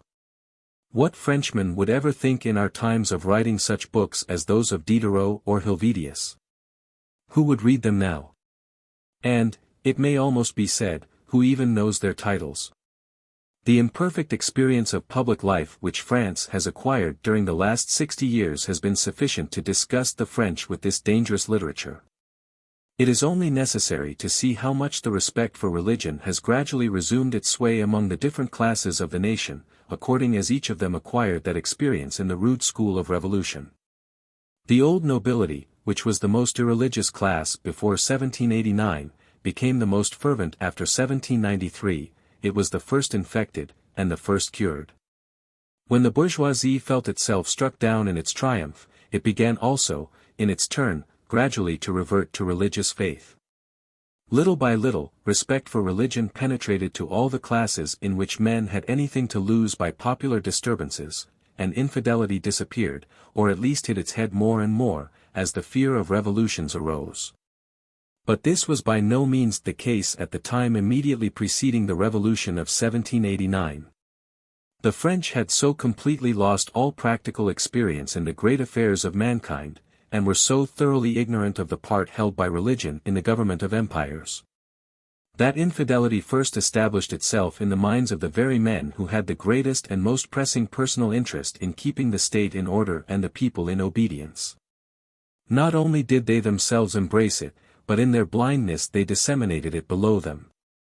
They made impiety the pastime of their vacant existence. The Church of France, so prolific down to that period in great orators, when she found herself deserted by all those who ought to have rallied by a common interest to her cause, became mute. It seemed at one time that, provided she retained her wealth and her rank, she was ready to renounce her faith. As those who denied the truths of Christianity spoke aloud, and those who still believed held their peace, a state of things was the result which has since frequently occurred again in France, not only on the question of religion, but in very different matters. Those who still preserved their ancient belief, fearing to be the only men who still remained faithful to it, and more afraid of isolation than of error, followed the crowd without partaking its opinions. Thus, that which was still only the feeling of a portion of the nation, appeared to be the opinion of all, and, from that very fact, seemed irresistible even to those who had themselves given it this false appearance. The universal discredit into which every form of religious belief had fallen, at the end of the last century, exercised without any doubt the greatest influence upon the whole of the French Revolution. It stamped its character. Nothing contributed more to give its features that terrible expression which they wore. In seeking to distinguish between the different effects which irreligion at that time produced in France, it may be seen that it was rather by disturbing men's minds than by degrading their hearts, or even corrupting their morals. That it disposed the men of that day to go to such strange excesses.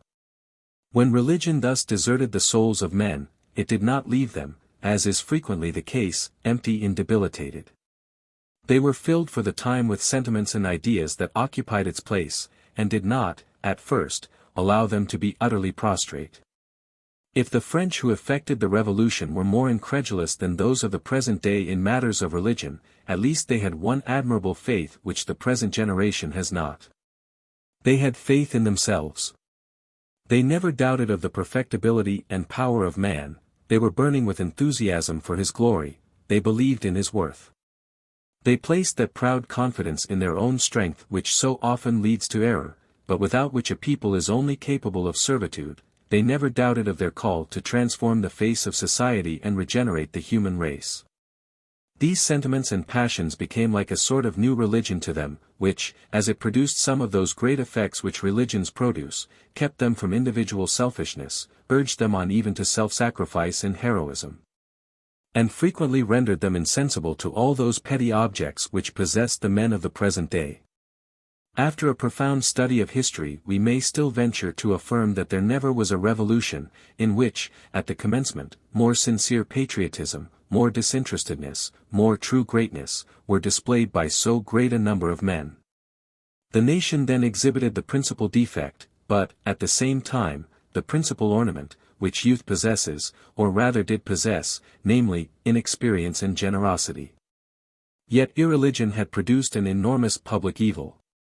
In most of the great political revolutions, which, up to that period, had appeared in the world, those who had attacked the established laws had respected the creeds of the country. And, in the greater part of the religious revolutions, those who attacked religion made no attempt to change, at one blow, the nature and order of all the established authorities, and to raze to the ground the ancient constitution of the government. In the greatest convulsions of society one point, at least, had remained unshaken.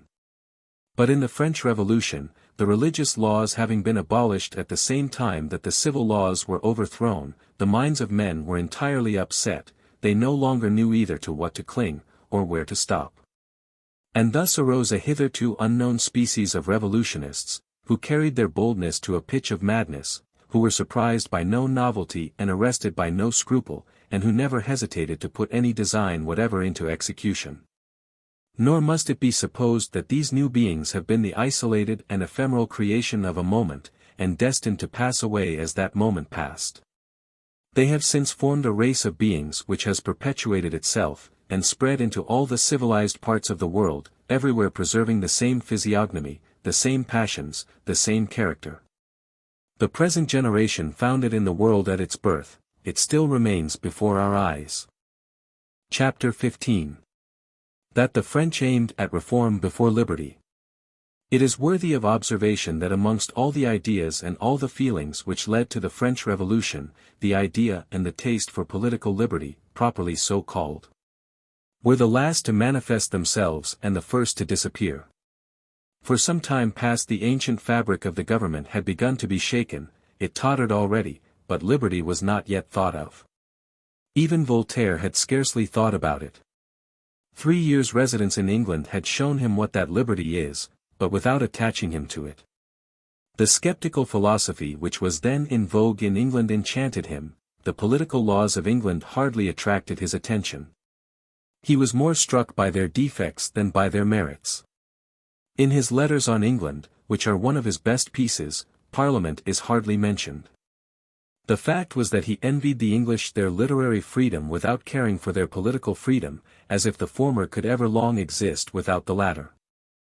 Towards the middle of the 18th century, a certain number of writers began to appear who devoted themselves especially to questions of public administration, and who were designated, in consequence of several principles which they held in common, by the general name of political economists or physiocrates. These economists have left less conspicuous traces in history than the French philosophers. Perhaps they contributed less to the approach of the Revolution, yet I think that the true character of the Revolution may best be studied in their works. The French philosophers confined themselves for the most part to very general and very abstract opinions on government. The economists, without abandoning theory, clung more closely to facts. The former said what might be thought. The latter sometimes pointed out what might be done. All the institutions which the Revolution was about to annihilate forever were the peculiar objects of their attacks. None found favor in their sight. All the institutions, on the contrary, which may be regarded as the product of the Revolution, were announced beforehand by these economical writers, and ardently recommended.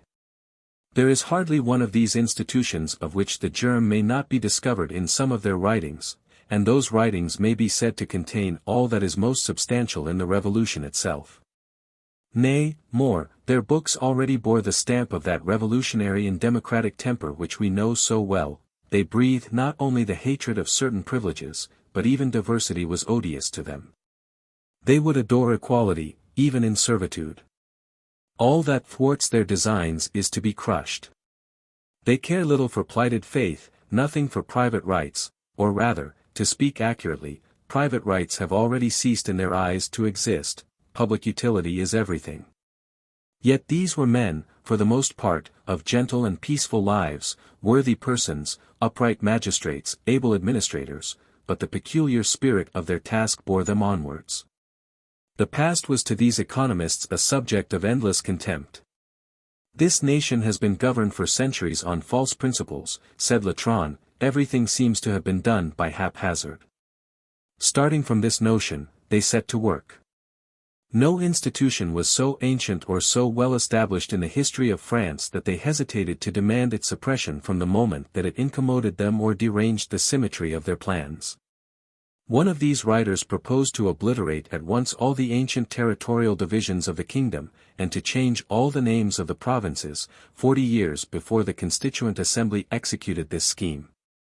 They had already conceived the idea of all the social and administrative reforms which the Revolution has accomplished before the idea of free institutions had begun to cross their minds.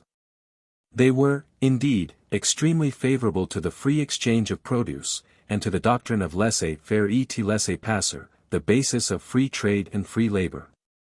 But as for political liberties, properly so called, these did not occur to their minds, or, if perchance they did occur to their imaginations, such ideas were at once rejected. Most of them began to display considerable hostility to deliberative assemblies, to local or secondary powers, and, in general, to all the checks which have been established, at different times, in all free nations, to balance the central power of the government. The system of checks, said Quesnay, is a fatal idea in government. The speculations on which a system of checks has been devised are chimerical, said a friend of the same writer.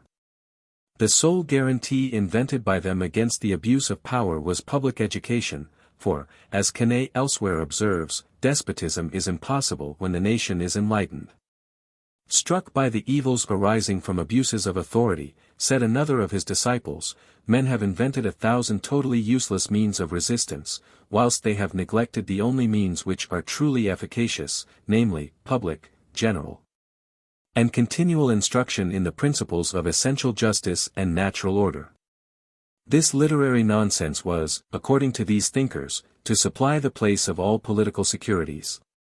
Latran, who so bitterly deplored the forlorn condition in which the government had left the rural districts, who described them as without roads, without employment, and without information, never conceived that their concerns might be more successfully carried on if the inhabitants themselves were entrusted with the management of them.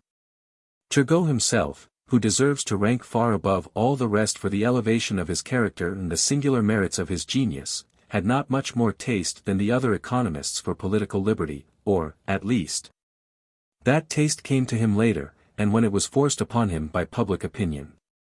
To him, as well as to all the others, the chief political security seemed to be a certain kind of public instruction, given by the state, on a particular system and with a particular tendency. His confidence in this sort of intellectual drug, or, as one of his contemporaries expressed it, in the mechanism of an education regulated by principles, was boundless. "I venture to assure your Majesty," said he, in a report to the king, proposing a plan of this nature, "that in 10 years your people will have changed out of knowledge. And that by their attainments, by their morality, and by their enlightened zeal for your service and for that of the country, France will be raised far above all other nations. Children who are now 10 years of age will then have grown up as men prepared for the public service, attached to their country, submissive, not through fear but through reason, to authority, humane to their fellow citizens. Accustomed to recognize and to respect the administration of justice."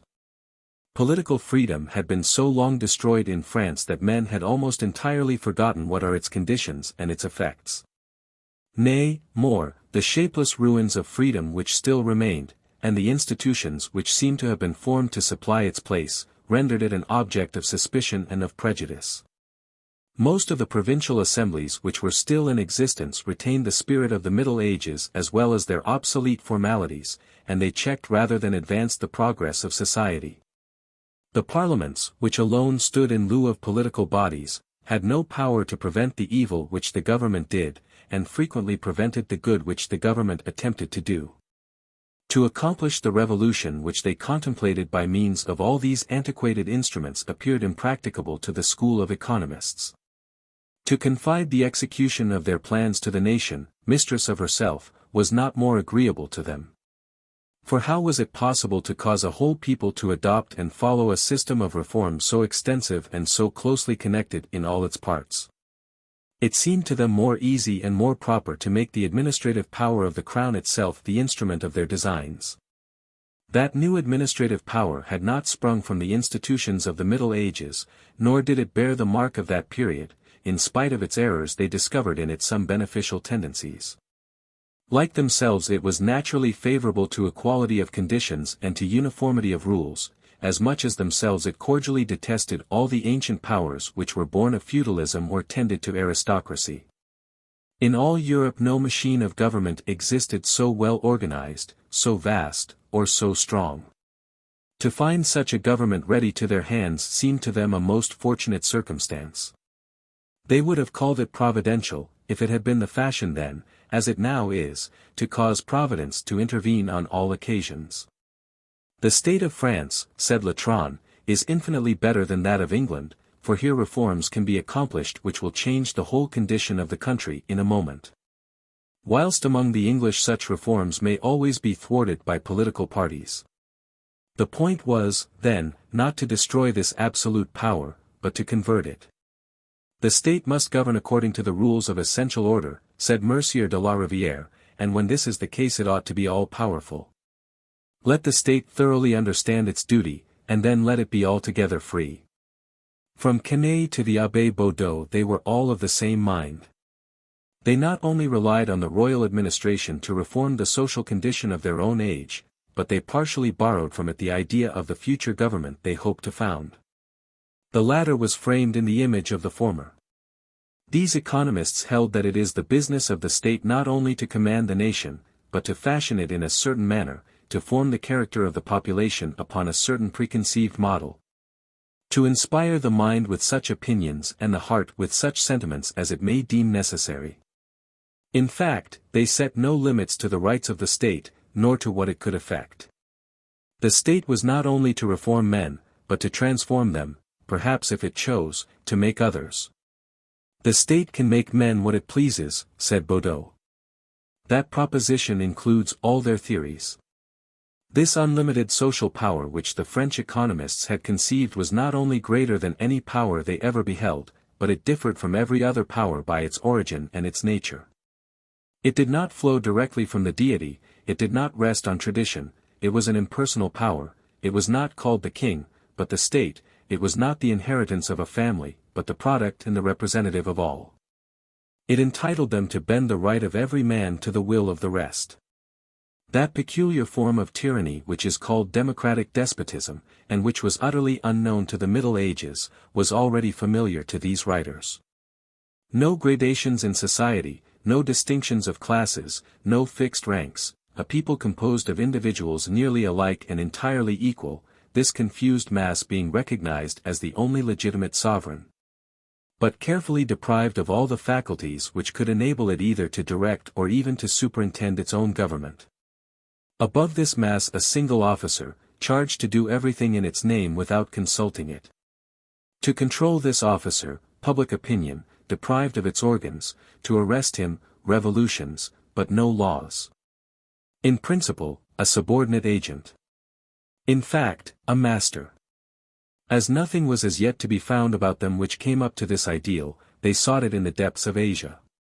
I affirm, without exaggeration, that there is not one of these writers who has not, in some of his productions, passed an emphatic eulogy on China. That, at least, is always to be found in their books. And, as China was still very imperfectly known, there is no trash they have not written about that empire. That stupid and barbarous government, which a handful of Europeans can overpower when they please, appeared to them the most perfect model to be copied by all the nations of the earth. China was to them what England, and subsequently the United States, became for all Frenchmen. They expressed their emotion and enchantment at the aspect of a country, whose sovereign, absolute but unprejudiced, drives a furrow once a year with his own hands in honor of the useful arts. Where all public employments are obtained by competitive examination, and which has a system of philosophy for its religion, and men of letters for its aristocracy. It is supposed that the destructive theories which are designated in our times by the name of socialism are of recent origin. This, again, is a mistake. These theories are contemporary with the first French school of economists. Whilst they were intent on employing the all-powerful government they had conceived in order to change the form of society, other writers grasped in imagination the same power to subvert its foundations. In the Code de la Nature, by Morelli, will be found, side by side with the doctrines of the economists on the omnipotence and unlimited rights of the state, several of the political theories which have most alarmed the French nation in these later times, and which are supposed to have been born before our eyes: community of goods, the right to labor, absolute equality of conditions, uniformity in all things, a mechanical regularity in all the movements of individuals, a tyranny to regulate every action of daily life, and the complete absorption of the personality of each member of the community into the whole social body. Nothing in society shall belong in singular property to any one, says the first article of this code. Property is detestable, and whosoever shall attempt to re-establish it, shall be shut up for life, as a maniac or an enemy of mankind. Every citizen is to be supported, maintained, and employed at the public expense, says Article 2. All productions are to be stored in public magazines, to be distributed to the citizens and to supply their daily wants. Towns will be erected on the same plan, all private dwellings or buildings will be alike. At 5 years of age all children will be taken from their parents and brought up in common at the cost of the state and in a uniform manner. Such a book might have been written yesterday. It is 100 years old. It appeared in 1755, at the very time when Quesnay founded his school. So true it is that centralization and socialism are products of the same soil. They are to each other what the grafted tree is to the wild stock. Of all the men of their time, these economists are those who would appear most at home in our own. Their passion for equality is so strong, and their taste for freedom is so questionable, that one might fancy they are our contemporaries. In reading the speeches and the books of the men who figured in the Revolution of 1789, we are suddenly transported into a place and a state of society quite unknown to us. But in perusing the books of this school of economists one may fancy we have been living with these people, and have just been talking with them. About the year 1750 the whole French nation would not have been disposed to exact a larger amount of political freedom than the economists themselves. The taste and even the notion of freedom had perished with the use of it. The nation desired reform rather than rights. And if there had been at that time on the throne of France a sovereign of the energy and the character of Frederick the Great, I doubt not that he would have accomplished in society and in government many of the great changes which have been brought about by the Revolution, and this not only without the loss of his crown, but with a considerable augmentation of his power. It is said that one of the ablest ministers of Louis XV, M. de Macault, had a glimpse of this idea, and imparted it to his master. But such undertakings are not the result of advice; to be able to perform them a man must have been able to conceive them. 20 years later the state of things was changed. A vision of political freedom had visited the mind of France, and was every day becoming more attractive, as may be inferred from a variety of symptoms. The provinces began to conceive the desire to manage once more their own affairs. The notion that the whole people has a right to take part in the government diffused itself and took possession of the public. Recollections of the old States General were revived. The nation, which detested its own history, recalled no other part of it with pleasure but this. This fresh current of opinion bore away the economists themselves, and compelled them to encumber their Unitarian system with some free institutions. When, in 1771, the parliaments were destroyed, the same public, which had so often suffered from their prejudices, was deeply affected by their fall. It seemed as if with them fell the last barrier which could still restrain the arbitrary power of the crown. This opposition astonished and irritated Voltaire. Almost all the kingdom is in a state of effervescence and consternation, he wrote to one of his friends, the ferment is as great in the provinces as at Paris itself. Yet this edict seems to be full of useful reforms. To abolish the sale of public offices, to render the administration of justice gratuitous, to prevent suitors from coming from all corners of the kingdom to Paris to ruin themselves there. To charge the crown with the payment of the expenses of the seigneurial jurisdictions, are not these great services rendered to the nation? These parliaments, moreover, have they not been often barbarous and persecutors? I am really amazed at the out-of-the-way people who take the part of these insolent and indocile citizens. For my own part one think the king right. And since we must serve, I think it better to serve under a lion born of a good family, and who is by birth much stronger than I am, than under 200 rats of my own condition. And he adds, by way of excuse, remember that I am bound to appreciate highly the favor the king has conferred on all the lords of manors, by undertaking to pay the expenses of their jurisdictions. Voltaire, who had long been absent from Paris, imagined that public opinion still remained at the point where he had left it. But he was mistaken. The French people no longer confined themselves to the desire that their affairs should be better conducted. They began to wish to conduct their affairs themselves, and it was manifest that the Great Revolution, to which everything was contributing, would be brought about not only with the assent of the people, but by their hands. From that moment, I believe that this radical revolution, which was to confound in common ruin all that was worst and all that was best in the institutions and condition of France, became inevitable. A people so ill-prepared to act for themselves could not undertake a universal and simultaneous reform without a universal destruction. An absolute sovereign would have been a less dangerous innovator. For myself, when I reflect that this same revolution, which destroyed so many institutions, opinions, and habits adverse to freedom, also destroyed so many of those things without which freedom can hardly exist. I incline to the belief that had it been wrought by a despot it would perhaps have left the French nation less unfit one day to become a free people, than wrought as it was by the sovereignty of the people and by the people themselves. What has here been said must never be lost sight of by those who would understand the history of the French Revolution. When the love of the French for political freedom was awakened, they had already conceived a certain number of notions on matters of government, which not only did not readily ally themselves with the existence of free institutions, but which were almost contrary to them. They had accepted as the ideal of society a people having no aristocracy but that of its public officers, a single and all-powerful administration, directing the affairs of state, protecting those of private persons. Meaning to be free, they by no means meant to deviate from this first conception, only they attempted to reconcile it with that of freedom. They, therefore, undertook to combine an unlimited administrative centralization with a preponderating legislative body, the administration of a bureaucracy with the government of electors. The nation as a whole had all the rights of sovereignty. Each citizen taken singly was thrust into the strictest dependence. The former was expected to display the experience and the virtues of a free people, the latter the qualities of a faithful servant. This desire of introducing political freedom in the midst of institutions and opinions essentially alien or adverse to it, but which were already established in the habits or sanctioned by the taste of the French themselves, is the main cause of the abortive attempts at free government which have succeeded each other in France for more than 60 years.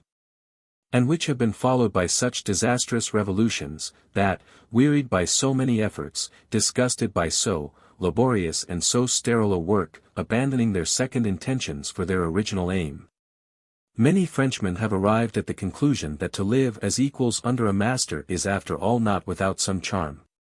Thus it is that the French of the present day are infinitely more similar to the economists of 1750 than to their fathers in 1789. I have often asked myself what is the source of that passion for political freedom which in all ages has been the fruitful mother of the greatest things which mankind have achieved, and in what feelings that passion strikes root and finds its nourishment. It is evident that when nations are ill-directed they soon conceive the wish to govern themselves. But this love of independence, which only springs up under the influence of certain transient evils produced by despotism, is never lasting. It passes away with the accident that gave rise to it. And what seemed to be the love of freedom was no more than the hatred of a master. That which nations made to be free really hate is the curse of dependence. Nor do I believe that the true love of freedom is ever born of the mere aspect of its material advantages, for this aspect may frequently happen to be overcast. It is very true that in the long run freedom ever brings, to those who know how to keep it, ease, comfort, and often wealth, but there are times at which it disturbs for a season the possession of these blessings. There are other times when despotism alone can confer the ephemeral enjoyment of them. The men who prize freedom only for such things as these are not men who ever long preserved it. That which at all times has so strongly attached the affection of certain men is the attraction of freedom itself, its native charms independent of its gifts, the pleasure of speaking, acting, and breathing without restraint, under no master but God and the law. He who seeks in freedom aught but herself is fit only to serve. There are nations which have indefatigably pursued her through every sort of peril and hardship. They loved her not for her material gifts. They regard herself as a gift so precious and so necessary that no other could console them for the loss of that which consoles them for the loss of everything else. Others grow weary of freedom in the midst of their prosperities. They allow her to be snatched without resistance from their hands, lest they should sacrifice by an effort that well-being which she had bestowed upon them.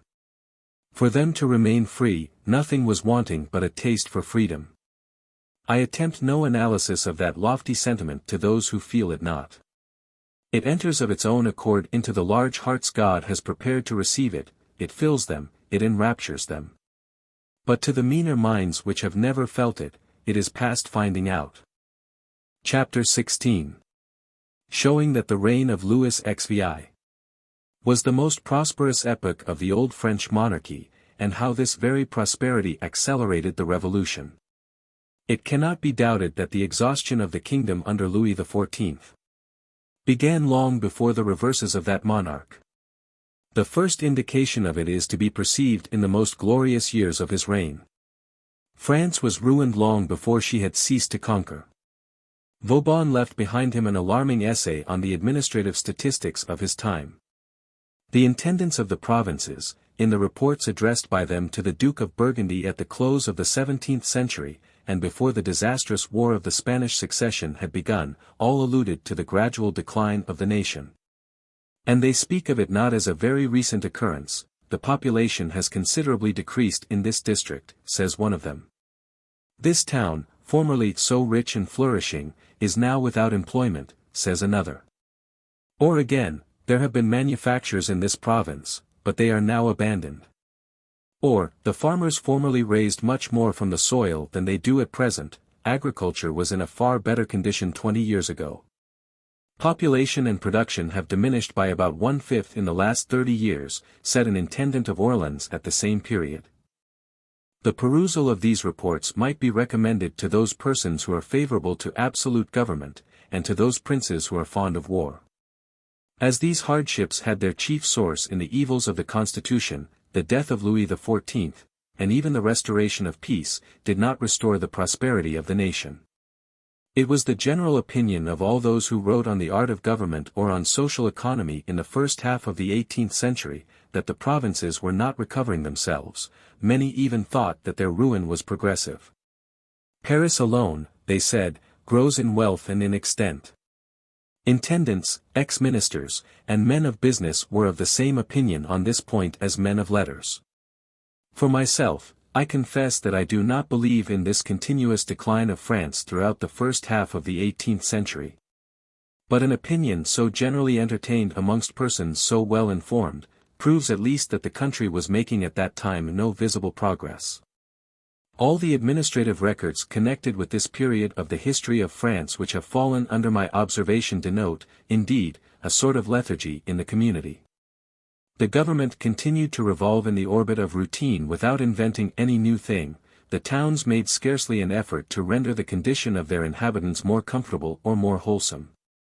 Even in private life no considerable enterprise was set on foot.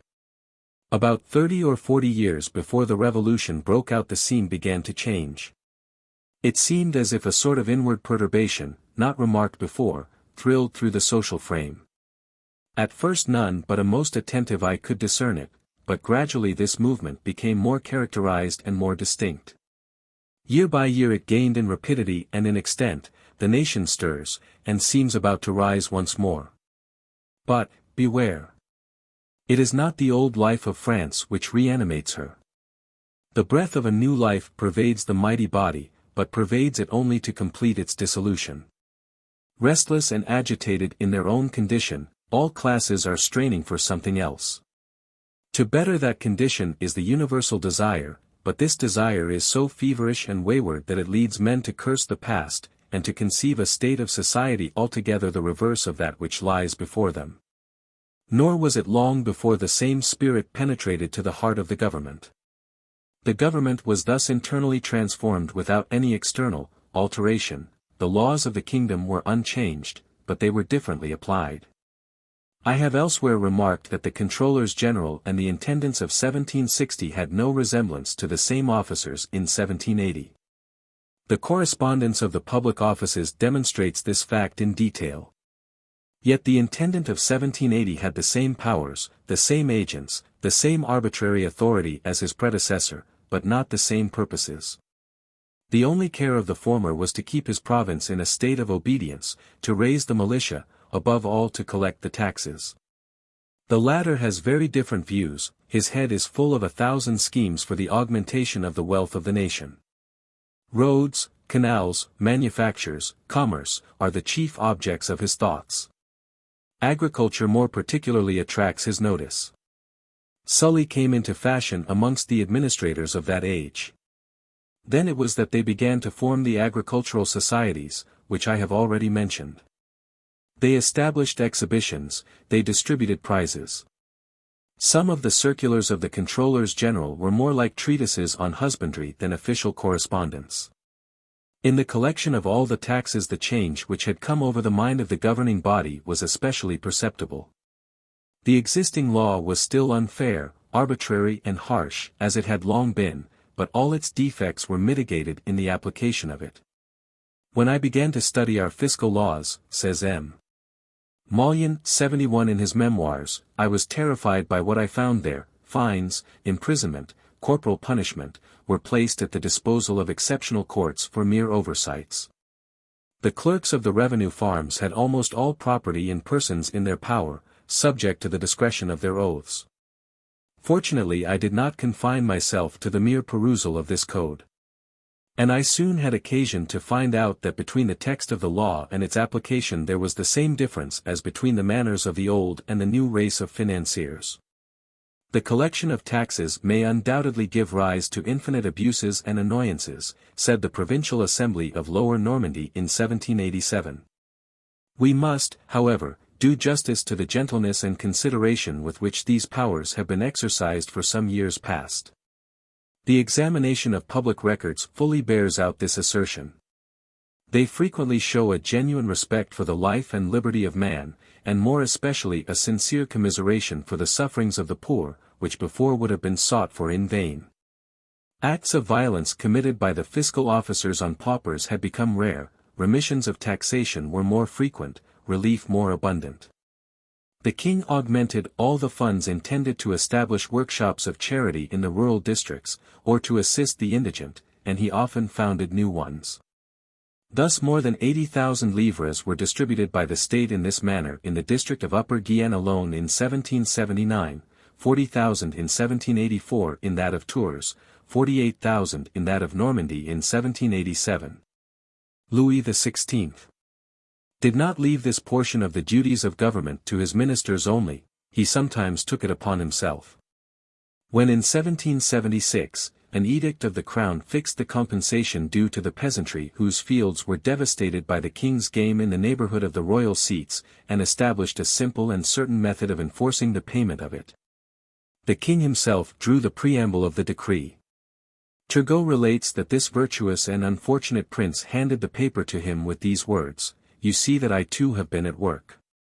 If we were to portray the government of the old French monarchy such as it was in the last years of its existence, the image would be too highly flattered and too unlike the reality. As these changes were brought about in the minds of the governing class and of the governed, the prosperity of the nation expanded with a rapidity heretofore unknown. It was announced by numerous symptoms. The population largely augmented. The wealth of the country augmented more largely still. The American War did not arrest this movement, the state was embarrassed by it, but the community continued to enrich itself by becoming more industrious, more enterprising, more inventive. Since 1774, says one of the members of the administration of that time, different kinds of industry have by their extension enlarged the area of taxation on all commodities. If we compare the terms of arrangement agreed upon at different periods of the reign of Louis XVI, between the state and the financial companies which farmed the public revenue, the rate of payment will be found to have risen at each renewal with increasing rapidity. The farm of 1786 produced 14 millions more than that of 1780.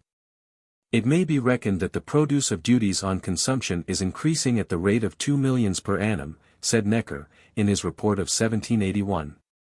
Arthur Young declared that, in 1788, Bordeaux carried on a larger trade than Liverpool. He adds, latterly the progress of maritime commerce has been more rapid in France than in England, trade has doubled there in the last 20 years. With due regard to the difference of the times we are speaking of, it may be established that in no one of the periods which have followed the Revolution of 1789 has the national prosperity of France augmented more rapidly than it did in the 20 years preceding that event. 72 The period of 37 years of the constitutional monarchy of France, which were times of peace and progress, can alone be compared in this respect to the reign of Louis XVI. The aspect of this prosperity, already so great and so rapidly increasing, may well be matter of surprise, if we think of all the defects which the government of France still included, and all the restrictions against which the industry of the nation had still to contend. Perhaps there may be politicians who, unable to explain the fact, deny it, being of the opinion of Molière's physician that a patient cannot recover against the rules of art. How are we to believe that France prospered and grew rich with unequal taxation, with a diversity of customary law, with internal custom houses, with feudal rights, with guilds, with purchased offices, and in spite of all this, France was beginning to grow rich and expand on every side, because within all this clumsy and ill-regulated machinery, which seemed calculated to check rather than to impel the social engine, two simple and powerful springs were concealed, which, already, sufficed to keep the fabric together, and to drive it along in the direction of public prosperity, a government which was still powerful enough to maintain order throughout the kingdom, though it had ceased to be despotic.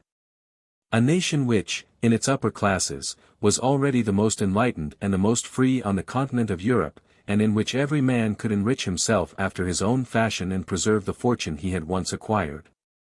The king still spoke the language of an arbitrary ruler, but in reality he himself obeyed that public opinion which inspired or influenced him day by day, and which he constantly consulted, flattered, feared.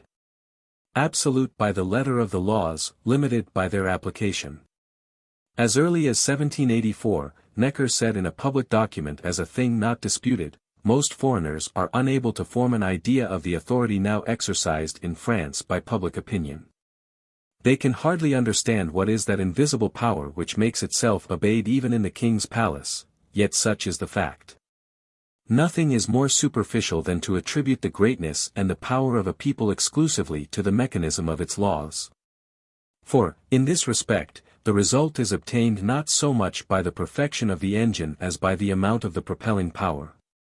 Look at England, whose administrative laws still at the present day appear so much more complicated, more anomalous, more irregular, than those of France.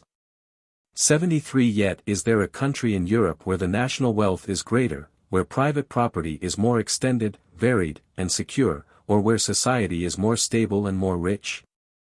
This is not caused by the excellence of any laws in particular, but by the spirit which pervades the whole legislation of England. The imperfection of certain organs matters nothing, because the whole is instinct with life. As the prosperity, which I have just described, began to extend in France, the community nevertheless became more unsettled and uneasy, public discontent grew fierce, hatred against all established institutions increased. The nation was visibly advancing towards a revolution.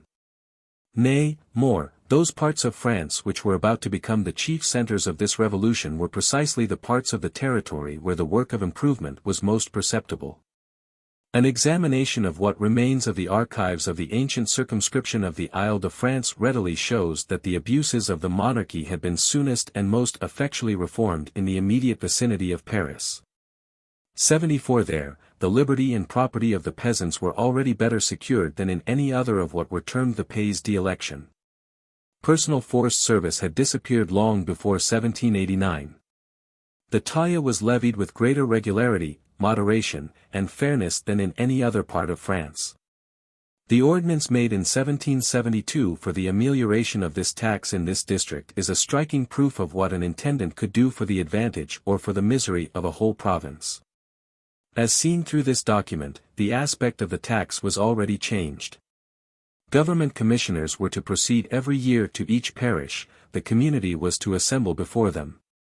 The value of the taxable property was to be publicly established, and the resources of every taxpayer to be ascertained in his presence. In short, the taille was assessed with the assent of all those who had to pay it. The arbitrary powers of the village syndic, the unprofitable violence of the fiscal officers, were at an end. The taille no doubt retained its inherent defects under any system of collection, it lighted upon but one class of taxpayers, and lay as heavy on industry as upon property. But in all other respects it widely differed from that which still bore the same name in the neighboring divisions of the territory. Nowhere, on the contrary, were the institutions of the whole monarchy less changed than on the banks of the Loire, near the mouths of that river, in the marshes of Poitou and the heaths of Brittany. Yet there it was that the fire of civil war was kindled and kept alive, and that the fiercest and longest resistance was opposed to the revolution. So that it might be said that the French found their position the more intolerable the better it became. Surprising as this fact is, history is full of such contradictions. It is not always by going from bad to worse that a country falls into a revolution. It happens most frequently that a people, which had supported the most crushing laws without complaint, and apparently as if they were unfelt, throws them off with violence as soon as the burden begins to be diminished. The state of things destroyed by a revolution is almost always somewhat better than that which immediately preceded it. And experience has shown that the most dangerous moment for a bad government is usually that when it enters upon the work of reform. Nothing short of great political genius can save a sovereign who undertakes to relieve his subjects after a long period of oppression. The evils which were endured with patience so long as they were inevitable seem intolerable as soon as a hope can be entertained of escaping from them. The abuses which are removed seem to lay bare those which remain, and to render the sense of them more acute. The evil has decreased, it is true, but the perception of the evil is more keen. Feudalism in all its strength had not inspired as much aversion to the French as it did on the eve of its disappearance. The slightest arbitrary proceedings of Louis XVI. seemed more hard to bear than all the despotism of Louis XIV. 75 The brief detention of Beaumarchais produced more excitement in Paris than the dragonnades. No one any longer contended in 1780 that France was in a state of decline. There seemed, on the contrary, to be just then no bounds to her progress. Then it was that the theory of the continual and indefinite perfectibility of man took its origin. 20 years before nothing was to be hoped of the future, then nothing was to be feared. The imagination, grasping at this near and unheard of felicity, caused men to overlook the advantages they already possessed, and hurried them forward to something new. Independently of these general reasons, there were other causes of this phenomenon which were more peculiar and not less powerful. Although the financial administration had improved with everything else, it still retained the vices which are inherent in absolute government. As the financial department was secret and uncontrolled, many of the worst practices which had prevailed under Louis XIV and Louis XV were still followed. The very efforts which the government made to augment the public prosperity, the relief and the rewards it distributed, the public works it caused to be executed, continually increased the expenditure without adding to the revenue in the same proportion. Hence the king was continually thrown into embarrassments greater than those of his predecessors. Like them, he left his creditors unpaid. Like them, he borrowed in all directions, but without publicity and without competition, and the creditors of the crown were never sure of receiving their interest, even their capital was always at the mercy of the sovereign. A witness worthy of credit, for he had seen these things with his own eyes and was better qualified than any other person to see them well. Remarks on this subject: the French were exposed to nothing but risks in their relations with their own government. If they placed their capital in the state stocks, they could never reckon with certainty on the payment of interest to a given day. If they built ships, repaired the roads, clothed the army, they had nothing to cover their advance and no certainty of repayment. So that they were reduced to calculate the chances of a government contract as if it were a loan on terms of the utmost risk. And the same person adds, very judiciously, at this time, when the rapid growth of industry had developed amongst a larger number of men the love of property and the taste and the desire of comfort. Those who had entrusted a portion of their property to the state were the more impatient of a breach of contract on the part of that creditor who was especially bound to fulfill his obligations. The abuses which are here imputed to the French administration were not at all new. What was new was the impression they produced. The vices of the financial system had even been far more crying in former times. But changes had taken place in government and in society which rendered them infinitely more perceptible than they were of old.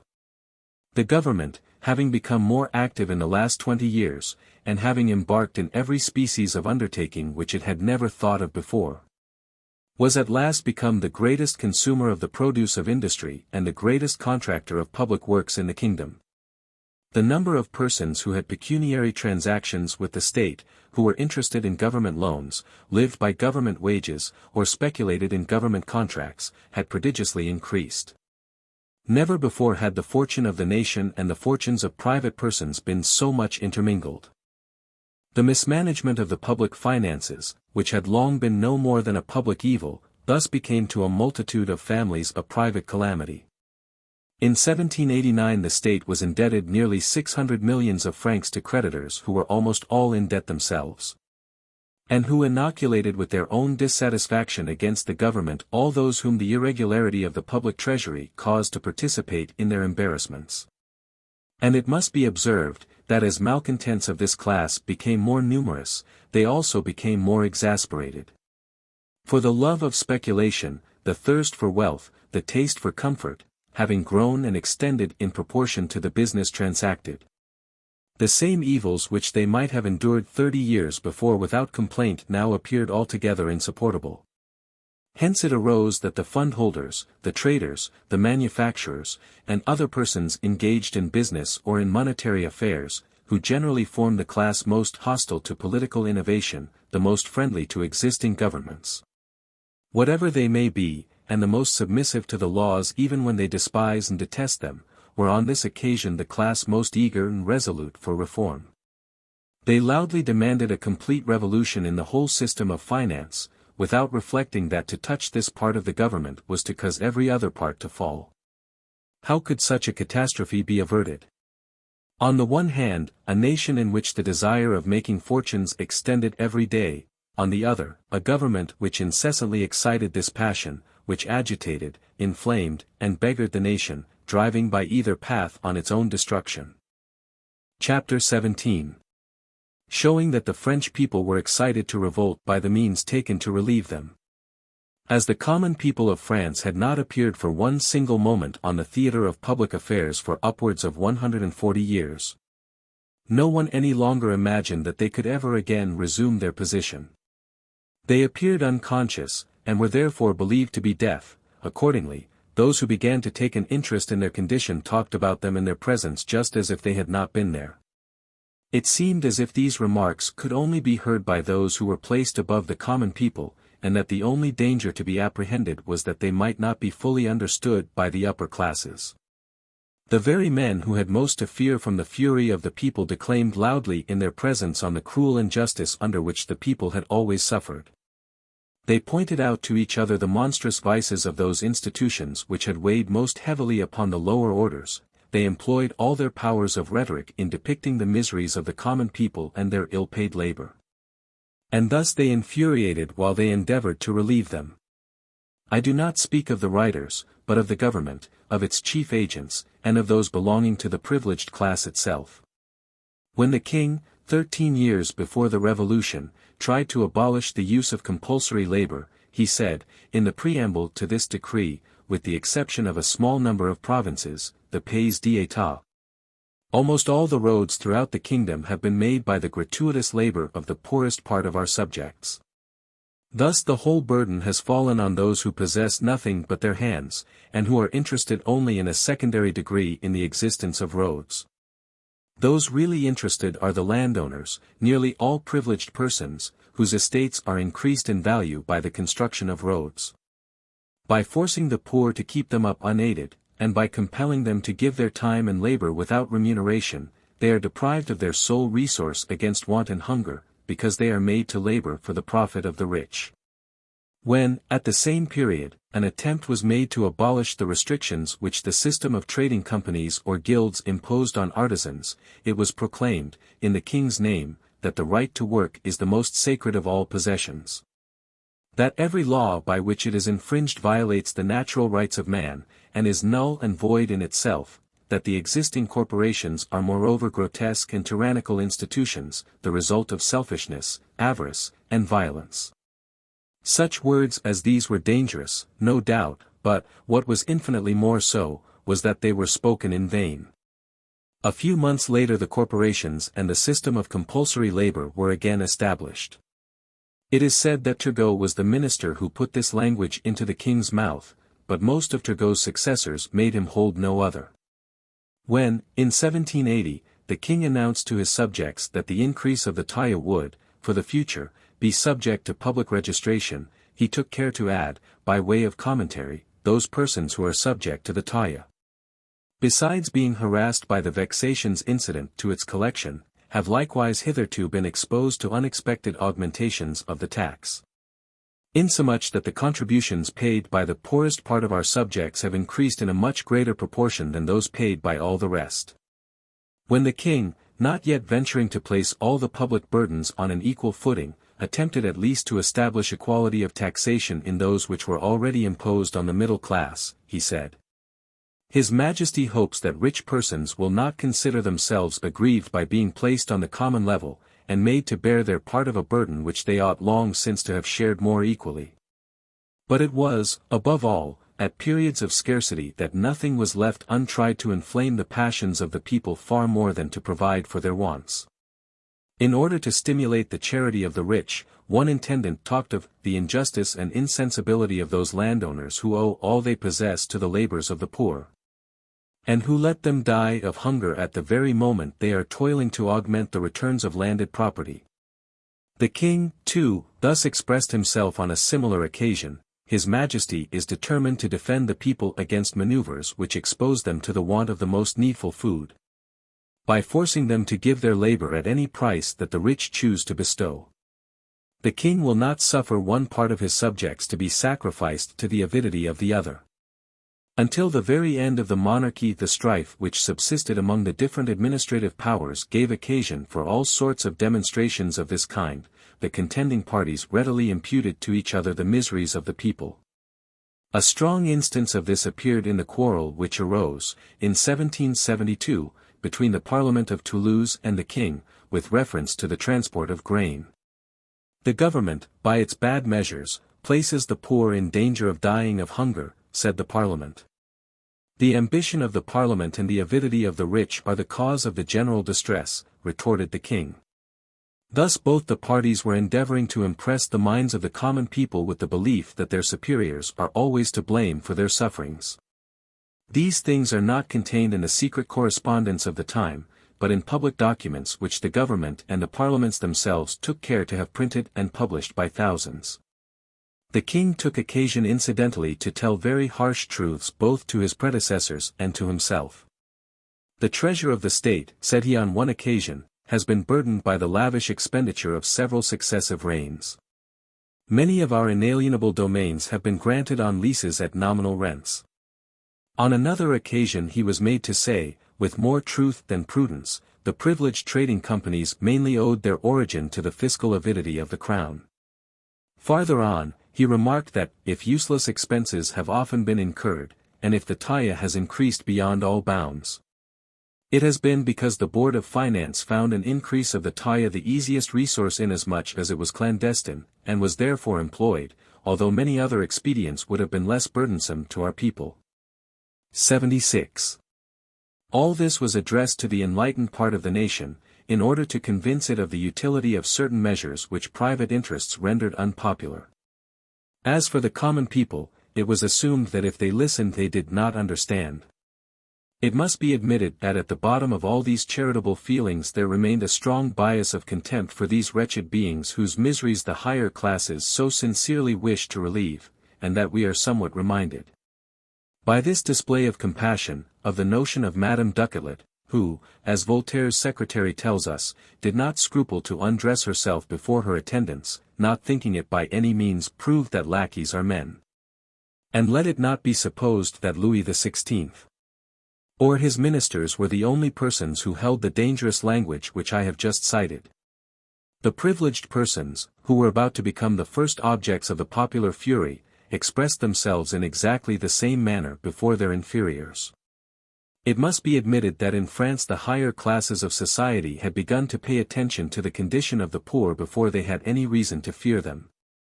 They interested themselves in their fate at a time when they had not begun to believe that the sufferings of the poor were the precursors of their own perdition. This was peculiarly visible in the 10 years which preceded 1789.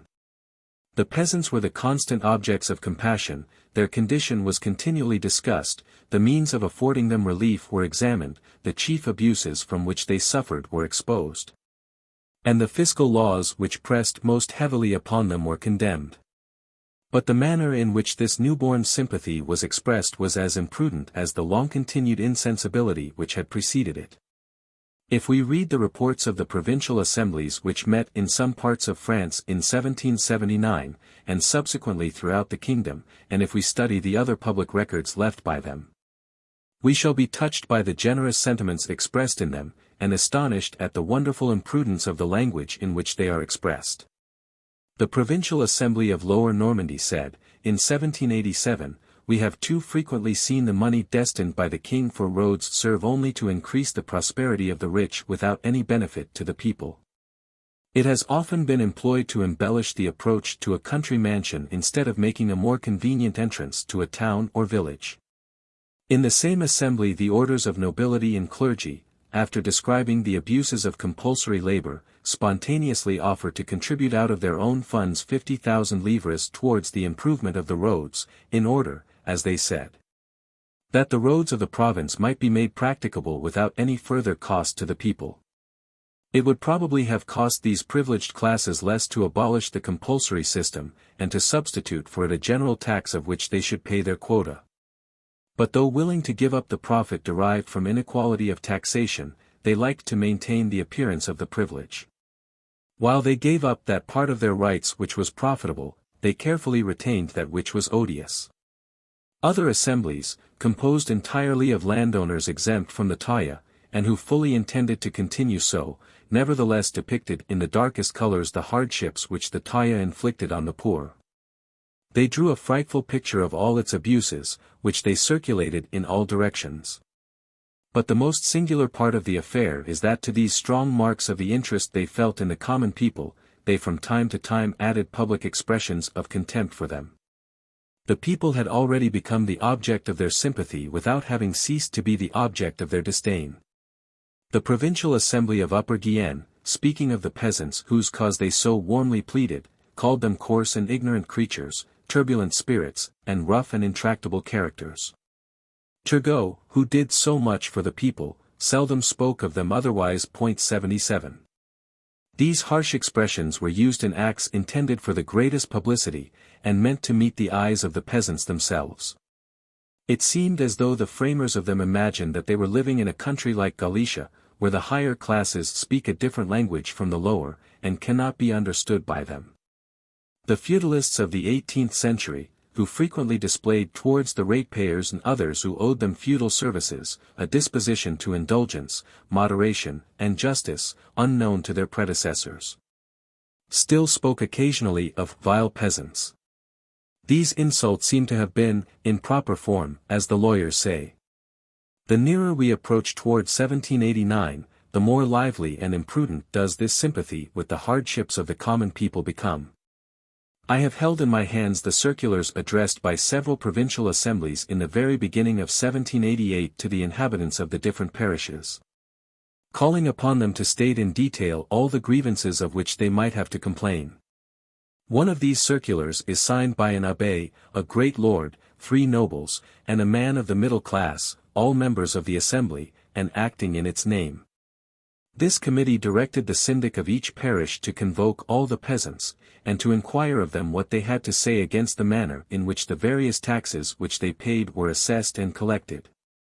We are generally aware, they say, that most of the taxes, especially the gabelle and the taille, have disastrous consequences for the cultivators, but we are anxious to be acquainted with every single abuse. The curiosity of the provincial assembly did not stop there. It investigated the number of persons in the parish enjoying any privileges with respect to taxes, whether nobles, ecclesiastics, or roturiers, and the precise nature of these privileges. The value of the property of those thus exempted, whether or not they resided on their estates, whether there was much church property, or, as the phrase then was, land in mortmain, which was out of the market, and its value. All this even was not enough to satisfy them. They wanted to be told the share of duties, taille, additional dues, poll tax, and forced labor rate which the privileged class would have to pay, supposing equality of taxation existed. This was to inflame every man individually by the catalogue of his own grievances. It pointed out to him the authors of his wrongs, emboldened him by showing him how few they were in number, and fired his heart with cupidity, envy, and hatred. It seemed as if the Jacquerie, the Maillotins, and the 16 were totally forgotten, and that no one was aware that the French people, which is the quietest and most kindly disposed in the world, so long as it remains in its natural frame of mind, becomes the most barbarous as soon as it is roused by violent passions. Unfortunately, I have not been able to procure all the returns sent in by the peasants in reply to these fatal questions, but I have found enough to show the general spirit which pervaded them. In these reports the name of every privileged person, whether of the nobility or the middle class, is carefully mentioned, his mode of life is frequently described, and always in an unfavorable manner. The value of his property is curiously examined, the number and extent of his privileges are insisted on at length, and especially the injury they do to all the other inhabitants of the village. The bushels of corn which have to be paid to him as dues are reckoned up. His income is calculated in an envious tone, an income by which no one profits, they say. The casual dues of the parish priest, his stipend, as it was already called, are pronounced to be excessive. It is remarked with bitterness that everything at church must be paid for, and that a poor man cannot even get buried gratis.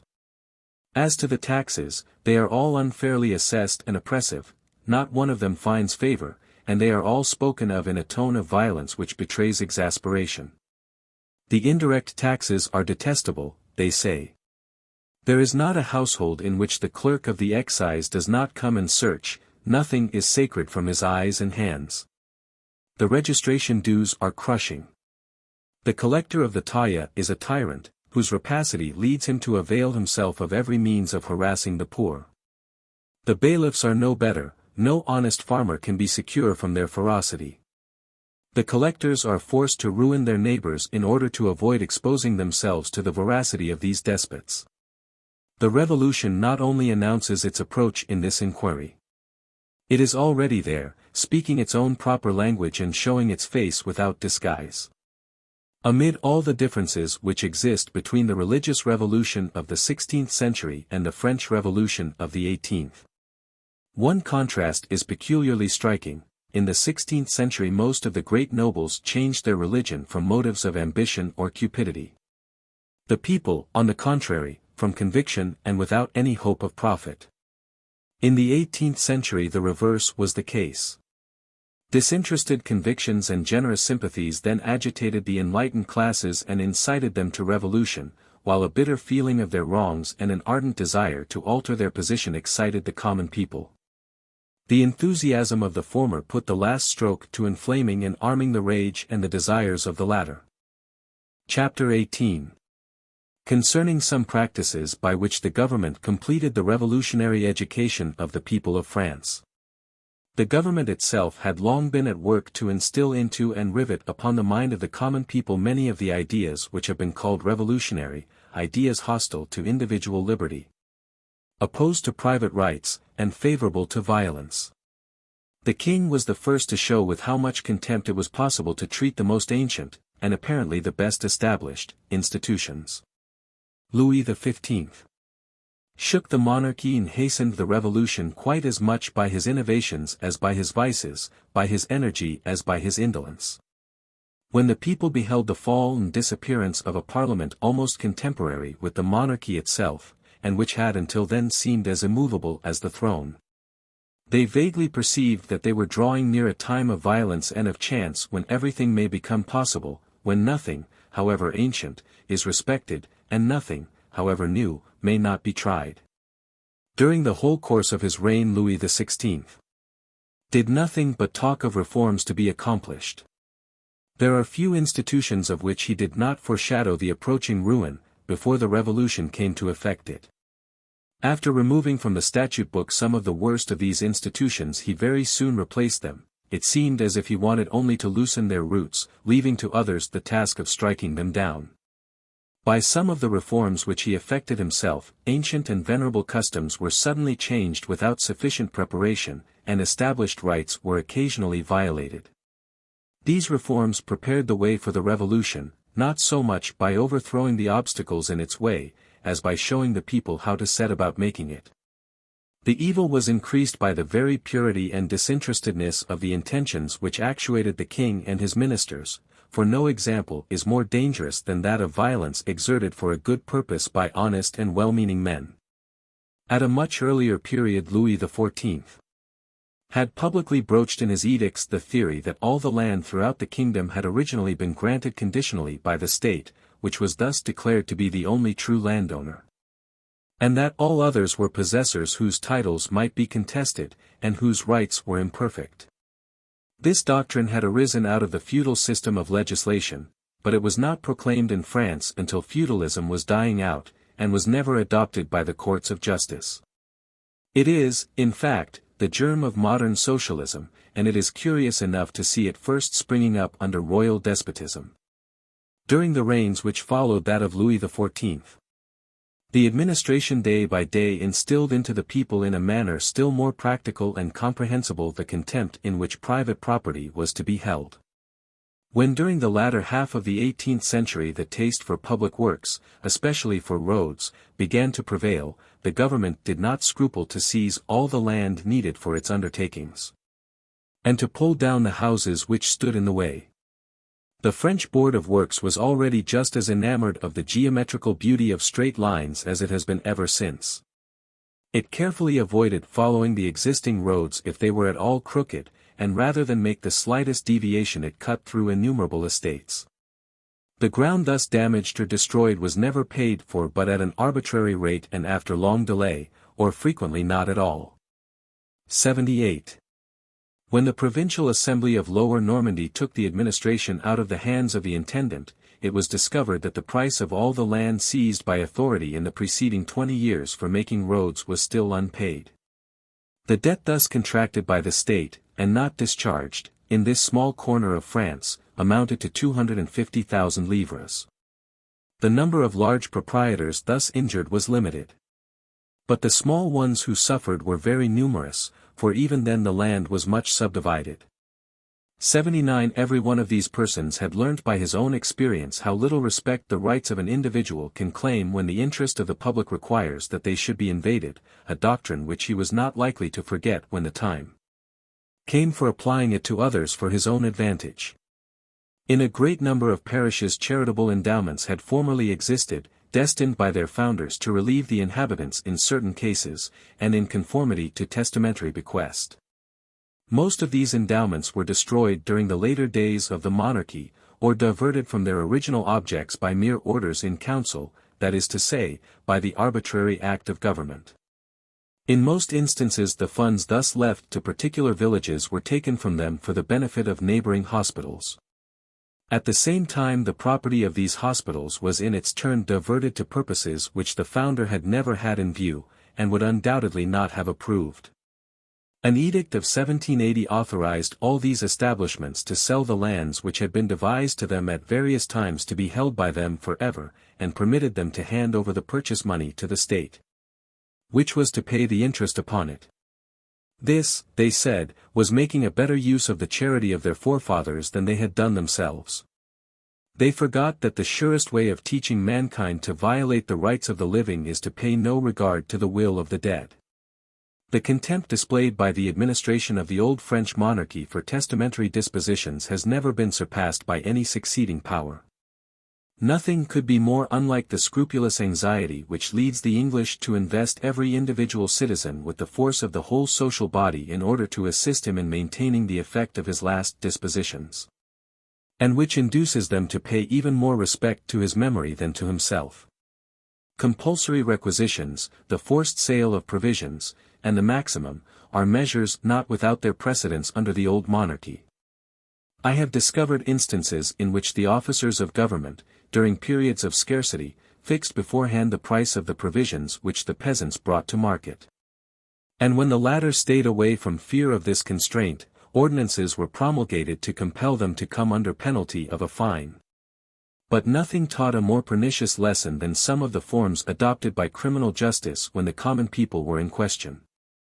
The poor were even then far better protected than has generally been supposed against the aggressions of any citizen richer or more powerful than themselves. But when they had to do with the state, they found only, as I have already described, exceptional tribunals, prejudiced judges, a hasty and illusory procedure, and a sentence executed summarily and without appeal. The provost of the constables and his lieutenant are to take cognizance of the disturbances and gatherings which may be occasioned by the scarcity of corn. The prosecution is to take place in due form, and judgment to be passed by the provost, and without appeal. His Majesty inhibits the jurisdiction of all courts of justice in these cases. We learn by the reports of the constables, that on these occasions suspected villages were surrounded during the night, that houses were entered before daybreak, and peasants who had been denounced were arrested without further warrant. A man thus arrested frequently remained for a long time in prison before he could speak to his judge, although the edicts directed that every accused person should be examined within 24 hours. This regulation was as precise and as little respected then as it is now. By these means a mild and stable government daily taught the people the code of criminal procedure most appropriate to a period of revolution, and best adapted to arbitrary power. These lessons were constantly before their eyes. And to the very last the old monarchy gave the lower classes this dangerous education. Even Turgot himself, in this respect, faithfully imitated his predecessors. When, in 1775, his change in the corn laws occasioned resistance in the parliament and disturbances in the rural districts, He obtained a royal ordinance transferring the mutineers from the jurisdiction of the tribunals to that of the provost marshal, which is chiefly destined, so the phrase runs, to repress popular tumults when it is desirable that examples should be quickly made. Nay, worse than this, every peasant leaving his parish without being provided with a certificate signed by the parish priest and by the syndic, was to be prosecuted, arrested, and tried before the provost marshal as a vagabond. It is true that under this monarchy of the 18th century, though the forms of procedure were terrific, the punishment was almost always light. The object was to inspire fear rather than to inflict pain. Or rather, perhaps, those in power were violent and arbitrary from habit or from indifference, and mild by temperament. But this only increased the taste for this summary kind of justice. The lighter the penalty, the more readily was the manner forgotten in which it had been pronounced. The mildness of the sentence served to veil the horror of the mode of procedure. I may venture to affirm, from the facts I have in my possession, that a great number of the proceedings adopted by the revolutionary government had precedents and examples in the measures taken with regard to the common people during the last 2 centuries of the monarchy. The monarchy gave to the revolution many of its forms, the latter only added to them the atrocity of its own spirit. Chapter 19. Showing that a great administrative revolution had preceded the political revolution, and what were the consequences it produced. Nothing had yet been changed in the form of the French government. But already the greater part of the secondary laws which regulated the condition of persons and the administration of affairs had been abolished or modified. The destruction of the guilds, followed by their partial and incomplete restoration, had totally changed all the old relations between workmen and their employers. These relations had become not only different, but uncertain and difficult. The police of the masters was at an end, the authority of the state over the trades was imperfectly established. And the artisan, placed in a constrained and undecided position between the government and his employer, did not know to whom he was to look for protection, or from whom he was to submit to restraint.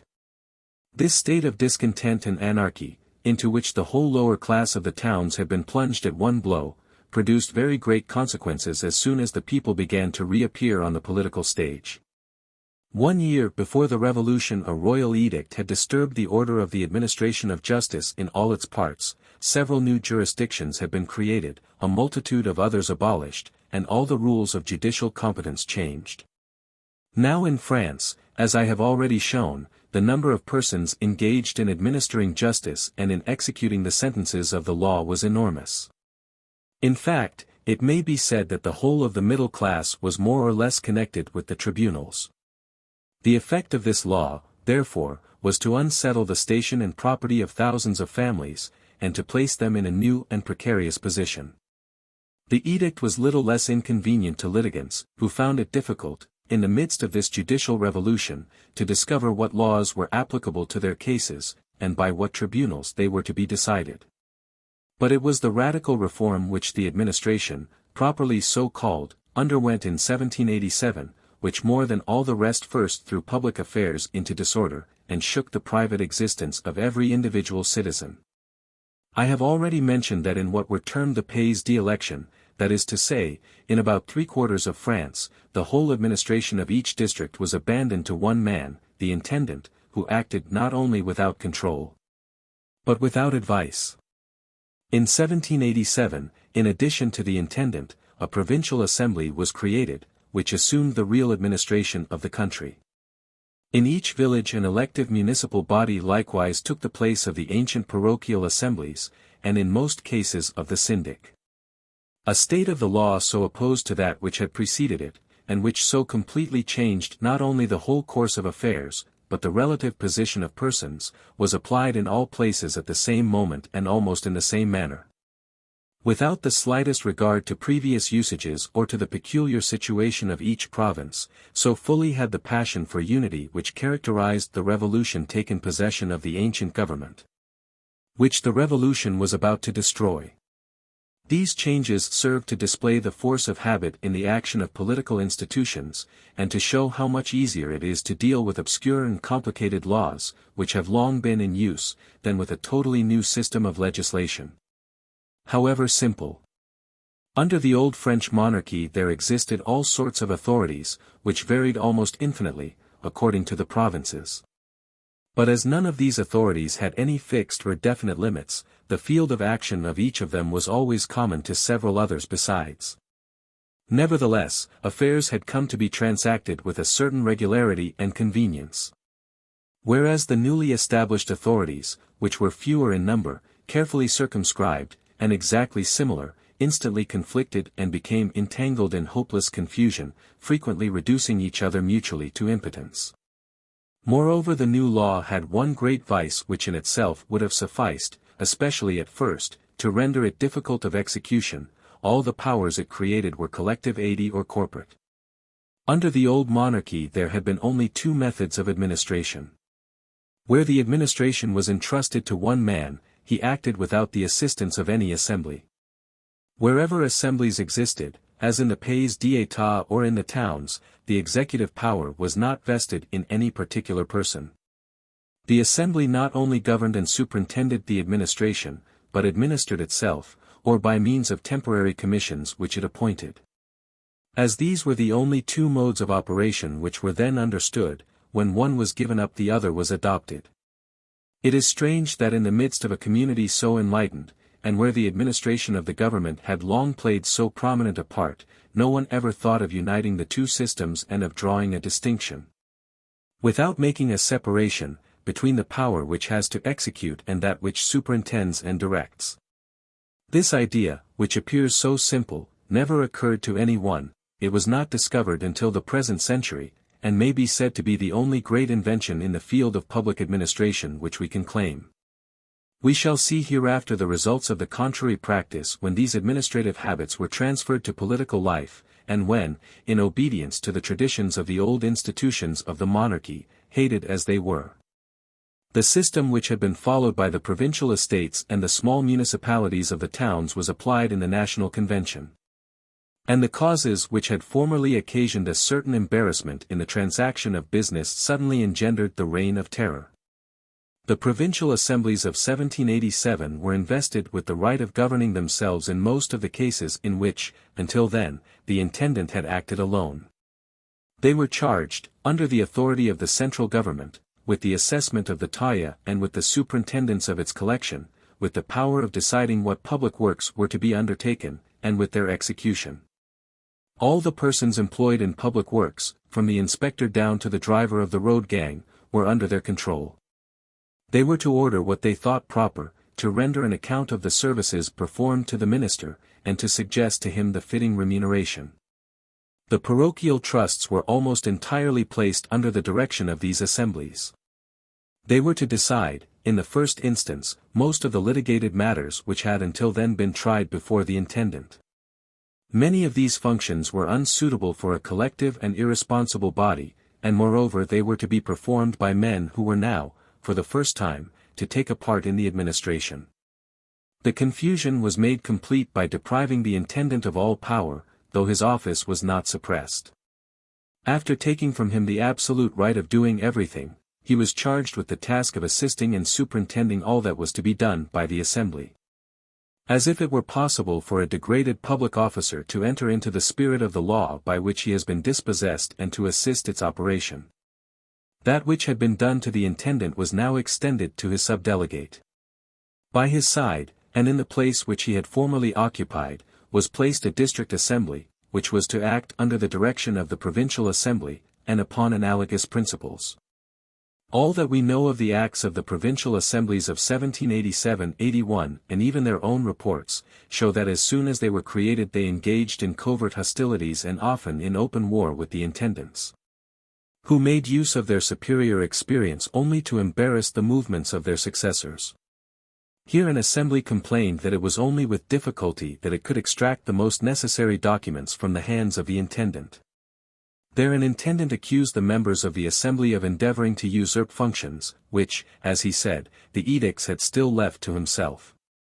He appealed to the minister, who often returned no answer, or merely expressed doubts, for the subject was as new and as obscure to him as to every one else. Sometimes the assembly resolved that the intendant had administered badly, that the roads which he had caused to be made were ill-planned or ill kept up, and that the corporate bodies under his trust have gone to ruin. Frequently these assemblies hesitated in the obscurity of laws so imperfectly known, they sent great distances to consult one another, and constantly sent each other advice. The intendant of Auch asserted that he had the right to oppose the will of the provincial assembly which had authorized a parish to tax itself. The assembly maintained that this was a subject on which the intendant could no longer give orders, but only advice, and it asks the Assembly of the Île-de-France for its opinion. Amidst all these recriminations and consultations the course of administration was impeded and often altogether stopped, the vital functions of the country seemed almost suspended. The stagnation of affairs is complete, says the Provincial Assembly of Lorraine, which in this was only the echo of several others, and all good citizens are grieved at it. On other occasions these new governing bodies erred on the side of overactivity and excessive self-confidence. They were filled with a restless and uneasy zeal, which led them to seek to change all the old methods suddenly, and hastily to reform all the most ancient abuses. Under the pretext that henceforth they were to be the guardians of the towns, they assumed the control of municipal affairs. In a word, they put the finishing stroke to the general confusion by aiming at universal improvement. Now, when we consider what an immense space the administrative powers of the state had so long filled in France, the numerous interests which were daily affected by them, and all that depended upon them or stood in need of their cooperation. When we reflect that it was to the government rather than to themselves that private persons looked for the success of their own affairs, for the encouragement of their manufactures, to ensure their means of subsistence, to lay out and keep up their roads, to maintain their tranquility, and to preserve their wealth, we shall have some idea of the infinite number of people who were personally injured by the evils from which the administration of the kingdom was suffering. But it was in the villages that the defects of the new organization were most strongly felt. In them it not only disturbed the course of authority, it likewise suddenly changed the relative position of society, and brought every class into collision. When, in 1775, Turgot proposed to the king to reform the administration of the rural districts, the greatest difficulty he encountered, as he himself informs us, arose from the unequal incidence of taxation, for how was it possible to make men who were not all liable to contribute in the same manner, and some of whom were altogether exempt from taxation, act and deliberate together on parochial affairs relating chiefly to the assessment and the collection of those very taxes and the purposes to which they were to be applied? Every parish contained nobles and the clergy who did not pay the taille, peasants who were partially or wholly exempt, and others who paid it all. It was as three distinct parishes, each of which would have demanded a separate administration. The difficulty was insoluble. Nowhere, indeed, was the inequality of taxation more apparent than in the rural districts, nowhere was the population more effectually divided into different groups frequently hostile to one another. In order to make it possible to give to the villages a collective administration and a free government on a small scale, it would have been necessary to begin by subjecting all the inhabitants to an equal taxation and lessening the distance by which the classes were divided. This was not, however, the course taken when the reform was begun in 1787. Within each parish the ancient distinction of classes was maintained, together with the inequality of taxation, which was its principal token, but, nevertheless, the whole administration was placed in the hands of elective bodies. This instantly led to very singular results. When the electoral assembly met in order to choose municipal officers, the cure and the seigneur were not to appear. They belonged, it was alleged, to the orders of the nobility and the clergy, and this was an occasion on which the commonalty had principally to choose its representatives. When, however, the municipal body was once elected, the cure and the seigneur were members of it by right, for it would not have been decent altogether to exclude two such considerable inhabitants from the government of the parish. The seigneur even presided over the parochial representatives in whose election he had taken no part, but in most of their proceedings he had no voice. For instance, when the assessment and division of the taille were discussed, the cure and the seigneur were not allowed to vote, for were they not both exempt from this tax? On the other hand, the municipal council had nothing to do with their capitation tax, which continued to be regulated by the intendant according to peculiar forms. For fear that this president, isolated as he was from the body which he was supposed to direct, should still exert an indirect influence prejudicial to the interests of the order to which he did not belong. It was demanded that the votes of his own tenants should not count. And the provincial assemblies, being consulted on this point, gave it as their opinion that this omission was proper, and entirely conformable to principle. Other persons of noble birth, who might be inhabitants of the parish, could not sit in the same plebeian corporation unless they were elected by the peasants, and then, as the bylaws carefully pointed out, they were only entitled to represent the lower classes. The seigneur, therefore, only figured in this assembly in a position of absolute subjection to his former vassals, who were all at once become his masters. He was their prisoner rather than their chief. In gathering men together by such means as these, it seemed as if the object was not so much to connect them more closely with each other as to render more palpable the differences of their condition and the incompatibility of their interests. Was or was not the village syndic still that discredited officer whose duties no one would accept but upon compulsion, or was the condition of the syndic raised with that of the community to which he belonged as its chief agent? 82. Even this question was not easily answered. I have found the letter of a village bailiff, written in 1788, in which he expresses his indignation at having been elected to the office of syndic, which was, he said, contrary to all the privileges of his other post. To this the Comptroller General replies that this individual must be set right, that he must be made to understand that he ought to be proud of the choice of his fellow citizens.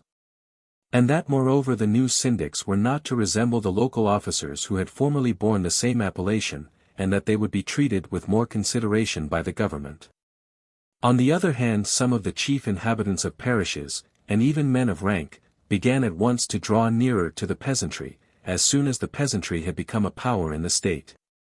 A landed proprietor exercising a heritable jurisdiction over a village near Paris complained that the king's edict debarred him from taking part, even as a mere inhabitant, in the proceedings of the parochial assembly.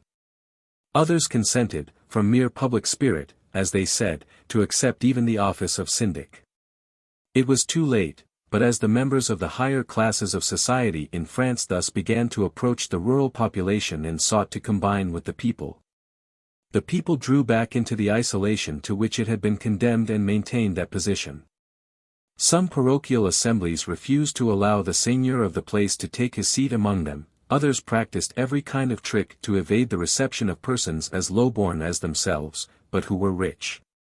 We are informed, said the Provincial Assembly of Lower Normandy, that several municipal bodies have refused to receive among their members landowners not being noble and not domiciled in the parish, though these persons have an undoubted right to sit in such meetings. Some other bodies have even refused to admit farmers not having any property in land in the parish. Thus then the whole reform of these secondary enactments was already novel, obscure, and conflicting before the principal laws affecting the government of the state had yet been touched at all. But all that was still untouched was already shaken, and it could barely be said that any law was in existence which had not already been threatened with abolition or a speedy change by the central government itself. This sudden and comprehensive renovation of all the laws and all the administrative habits of France, which preceded the political revolution of 1789, is a thing scarcely thought of at the present time. Yet it was one of the severest perturbations which ever occurred in the history of a great people. This first revolution exercised a prodigious influence on the revolution which was about to succeed it, and caused the latter to be an event different from all the events of the same kind which had ever till then happened in the world and from those which have happened since. 83. The first English Revolution, which overthrew the whole political constitution of the country and abolished the monarchy itself, touched but superficially the secondary laws of the land and changed scarcely any of the customs and usages of the nation.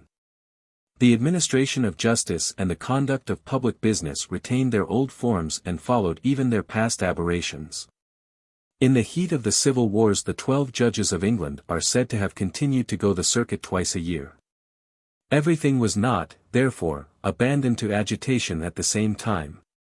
The revolution was circumscribed in its effects, and English society, though shaken at its apex, remained firm upon its base. France herself has since 1789 witnessed several revolutions which have fundamentally changed the whole structure of her government. Most of them have been very sudden and brought about by force, in open violation of the existing laws. Yet the disorder they have caused has never been either long or general, scarcely have they been felt by the bulk of the nation, sometimes they have been unperceived. The reason is that since 1789 the administrative constitution of France has ever remained standing amidst the ruins of her political constitutions. The person of the sovereign or the form of the government was changed, but the daily course of affairs was neither interrupted or disturbed. Every man still remained submissive, in the small concerns which interested himself, to the rules and usages with which he was already familiar. He was dependent on the secondary powers to which it had always been his custom to defer. And in most cases he had still to do with the very same agents. For, if at each revolution the administration was decapitated, its trunk still remained unmutilated and alive. The same public duties were discharged by the same public officers, who carried with them through all the vicissitudes of political legislation the same temper and the same practice. They judged and they administered in the name of the king, afterwards in the name of the republic, at last in the name of the emperor. And when fortune had again given the same turn to her wheel, they began once more to judge and to administer for the king, for the republic, and for the emperor, the same persons doing the same thing, for what is there in the name of a master? Their business was not so much to be good citizens as to be good administrators and good judicial officers. As soon as the first shock was over, it seemed, therefore, as if nothing had stirred in the country. But when the revolution of 1789 broke out, that part of the government which, though subordinate, makes itself daily felt by every member of the Commonwealth, and which affects his well-being more constantly and decisively than anything else, had just been totally subverted. The administrative offices of France had just changed all their agents and revised all their principles. The state had not at first appeared to receive a violent shock from this immense reform, but there was not a man in the country who had not felt it in his own particular sphere. Every one had been shaken in his condition, disturbed in his habits, or put to inconvenience in his calling. A certain order still prevailed in the more important and general affairs of the nation. But already no one knew whom to obey, whom to apply to, nor how to proceed in those lesser and private affairs which form the staple of social life. The nation having lost its balance in all these details, one more blow sufficed to upset it altogether, and to produce the widest catastrophe and the most frightful confusion that the world had ever beheld. Chapter 20. Showing that the revolution proceeded naturally from the existing state of France. I propose ere I conclude to gather up some of the characteristics which I have already separately described, and to trace the revolution, proceeding as it were of itself from the state of society in France which I have already portrayed. If it be remembered that in France the feudal system, though it still kept unchanged all that could irritate or could injure, had most effectually lost all that could protect or could be of use, it will appear less surprising that the revolution, which was about virtually to abolish this ancient constitution of Europe, broke forth in France rather than elsewhere. If it be observed that the French nobility, after having lost its ancient political rights, and ceased more than in any other country of feudal Europe to govern and guide the nation, had, nevertheless, not only preserved, but considerably enlarged its pecuniary immunities, and the advantages which the members of this body personally possessed. That whilst it had become a subordinate class it still remained a privileged and close body, less and less an aristocracy, as I have said elsewhere, but more and more a caste. It will be no cause of surprise that the privileges of such a nobility had become so inexplicable and so abhorrent to the French people, as to inflame the envy of the democracy to so fierce a pitch that it is still burning in their hearts. If, lastly, it be borne in mind that the French nobility, severed from the middle classes whom they had repelled, and from the people whose affections they had lost, was thus alone in the midst of the nation, apparently the head of an army, but in reality a body of officers without soldiers, it will be understood how that which had stood erect for 1,000 years came to perish in a night.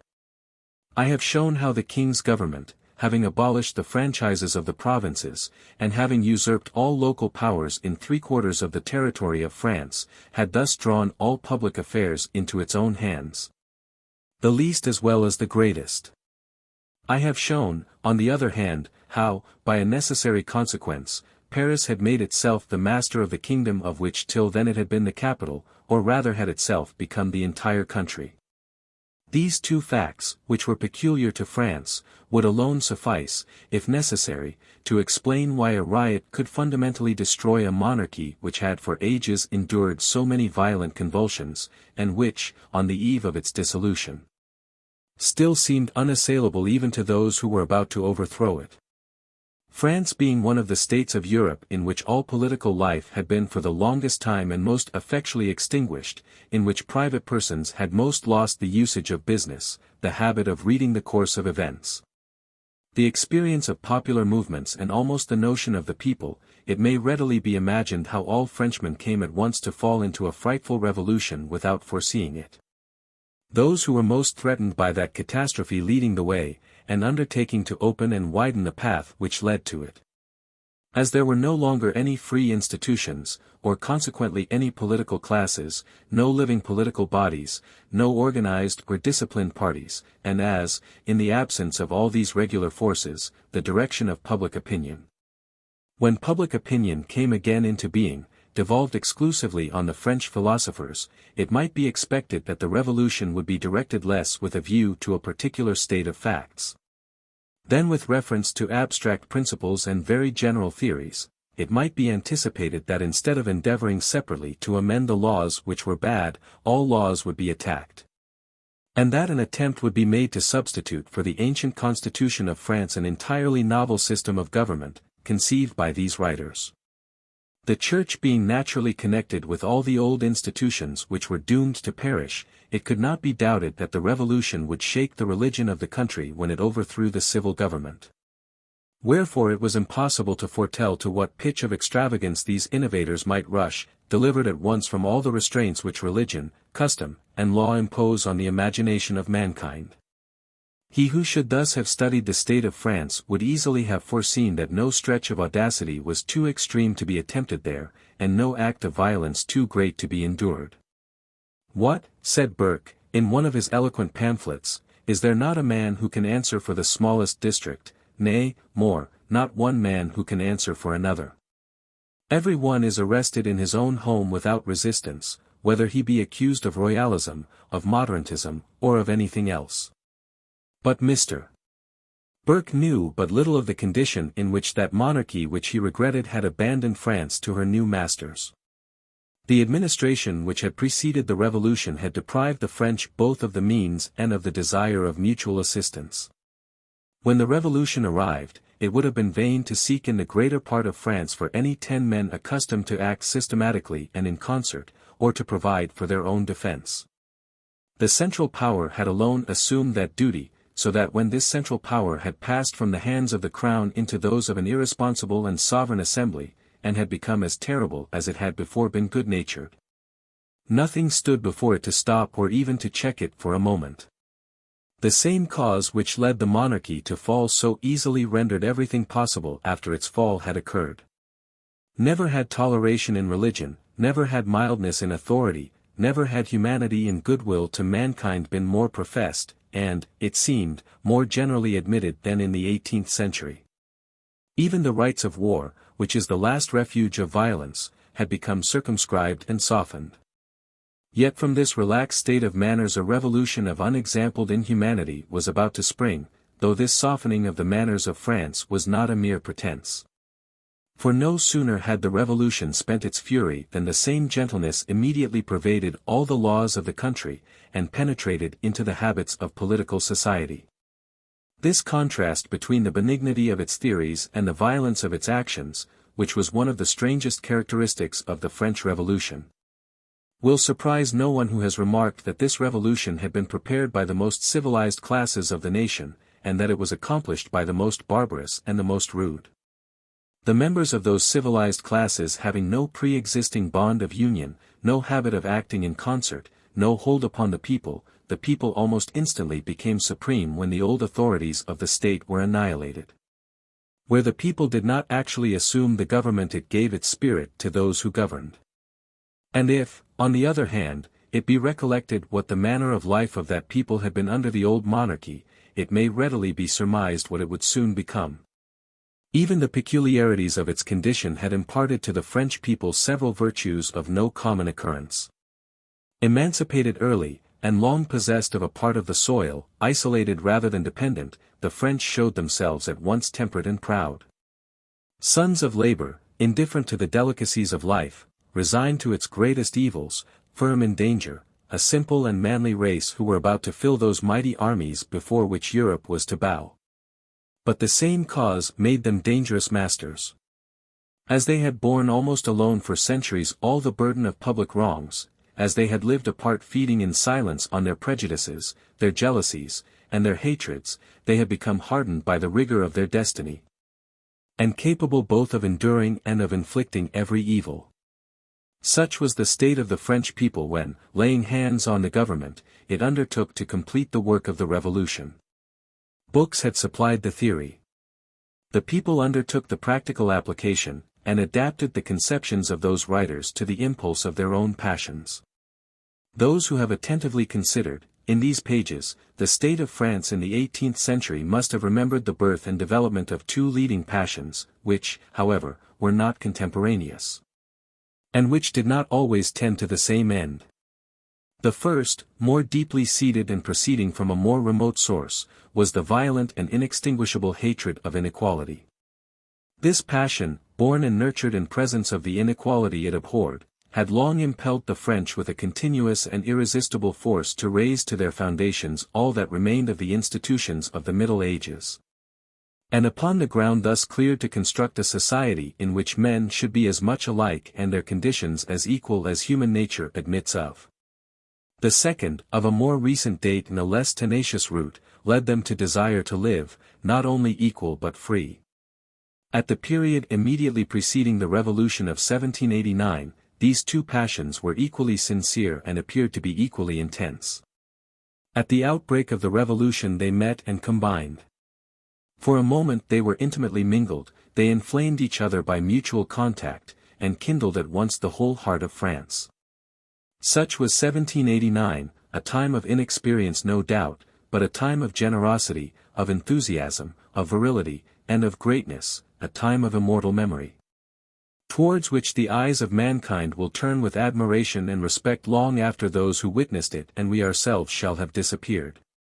Then, indeed, the French were sufficiently proud of their cause and of themselves to believe that they might be equal in freedom. Amidst their democratic institutions they therefore everywhere placed free institutions. Not only did they crush to the dust all that effete legislation which divided men into castes, corporations, and classes, and which rendered their rights even more unequal than their conditions, but they shattered by a single blow those other laws, more recently imposed by the authority of the Crown, which had deprived the French nation of the free enjoyment of its own powers, and had placed by the side of every Frenchman the government, as his preceptor, his guardian, and, if need be, his oppressor. Centralisation fell with absolute government. But when that vigorous generation, which had commenced the Revolution was destroyed or enervated, as commonly happens to any generation which engages in such enterprises, when, following the natural course of events of this nature, the love of freedom had been damped and discouraged by anarchy and popular tyranny, and the bewildered nation began to grope after a master, absolute government found prodigious facilities for recovering and consolidating its authority. And these were easily discovered by the genius of the man who was to continue the revolution and to destroy it.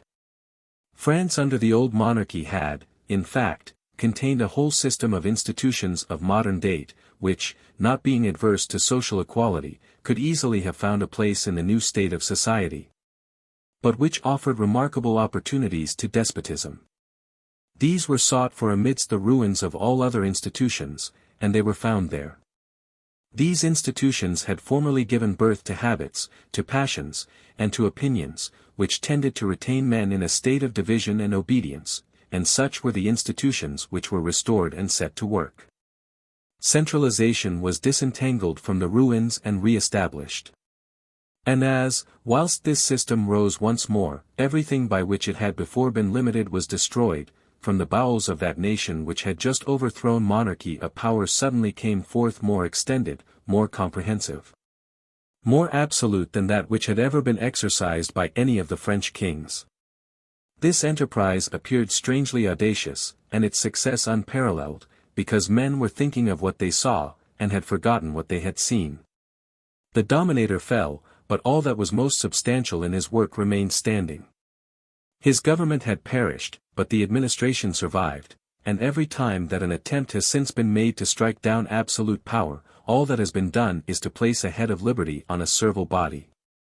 Several times, from the commencement of the Revolution to the present day, the passion of liberty has been seen in France to expire, to revive, and then to expire again, again to revive. Thus will it long be with a passion so inexperienced and ill-directed, so easily discouraged, alarmed, and vanquished, a passion so superficial and so transient. During the whole of this period, the passion for equality has never ceased to occupy that deep-seated place in the hearts of the French people which it was the first to seize. It clings to the feelings they cherish most fondly. Whilst the love of freedom frequently changes its aspect, wanes and waxes, grows or declines with the course of events, that other passion is still the same, ever attracted to the same object with the same obstinate and indiscriminating ardor. Ready to make any sacrifice to those who allow it to sate its desires, and ready to furnish every government which will favor and flatter it with the habits, the opinions, and the laws which despotism requires to enable it to reign. The French Revolution will ever be wrapped in clouds and darkness to those who direct their attention to itself alone. The only light that can illuminate its course must be sought in the times which preceded it. Without a clear perception of the former society of France, of its laws, of its defects, of its prejudices, of its littleness, of its greatness, it is impossible to comprehend what the French have been doing in the 60 years which have followed its dissolution. But even this perception will not suffice without penetrating to the very quick into the character of this nation. When I consider this people in itself, it strikes me as more extraordinary than any event in its own annals. Was there ever any nation on the face of the earth so full of contrasts and so extreme in all its actions, more swayed by sensations, less by principles? Led therefore always to do either worse or better than was expected of it, sometimes below the common level of humanity, sometimes greatly above it. A people so unalterable in its leading instincts, that its likeness may still be recognized in descriptions written 2,000 or 3,000 years ago. But at the same time so mutable in its daily thoughts and in its tastes as to become a spectacle and an amazement to itself, and to be as much surprised as the rest of the world at the sight of what it has done. A people beyond all others, the child of home and the slave of habit, when left to itself, but when once torn against its will from the native hearth and from its daily pursuits, ready to go to the end of the world and to dare all things. Indocile by temperament, yet accepting the arbitrary and even the violent rule of a sovereign more readily than the free and regular government of the chief citizen. Today the declared enemy of all obedience, tomorrow serving with a sort of passion which the nations best adapted for servitude cannot attain. Guided by a thread as long as no one resists, ungovernable when the example of resistance has once been given, always deceiving its masters, who fear it either too little or too much. Never so free that it is hopeless to enslave it, or so enslaved that it may not break the yoke again, apt for all things but excelling only in war, adoring chance, force, success, splendor and noise, more than true glory. More capable of heroism than of virtue, of genius than of good sense, ready to conceive immense designs rather than to accomplish great undertakings.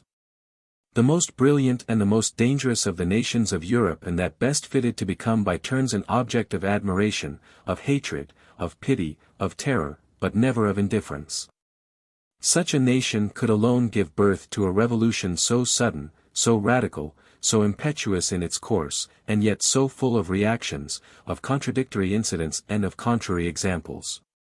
Without the reasons I have related, the French would never have made the revolution, but it must be confessed that all these reasons united would not have sufficed to account for such a revolution anywhere else but in France. I am arrived then at the threshold of this great event.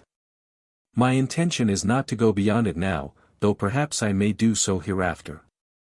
I shall then proceed to consider it not only in its causes but in itself, and I shall venture finally to pass a judgment on the state of society which it has produced. Supplementary Chapter on the Pays d'Etats, and especially on the constitutions of Languedoc. It is not my intention minutely to investigate in this place how public business was carried on in each of the provinces called Pays d'Etats, which were still in existence at the outbreak of the Revolution. I wish only to indicate the number of them, to point out those in which local life was still most active, to show what were the relations of these provinces with the administration of the Crown. How far they formed an exception to the general rules I have previously established, how far they fell within those rules, and lastly, to show by the example of one of these provinces what they might all have easily become. Estates had existed in most of the provinces of France, that is, each of them had been administered under the king's government by the gens de trois états, as they were then called, which meant the representatives of the clergy, the nobility, and the commons. This provincial constitution, like most of the other political institutions of the Middle Ages, occurred, with the same features, in almost all the civilized parts of Europe, in all those parts, at least, into which Germanic manners and ideas had penetrated. In many of the provinces of Germany these states subsisted down to the French Revolution. In those provinces in which they had been previously destroyed they had only disappeared in the course of the 17th and 18th centuries. Everywhere, for 200 years, the sovereigns had carried on a clandestine or an open warfare against them.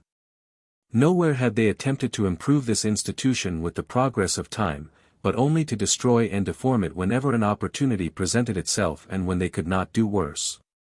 In France, in 1789, these states only existed in 5 provinces of a certain extent and in some insignificant districts. Provincial liberty could, in truth, only be said to exist in 2 provinces, in Brittany and in Languedoc. Everywhere else the institution had entirely lost its virility, and was reduced to a mere shadow. I shall take the case of Languedoc separately, and devote to it in this place a closer examination. Languedoc was the most extensive and the most populous of all the Pays d'Etats.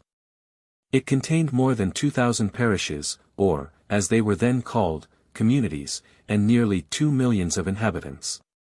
It was, besides, the best ordered and the most prosperous of all these provinces as well as the largest. Languedoc is, therefore, the fairest specimen of what provincial liberty might be under the old French monarchy, and to what an extent, even in the districts where it appeared strongest, it had been subjected to the power of the crown.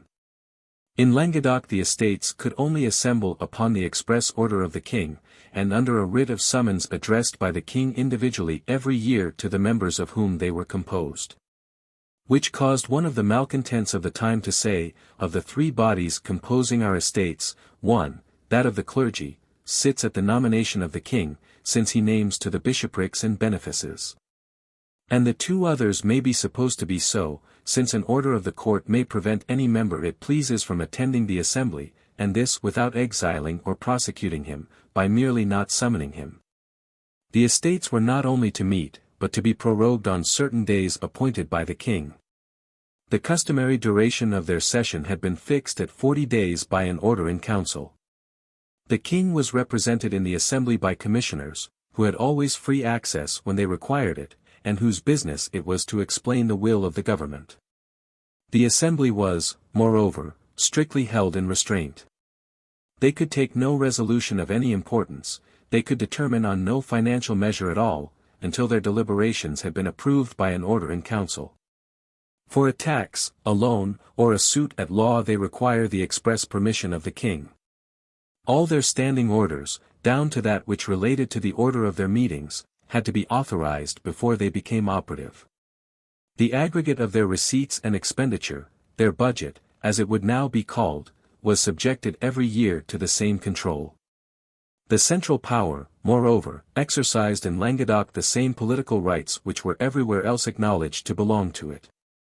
The laws which the crown was pleased to promulgate, the general ordinances it was continually passing, the general measures of its policy, were applicable there as well as in the rest of the kingdom.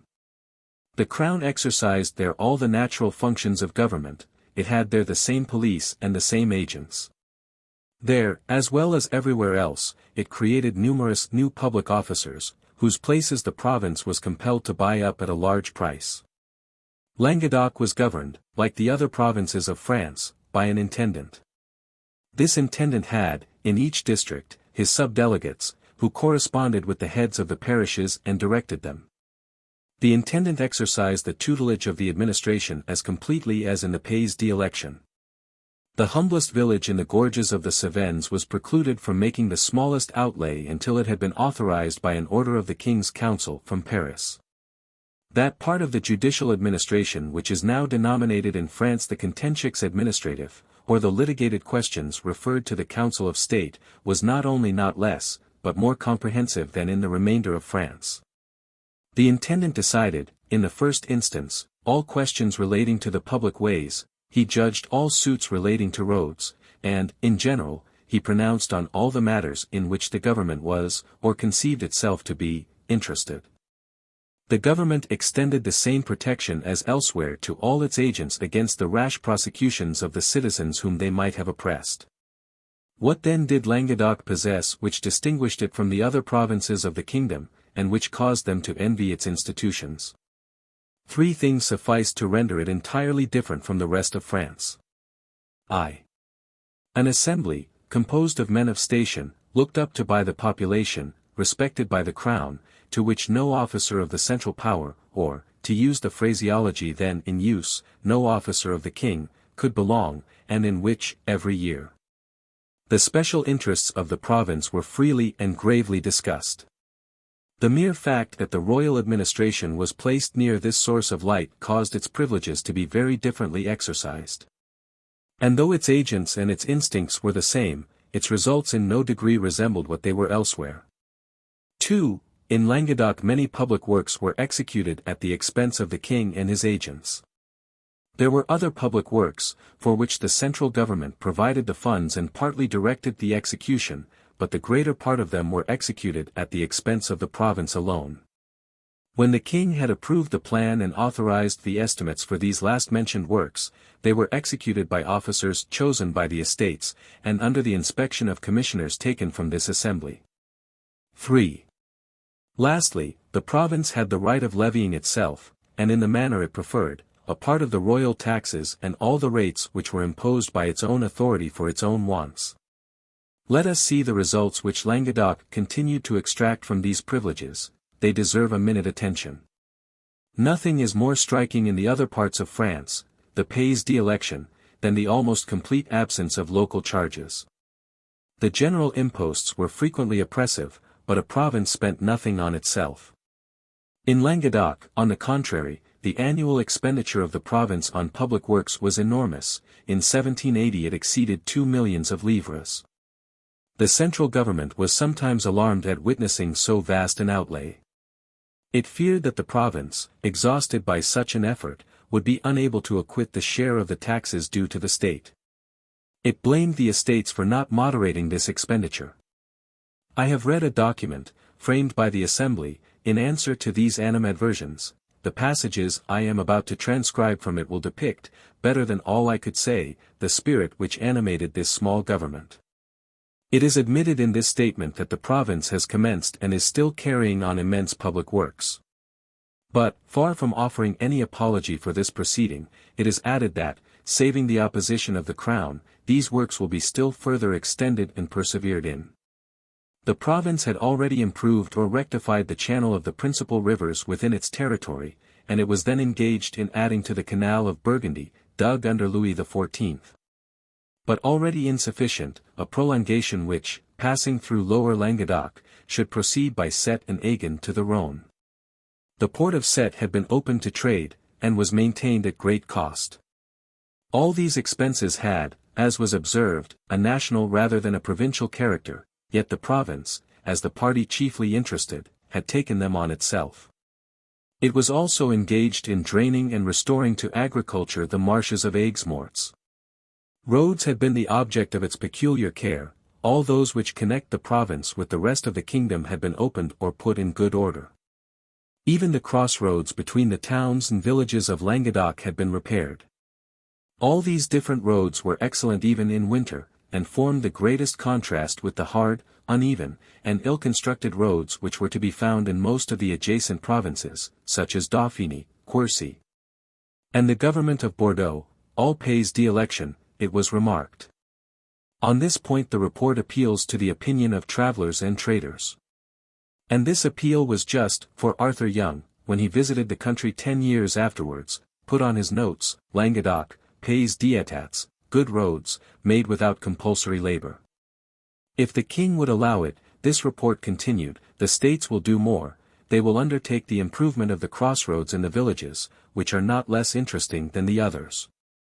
For if produce cannot be removed from the barns of the grower to market, what use is it that it can be sent to a distance? The doctrine of the states on questions of public works has always been, they say, that it is not the grandeur of these undertakings but their utility that must be looked to. Rivers, canals, roads which give value to all the produce of the soil and of manufactures, by enabling them to be conveyed at all times and at little cost wherever they are wanted. And by means of which commerce can penetrate to every part of the province, these are things which enrich a country, whatever they may cost it. Besides, works of this nature, undertaken in moderation at the same time, in various parts of the country, and somewhat equally distributed, keep up the rate of wages, and stand in lieu of relief to the poor. The king has not needed to establish charitable workhouses at his cost in Languedoc, as has been done in other parts of France, said the province, with honest pride, we do not ask for that favor. The useful works we ourselves carry on every year supersede such establishments, and give to all our people productive labor. The more I have studied the general regulations established by the states of Languedoc, with the permission of the king, though generally not originating with the crown, in that portion of the public administration which was left in their hands, the more I have been struck with the wisdom, the equity, and the moderation they display. The more superior do the proceedings of the local government appear in comparison with all I have found in the districts administered by the king alone. The province was divided into communities, towns or villages, into administrative districts, called dioceses, and, lastly, into 3 great departments called stewardries. Each of these parts had a distinct representation, and a little separate government of its own, which acted under the guidance either of the estates or of the crown. If it be a question of public works which interest one of these small political bodies, they are only to be undertaken at the request of the interested parties. If the improvements of a community are of advantage to the diocese contributed to the expense in a certain proportion. If the stewardry was interested, the stewardry contributed likewise.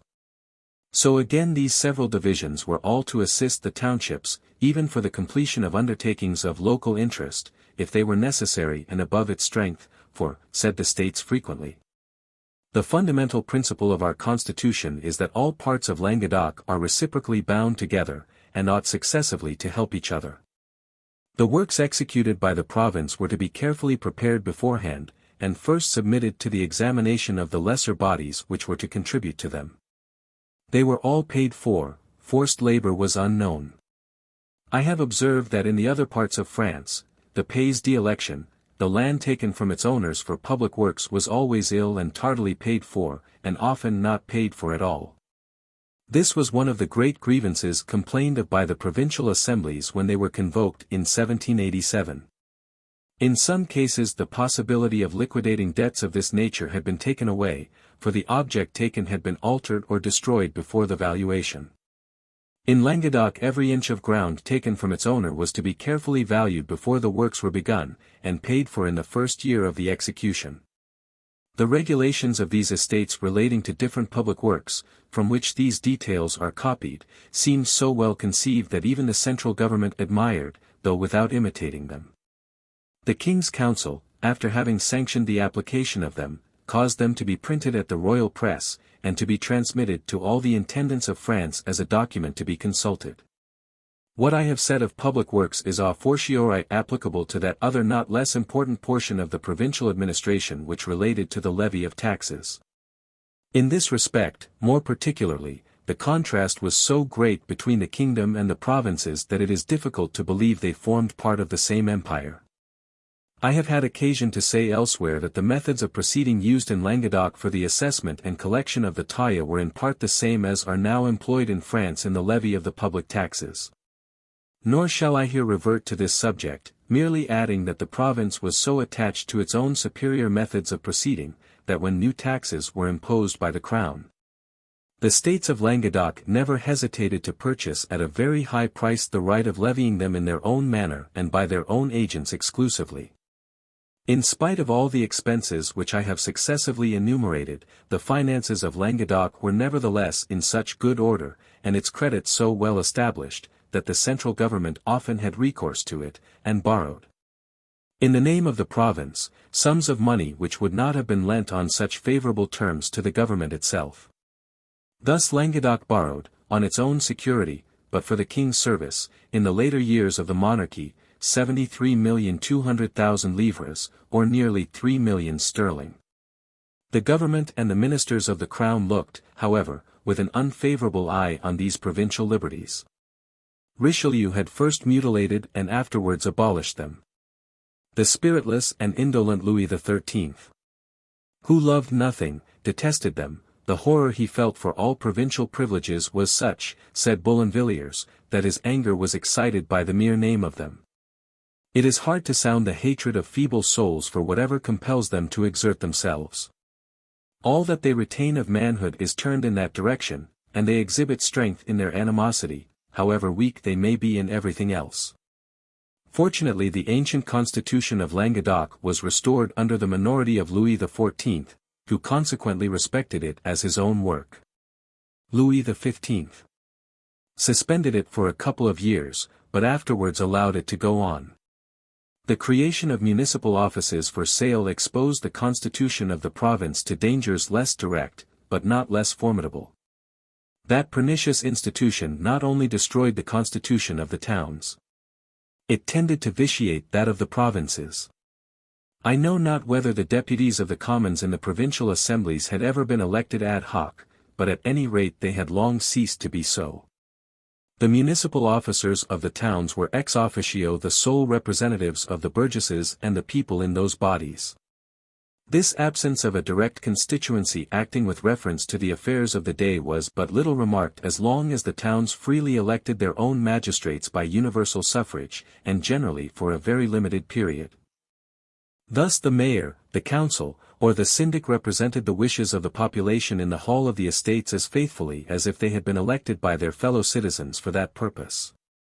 But very different was the case with a civic officer who had purchased for money the right of governing. Such an officer represented no one but himself, or, at best, the petty interests or the petty passions of his own coterie. Yet this magistrate by contract retained the powers which had been exercised by his elected predecessors.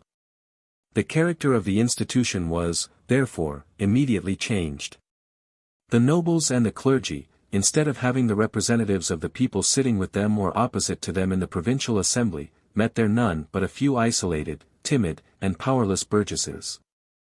And thus the commons occupied a more subordinate place in the government at the very time when they were every day becoming richer and stronger in society. This was not the case in Languedoc, the province having always taken care to buy up these offices as fast as they were established by the crown. The loan contracted by the states for this purpose, in the year 1773 only, amounted to more than 4 millions of livres. Other causes of still greater power had contributed to infuse a new spirit into these ancient institutions, and to give to the states of Languedoc an incontestable superiority over those of all the other provinces. In this province, as in a great portion of the south of France, the taille was real and not personal, that is to say, it was regulated by the value of property, and not by the personal condition of the proprietor. Some lands had, no doubt, the privilege of not paying this tax. These lands had, in former times, belonged to the nobility, but, by the progress of time and of capital, it had happened that a portion of this property had fallen into the hands of non-noble holders. On the other hand, the nobles had become the holders of many lands which were liable to the taille. The privilege of exemption, being thus removed from persons to things, was doubtless more abused. But it was less felt, because, though still irksome, it was no longer humiliating. Not being indissolubly connected with the idea of a class, not investing any class with interests altogether alien and opposed to those of the other classes, such a privilege no longer opposed a barrier to the cooperation of all in public affairs.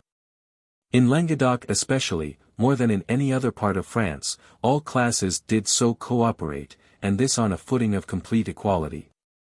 In Brittany the landed gentry of the province had the right of all appearing in their own persons at the states, which made these assemblies in some sort resemble the Polish diets. In Languedoc the nobles only figured at the states of the province by their representatives, 23 of them sat for the whole body. The clergy also sat in the person of the 23 bishops of the province, and it deserves a special observation that the towns had as many votes as the two upper orders. As the assembly sat in one house and the orders did not vote separately, but conjointly, the commons naturally acquired much importance, and their spirit gradually infused itself into the whole body. Nay, more, the three magistrates, who, under the name of syndics general, were charged, in the name of the states, with the ordinary management of the business, were almost always lawyers, that is to say, commoners. The nobility was strong enough to maintain its rank, but no longer strong enough to reign alone. The clergy, though consisting to a great extent of men of gentle birth, lived on excellent terms with the commons. They eagerly adopted most of the plans of that order, and labored in conjunction with it to increase the material prosperity of the whole community, by encouraging trade and manufactures.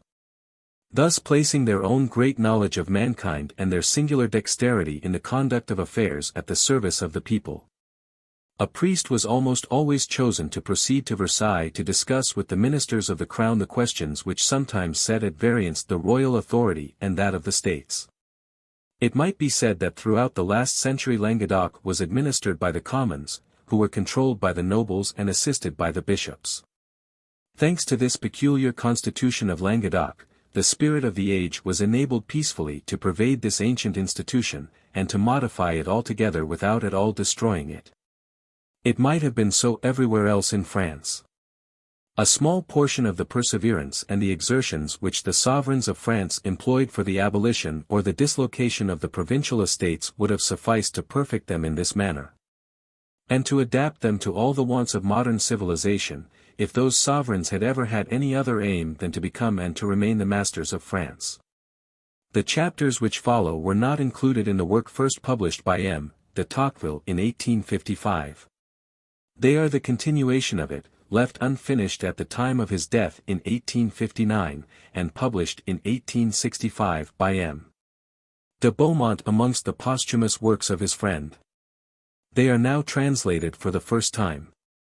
Although they must be regarded as incomplete, since they never received the final revision of the author, and the latter portions of them are fragmentary, yet they are not, I think, unworthy to form part of the work to which they were intended to belong, and a melancholy interest attaches to them as the last meditations of a great and original thinker.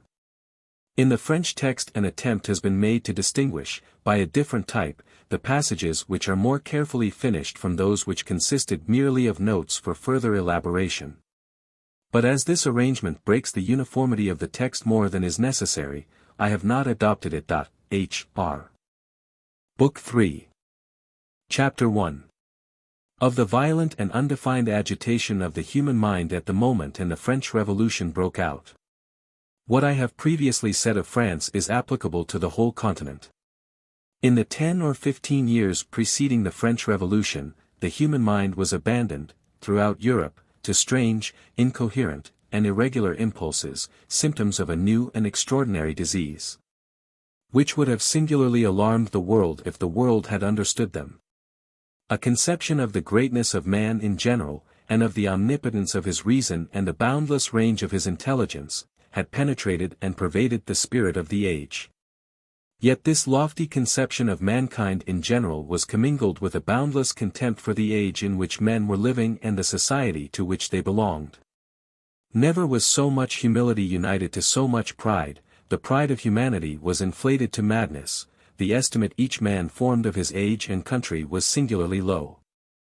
All over the continent that instinctive attachment and involuntary respect which the men of all ages and all countries are wont in general to feel for their own peculiar institutions, for their traditional customs, and for the wisdom or the virtues of their forefathers, had almost ceased to exist among the educated classes.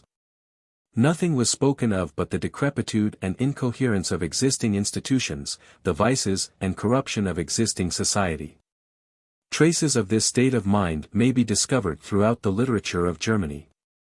The philosophy, the history, the poetry, even the novels of the time, are full of it. Every product of the intellect was so stamped by it, that the books of that epoch bear a mark that distinguishes them from the works of every other age. All the memoirs of that day, which gave birth to a profusion of memoirs, all the correspondence of the time which has been published, attest a state of mind so different from the present, that nothing short of this concurrence of certain and abundant evidence could convince us of the fact. Every page of Schlosser's History of the 18th Century reveals this general presentiment, that a great change was about to take place in the condition of mankind. George Forster, one of the companions of Captain Cook, to whose expedition he had been attached with his father as a naturalist, writes to Jacobi in 1779, "Things cannot remain as they are. This is announced by every symptom in the world of science, in the world of theology, and in that of politics.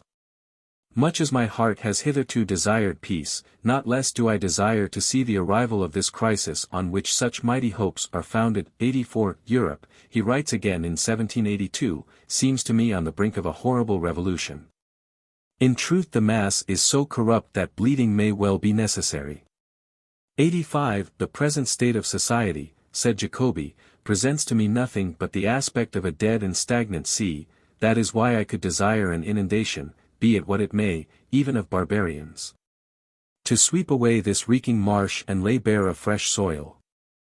86. We are living in the midst of shattered institutions and forms, a monstrous chaos which everywhere reflects an image of dismay. 87. And of death. These things were written in a pretty country house, by wealthy people, surrounded by their literary friends, who passed their time in endless philosophical discussions which affected, excited, and inflamed them till they shed torrents of daily tears, in imagination.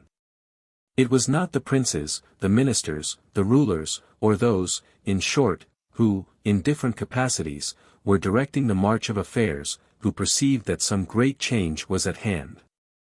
The idea that government could become quite different from what government then was, that all which had lasted so long might be destroyed and superseded by that which as yet only existed in the brain of a few men of letters, the thought that the existing order of things might be overthrown to establish a new order in the midst of disorder and ruin, would have appeared to them an absurd illusion and a fantastic dream. The gradual improvement of society seemed to them the limit of the possible. It is a common error of the people who are called wise and practical in ordinary times, to judge by certain rules the men whose very object is to change or to destroy those rules.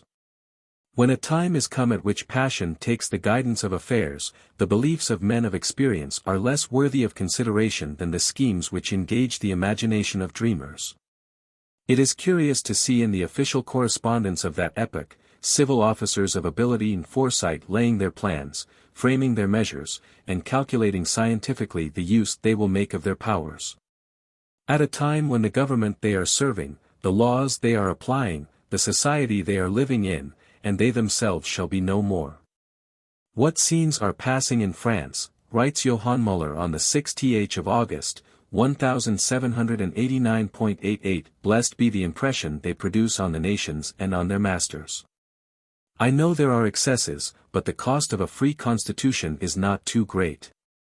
Is not a storm which purifies the air better than an atmosphere tainted as with the plague, even though here and there it should strike a few heads?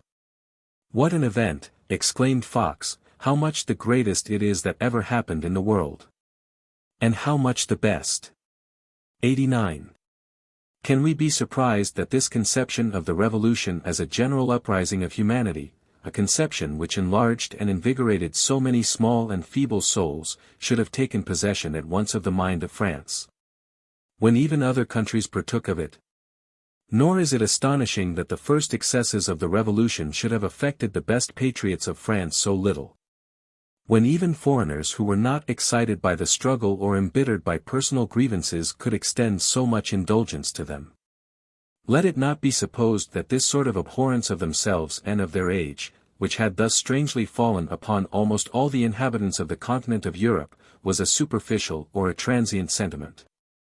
10 years later, when the French Revolution had inflicted on Germany all sorts of violent transformations accompanied by death and destruction, even then, one of those Germans, in whom enthusiasm for France had turned to bitter hatred, exclaims, mindful of the past, in a confidential effusion, what was is no more.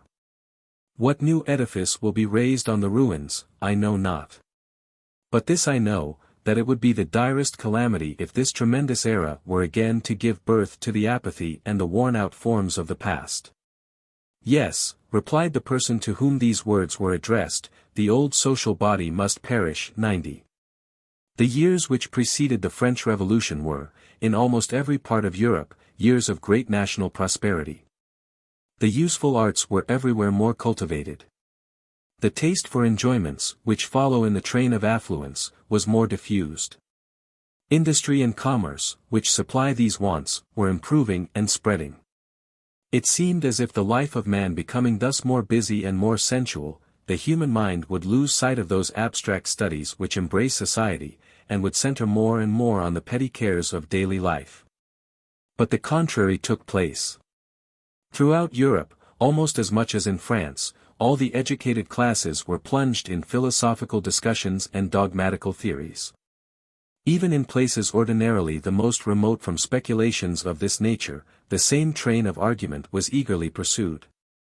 In the most trading cities of Germany, in Hamburg, Lübeck, and Danzig, the merchants, traders, and manufacturers would meet after the labors of the day to discuss amongst themselves the great questions which affect the existence, the condition, the happiness of man.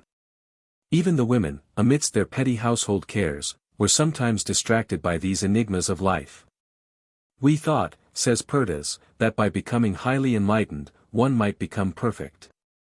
Der König sei der best man, sonst sei der Bessere König, said the poet Claudius. This period too gave birth to a new passion, embodied in a new word, cosmopolitism, which was to swallow up patriotism. It seemed as if all classes were bent on escaping whenever they could from the care of their private affairs, to give themselves up to the grand interests of humanity. As in France the love of letters filled a large space even in the busiest times, the publication of a new book was an event of interest in the smallest towns as well as in the chief cities. Everything was a subject of inquiry. Everything was a source of emotion. Treasures of passion seemed accumulated in every breast, which sought but an occasion to break forth. Thus, a traveler who had been round the globe was an object of general attention. When Forster went to Germany in 1774, he was received with enthusiasm. Not a town but gave him an ovation. Crowds flocked about him to hear his adventures from his own lips, but still more to hear him describe the unknown countries he had visited, and the strange customs of the men among whom he had been living. Was not their savage simplicity worthy more than all our riches and our arts? Were not their instincts above our virtues? 91. A certain unfrocked Lutheran priest, one Basido, ignorant, quarrelsome, and a drunkard, a caricature of Luther, excogitated a new system of schools which was, he said, to change the ideas and manners of his countrymen. He put forth his scheme in coarse and intemperate language. The object, as he took care to announce, was not only to regenerate Germany, but the human race. Forthwith, all Germany is in movement. Princes, nobles, commons, towns, cities, abet the great innovator. Lords and ladies of high estate write to Basido to ask his advice. Mothers of families place his books in the hands of their children. The old schools founded by Melanchthon are forsaken. A college, designed to educate these reformers of mankind, is founded under the name of the Philanthropian, blazes for a moment, and disappears. The enthusiasm drops, leaving behind it confusion and doubt. The real spirit of the age was to reject every form of mysticism, and to cling in all things to the evidence most palpable to the understanding. Nevertheless, in this violent perturbation of mind, men, not knowing as yet which way to look, cast themselves suddenly on the supernatural. On the eve of the French Revolution, Europe was covered with strange fraternities and secret societies, which only revived under new names delusions that had long been forgotten. Such were the doctrines of Swedenborg, of the Martinists, of the Freemasons, the Illuminati, the Rosicrucians, the disciples of strict abstinence, the Mesmerists, and many other varieties of similar sects. Many of these sects originally contemplated no more than the private advantage of their members. But all of them now aspired to embrace the destinies of mankind. Most of them had been, at the time of their birth, wholly philosophical or religious, all now turned at once to politics, and were absorbed in them. By different means they all proposed to bring about the regeneration of society and the reform of governments. It is especially worthy of remark that this sense of unrest, this perturbation of the human mind which I am describing, did not manifest itself in the lower classes, which bore nevertheless the burden of existing abuses. Those classes were still motionless and inert.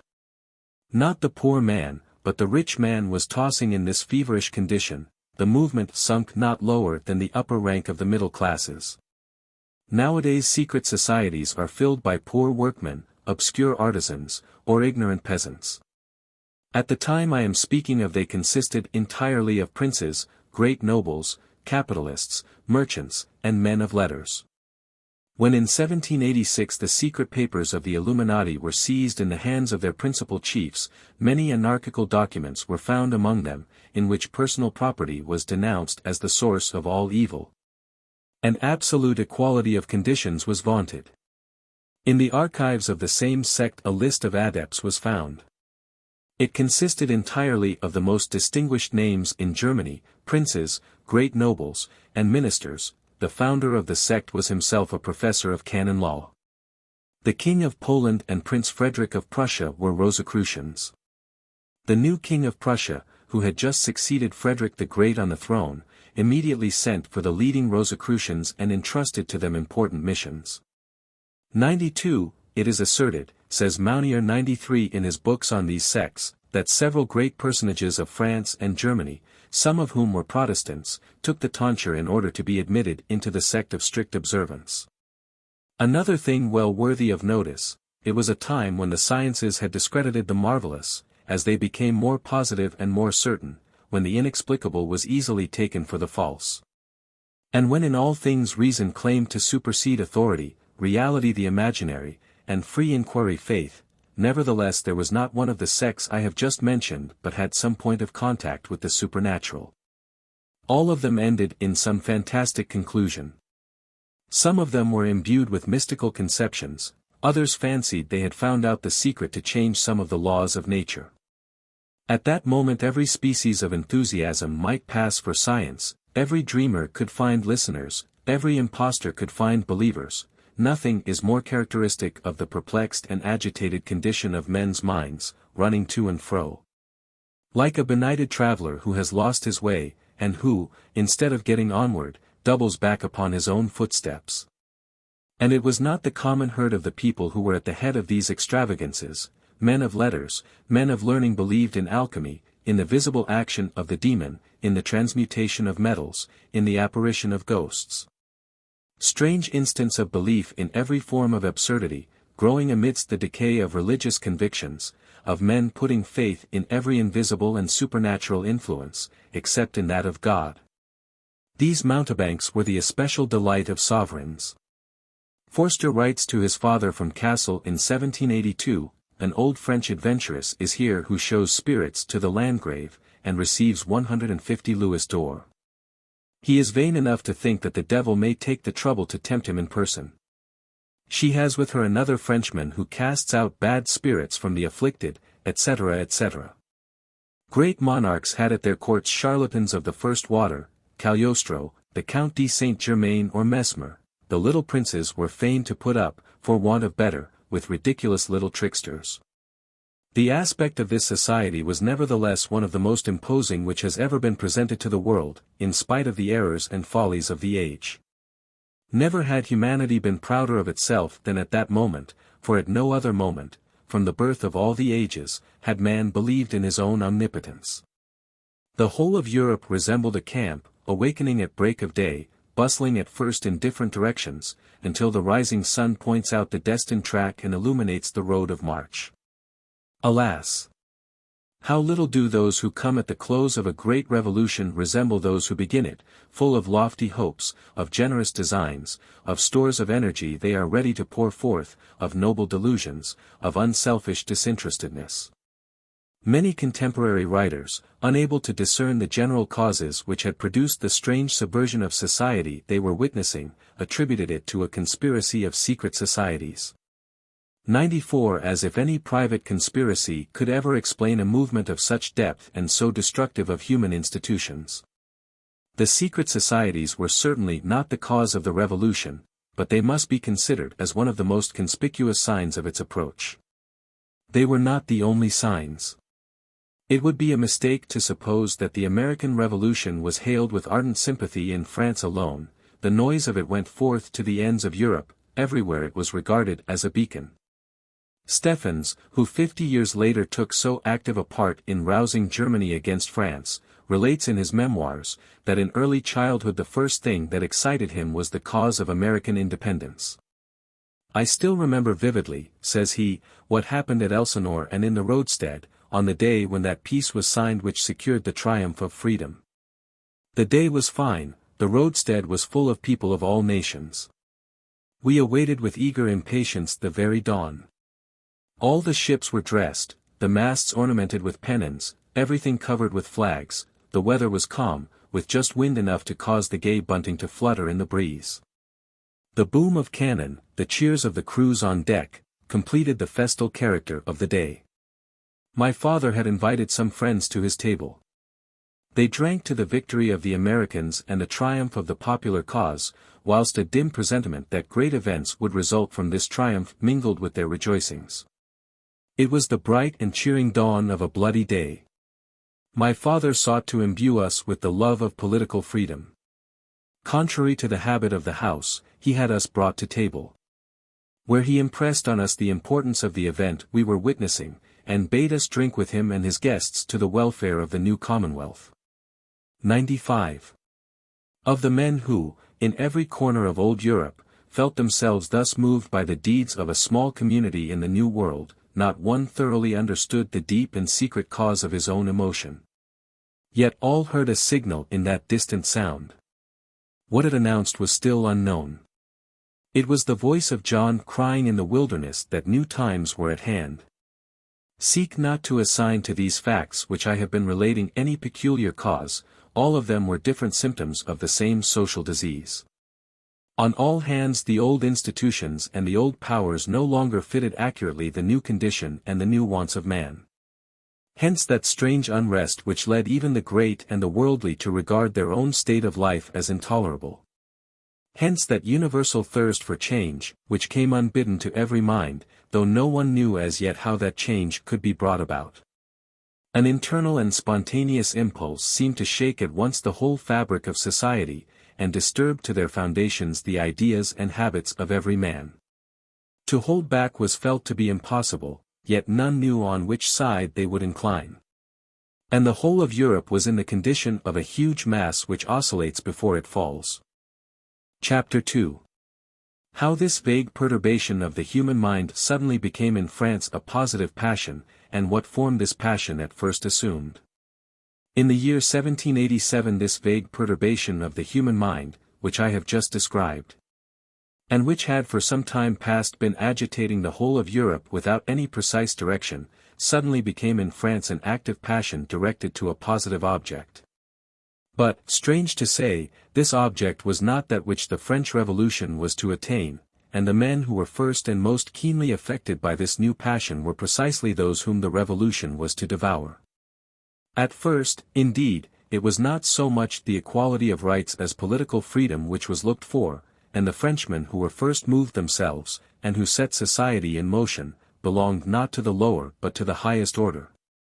Before it sunk down to the people, this newborn detestation of absolute and arbitrary power burst forth amongst the nobles, the clergy, the magistracy, the most privileged of the middle classes, those in short who, coming nearest in the state to the master, had more than others the means of resisting him and the hope of sharing his power. But why was the hatred of despotism the first symptom? Was it not because in this state of general dissatisfaction, the common ground on which it was most easy to agree was that of war against a political power, which either oppressed every one alike or supported that by which every one was oppressed? And because the noble and the rich found in liberty the only mode of expressing this dissatisfaction, which they felt more than any other class. I shall not relate how Louis XVI was led by financial considerations to convoke about him, in an assembly, the members of the nobility, the clergy, and the upper rank of the commons, and to submit to this body of notables the state of affairs. I am discussing history, not narrating it. It is well known that this assembly, which met at Versailles on the February 22, 1787, consisted of 9 peers of France, 20 noblemen, 8 privy councillors, 4 masters of requests, 10 marshals of France, 13 archbishops or bishops, 18 chief judges, 22 municipal officers of different cities, 12 deputies of the provinces which had retained their local estates, and some other magistrates, in all from 125 to 130 members. 96 Henry IV had once before used the same means to postpone the meeting of the States General and to obtain without them a sort of public sanction to his measures, but the times were changed. In 1596 France was at the close of a long revolution, wearied by her efforts, and distrustful of her powers, seeking nothing but rest, and asking of her rulers no more than an external deference. The notables caused her without difficulty to forget the States General. But in 1787 they only revived the recollection of them in her memory. In the reign of Henry IV, these princes, these nobles, these bishops, these wealthy commoners who were summoned to advise the king, were still the masters of society. They could therefore control the movement they had set on foot. Under Louis XVI. In 1787 these same classes retained only the externals of power. We have seen that the substance of it was lost to them forever. They were, so to speak, hollow bodies, resonant but easily crushed, still capable of exciting the people, incapable of directing it. This great change had come about insensibly and imperceptibly. By none was it clearly perceived. Those most affected by it knew not that it had taken place. Even their opponents doubted it. The whole nation had lived so long apart from its own concerns, that it took but a hazy view of its condition. All the evils from which it suffered seemed to have merged in a spirit of opposition and a dislike for the existing government. No sooner were the notables assembled than, forgetting that they were the nominees of the sovereign, chosen by him to give their advice and not their injunctions, they proceeded to act as the representatives of the country. They demanded the public accounts, they censured the acts of the government, they attacked most of the measures, the execution of which they were merely asked to facilitate. Their assistance was sought, they proffered their opposition. Public opinion instantly rose in their favor, and threw its whole weight on their side. Then was witnessed the strange spectacle of a government proposing measures favorable to the people without ceasing to be unpopular, and of an assembly resisting these measures with the support of public favor. Thus the government proposed to reform the salt tax, La Gabelle, which pressed so heavily and often so cruelly on the people. It would have abolished forced labor, reformed the taille, and suppressed the 20ths, a species of tax from which the upper classes had continued to make themselves exempt. In place of these taxes, which were to be abolished or reformed, a land tax was to be imposed, on the very same basis which has since become the basis of the land tax of France, and the custom houses, which placed grievous restrictions on trade and industry, were to be removed to the frontier of the kingdom. Beside, and almost in the place of, the intendants who administered each province, an elective body was to be constituted, with the power not only of watching the conduct of public business, but, in most cases, of directing it.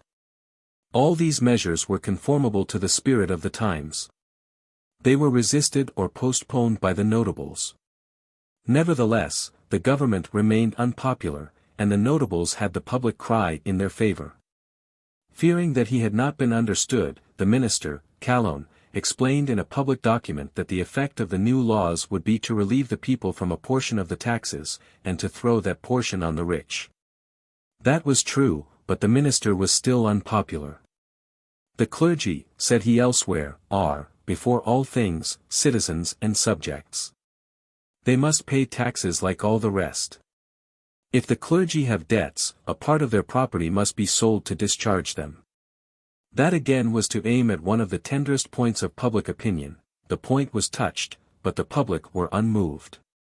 On the question of the reform of the taille, the notables opposed it on the ground that it could not relieve those who paid it without imposing an excessive burden on the other taxpayers, especially on the nobility and clergy, whose privileges on the score of taxation had already been reduced to almost nothing. The abolition of internal custom houses was objected to peremptorily on behalf of the privileges of certain provinces, which were to be treated with great forbearance. They highly approved in principle the creation of provincial assemblies.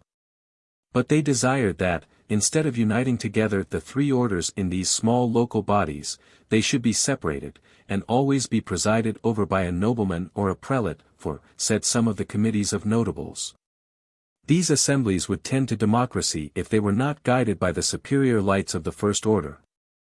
Nevertheless, the popularity of the notables remained unshaken to the end, nay, it was continually on the increase. They were applauded, incited, encouraged, and when they resisted the government, they were loudly cheered on to the attack. The king, hastening to dismiss them, thought himself obliged to offer them his public thanks. Not a few of these persons are said to have been amazed at this degree of public favor and sudden power.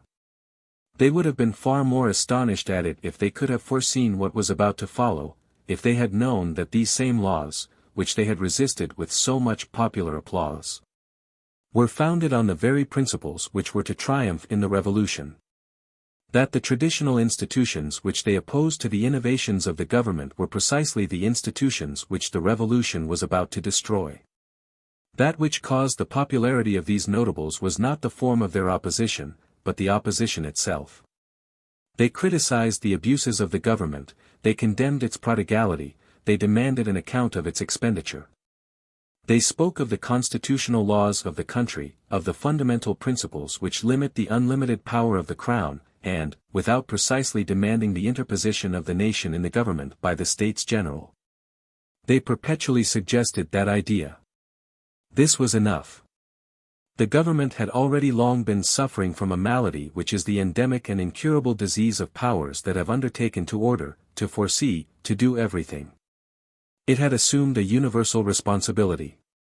However men might differ in the grounds of their complaints, they agreed in blaming the common source of them. What had hitherto been no more than a general inclination of mind, then became a universal and impetuous passion. All the secret sores caused by daily contact with dilapidated institutions, which chafed both manners and opinion in 1,000 places, all the smothered animosities kept alive by divided classes, by contested positions, by absurd or oppressive distinctions, rose against the supreme power. Long had they sought a pathway to the light of day, that path once opened they rushed blindly along it. It was not their natural path, but it was the first they found open. Hatred of arbitrary power became then their sole passion, and the government their common enemy. Chapter 3. How the Parliaments of France, following precedent, overthrew the monarchy. The feudal government, whose ruin still sheltered the nation, had been a government in which arbitrary power, violence, and great freedom were commingled. Under its laws, if actions had often been restricted, speech was habitually independent and bold. The legislative power was exercised by kings, but never without control. When the great political assemblies of France ceased to be, the parliaments took, in some sort, the place of them. And before they enregistered in the code that regulated their judicial proceedings a new law decreed by the king, they stated to the sovereign their objections, and made known to him their opinions. Much inquiry has been made as to the first origin of this usurpation of legislative power by judicial authority. It is vain to seek that origin elsewhere than in the general manners of the time, which could not tolerate, or even conceive, a power so absolute in secret, as not, at least, to admit of discussion on the terms of obedience. The institution was in nowise premeditated.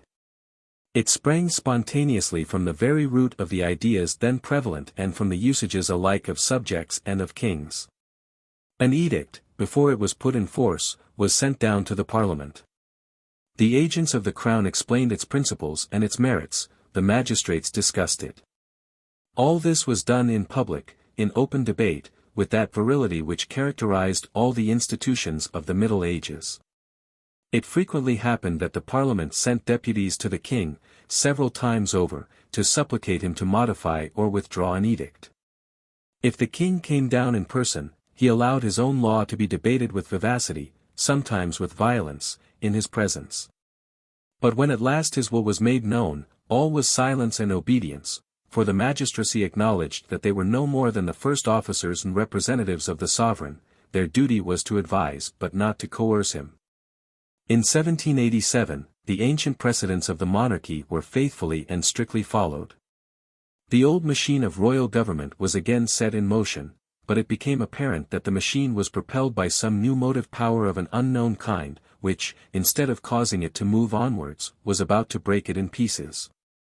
The king then, according to custom, caused the new edicts to be brought down to the Parliament, and the Parliament, equally according to custom, laid its humble remonstrance at the steps of the throne. 97. The king replied. And parliaments insisted. For centuries things had gone on thus, and the nation heard from time to time this sort of political dialogue carried on above its head between the sovereign and his magistrates. The practice had only been interrupted during the reign of Louis XIV. And for a time. But the novelty lay in the subject of the debate and the nature of the arguments. This time the Parliament, before it proceeded to register the edicts, called for all the accounts of the finance department, which we should now call the budget of the state, in support of the measures. And as the king naturally declined to hand over the entire government to a body which was irresponsible and non-elected, and so to share the legislative power with a court of justice, the Parliament then declared that the nation alone had the right to raise fresh taxes, 98, and thereupon demanded that the nation should be convoked. The Parliament grasped the very heart of the people, but held it only for a moment. The arguments put forward by the magistracy in support of their demands were not less novel than the demands themselves. The king, they said, was only the administrator and not the owner of the public fortune, the representative and chief officer of the nation, not its master. Sovereignty resided in the nation itself. The nation alone could decide great questions. Its rights were not dependent on the will of the sovereign, they took their being from the nature of man, they were as inalienable and indestructible as human nature itself. The institution of the States General, they declared, is a principle founded on the rights of man and confirmed by reason. 99. Common interest has combined men in society, and given rise to governments, that alone can maintain them. 100. No prescription of the States General can run against the nature of things or against the imperishable rights of the nation. 101. Public opinion is rarely mistaken, it is rare that men receive impressions contrary to truth. 102. The king having exiled the Parliament from Paris, that body protested that liberty of speech and action was an inalienable right of man, and could not be wrested from him without tyranny, save by the regular forms of judicial procedure. It must not be supposed that the parliaments alleged these principles as novelties. 103. They were, on the contrary, very industriously traced up to the cradle of the monarchy. The judgments or decrees of the Parliament of Paris were crammed with historical quotations, frequently borrowed from the Middle Ages, in barbarous Latin. They are full of provincial capitulations, royal ordinances, beds of justice, rules, privileges, and precedents, which lost themselves in the shadows of the past. Strangely enough, at the same moment that the Parliament of Franche-Comté proclaimed the indestructible rights of the nation, it protested against any infraction of the peculiar privileges of the province as they existed at the period of annexation under Louis XIV. So again the Parliament of Normandy invoked the States General of the kingdom, to inaugurate a new order of things, but not the less did it demand, in the name of its own feudal traditions, the restoration of the states of Normandy. As the peculiar privilege of that province, so curiously were ideas, just born into the world, enclosed and swathed in these remains of antiquity.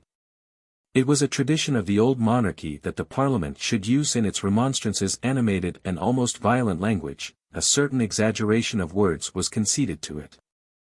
The most absolute sovereigns had tolerated this license of speech, by reason, indeed, of the powerlessness of those who uttered it, as they were certain in the end to be reduced to obedience and compressed within narrow limits. The indulgence of a free utterance was readily left to them. The Parliament, moreover, was wont to make a great deal of noise for a small result.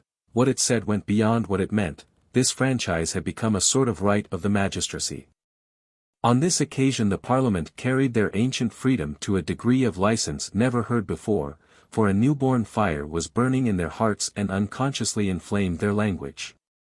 Certainly, among the governments of our own time, which are almost all, nevertheless, governments maintained by the sword, not one could allow its ministers and its measures to be attacked in such terms by the representatives of its own authority.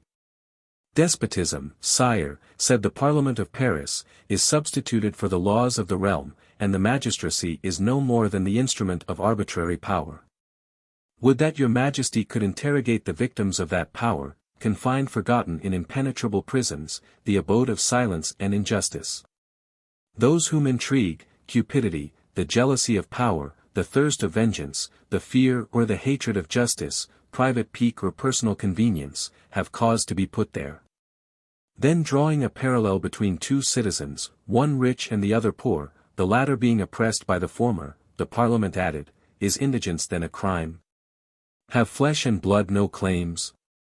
Does a man without credit, or a poor man, cease to be a citizen? It was especially on the subject of taxation and against the collectors of the revenue that, even in the calmest times, the judicial bodies were accustomed to inveigh with extreme violence. No sooner was the new tax announced than the Parliament of Paris declared it to be disastrous. Consternation followed the proposal. Its adoption would give rise to a general mourning. 104 The population, harassed by fiscal exactions, were at their wits' end. 105 To arrogate to oneself the power of levying tribute without the States General was to declare aloud that the sovereign seeks not to be a king of France, but a king of serfs. 106 The substance of the people was become the prey of the cupidity of courtiers and the rapacity of contractors.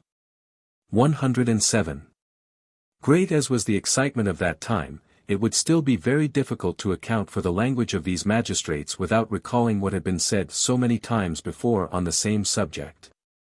As under the old monarchy most of the taxes were levied on account of private persons, who held them on farm, or by their agents. For centuries past men had accustomed themselves to look upon taxation as it bore on the private emolument of certain individuals, and not as the common income of the nation. Taxes were commonly denounced as odious exactions.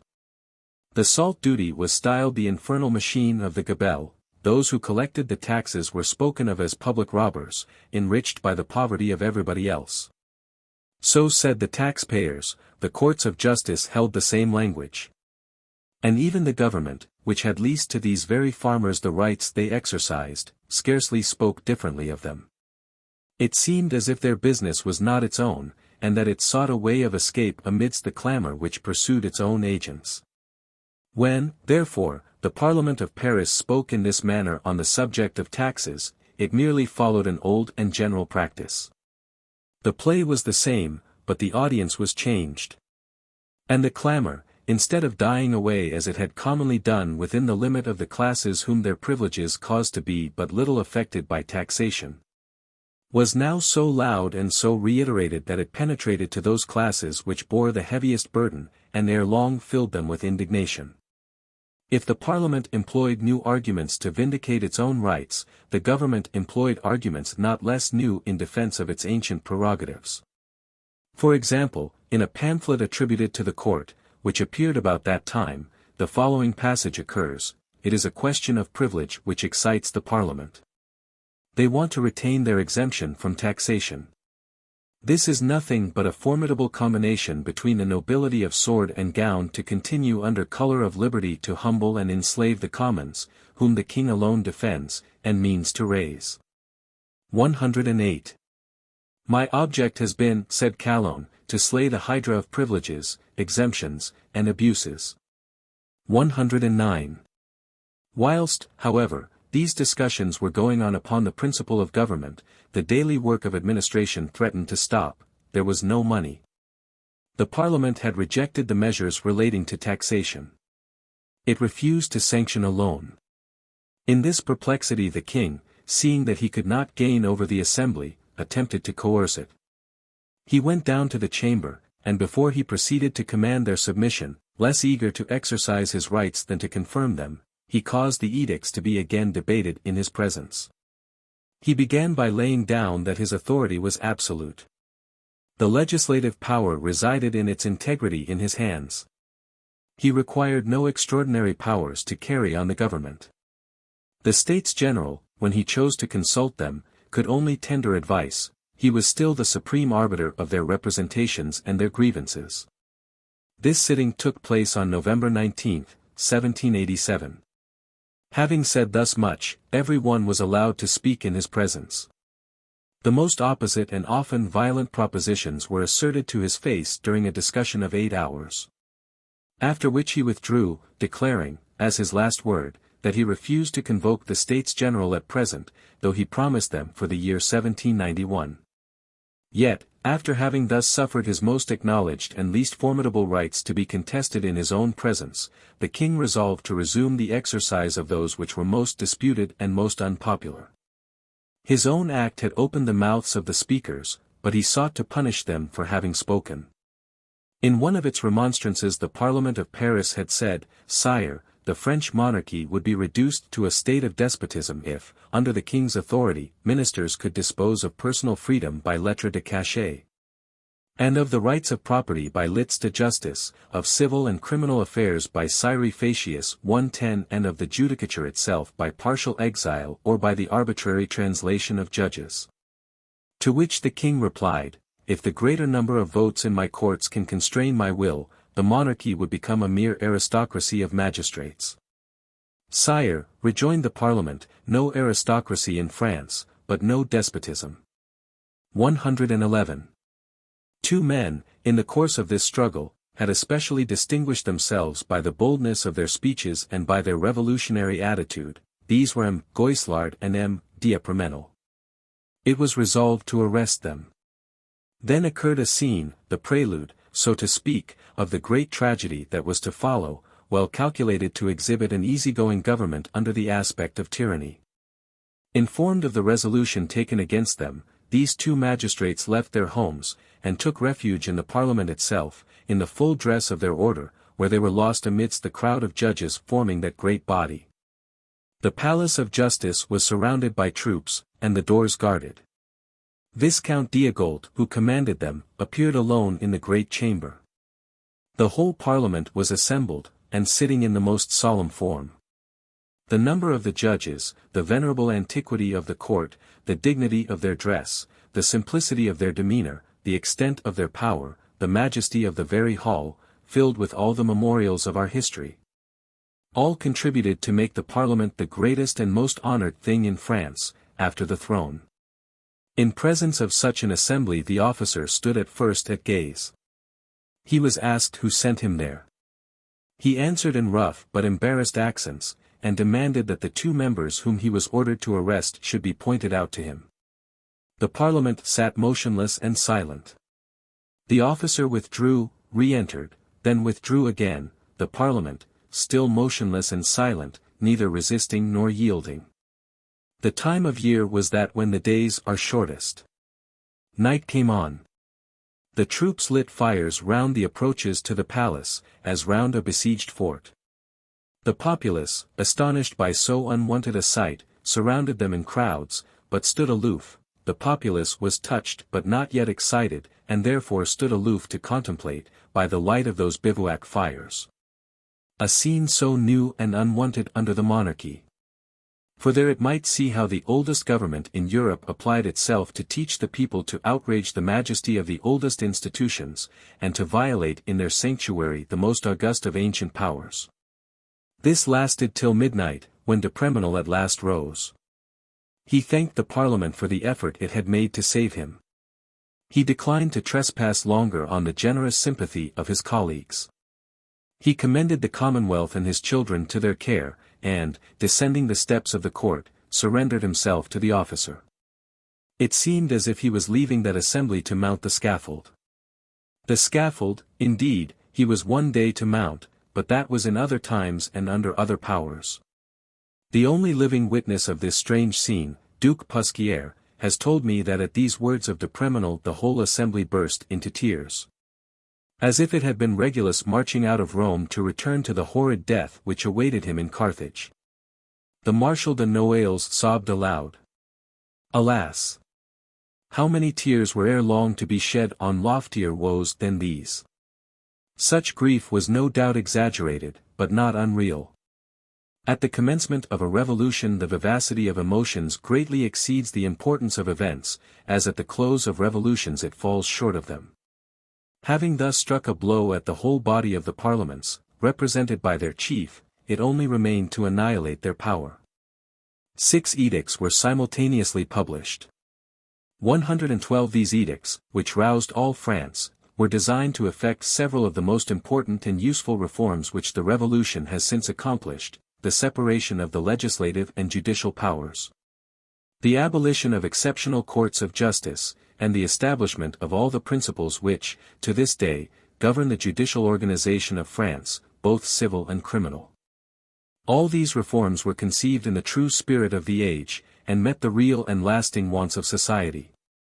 But, as they were aimed at the privileged jurisdiction of the parliaments, they struck down the idol of the hour, and they emanated from a power which was detested. That was enough. In the eyes of the nation these new edicts were a triumph of absolute government. The time had not yet come when everything may be pardoned by democracy to despotism in exchange for order and equality. In a moment the nation rose. Each parliament became at once a focus of resistance round which the orders of the province grouped themselves, so as to present a firm front to the action of the central power of government. France was at that time divided, as is well known, into 13 judicial provinces, each of which was attached to a parliament. All these parliaments were absolutely independent of one another, all of them had equal prerogatives, all of them were invested with the same right of discussing the mandates of the legislator before submitting to them. This organization will be seen to have been natural, on looking back to the time when most of these courts of justice were founded. The different parts of France were so dissimilar in their interests, their disposition, their customs, and their manners, that the same legislation could not be applied to all of them at once. As a distinct law was usually enacted for each province, it was natural that in each province there should be a parliament whose duty it was to test this law. In more recent times, the French having become more similar, one law sufficed for all, but the right of testing the law remained divided. An edict of the king applying equally to the whole of France, after it had been accepted and executed in a certain manner in one part of the territory, might still be modified or contested in the 12 other parts. That was the right, but that was not the custom. For a long period of time the separate parliaments had ceased to contest anything, save the administrative rules, which might be peculiar to their own province. They did not debate the general laws of the kingdom, unless the peculiar interests of their own province seemed to be affected by some one of their provisions. As for the principle of such laws, their opportunity, or efficiency, these were considerations they did not commonly entertain. On these points they were wont to rely on the Parliament of Paris, which, by a sort of tacit agreement, was looked up to by all the other parliaments as their political guide. On this occasion each parliament chose to examine these edicts, as if they concerned its own province alone, and as if it had been the sole representative of France. Each province chose, too, to distinguish itself by a separate resistance in the midst of the general resistance they encountered. All of these discussed the principle of each edict, as well as its special application. A clause which had been accepted without difficulty by one of these bodies was obstinately opposed elsewhere, one of them barely notices what called forth the indignation of another. Assailed by 13 adversaries at once, each of which attacked with different weapons and struck in different places, the government, amidst all these bodies, could not lay its hand upon a single head. But, what was even more remarkable than the diversity of these attacks, was the uniform intention which animated them. Each of the 13 courts struggled after its own fashion and upon its own soil, but the sentiment which excited them was identically the same. The remonstrances made at that time by the different parliaments, and published by them, would fill many volumes. But open the book where you will, you seem to be reading the same page, always the same thoughts expressed for the most part in the same words. All of them demanded the States General in the name of the imprescriptible rights of the nation, all of them approved the conduct of the Parliament of Paris, protested against the acts of violence directed against it, encouraged it to resist, and imitated, as well as it could, not only its measures, but the philosophical language of its opposition. Subjects, said the Parliament of Grenoble, have rights as well as the sovereign, rights which are essential to all who are not slaves. The just man, said the Parliament of Normandy, does not change his principles when he changes his abode. The king, said the Parliament of Besançon, cannot wish to have for his subjects humiliated slaves. 113 The tumult raised at the same time by all these magistrates scattered over the surface of the country sounds like the confused noise of a multitude. Listen attentively to what they are saying, it is as the voice of one man. What is it then that the country was saying thus simultaneously? Everywhere you find the same ideas and the same expressions, so that beneath the unity of the judicature you discover the unity of the nation, and through this multiplicity of old institutions, of local customs, of provincial privileges, of different usages, which seem to sever France into so many different peoples, each living a separate life, you discern one of the nations of the earth in which the greatest degree of similarity subsists between man and man. This movement of the parliaments, at once multiple and uniform, attacking like a crowd, striking like a single arm, this judicial insurrection was more dangerous to the government than all other insurrections, even military revolt. Because it turned against the government that regular, civil, and moral power which is the habitual instrument of authority. The strength of an army may coerce for a day, but the constant defense of governments lies in courts of justice.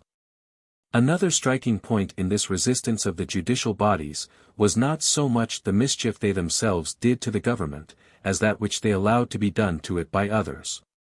They established, for instance, the worst form of liberty of the press, that, namely, which springs not from a right, but from the non-execution of the laws. They introduced, too, the right of holding promiscuous meetings, so that the different members of each order and the orders themselves could remove for a time the barrier which divided them, and concert a common course of action. Thus it was that all the orders in each province engaged gradually in the struggle, but not all at the same time or in the same manner. The nobility were the first and boldest champions in that contest against the absolute powers of the king. 114 It was in the place of the aristocracy that absolute government had taken root, they were the first to be humbled and annoyed by some obscure agent of the central power, who, under the name of an intendant, was sent perpetually to regulate and transact behind their backs the smallest local affairs. They had produced not a few of the writers who had protested with the greatest energy against despotism. Free institutions and the new opinions had almost everywhere found in the nobles their chief supporters. Independently of their own grievances, they were carried away by the common passion which had become universal, as is demonstrated by the nature of their attacks. Their complaint was not that their peculiar privileges had been violated, but that the common law of the realm had been trampled under foot, the provincial estates abolished, the States General interrupted, the nation treated like a minor, and the country deprived of the management of its own affairs.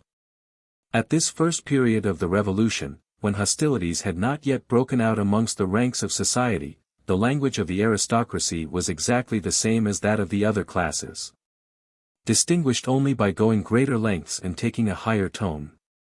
Their opposition had something republican about it, it was the same feeling animating prouder men and souls more accustomed to live in contact with the world's greatness.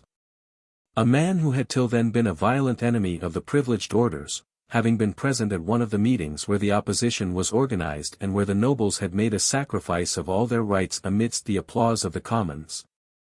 Relates this scene in a letter to a friend and exclaims with enthusiasm, "Our nobility, how truly a nobility, has come down to point out our rights, to defend them with us. I have heard it with my own ears, free elections, equality of numbers, equality of taxation, every heart was touched by their disinterestedness and kindled by their patriotism." 115. When public rejoicings took place at Grenoble upon the news of the dismissal of the Archbishop of Sens, August 29, 1788, the city was instantly illuminated and covered with transparencies, on one of which the following lines were read. Nobles, vous méritez le sort que vous décore. De l'état chancelant vous êtes les souciens. La nation, par vous, va briser ses lignes. Déjà du plus beau jour en voit briller l'aurore. In Brittany the nobles were ready to arm the peasants, in order to resist the royal authorities. And at Paris when the first riot broke out, August 24, 1788, which was feebly and indecisively repressed by the army, several of the officers, who belonged, as is well known, to the nobility, resigned their commissions rather than shed the blood of the people. The Parliament complimented them on their conduct, and called them those noble and generous soldiers whom the purity and delicacy of their sentiments had compelled to resign their commissions. 116. The opposition of the clergy was not less decided though more discreet. It naturally assumed the forms appropriate to the clerical body. When the Parliament of Paris was exiled to Troyes and received the homage of all the public bodies of that city, the chapter of the cathedral, as the organ of the clergy, complimented the Parliament in the following terms: "The vigor restored to the constitutional maxims of the monarchy has succeeded in defeating the territorial subsidy, and you have taught the Treasury to respect the sacred rights of property. The general mourning of the nation and your own removal from your duties and from the bosom of your families were to us a poignant spectacle, and whilst these august walls echoed the sounds of public grief, we carried into the sanctuary our private sorrow and our prayers." Official Papers, 1787. Wherever the three orders combined in opposition, the clergy made their appearance. Usually the bishop spoke little, but he took the chair which was offered him. The famous meeting at Romans, that which protested with the greatest violence against the edicts of May, was alternately presided over by the Archbishop of Narbonne and the Archbishop of Vienne. 117.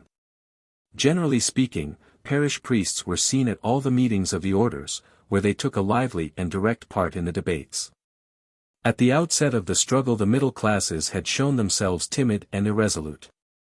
Yet it was on those classes especially that the government had relied for consolation in its distress, and for aid without abandoning its ancient prerogatives. The propositions of the government had been framed with peculiar regard to the interests of the middle classes and to their passions. Long habituated to obedience, they did not engage without apprehension in a course of resistance. Their opposition was tempered with caution. They still flattered the power to which they were opposed, and acknowledged its rights while they contested the use of them. They seemed partly seduced by its favors, and ready to yield to the government, provided some share of government were bestowed on themselves. Even when they appeared to direct, the middle classes never ventured to walk alone. Impelled by an internal heat which they did not care to show, they sought rather to turn the passions of the upper classes to their own advantage than to increase the violence of them. But as the struggle was prolonged the bourgeoisie became more excited, more animated, more bold, until it outstripped the other classes, assumed the leading part and kept it, until the people appeared upon the stage. At this period of the contest not a trace is to be seen of a war of classes. All the orders, said the Parliament of Toulouse, breathe nothing but concord, and their only ambition is to promote the common happiness. A man, then unknown, but who afterwards became celebrated for his talents and for his misfortunes, Barnave, in a paper written in defense of the tiers état pointed out this agreement of the three orders, and exclaimed, with the enthusiasm of the time, ministers of religion, you obtained from the reverence of our forefathers the right to form among yourselves the first order of the state, you are an integral part of the French constitution, and you ought to maintain it. And you, illustrious families. The monarchy has never ceased to flourish under your protection, you created it at the cost of your blood, you have many times saved it from the foreigner, save it now from internal enemies. Secure to your children the splendid benefits your fathers have handed down to you, the name of hero is not honored under a servile sky, 118. These sentiments might be sincere. One sole passion paramount to other passions pervaded all classes, namely, a spirit of resistance to the government as the common enemy, a spirit of opposition throughout, in small as well as in great affairs, which struck at everything. And assumed all shapes, even those which disfigured it. Some, in order to resist the government, laid stress on what remained of old local franchises. Here a man stood up for some old privilege of his class, some secular right of his calling or his corporation. There, another man, forgetting his grievances and animosity against the privileged classes, denounced an edict which, he said, would reduce to nothing the seigneurial jurisdictions, and would thus strip the nobles of all the dignity of their fiefs. In this violent struggle every man grasped, as if by chance, the weapon nearest at hand, even when it was the least suited to him. If one took note of all the privileges, all the exclusive rights, all the old municipal and provincial franchises which were at this epoch claimed, asserted, and loudly demanded, the picture would be at once very exact and very deceptive. It would appear as if the object of the impending revolution was not to destroy, but to restore, the old order of society. So difficult is it for the individuals who are carried along by one of the great movements of human society to distinguish the true motive power amongst the causes by which they are themselves impelled. Who would have imagined that the impulse which caused so many traditional rights to be asserted was the very passion which was leading irresistibly to their entire abolition? 119. Now let us close our ears for a moment to these tumultuous sounds, proceeding from the middle and upper classes of the nation, to catch, if we may, some whisper beginning to make itself heard from the midst of the people. No sign that I can discover from this distance of time announced that the rural population was at all agitated. The peasant plodded onwards in his wonted track. That vast section of the nation was still neutral, and, as it were, unseen. 120. Even in the towns the people remained a stranger to the excitement of the upper classes, and indifferent to the stir which was going on above its head. They listen, they watch, with some surprise, but with more curiosity than anger. But no sooner did the agitation make itself felt among them than it was found to have assumed a new character. When the magistrates re-entered Paris in triumph, the people, which had done nothing to defend these members of Parliament, arrested in their places, gathered together tumultuously to hail their return. I have said in another part of this book that nothing was more frequent under the old regime than riots. The government was so strong that it willingly allowed these transient ebullitions to have free scope. But on this occasion there were numerous indications that a very different state of things had begun. It was a time when everything old assumed new features, riots like everything else. Corn riots had perpetually occurred in France. But they were made by mobs without order, object, or consistence. Now, on the contrary, broke out insurrection, as we have since so often witnessed it, with its tocsin, its nocturnal cries, its sanguinary placards, a fierce and cruel apparition. A mob infuriated, yet organized and directed to some end, which rushes at once into civil war, and shatters every obstacle.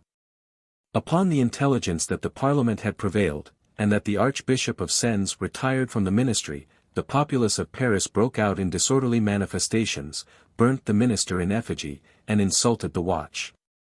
These disturbances were, as usual, put down by force, but the mob ran to arms, burnt the guard-houses, disarmed the troops, attempted to set fire to the Hôtel Lamoignon, and was only driven back by the king's household troops. Such was the early but terrible germ of the insurrections of the Revolution. 121. The reign of terror was already visible in disguise. Paris, which nowadays 100,000 men scarcely keep in order, was then protected by an indifferent sort of police called the Watch. Paris had in it neither barracks nor troops. The household troops and the Swiss guards were quartered in the environs. This time the Watch was powerless. In presence of so general and so novel an opposition, the government showed signs at first of surprise and of annoyance rather than of defeat. It employed all its old weapons, proclamations, lettres de cachet, exile, but it employed them in vain. Force was resorted to, enough to irritate, not enough to terrify. Moreover, a whole people cannot be terrified. An attempt was made to excite the passions of the multitude against the rich, the citizens against the aristocracy, the lower magistrates against the courts of justice. It was the old game, but this too was played in vain. New judges were appointed, but most of the new magistrates refused to sit. Favors, money were proffered, venality itself had given way to passion. An effort was made to divert the public attention, but it remained concentrated. Unable to stop or even to check the liberty of writing, the government sought to use it by opposing one press to another press. A number of little pamphlets were published on its side, at no small cost. 122 Nobody read the defense, but the myriad pamphlets that attacked it were devoured. All these pamphlets were evolved from the abstract principles of Rousseau's Contrat social. The sovereign was to be a citizen king. Every infraction of the law was treason against the nation. Nothing in the whole fabric of society was sound, the court was a hateful den in which famished courtiers devoured the spoils of the people. At length an incident occurred which hurried on the crisis. The Parliament of Dauphiny had resisted like all the other parliaments, and had been smitten like them all. But nowhere did the cause which it defended find a more general sympathy or more resolute champions. Mutual class grievances were there perhaps more intense than in any other place. But the prevailing excitement lulled for a time all private passions. And, whereas in most of the other provinces each class carried on its warfare against the government separately and without combination, in Dauphiny they regularly constituted themselves into a political body and prepared for resistance. Dauphiny had enjoyed for ages its own states, which had been suspended in 1618, but not abolished. A few nobles, a few priests, and a few citizens having met of their own accord in Grenoble, dared to call upon the nobility, the clergy, and the commons to meet as provincial estates in a country house near Grenoble, named Vizille. This building was an old feudal castle, formerly the residence of the Dukes of Lesdiguières, but recently purchased by a new family, that of Perrier, to whom it belongs to this day. No sooner had they met in this place, than the three orders constituted themselves, and an air of regularity was thrown over their irregular proceedings. 49 members of the clergy were present, 233 members of the nobility, 391 of the commons. The members of the whole meeting were counted. But not to divide the orders, it was decided, without discussion, that the president should be chosen from one of the two higher orders, and the secretary from the commons. The Count de Morges was called to the chair, M. Mounier was named secretary. The assembly then proceeded to deliberate, and protested in a body against the edicts of May and the suppression of the parliament. They demanded the restoration of the old estates of the province which had been arbitrarily and illegally suspended. They demanded that in these estates a double number of representatives should be given to the commons. They called for the prompt convocation of the States General, and decided that on the spot a letter should be addressed to the king stating their grievances and their demands. This letter, couched in violent language and in a tone of civil war, was in fact immediately signed by all the members. Similar protests had already been made, similar demands had been expressed with equal violence. But nowhere as yet had there been so signal an example of the union of all classes. The members of the nobility and the clergy, says the Journal of the House, were complimented by a member of the Commons on the loyalty with which, laying aside former pretensions, they had hastened to do justice to the Commons. And on their zeal to support the union of the three orders. The President replied that the peers would always be ready to act with their fellow citizens for the salvation of the country. 123. The Assembly of Vizille produced an amazing effect throughout France. It was the last time that an event, happening elsewhere than in Paris, has exercised a great influence on the general destinies of the country. The government feared that what Dauphiny had dared to do might be imitated everywhere. Despairing at last of conquering the resistance opposed to it, it declared itself beaten. Louis XVI. dismissed his ministers, abolished or suspended his edicts, recalled the parliaments, and granted the States General. This was not, it must be well remarked, a concession made by the king on a point of detail, it was a renunciation of absolute power. It was a participation in the government that he admitted and secured to the country by at length conceding in earnest the States General. One is astonished in reading the writings of that time to find them speaking of a great revolution already accomplished before 1789. It was in truth a great revolution, but one destined to be swallowed up and lost in the immensity of the revolution about to follow. Numerous indeed and prodigious in extent were the faults that had to be committed to bring affairs to the state they then were in. But the government of Louis XVI, having allowed itself to be driven to such a point, cannot be condemned for giving way. No means of resistance were at its disposal. Material force it could not use, as the army lent a reluctant, a nerveless support to its policy. The law it could not use, for the courts of justice were in opposition. In the old kingdom of France, moreover, the absolute power of the crown had never had a force of its own nor possessed instruments depending solely on itself. It had never assumed the aspect of military tyranny, it was not born in camps and never had recourse to arms. It was essentially a civil power, a work not of violence but of art. This government was so organized as easily to overpower individual resistance, but its constitution, its precedents, its habits, and those of the nation forbade it to govern against a majority in opposition. The power of the crown had only been established by dividing classes, by hedging them round with the prejudices, the jealousies, the hatreds, peculiar to each of them, so as never to have to do with more than one class at once, and to bring the weight of all the others to bear against it. No sooner had these different classes, sinking for a moment the barriers by which they had been divided, met and agreed upon a common resistance, though but for a single day, than the absolute power of the government was conquered. The Assembly of Versailles was the outward and visible sign of this new union and of what it might bring to pass. And although this occurrence took place in the depths of a small province and in a corner of the Alps, it thus became the principal event of the time. It exhibited to every eye that which had been as yet visible but to few, and in a moment it decided the victory. Chapter 4. The parliaments discover that they have lost all authority, just when they thought themselves masters of the kingdom. When the royal authority had been conquered, the parliaments at first conceived that the triumph was their own. They returned to the bench, less as reprieved delinquents than as conquerors, and thought that they had only to enjoy the sweets of victory. The king, when he withdrew the edicts which had raised to the bench new judges, ordered that at least the judgments and decrees of those judges should be maintained. The parliaments declared that whatever had been adjudged without themselves was not adjudged at all. They summoned before them the insolent magistrates who had presumed to aspire to their seats, and, borrowing an old expression of medieval law to meet this novel incident, they noted them infamous. All France saw that the king's friends were punished for their fidelity to the crown, and learnt that henceforth safety was not to be found on the side of obedience. The intoxication of these magistrates may easily be understood.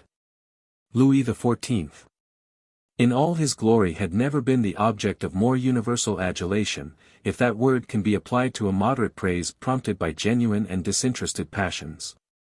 The Parliament of Paris, exiled to Troyes, was received in that city by all the public bodies, which hastened to pay it the homage due to the sovereign, and to utter to its face the most extravagant compliments. August senators, they said, generous citizens, strict and compassionate magistrates, you all deserve in every French heart the title of fathers of your country. You are the consolation of the nation's ills. Your actions are sublime examples of energy and patriotism. The French nation looks upon you with tenderness and veneration. The chapter of the Cathedral of Troyes, complimenting them in the name of the Church, said, our country and our religion solicit some durable monument of what you have done.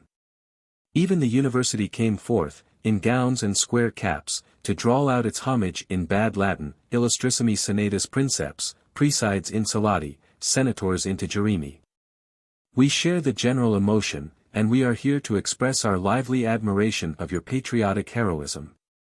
Hitherto the highest courage was that military valor which calls legions of heroes from their homes. We now see the heroes of peace in the sanctuary of justice, like those generous citizens who were the pride of Rome in their day of triumph. You have earned a triumph which secures to you immortal fame.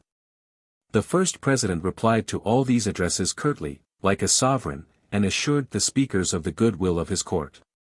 In several provinces the arrest or exile of the judges had provoked riots. In all, their return gave rise to almost insane explosions of popular rejoicing. At Grenoble, when the courier arrived, who brought the news of the restoration of the parliaments, he was carried in triumph through the town, and overpowered with caresses and acclamations. Women, unable to reach his person, kissed his horse. In the evening the whole town was spontaneously illuminated. All the public bodies and guilds defiled before the parliament, declaiming bombastic compliments. At Bordeaux on the same day there was a similar ovation. The people took the horses from the carriage of the first president, and drew him to his chambers. The judges who had obeyed the king's orders were hooted. The first president reprimanded them in public. In the midst of this scene the oldest member of the parliament exclaimed, "My children, tell this to your descendants, that the remembrance of this day may keep alive the fire of patriotism." He who said this was an aged man, born 90 years before, whose youth had been spent under the reign of Louis XIV. What changes may not take place in the opinions and the language of a people within the lifetime of a man? They ended by burning a cardinal in effigy on the marketplace, which did not prevent the clergy from singing a Te Deum. These events took place at the end of October, 1788. Suddenly the acclamations which surrounded the parliament ceased. The enthusiasm dropped, silence and solitude gathered about them. Not only were they the objects of public indifference, but all sorts of charges were brought against them, the same which the government had vainly attempted to urge. The country was inundated with vituperative pamphlets against them. These judges, it was said in these pamphlets, know nothing of politics, in reality they have only been aiming at power. They are at one with the nobles and the priests, and as hostile as these are to the commons, who constitute almost the entire nation. They fancied that their attack on despotism would cause all this to be forgotten. But, in asserting the rights of the nation, they have allowed them to be questioned. Those rights are derived from the social contract. To discuss them, is to clothe them in the false colors of voluntary concession. Indeed, the demands they made from the king were in some respects excessive.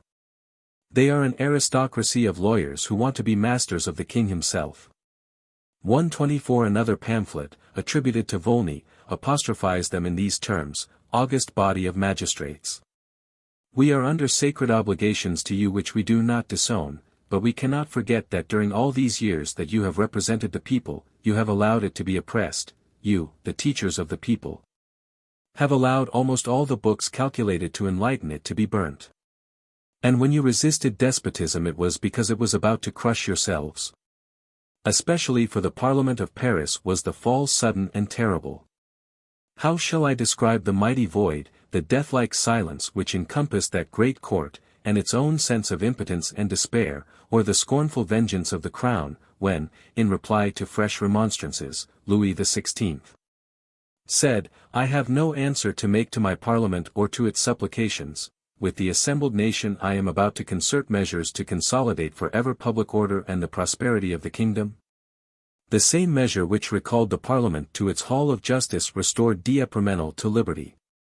The reader will remember the dramatic scene of his arrest, his address in the style of Regulus, the emotion of the audience, and the immense popularity of the martyr. He was confined in the Isle St. Marguerite, off Cannes. The warrant for his discharge arrives, and he starts. On the road he is at first treated as a great man, but as he proceeds the radiance that surrounded him fades away. Once at Paris, nobody cares about him, unless it be to cut a joke. To descend thus from the sublime to the ridiculous, he had only to post across the territory some 200 leagues. The Parliament, wretched at the discovery of its unpopularity, endeavored to regain the favor of the public. Recourse was had to stirring means. The same language which had so often served to excite the people in its favor was again employed. The cry for periodical sessions of the States General, for the responsibility of ministers, for personal freedom, for the liberty of the press, all was in vain. The amazement of the judges was extreme. They were totally unable to comprehend what was happening before their eyes. They continued to speak of the Constitution to be defended, not seeing that this word was popular enough when the Constitution was opposed to the king, but hateful to public opinion when it was opposed to equality. They condemned a publication which attacked the old institutions of the kingdom to be burnt by the common hangman, not perceiving that the ruin of these institutions was precisely what was desired. They asked of one another what could possibly have brought about such a change in the public mind. They fancied they had a strength of their own, not being aware that they had only been the blind auxiliaries of another power, everything, as long as that power made them its instruments. Nothing, as soon as, being able to act on its own behalf, it ceased to need their assistance. They did not see that the same wave which had driven them along, and raised them so high, carried them back with it as it retired. Originally the parliament consisted of jurists and advocates chosen by the king from the ablest members of their profession. A path to honors and to the highest offices of state was thus opened by merit to men born in the humblest conditions of fortune. The parliament was then, with the church, one of those powerful democratic institutions, which were born and had implanted themselves on the aristocratic soil of the Middle Ages. At a later period the crown, to make money, put up to sale the right of administering justice.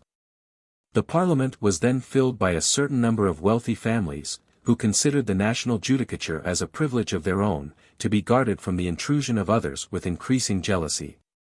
They obeyed in this the strange impulse which seemed to impel each particular body to dwindle more and more into a small close aristocracy. At the very time when the opinions and general habits of the nation caused society to incline more and more to democracy. Nothing certainly could be more opposed to the ideas of the time than a judicial caste, exercising by purchase the whole jurisdiction of the country. No practice, indeed, had been more often and more bitterly censured, for a century past, than the sale of these offices. This magistracy, vicious as it was in principle, had nevertheless a merit which the better constituted tribunals of our own time do not always possess. The judges were independent. They administered justice in the name of the sovereign, but not in compliance with his will. They obeyed no passions but their own. When all the intermediate powers which might counterbalance or attenuate the unlimited power of the king had been struck down, the parliament alone still remained firm.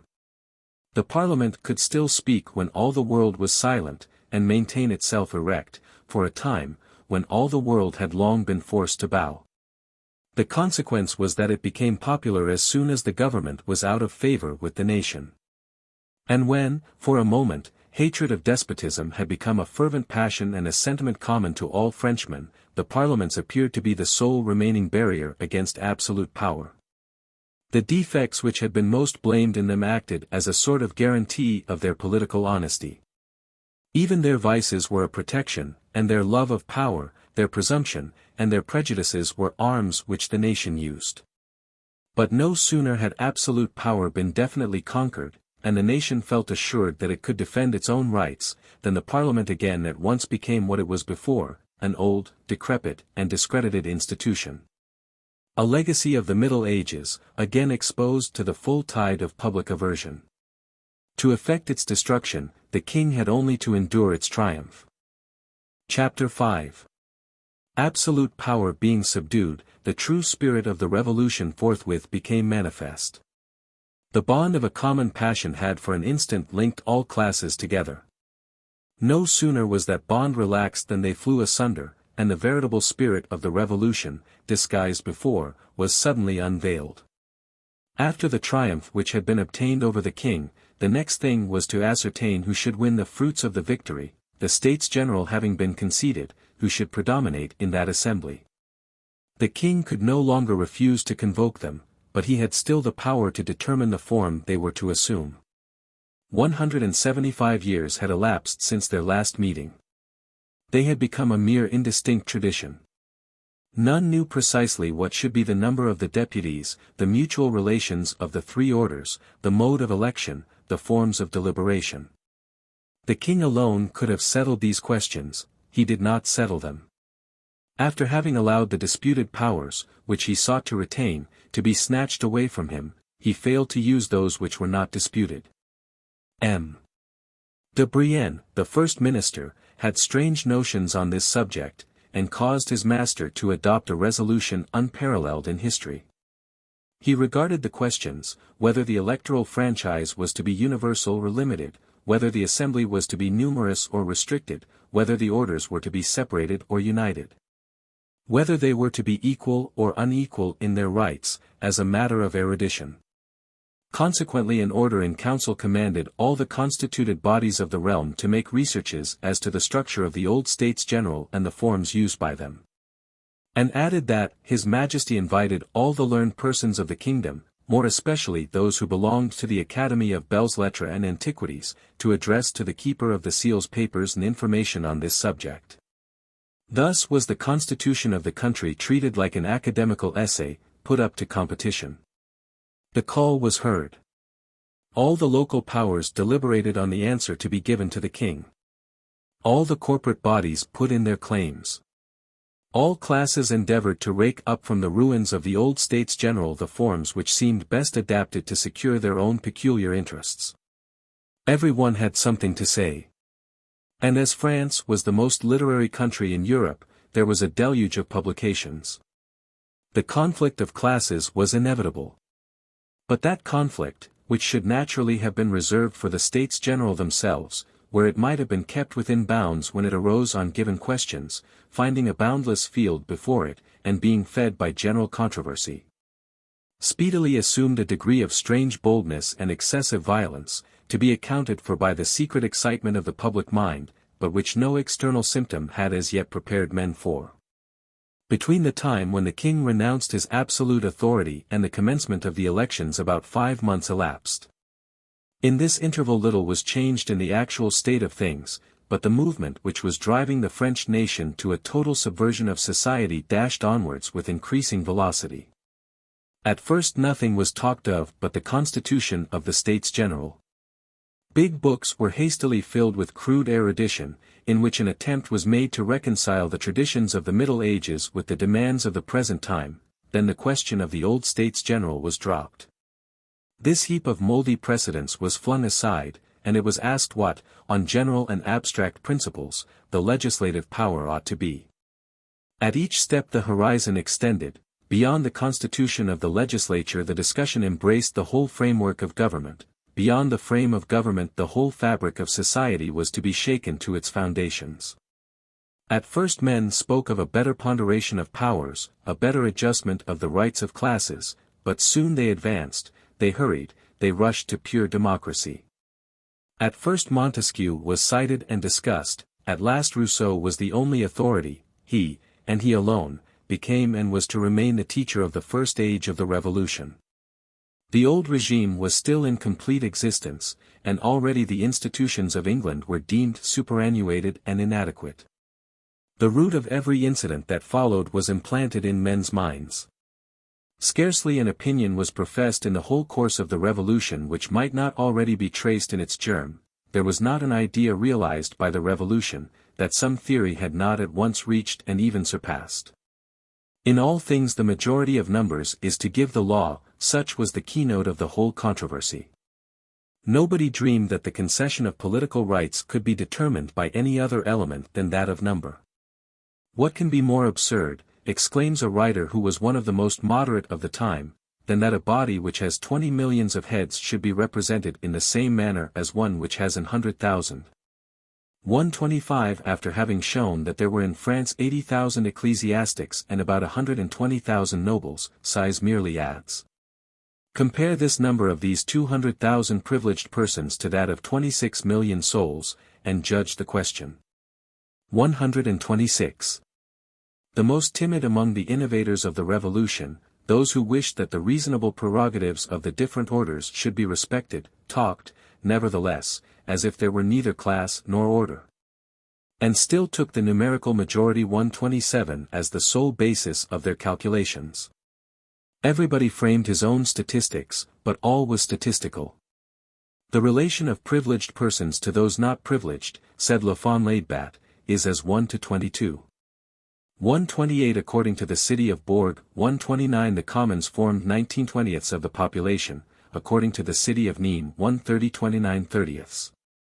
It was, as you see, a mere question of figures. From this political arithmetic, Volney deduced, as a natural consequence, universal suffrage, 131 Roederer, universal eligibility, 132 Pethian, the unity of the assembly. 133. Many of these writers, in drawing out their figures, knew nothing of the quotient, and the calculation frequently led them beyond their hopes, and even beyond their wishes. The most striking thing, at this passionate epoch, was not so much the passions which broke forth, as the power of the opinions that prevailed. And the opinion that prevailed above all others was, that not only there were no privileges, but even that there were no private rights. Even those who professed the largest consideration for privileges and private rights considered such privileges and rights as wholly indefensible, not only those exercised in their own time, but those existing at any time and in any country. The conception of a temperate and ponderated government, that is to say, of a government in which the different classes of society, and the different interests which divide them, balance each other, in which men are weighed not only as individuals, but by reason of their property, their patronage, and their influence in the scale of the commonweal, these conceptions were wanting in the mind of the multitude. They were replaced by the notion of a crowd, consisting of similar elements, and they were superseded by votes, not as the representatives of interests or of persons, but of numerical force. 134. Another thing well worthy of remark in this singular movement of the mind, was its pace, at first so easy and regulated, at last so headlong and impetuous. A few months' interval marked this difference. Read what was written in the first weeks of 1788 by the keenest opponents of the old regime, you will be struck by the forbearance of their language, then take the publications of the most moderate reformers in the last 5 months of the same year. You will find them revolutionary. The government had challenged discussion on itself, no bounds therefore would be set to the theme. The same impulse which had been given to opinions soon drove the passions of the nation with furious rapidity in the same direction. At first the commons complained that the nobility carried their rights too far. Later on, the existence of any such rights was denied. At first it was proposed to share power with the upper classes, soon all power was refused to them. The aristocracy was to become a sort of extraneous substance in the uniform texture of the nation. Some said the privileged classes were 100,000, some that they were 500,000. All agreed in thinking that they formed a mere handful, foreign to the rest of the nation, only to be tolerated in the interest of public tranquility. Take away in your imagination, said Rabot Saint-Étienne, the whole of the clergy, take away even the whole nobility, there still remains the nation. The commons were a complete social body, all the rest was vain superfluity. Not only the nobles had no right to be masters of the rest, they had scarcely the right to be their fellow citizens. For the first time perhaps in the history of the world, the upper classes had separated and isolated themselves to such a degree from all other classes, that their members could be counted one by one and set apart like sheep draught from a flock, whilst the middle classes were bent on not mixing with the class above them, but, on the contrary, stood carefully aloof from all contact. These two symptoms, had they been understood, would have revealed the immensity of the revolution which was about to take place, or rather which was already made. Now followed the movement of passion in the track of opinion. At first hatred was expressed against privileges, none against persons. But by degrees the tone becomes more bitter, emulation becomes jealousy, enmity becomes detestation, 1,000 conflicting associations are piled together to form the mighty mass which 1,000 arms are at once to lift and drop upon the head of the aristocracy so as to crush it. The privileged ranks were attacked in countless publications. They were defended in so few, that it is somewhat difficult to ascertain what was said in their favor. It may seem surprising that the assailed classes, holding most of the great offices of state and owning a large portion of the land of the country, should have found so few defenders. Though so many eloquent voices have pleaded their cause since they have been conquered, decimated, ruined. But this is explained by the extreme confusion into which the aristocracy was thrown, when the rest of the nation, having proceeded for a time in the track marked out by itself, suddenly turned against it. With astonishment it perceived that the opinions used to attack it were its own opinions. The notions which compassed its annihilation were familiar to its own mind. What had been the amusement of aristocratic leisure became a terrible weapon against aristocratic society.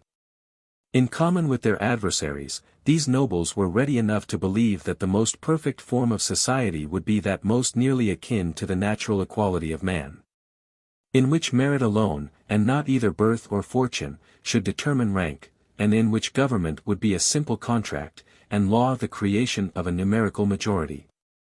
They knew nothing of politics but what they had read in books, and in the same books. The only difference was that one party was bent on trying a great social experiment, which must be made at the expense of the other party. But, though their interests were different, their opinions were the same. Those same patricians would have made the revolution if they had been born plebeians. When therefore they suddenly found themselves attacked, they were singularly embarrassed in their defense. Not one of them had ever considered by what means an aristocracy may justify its privileges in the eyes of the people. They knew not what to say in order to show how it is that an aristocracy can alone preserve the people from oppression of the crown and the calamities of revolution. Insomuch that the privileges apparently established in the sole interest of those who possess them do constitute the best security that can be found for the tranquility and prosperity even of those who are without them.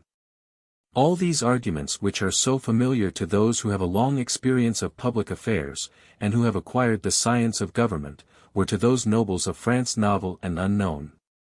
Instead of this, they spoke of the services which their forefathers had rendered 600 years ago, of the superstitious veneration due to a past, which was now detested, of the necessity of a nobility to uphold the honor of arms and the traditions of military valor. In opposition to a proposal to admit the peasantry to the franchise in the provincial assemblies, and even to preside over those bodies, M. de Bazincourt, a councillor of state, declared that the kingdom of France was based upon honor and prerogative, so great was the ignorance and so deep the obscurity in which absolute power had concealed the real laws of society, even from the eyes of those to whom it was most interested in making them known.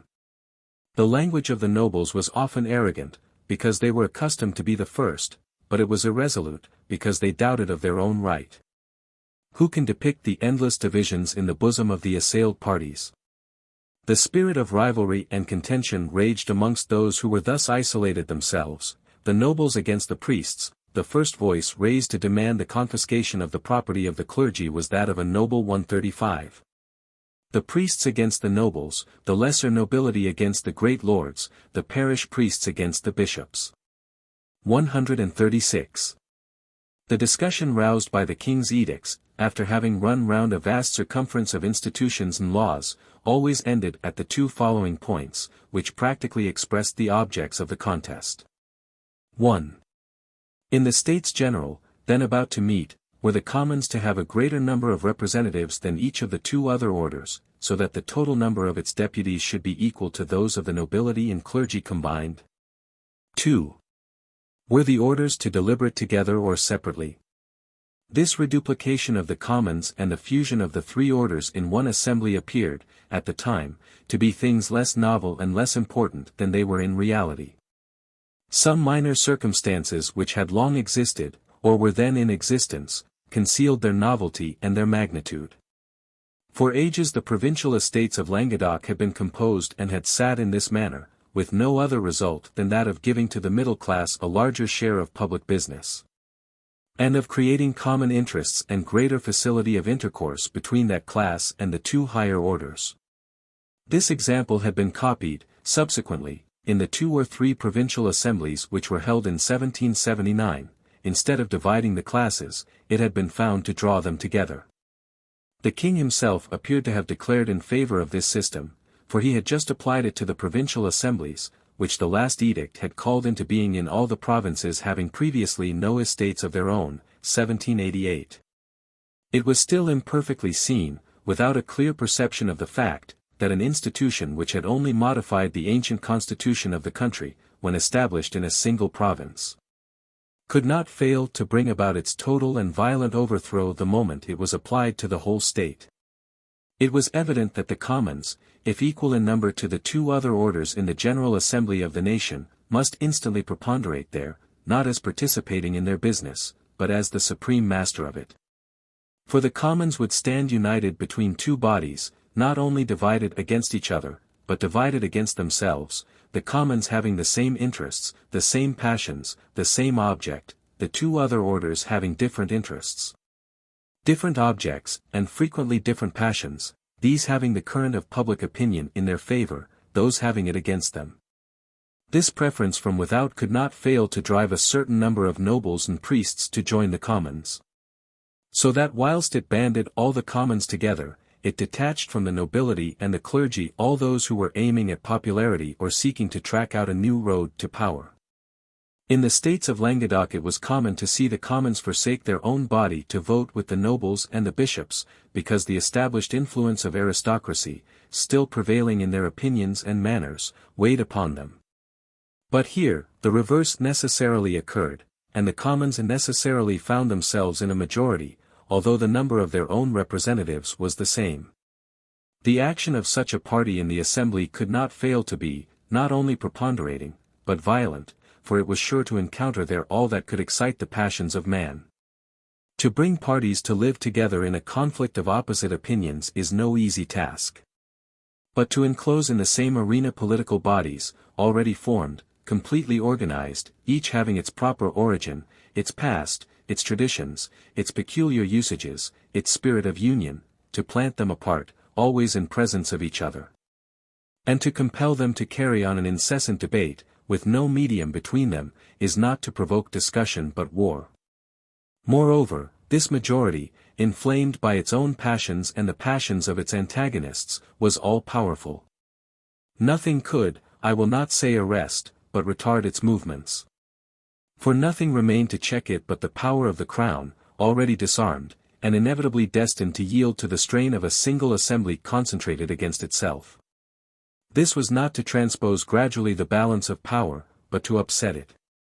It was not to impart to the commons a share in the exorbitant rights of the aristocracy, but suddenly to transfer unbounded power to other hands, to abandon the guidance of affairs to a single passion, a single idea, a single interest. This was not a reform, but a revolution. Mounier, who, alone among the reformers of that time, seems to have settled in his own mind what it was he wished to effect, and what were the conditions of a regular and free government, Mounier, who in his plan of government had divided the three orders, was nevertheless favorable to this union of them, and for this reason, that what was wanted before all things was an assembly to destroy the remains of the old constitution.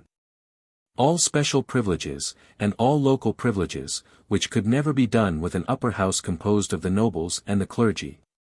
It would seem at any rate that the reduplication of the votes of the commons and the fusion of the three orders in one body must have been questions inseparable from each other. For to what end should the number of representatives of the commons be augmented, if that branch of the assembly was to debate and vote apart from the other two? Necker thought proper to separate these questions. No doubt he desired both the reduplication of the commons, and that the three orders should vote together.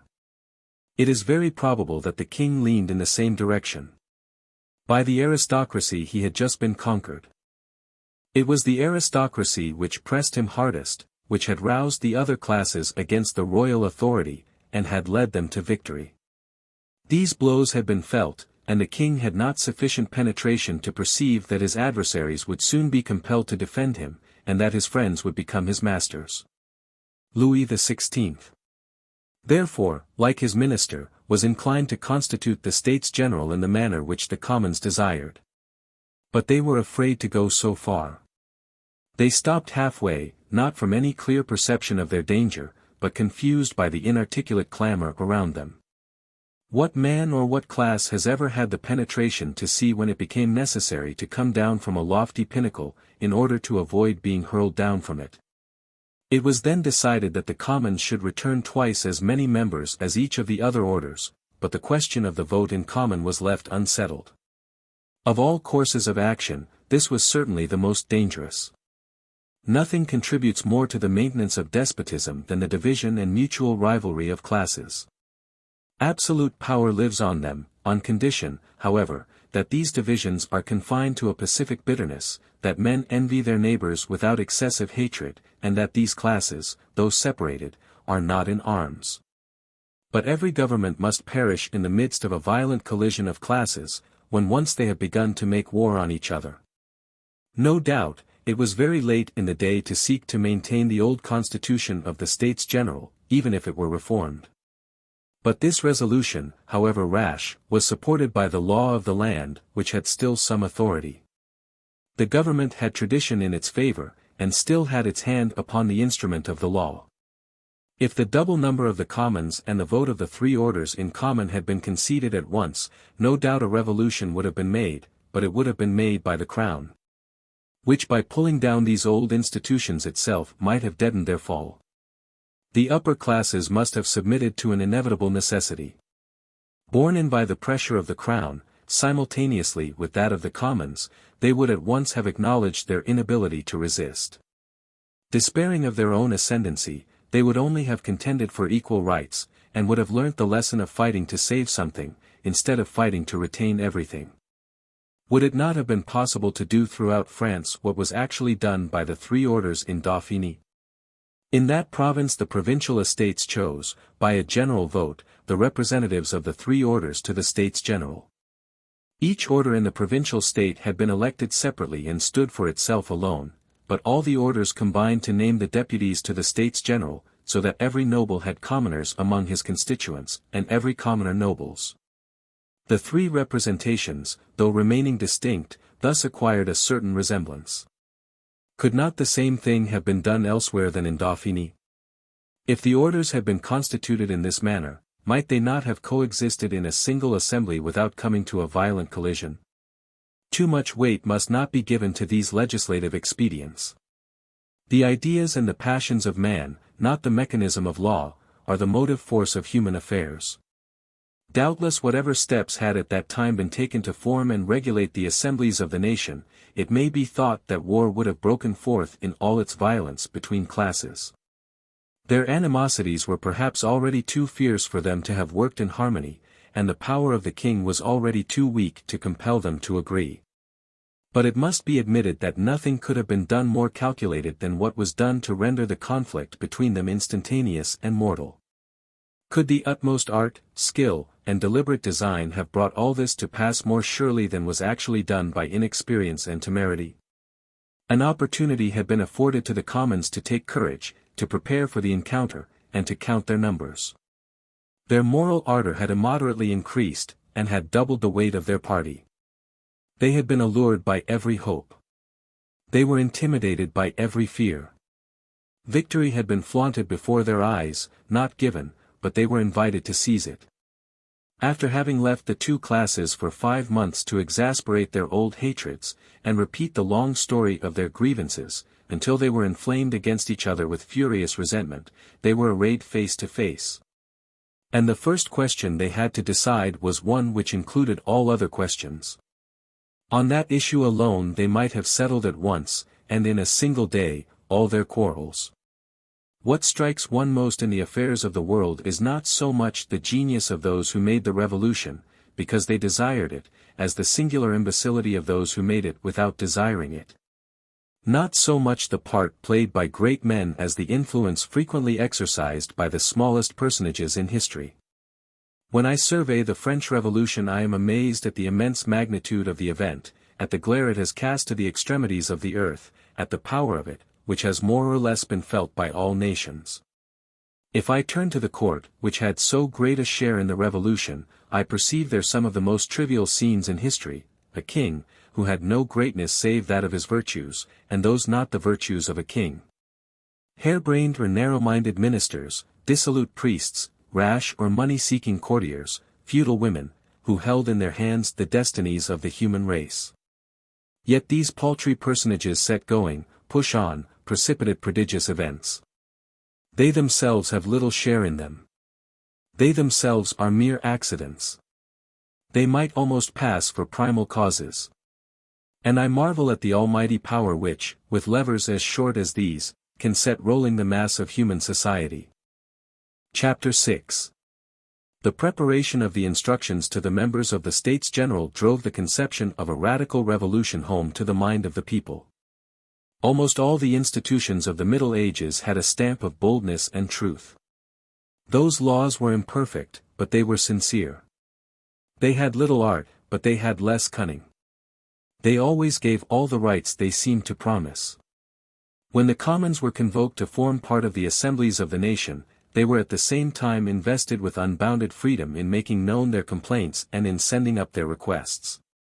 In the cities which were to send deputies to the States General, the whole people was called upon to say what it thought of the abuses to be corrected and the demands to be made. None were excluded from the right of complaint, and any man might express his grievance in his own way. The means were as simple as the political device was bold. Down to the States General of 1614, in all the towns, and even in Paris, a large box was placed in the marketplace, with a slit in it, to receive the papers and opinions of all men, which a committee sitting at the Hôtel de Ville was empowered to sift and examine. Out of all these diverse remonstrances a bill was drawn up, which expressed the public grievances and the complaint of each individual. The physical and social constitution of that time was based on such deep and solid foundations, that this sort of public inquest could take place without shaking it. There was no question of changing the principle of the laws, but simply of putting them straight. Moreover, what were then styled the commons were the burgesses of certain towns. The people of the towns might enjoy an entire liberty in the expression of their wrongs, because they were not in a condition to enforce redress. They exercised without inconvenience that amount of democratic freedom. Because in all other respects the aristocracy reigned supreme. The communities of the Middle Ages were aristocratic bodies, which merely contained, and this contributed to their greatness, some small fragments of democracy. In 1789, the commons who were to be represented in the States General no longer consisted of the burgesses of the towns alone, as was the case in 1614, but of 20 millions of peasants scattered over the whole area of the kingdom. These had till then never taken any part in public affairs. Political life was not to them even the casual reminiscence of another age, it was, in all respects, a novelty. Nevertheless, on a given day, the inhabitants of each of the rural parishes of France, collected by the sound of the church bells on the marketplace in front of the church, proceeded, for the first time since the commencement of the monarchy, to confer together in order to draw up what was called the cahier of their representatives. 137. In all the countries in which political assemblies are chosen by universal suffrage, no general election takes place which does not deeply agitate the people, unless the freedom of voting be a lie. Here it was not only a universal voting. It was a universal deliberation and inquest. The matter in discussion was not some particular custom or local interest. Each member of one of the greatest nations in the world was asked what he had to say against all the laws and all the customs of his country. I think no such spectacle had been seen before upon the earth. All the peasants of France set to work therefore, at the same time, to consider among themselves and recapitulate all that they had suffered, all they had to complain of. The spirit of the revolution which excited the citizens of the towns, rushed therefore through 1,000 rills, penetrated the rural population, which was thus agitated in all its parts, and sunk to its very depths.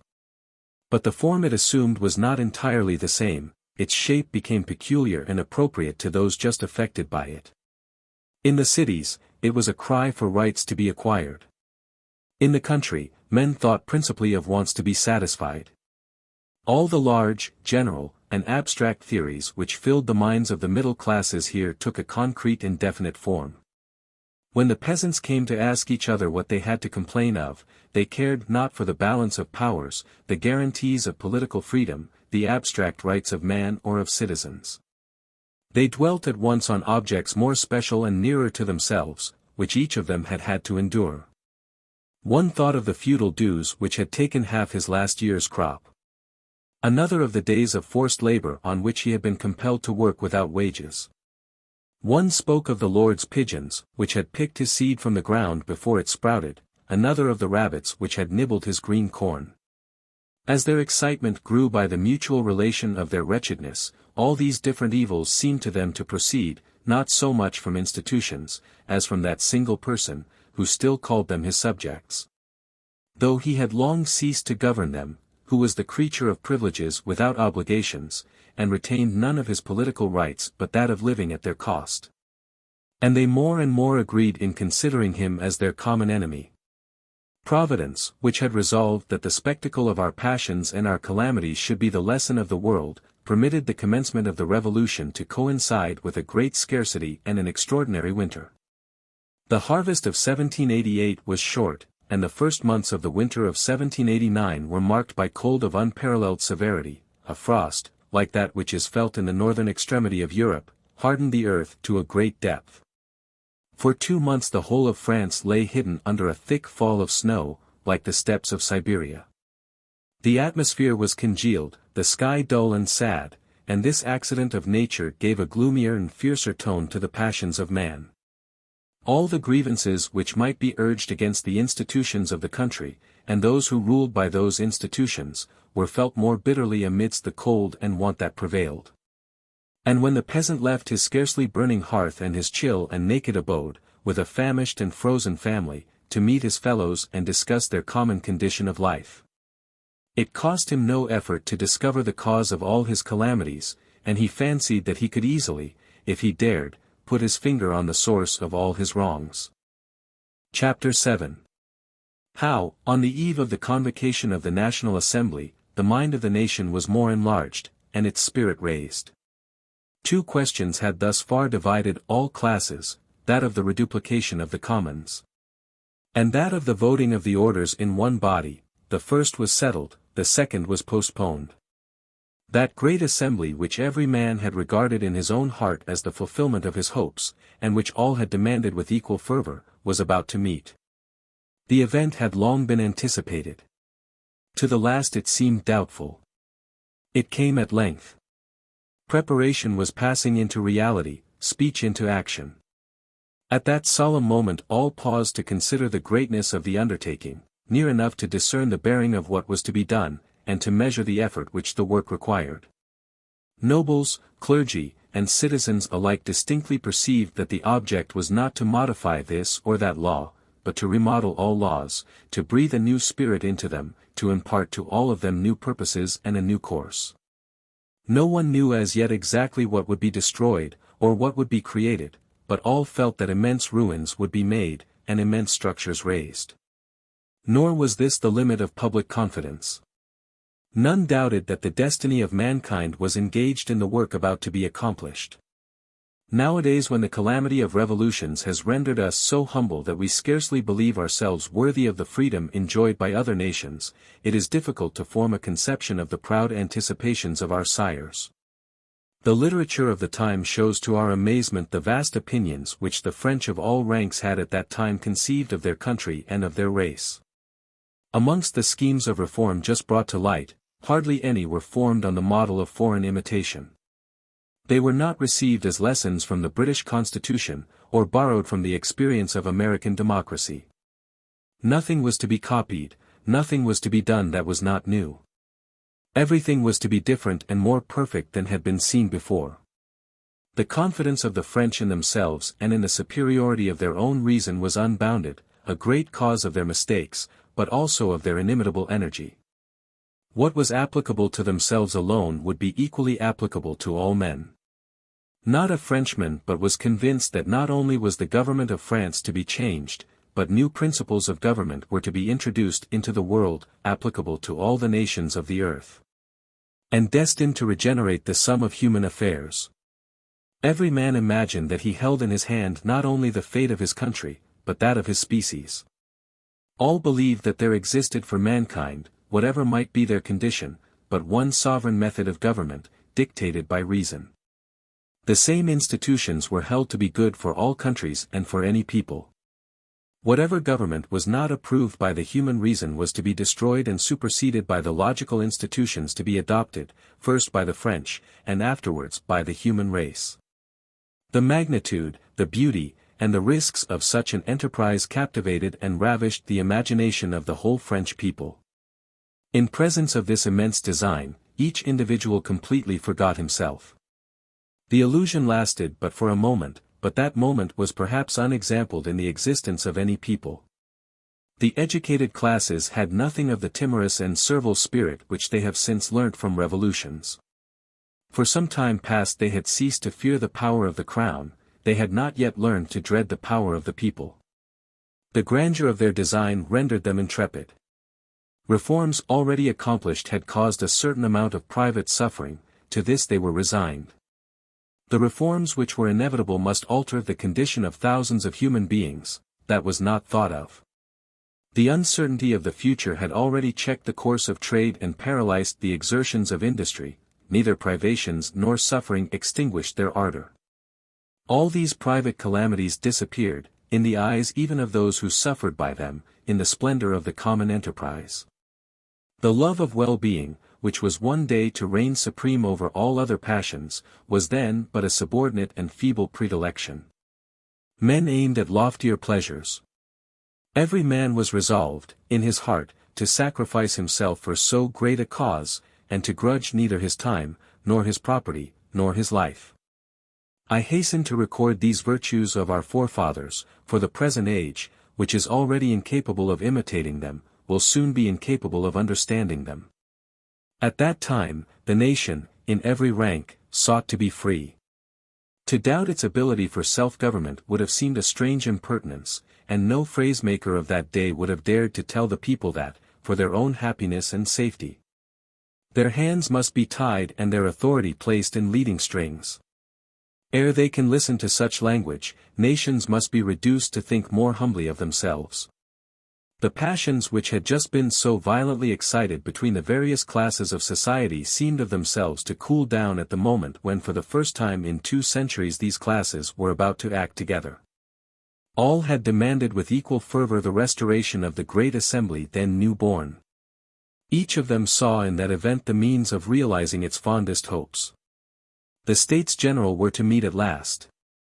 A common gladness filled those divided hearts, and knit them together for an instant before they separated forever. All minds were struck by the peril of disunion. A sovereign effort was made to agree. Instead of dwelling on the causes of difference, men applied themselves to consider what all alike desired: the destruction of arbitrary power, the self-government of the nation, the recognition of the rights of every citizen, liberty of the press, personal freedom, the mitigation of the law, a stronger administration of justice, religious toleration, the abolition of restraint on labor and human industry. These were all things demanded by all.